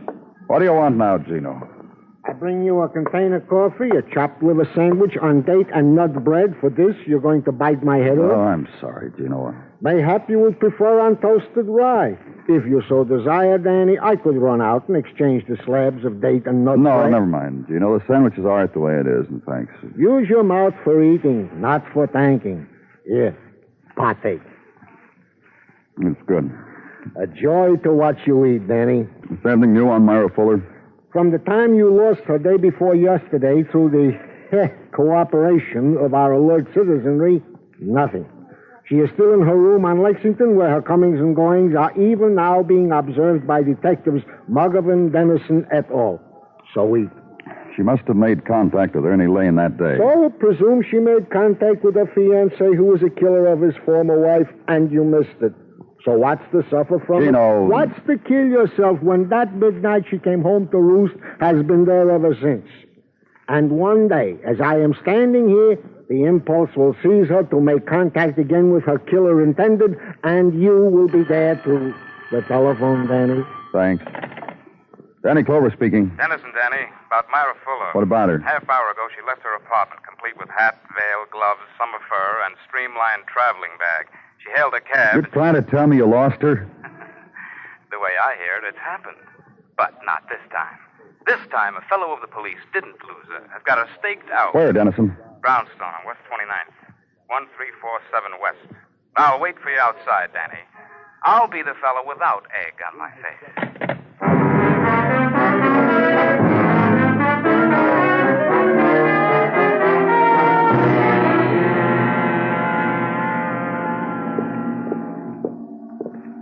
First floor rear, Danny, is where the guy opened the door to her. They had a long hello kiss before he let her in. That's how I wasn't noticed. Very shrewd, Dennison. I figured you'd think that. Unsolved murder, a couple of years old, and by alertness, stick-to-itiveness, sheer grit, a chap on the force. Just knock on the door, huh, Dennison? Anything you say.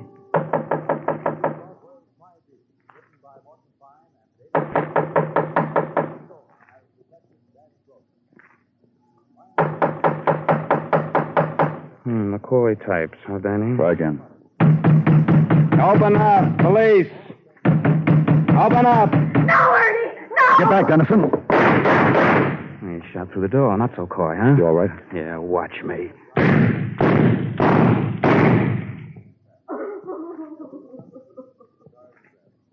Okay, Dennison.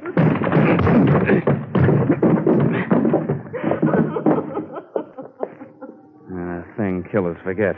Don't stand too close to a door. Are you happy now? Are you satisfied now? You did it, didn't you? Now take it easy, Miss You Fuller. did it. You made me give him to you. So he could be like that. Like you wanted. So Ernie could be dead. You are listening to Broadway's My Beat, written by Morton Fine and David Friedkin, and starring Larry Thor as Detective Danny Clover. Tomorrow night, CBS Radio's Hall of Fame Playhouse pays tribute to its host narrator, Lionel Barrymore, celebrating his 60th year in the drama field and his 75th birthday. Don't miss the special Hall of Fame Playhouse tomorrow night. And on the same evening, on most of these same stations, don't miss Claire Trevor on Theater of Stars. Miss Trevor, an Academy Award winner, appears in Taos Incident, a suspenseful story that begins with an innocent truck ride and culminates in a killing. The April sigh swirls upward over Broadway, drifts, races, sensitive to currents and eddies of night light, and composed of diverse things, springtime anguish of a muted trumpet, whisperings against closed doors, the fleet smile, shopped for, bargained, paid for by the light of the happy April girl of the spectacular. The great sigh mushroom scatters on high winds, then falls, prowls the corners of city, finally touches you. Wherever you are, it touches you. And setting for April violence, facade of brownstone against side street, and a room in it where a man was dead of police bullets, where a woman swayed, wept, moved from wall to wall. Not like that. You didn't have to kill him like that. Cliche, Miss Fuller. It was him or us. Let's all break down and cry for a dead murderer. Let's everybody do that. I Huh? wish he'd killed you. With all my heart, I wish he'd killed you. Miss Fuller. Don't touch me. Ernie! Ernie. Ernie. Ernie, I love you. You through, Miss Fuller? What? I asked a question. I asked if you were through, and if you were, I was going to ask you to tell us about how much you loved Ernie Lane. Get out of here. Leave me alone with it. Leave me alone. We know how you must feel, Miss Fuller, but some things aren't clear. What's not clear? He's dead. You killed him. Me with him. How clear can it get? You came to headquarters to find out Because about I loved him, because I was hungry to know everything about him. So you found out Ernie had murdered his wife a couple of years ago. That's nothing, huh? Nothing for a lady in love to worry about her fella, huh? Nothing. I was going to run away with him anywhere in the world he wanted. Anywhere he could love me. That other time a few days ago, when you screamed, got away from me in the subway. This is where you were going, huh, to Ernie? To plead with him. To reason with him. Maybe it was better if he gave himself up. Then he just held me. Very close. Very, very close. And whispered to me, how could it be better than now? And he was right. Nothing in my life was ever like Ernie. Nothing. Nothing. Yeah. Miss Fuller, don't. Please don't. Instant then of desolation. Small space of time when suddenly everybody remembers together. Death is here in this room, close, lying on this floor with eyes not yet shut. Suddenly everybody remembers, and for a second stands still. Then looks around for something that is alive, movement now, relief. Take Myra Fuller to emergency hospital. Turn her over to Dr. Sensky. Leave her. Night Street is road home. Home is rented bed plus rented niceties, clean sheets and electric sockets, maid service, and keep the radio turned down after 10 o'clock. Place where the world can't touch you. Magazine and easy chair that fits well. Place of sleep. Sleep and be done with it. There's a new day, which means something or other, mostly that you must get out of bed and give the world a reason for your existence. Go to work, look businesslike. Do the things you've been trained to do. Make your mark, be efficient. Wish you were back in bed. Danny? Yeah? A gentleman to see you by name of Mr. Wayne. Mr. Wayne, who... The chap who owns the apartment building where what happened last night happened. Oh, well, show him in, Gino. This way to see Danny Clover. Thank you, Sergeant. That'll be all. Won't you sit down, Mr. Wayne? Thank you. Well, who's going to pay for the damage? Oh, I see. That's what you came here. I've got an itemized list here. That door that was wrecked with bullets. It'll be taken care of. And what about Mr. Clark's stuff? Mr. Clark? Mr. Clark. The gent was using my place for a hideout. The gent you gentlemen shot. What about his stuff? Clark? His name was... Oh, yes, sir. Of course I know. Ernie Lane, the paper said. But to me, for the last couple of years, his name was Ernie Clark. He came to me, Ernie Clark. He signed his checks, Ernie Clark. To me, he's an Ernie Clark, not an Ernie Lane. I see. So what should I do with those? It'll be taken care of. Oh, it's a shame, huh? It always is. Oh, the girl's broken up. I guess so. She's going to marry him, finding out she loves a killer. Yeah. Well, I looked in on her this morning. What? I looked in on her this morning. I told her just like this. I said, well, he was no good, Thelma. Forget him. Oh, surely it hurts now, but there are plenty of tomorrows for a nice girl like you. Who did you tell this to? Thelma. You know. Oh, sure. Where is this? Oh, Thelma? Well, she's got apartment 3C. That's my apartment house that I own. You live there too, Mr. Wayne? Oh, yes, surely. Oh, yes, I do. Come on, I'll drive you home.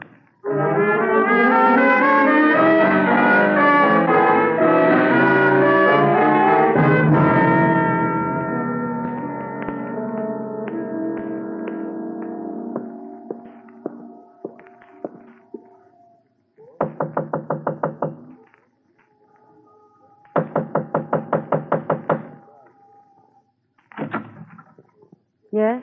You're Thelma... Miss Reed. Miss Thelma Reed.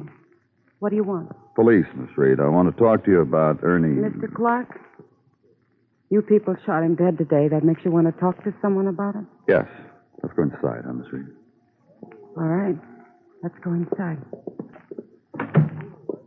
Well? You've heard? You've read the papers? You mean how once Ernie killed a woman, his wife? It doesn't interest me. And what you did to him doesn't interest me either. Earlier, this morning. Now, no. Not anymore. Some things we need to know, Miss Reed. This morning I cried. You loved him? Miss Reed. There's something I'll have to show you, I suppose.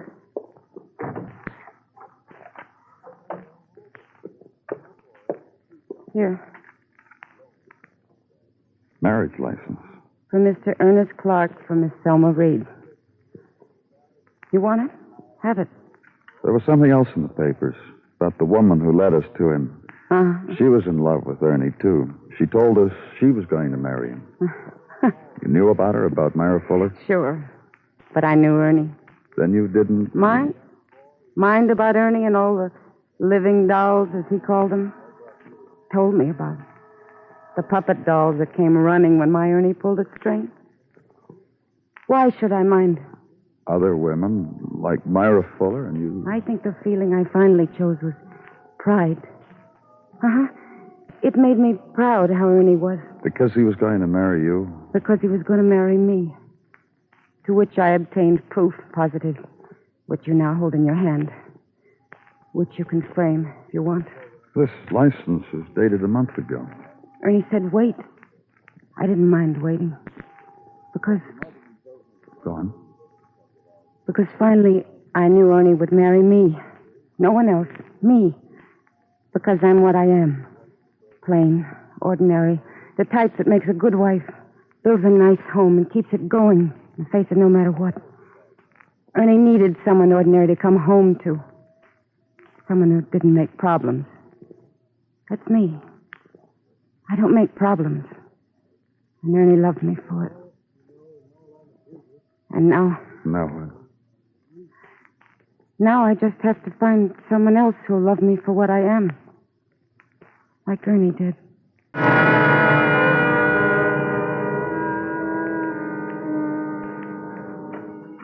Danny? Got something, Danny. Yeah, what? Made a couple of stops for odds and ends. Get off it, will you, Dennison? Technical says no prints on Ernie's gun. Cute? Mind if I go on? Dr. Sinsky released Miss Fuller, didn't he? Yep. Doctor say anything? Tried to give her a few pills or whatever to quiet her down when you brought her in last night. Only Miss Fuller got real quiet after you left without any medication. She rested for a while, got up, and waved goodbye. What else? Autopsy report on Ernie from Dr. Sinsky. Here. Bruise on occiput... You read it. Means skull, Dennison. Yeah, I know that too, Lieutenant. I'm just asking you to help me pronounce a word, Lieutenant. I'll help you in the squad car. Let's go.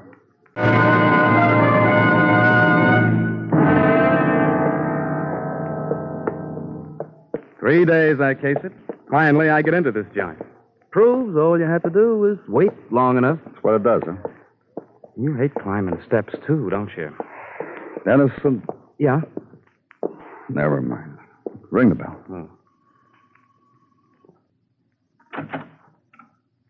Oh. What do you want now? We want to talk to you. You haven't done enough, have you? No. I'm supposed to ask you in, am I not? Well? Thanks. How do you feel, Miss Fuller? Tomorrow I'll start to feel better. You made up your mind about that, huh? That's right. Which way are you heading? South. Nearly finished your packing, haven't you? You walked in on the best part. You want to watch? All that stuff for your trousseau? Look, what do you want? Sorry, I didn't want to bring up old memories. Let me ask you something. Sure. How does it feel to kill a man? I don't like it. Well, you killed a man. Yes, he did. A man you wanted to marry. Bingo. And now he's dead. Now you're going to take a little trip. And starting tomorrow, you'll feel better. End of packing, boys. The show's over. I'll drop your card from Mobile. You got friends there, Myra? I will have. Make friends easy, don't you? If you were me, wouldn't you? 2 years ago, Ernie killed his wife. Why? Because you made friends with him? I wouldn't know. Think about it for a second. Men are mad, impetuous folk. Did you know that? You told us you knew him for 3 months. You knew Ernie a lot longer than that, didn't you? You think Ernie killed his wife on account of me? Well, I guess he did. Say... Yeah. It would be just like Ernie to do that. You don't know the things that took hold of his mind. Once he brought home a paper mustache and a big black hat. Well, you wouldn't believe it. The little things that made you love him. Yes. Made you want to marry him? Yes. Because he asked you. On his knees, shyly. It was a picture the way he looked up at me and asked me, Myra, will you be my wife? I patted him on the head, meaning yes. Isn't that touching, Danny? Very. Except about Thelma Reed, the girl he really asked to marry him. Yeah, this louses up the whole act, doesn't it, Myra? What are you talking about? Look, honey. You trying to convince yourself you didn't kill Ernie, mister? No, I shot him. I killed him. When he was propped up against the door, out, unconscious. What? He was slugged before he died, Myra. You set him up against that door, waiting for the police to shoot through it. Is this what you want to believe so you and your friend can sleep night? The only way it figures, Myra. No fingerprints on his gun. So who shot at us through the door? You, Myra. No prints. Done up the way you are, real pretty. Hat, fur, and gloves. Gloves. No prints. Listen. So we knocked on the door, you screamed, you shot the gun, and we did what we did. I did. You sure did. Oh, I wouldn't feel guilty. That's your line of work. Now we come to the reason. Reason Ernie was going to get married again, but not to you. Must have touched you real deep, Myra. A man kills for you. 2 years later, still hasn't married you. Then meets kind of a plain woman like Thelma Reed. That's for Ernie. But you? Well? You're the woman who he ducked his wife to meet. Nothing more, Myra. How does that make you feel, honey? He's dead, isn't he? First, you came to us. Set it all up. You knew we'd follow you. You ducked the lieutenant and gave Ernie one more chance. Ernie balked. So you let us to him. You slugged him and propped him up there behind that door. And I shot him. So what does that make me? Right now, just under arrest. They'll have the rules for you, Myra. Killer. Danny, what do you do with a woman like this? What do you... Shut up. Killer. Killer, killer, killer, killer.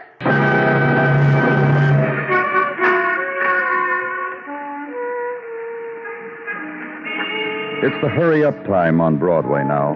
The place that's strung into the night like some phosphorescent alley. And they're heaped there. The bright-eyed kids, the voice whispering from the doorway, the stalker, the stroller. It's crowd and it's laughter, and a Nickelodeon where you get pie tossed in your face.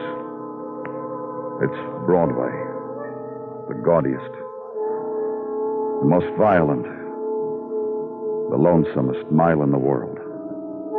Broadway, my beat.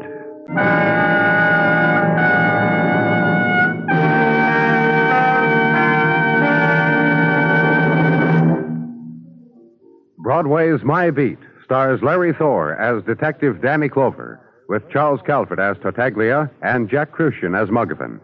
The program is produced and directed by Elliott Lewis, with musical score composed and conducted by Alexander Courage. In tonight's story, Charlotte Lawrence was heard as Myra, and James McCallion as Dennison. Featured in the cast were Georgia Ellis, Howard McNear, and Clayton Post. Bill Anders speaking.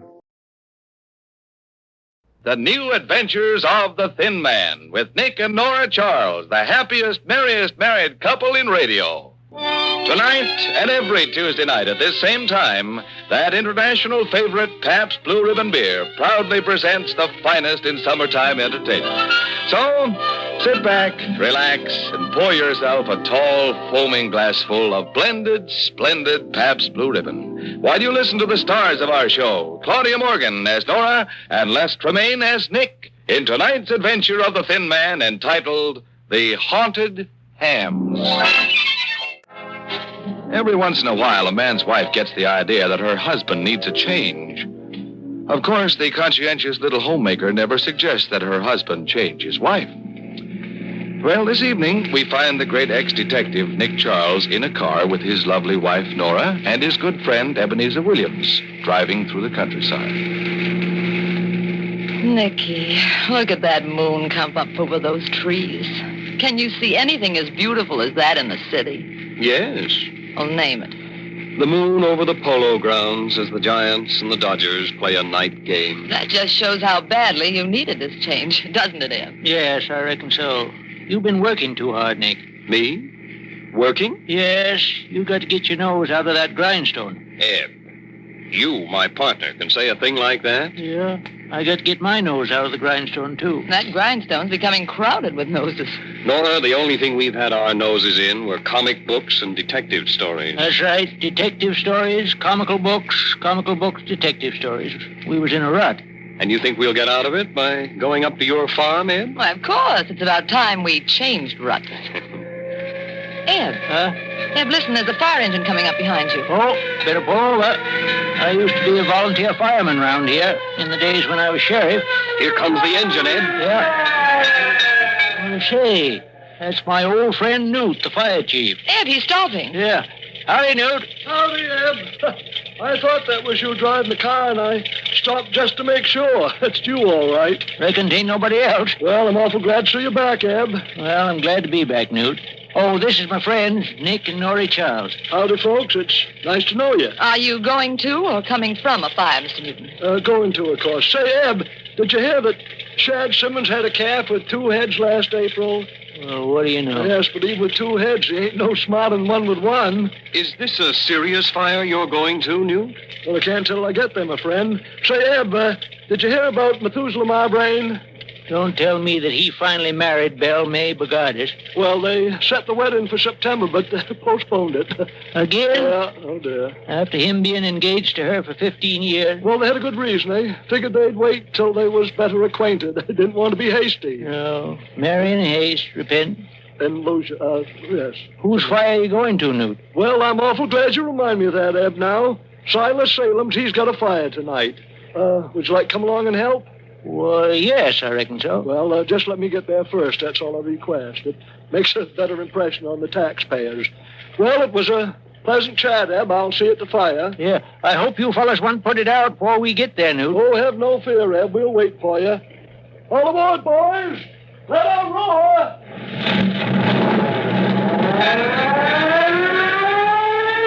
Does he always dash to a blaze like that, Ed? Newt? Well, he ain't exactly speedy, but we elected him because he was the only one that can play the tubie in the fireman's band.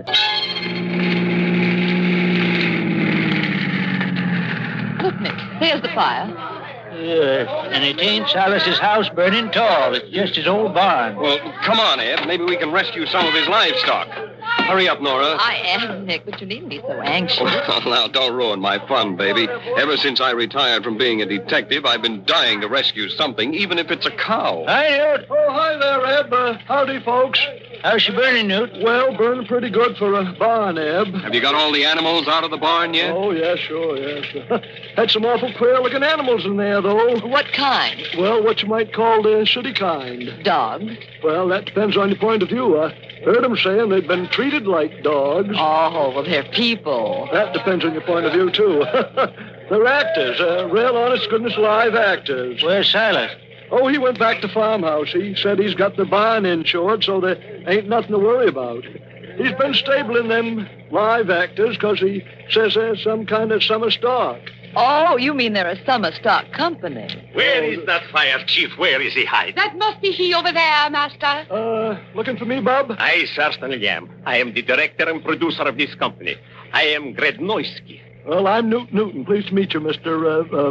What'd you say your first name was? You couldn't pronounce it. Just call me Grednoisky. Listen, our teether's burning. Aren't you I'm going very to... glad to meet you, Mr. G. This here's my friend, Eb Williams. Hey, Mr. G. Hello, Master Fire Chief. Aren't you going... Mr. G, I'd like you to meet my friends here, Nick and Nori Charles. How do you do? I'm doing terrible, thank you. Please, about that fire. Ain't you going to introduce us to your lady friend, Mr. G? This is Myra Mannix Arrangenu. Now, please... Pleased to meet you, Miss Mannix. Cheers, greetings, salutations, and all that sort of rot. Oh, are you British? No, but we're putting on a jolly old British play, you know. Mr. Newton, old boy, aren't you going to do something about our theater? It's getting a bit overheated, you know. What theater? The barn. We made it into a theater. It's burning. Aren't you going to do anything about that fire? Well, we're watching it, ain't we? Watching it? You're supposed to put it out. He's kind of excitable, ain't he, Eb? Yes. Well, theatrical people, they got more nerves and voices than any other kind, you know. But the barn will burn to the ground. Don't you want to put it out? Why, of course not. Some of my boys might get hurt in a blaze like that.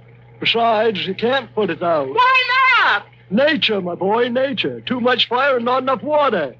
But it sure looks awful pretty, don't it? Look at it. Pretty? I'm going wacky. What?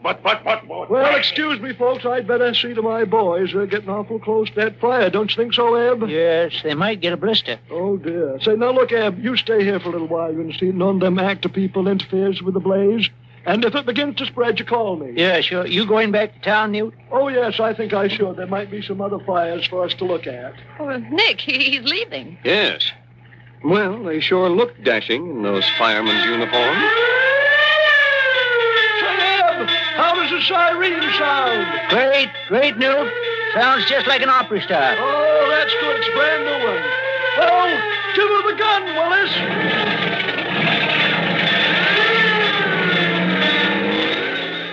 Well, Nick Norrie, that barn's practically burned to the ground now, so I reckon we can go. All right, Eb. But I wonder what poor Mr. Gradnoisky and his actress are going to do without a theater. Eb, you have a nice big barn on your farm, haven't you? Yes, but don't say it so loud. Oh, it's too late. Here comes Gradnoisky and his ingenue, and they've got an opening night gleam in their eyes. Don't depart, Mr. Williams. Wait a moment. Yeah, chums, we got great plans for you. Silas Salem says you got a nice large barn. You great, big, mature Gary Cooper man, you. Oh, I'm only human. And such character in his face, like a ripened Gregory Peck. Where do you keep your barn, and how much do you want for it? Well, I don't know, folks. No, I wouldn't consider renting it. Not unless my business partner here says I should. Oh, Nicky Wicky. Did anybody ever tell you you're gorgeous? Yes, my wife. Well, that doesn't count. With me, it does. I can't make up my mind without her advice. Nora. Gradnoisky. You adore her. But I do. Would you like to be worshipped? I can make you a star overnight. Well, I'm afraid we're not interested. You see, we came up here to get away from all the excitement and insanity of the city. Madame, wouldn't you like to be a great star? Well, every woman would like to be a great actress, but I'm different. Well, if you won't help us, won't you at least listen to our tale of woe? Tell me, have you ever heard of Floyd Fresnay? Fresnay? Hasn't he something to do with the movie? Why, yes, Nick. He's some sort of big-time agent. He is a movie mogul, and he is backing this company. We are supposed to develop new movie stars, and when he finds out that we have no barn, oh, Myra, weep at them to show them how unhappy we are. You mean no theater, no chance at Hollywood? That's right, Nora.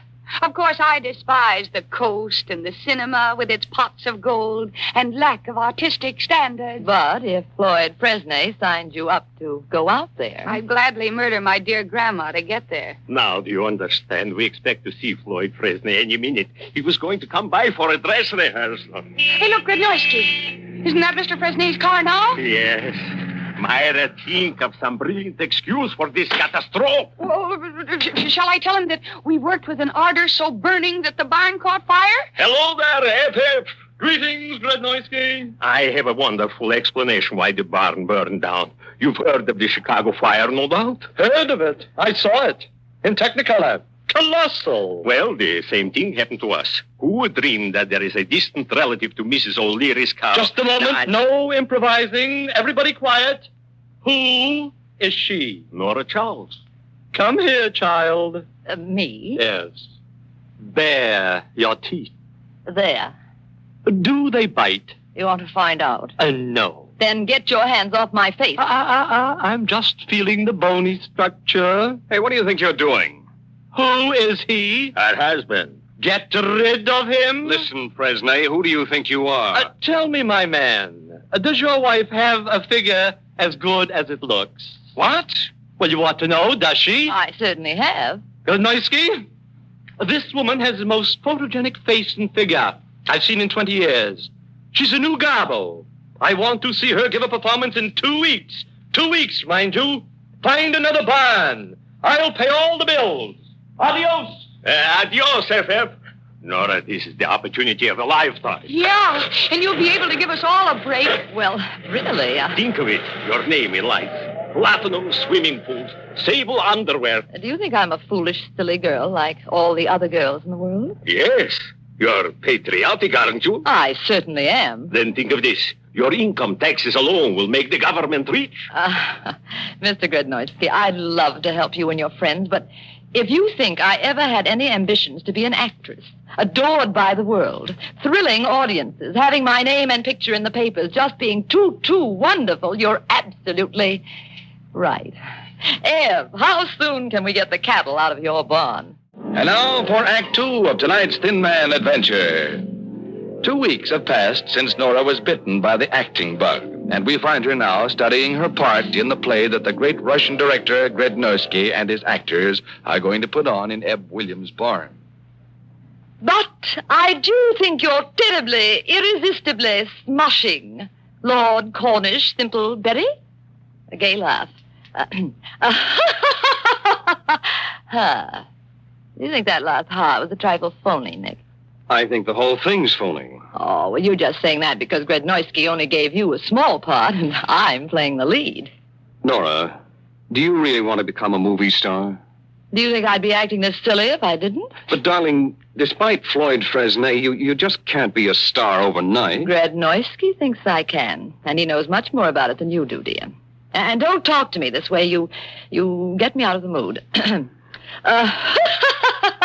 How's that? Sounds like a coloratura soprano gargling with Drano. Nicky, how dare you say a thing like that to me? We're opening tonight. Now, Nora, don't get temperamental again. Well, I've got to be temperamental. Every star's temperamental. And I'm furious with you. Give me something to smash. Here. I collected some old glasses that Eb doesn't need. He says they're good for smashing. Thank you. That's better. Now, but I do think you're terribly, irresistibly smushing, Lord Cornish Thimpleberry. Gay laugh. Oh, dear. Nicky, don't you want me to be a movie star? Well, darling, frankly, no. Why not? Why, I hardly ever see you anymore. Well, naturally, my career, you know. But, baby, you dragged me up here to take care of me. I'm being neglected. You know what happens to neglected wives. Well, you're not a wife, you're a husband. Don't you know anything, Nicky? Well, you know what happens to neglected husbands. The same thing as happens to neglected wives. Oh, don't be silly, dear. Will you stop that laughing, please? Nicky, behave yourself or I'll get temperamental again. Now, listen, baby, I don't think you should go on with this. I knew it. You're jealous because I've got a career. Okay. I'm jealous. Well, darling, I let you have a career as a detective for years, and now you won't let me become a movie star. Is that fair? No, darling. Well, then why do you want me to give it up? Because... Don't you think I'm any good? Frankly? Frankly, no. I said it, and I'm glad. Give me a glass, please, Nicky. Here, dear. Get rid of your disappointment. Hey, don't aim at my head. Nora, cut it out. I changed my mind. You're great. I knew you'd alter your opinion. Oh, I'm decent. Howdy, Norrie. You're wanted on stage for rehearsal. And guess what? One of the actors just quit, and Mr. G, he give me a part, too. I'm going to be Duke Lucyfoot Grenadier. Mr. G thinks I got a lot of plain, common, ordinary nobility. Mr. G is a genius at discovering talent. Yeah. And, Nick, if you think I'm no good, just watch what happens at this dress rehearsal. But I do think you're terribly, irresistibly smushing, Lord Cornish Thimpleberry. Gay laugh.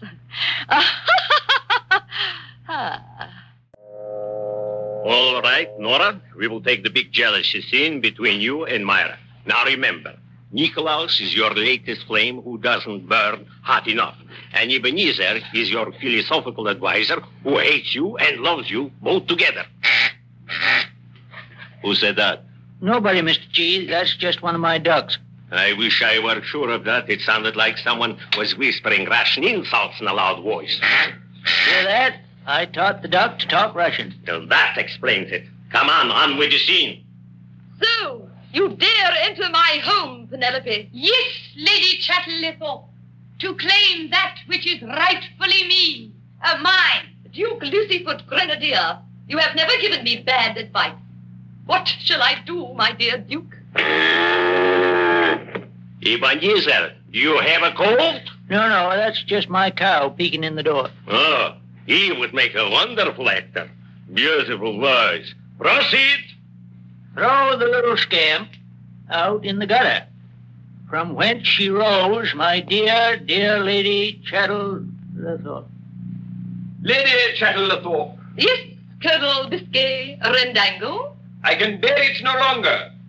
Won't you call me Rumpy Dumpy as you did when we romped in the castle together in our childhood? I will never call you Rumpy Dumpy again. That is all part of our hideous past, Colonel Biscay Rendango. I deny that.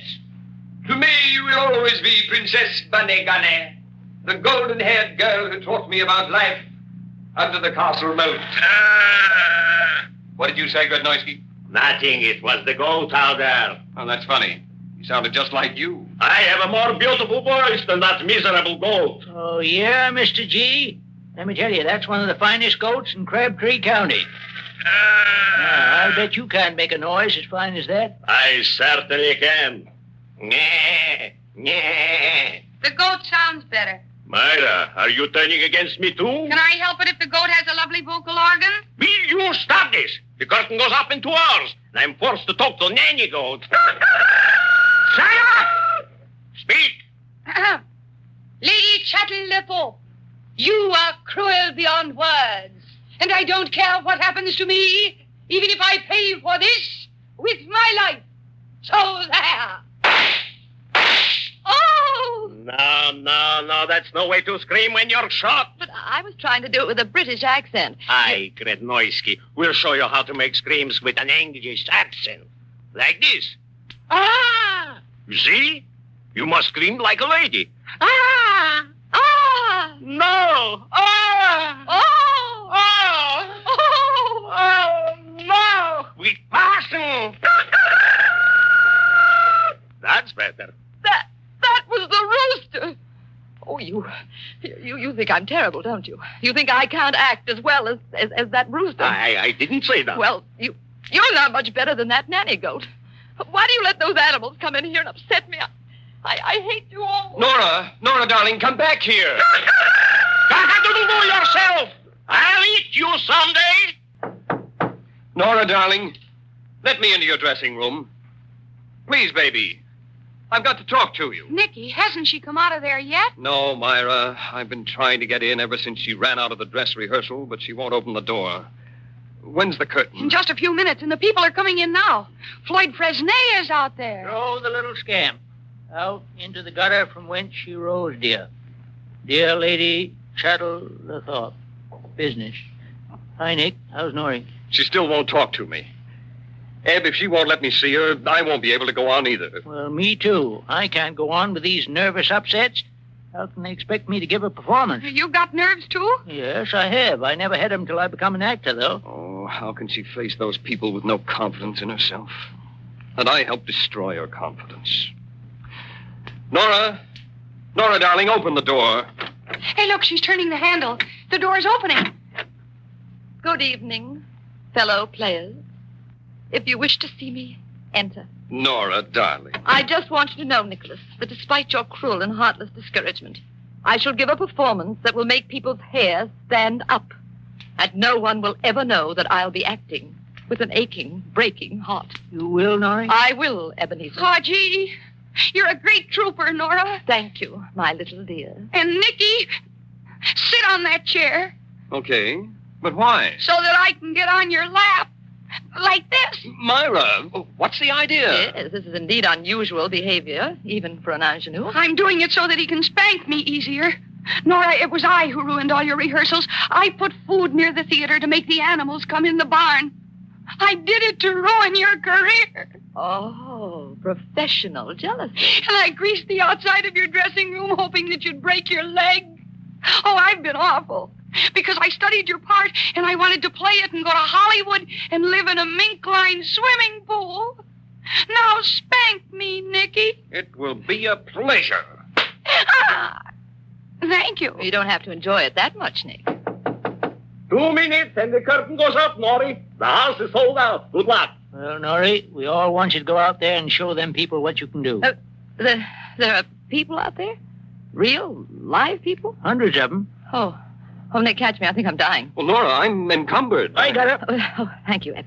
Myra, Myra, thank heavens you told me you know my part. For heaven's sake, go out there and play it. What? My dear child, I am going to sacrifice my career for yours. Anyone who wants to live in a mink-lined swimming pool as much as you do deserves to. Yippee! Give me your costumes, Nora. I gotta change. I'll send you a free autograph from Hollywood. Oh! What happened, Myra? Did you break your little neck? No, I slipped on the grease I put there to break your leg. Nora, darling, I think this is wonderful of you. What made you do it? I'll tell you after the show, but that's all part of our hideous past, Colonel Biscay Rendango. Myra was wonderful as Lady Chatterthorpe. Didn't you think so, Nicky? Mm-hmm. I'm glad she got that contract from Floyd Fresnay. She really played that part much better than I could have. Oh, no, I wouldn't say that, baby. You would have been great in it. You didn't think so this afternoon. I think so now, dear. Oh, yes, when it's safe. Well, Nora, I must confess, what worried me this afternoon was that you might have become a great star and you'd never have time to bother me or drive me crazy. You really mean that, Nicky? Yes, Nora. Well, that's why I gave up my career, darling. I think you're much sweeter than a mink-lined swimming pool. Why, thank you. Mm-hmm. And Nicky. Yes, dear. Oh! Nora, what's the matter? What's wrong? I just wanted to show you I could do that scream properly. Oh! You see?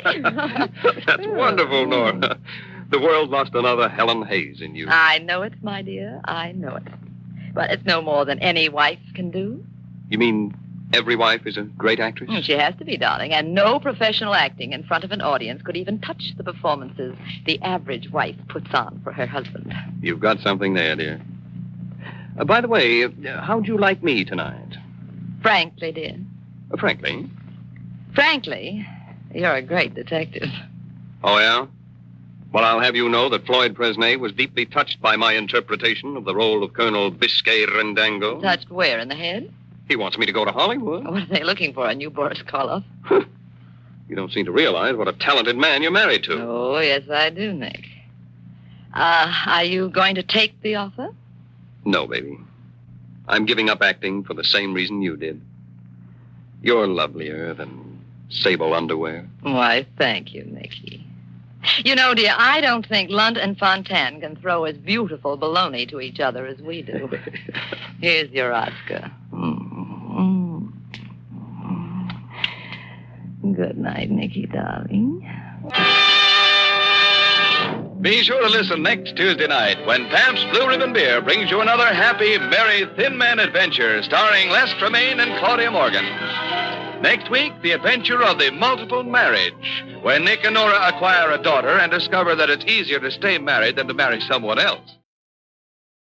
Palmolive Soap, your beauty hope, and Luster Cream Shampoo for soft, glamorous, caressable hair bring you Our Miss Brooks, starring Eve Arden. For most teachers, the first few school days after the Easter week vacation posed a problem in readjustment to routine. But our Miss Brooks, who teaches English at Madison High School, didn't let the idiosyncrasies of her pupils dampen her spirits one bit. No, indeed. In fact, last Friday, after my final class, I just smiled, bowed to the students, and went quietly out of my mind. But I'm a little ahead of my story. It all started when the undergraduate body declared last week to be Let's Dress Up Week. Contained in this malevolent Mardi Gras were such jolly daily fiestas as Clashing Colors Day, in which anyone caught wearing an outfit that matched was severely punished by his or her fellow students, and Dye One Leg of Your Trousers Blue Day, which is self-explanatory.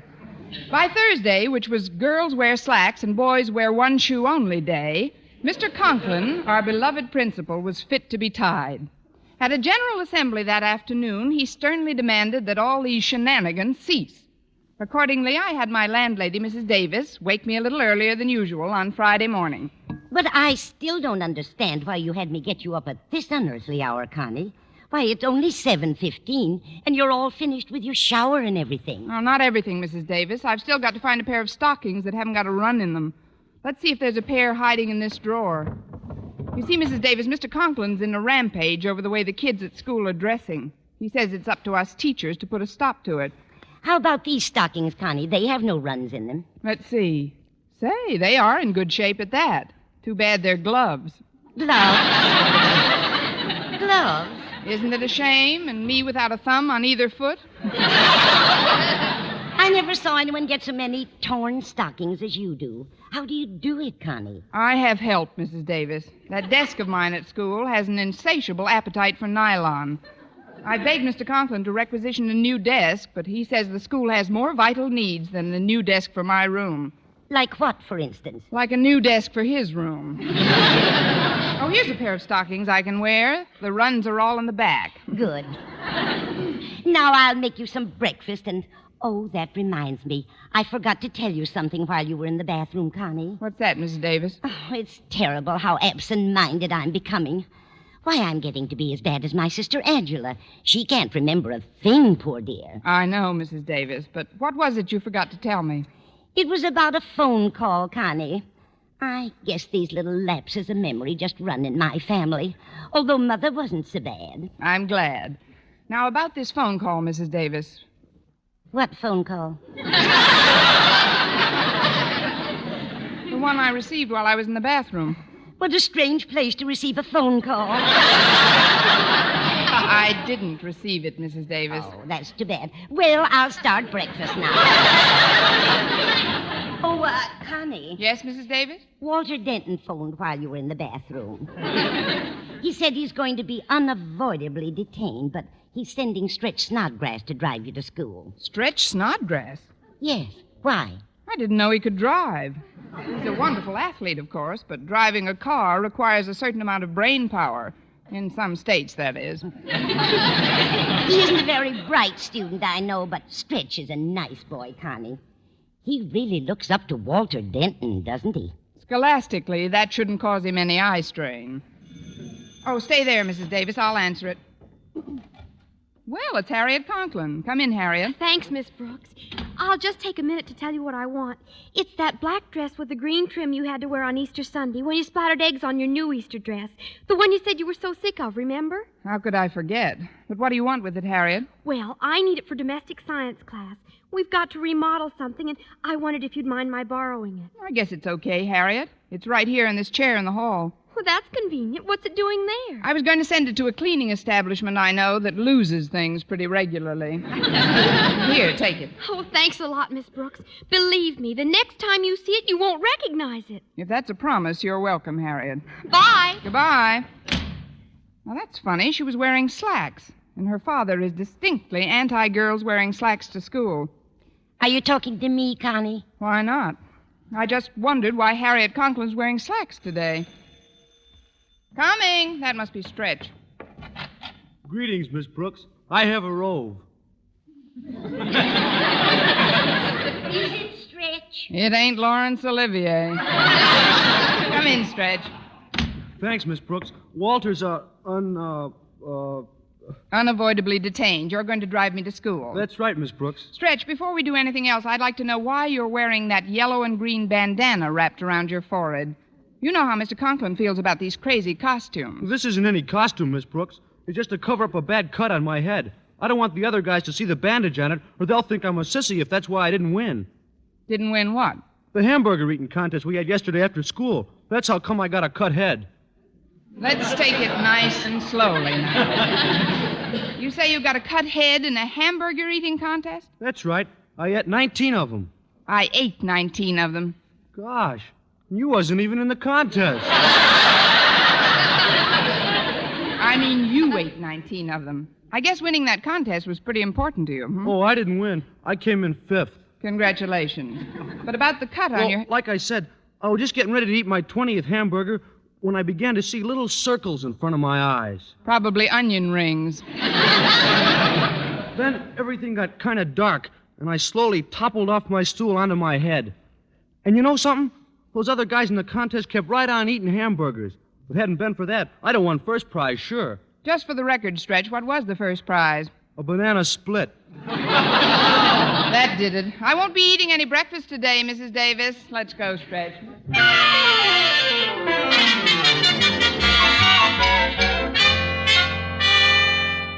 And so, class, we have time for just about one more question, which is, how would you describe, as tersely as possible, the finish of Shakespeare's King Lear?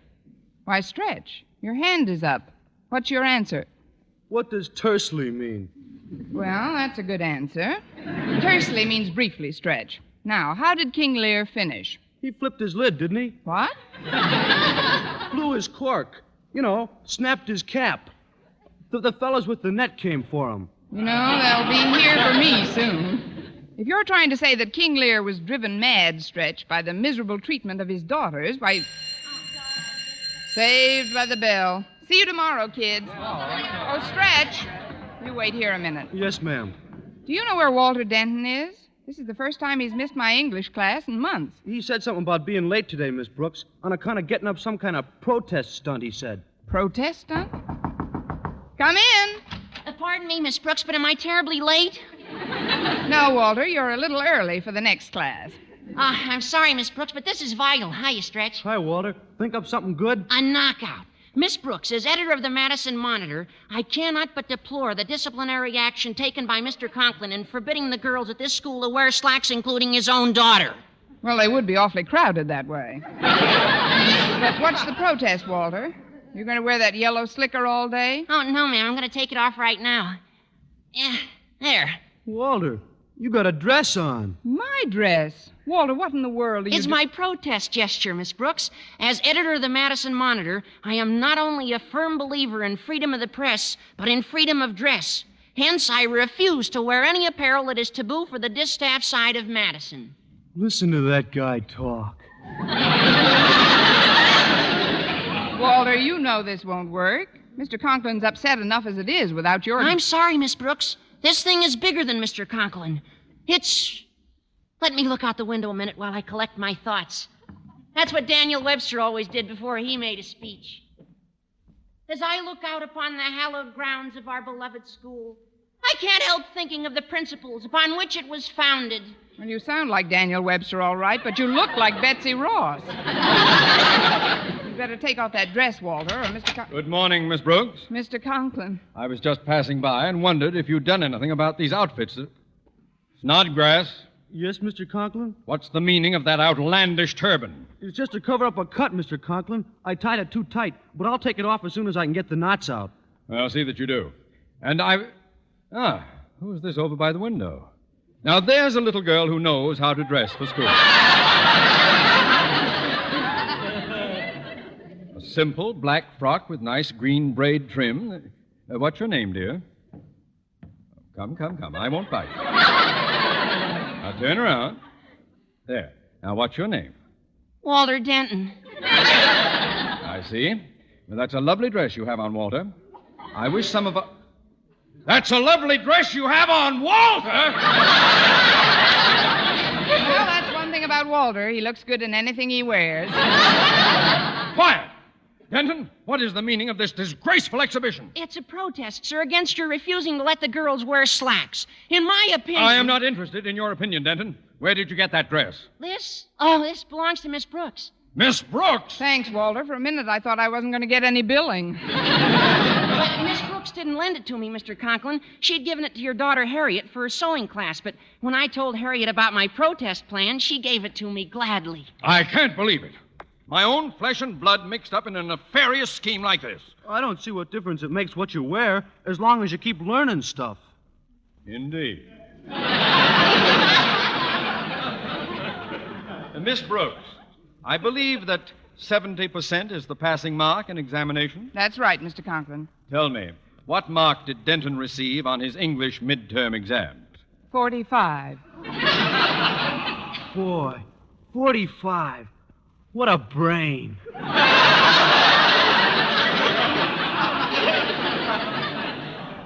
And you, Snodgrass, what was your mark on the midterms? Well, right before I got to the last question, I broke my pencil. What was your mark, Snodgrass? 9.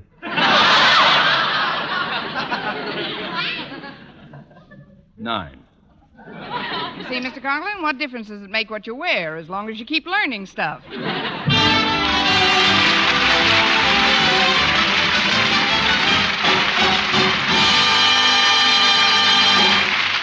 Our Miss Brooks, starring Eve Arden, will continue in just a moment. But first, here is Vern Smith. Here's wonderful news, ladies. Wonderful, wonderful news. Now there's something thrillingly new in Palmolive Soap's famous beauty lather. Yes, something thrillingly new. Palmolive's famous beauty lather now brings you new fragrance, new charm, new allure. Millions of women will prefer Beauty Lather Palmolive over all other leading toilet soaps the minute they try it. For Palmolive Soap's famous Beauty Lather now has a new, clean, flower-fresh fragrance for new allure, new charm. So, ladies, forget all other beauty care and use Palmolive Soap the way doctors advised for a lovelier complexion. Just stop improper cleansing and instead wash your face with Palmolive Soap 3 times a day, massaging Palmolive's wonderful beauty lather onto your skin for 60 seconds each time to get its full beautifying effect. Then rinse. That's all. All types of skin, young, older, oily, respond to it quickly. Don't wait another day to try Palmolive's beauty lather. You'll be thrilled by its new fragrance, new charm, new allure. Thrilled again by the fresher, brighter complexion doctors prove may soon be yours. For new loveliness all over, use big bath-size Palmolive in tub or shower.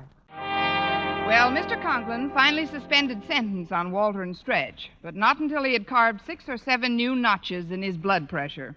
By lunch, I was so dizzy from having been on the ball all morning that after the bell rang, I just sat at my desk with my head in my hands. Excuse me, Miss Brooks. What? Oh, it's Mr. Boynton. I didn't hear you coming, which is very unusual for me. Your door was ajar, so I thought I'd drop in for a minute. Well, do, Mr. Boynton. Come on in. I am in. Oh, you can come in further than that. You won't be tagged out if you take both feet off the threshold. I just wanted to ask you to lunch, Miss Brooks. The cafeteria has meatballs today. You're just incurably romantic, aren't you? I'll be glad to come. That is, if Mr. Conklin isn't up there on an inspection tour. Inspection tour? What do you mean, Miss Brooks? If they know what's good for them, the lamb chops will be wearing trousers instead of those little paper panties. He's really on a clothes kick, Mr. Boynton. Well, you needn't worry about Mr. Conklin any more today, Miss Brooks. I just saw him a minute ago, and he told me he was going over to the Board of Education to see Mr. Stone. Mr. Stone, the president of the board? Maybe Mr. Conklin's been called up on the carpet. No, the Board of Education hasn't got a carpet. Just nice cement floors and an early American whipping post for naughty teachers. I don't know what this is all about, Miss Brooks, but I'm sure you'll feel a lot better after you've had something to eat. I guess so, Mr. Boynton. Excuse us, Miss Brooks. Oh, hiya, Mr. Boynton. Oh, hello, Walter. Stretch. Hi, Mr. Boynton. What can I do for you two that hasn't gotten me into enough trouble already? I just wanted to explain about the dress I borrowed from Harriet that belonged to you. In taking it off, my massive shoulders kind of shredded it. See? Oh, great. Well, it's no good to me now. Just hang it neatly in the nearest wastebasket. We thought maybe you'd want to go to lunch with us, Miss Brooks. Today is meatball day. Don't tell me you're going to dress up like meatballs now. No, Miss Brooks. We're just going to eat. You want to come? Oh, thanks just the same, Walter, but I promised to have lunch with Mr. Boynton. I'll just close up this desk, and we're off for lunch. That's what I say. Just mail me a meatball special delivery. Is it a bad rip, Miss Brooks? Oh, no. Very good. All the way. Well, any suggestions? This is terribly embarrassing. I'd better go get you a sandwich until you can get your skirt repaired. Please bring a sandwich with plenty of lettuce. Lettuce? Yes, I may have to wear some. Walter, you try and find Harriet. She may be able to loan me something to wear. Okay, Miss Brooks. Stretch, you stay here and keep Miss Brooks company till I get back. All right, Walter. Well, here we are. What do you want to do, Miss Brooks? Well, we can't dance, Stretch. Let's try to think. That is, let me try to think. I got an idea, Miss Brooks. Not so loud, it'll get away. Harriet Conklin always leaves her gym bloomers in your coat room when she's not taking phys ed, doesn't she? Why, yes, I believe she does. Then if you changed into them, I could take your skirt up to the domestic science room and have it sewn up by the time lunch period is over. Stretch, I've been underestimating you grossly. I can't for the life of me see how you didn't get a mark of at least 12 on the midterms. Well, how do I look in Harriet's gym bloomers? That's how I thought I'd look. I'll just sit up real close to the desk like this, and nobody'll know the difference. Well, I'll take the skirt over to the... So, we meet again. Oh, hello, Mr. Conklin. This is an informal call, Miss Brooks. You needn't bother rising. Don't worry, I won't. I mean, how is everything, Mr. Conklin? I just wanted to tell you... Snodgrass, what are you doing with that skirt over your arm? Skirt? Now, see here, young man. I've had about enough protest gestures for one day. Hand it over. Oh, but Mr. Conklin, it doesn't belong to him. Then to whom does it belong? It belongs to him, all right. He looks lovely in it. This has been a very confusing day for me, but I'm trying to control myself. Hand over the skirt, boy. Or better yet, take it to my office and wait for me. I want to talk to you about that bandana you failed to remove. Yes, sir. Goodbye, Miss Brooks. I stopped in to tell you, Miss Brooks, that I've just received a call from the president of the Board of Education canceling my appointment over there. You did? I did. Instead, Mr. Stone is coming here. He is? He is. He's going to personally inspect both the student body and the faculty. The faculty? The faculty. There seems to be an echo in here. It must be the deep inkwells. No. I cannot impress upon you too vehemently, therefore, the necessity for the ultimate in neatness and simplicity of apparel. Do I make myself clear? You make yourself clear, Mr. Conklin. Good. Good. Now cut that out! I don't like to threaten people, Miss Brooks, but you've got to toe the mark. Oh, please don't bang on my desk, Mr. Conklin. You'll get a fistful of splinters. Oh, I'm sorry. I mustn't lose control. But you've got... Oh, excuse me, I knocked your pen off the desk. Oh, don't bend down. I'll get it for you, Mr. Conklin. Don't bother. No bother at all. I'll just kneel down here and I'll get... Good heaven! Something wrong? This floor is filthy. Look at the knees of my trousers, dust and chalk marks. Oh, I'm sorry, Mr. Conklin. Let me see if I can reach that There's pen. I'll an just... easier way, Miss Brooks. The desk is on casters. We'll just roll it out of the way. But, Mr. Conklin, you... Here it is. Now I'll... Miss Brooks. What are you doing in those bloomers? Well, it's like this, Mr. Conklin. On Decoration Day, the drama class is putting on a play. Poppycock. No, sir. Snow White and the Seven Dwarfs. And I've been asked to play the part of the prince, and dress rehearsal is right after school. More poppycock. Yes, sir. The truth is, I ripped my skirt on this splintery old desk and just put these on till I could get something else. My goodness, Mr. Conklin, it could happen to anyone. Then why doesn't it? No, Miss Brooks, these things only happen to you. Only to you! You hear me? Only... I'm going over to my office now and wait for Mr. Stone. And you'd better get something to put on besides those black laundry bags.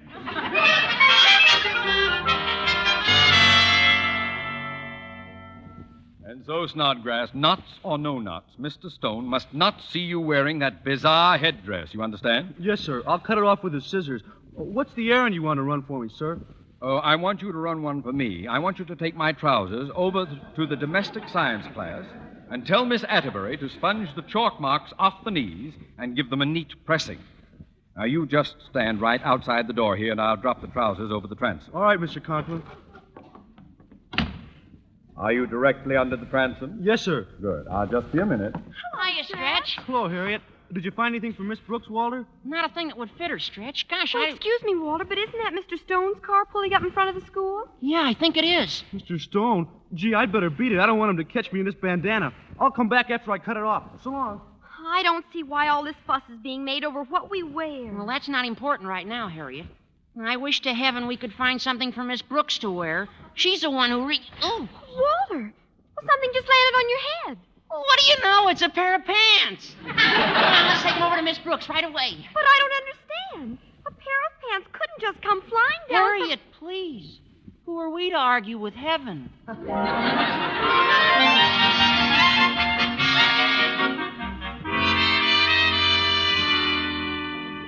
Well, they're a little dusty, but they're better than the bloomers. You look like an ad for trims in those slacks, Miss Brooks. Real slim.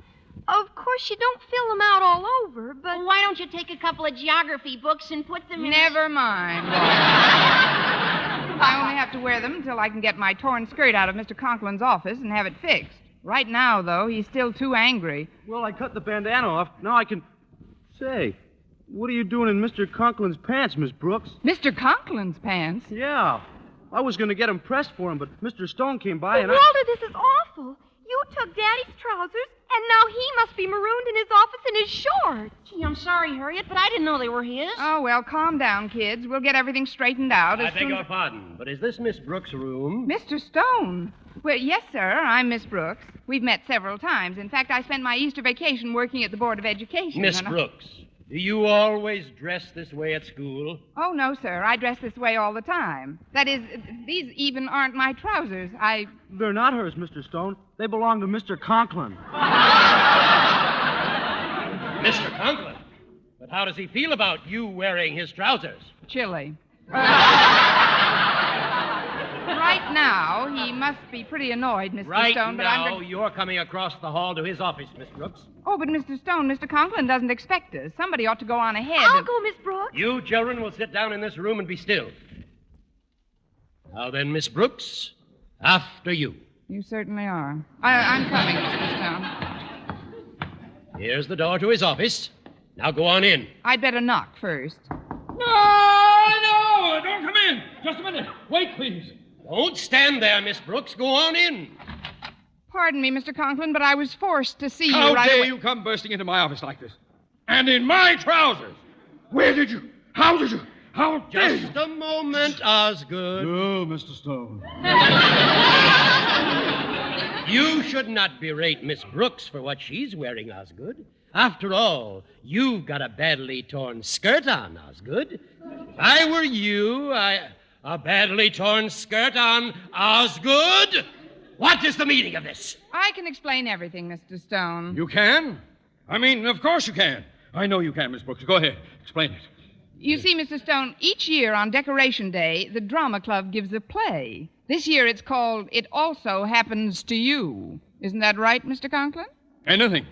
I mean, yes. Yes. It also happens to me. What about this play? Well, faculty and students both take part, and Mr. Conklin's going to act in one of the very important scenes. A scene called Poppycock on Parade. Yes, that's it. It's a beautiful scene. It's a lovely scene, yes. But this torn skirt. What has this torn skirt... Rehearsal. There's a rehearsal right after school in full costume. I was just getting ready. That's right, Mr. Stone. Mr. Conklin plays the part of a lonely native girl on Poppycock Island. It's one of the Hawaiian group. One of the smaller ones. What is all this? If you're pulling my leg, Osgood, I'll... I don't think Mr. Stone is convinced you're a thespian, Mr. Conklin. Perhaps you'd better do the little dance you do in the show.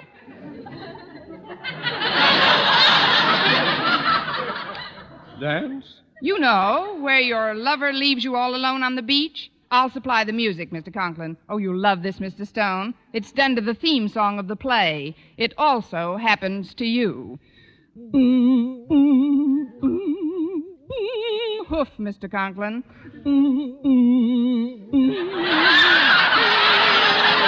Now together. It also happens to you.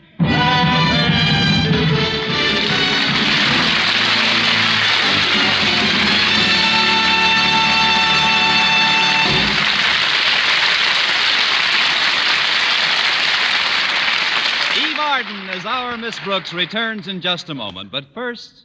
Dream girl, beautiful luster cream girl. Tonight, show him how much lovelier your hair can look after a Luster Cream shampoo. Only Luster Cream brings you Kay Daumit's magic formula blend of secret ingredients plus gentle lanolin. Gives loveliness lather even in hardest water. Glamorizes your hair as you wash it. Luster Cream, not a soap, not a liquid, but a dainty cream shampoo. Leaves hair fragrantly clean, free of loose dandruff, glistening with sheen, soft, manageable. Gives new beauty to all hairdos or permanents. 4-ounce jar, $1. Smaller sizes, either tubes or jars. Tonight, try Luster Cream shampoo and be a dream girl, beautiful luster cream girl. You owe your crowning glory to a luster cream shampoo. And now, once again, here is our Miss Brooks. Well, Mr. Conklin was so grateful to me for getting him out of his embarrassing situation that he canceled all punishments and the entire matter was dropped. That night, I was sitting in the living room with Mrs. Davis when the phone rang. And of all people, it was Mr. Stone. About that play the drama club is putting on, Miss Brooks. Will you be kind enough to hold a dozen seats for me? I'm bringing the entire Board of Education. The entire Board of Education? Yes. I want them to see Osgood Conklin do that dance in that costume. I'll be looking forward to seeing you too, Miss Brooks. Where will you be after the show? Mr. Stone, if Mr. Conklin does that dance in that costume, I'll be swimming like mad for Poppycock Island.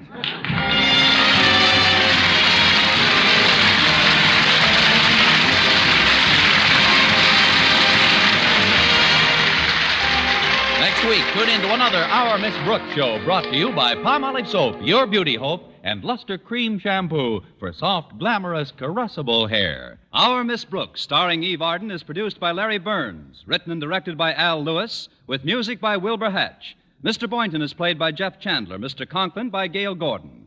Others in tonight's cast were Jane Morgan, Dick Crenna, Gloria McMillan, Leonard Smith, and Earl Ross.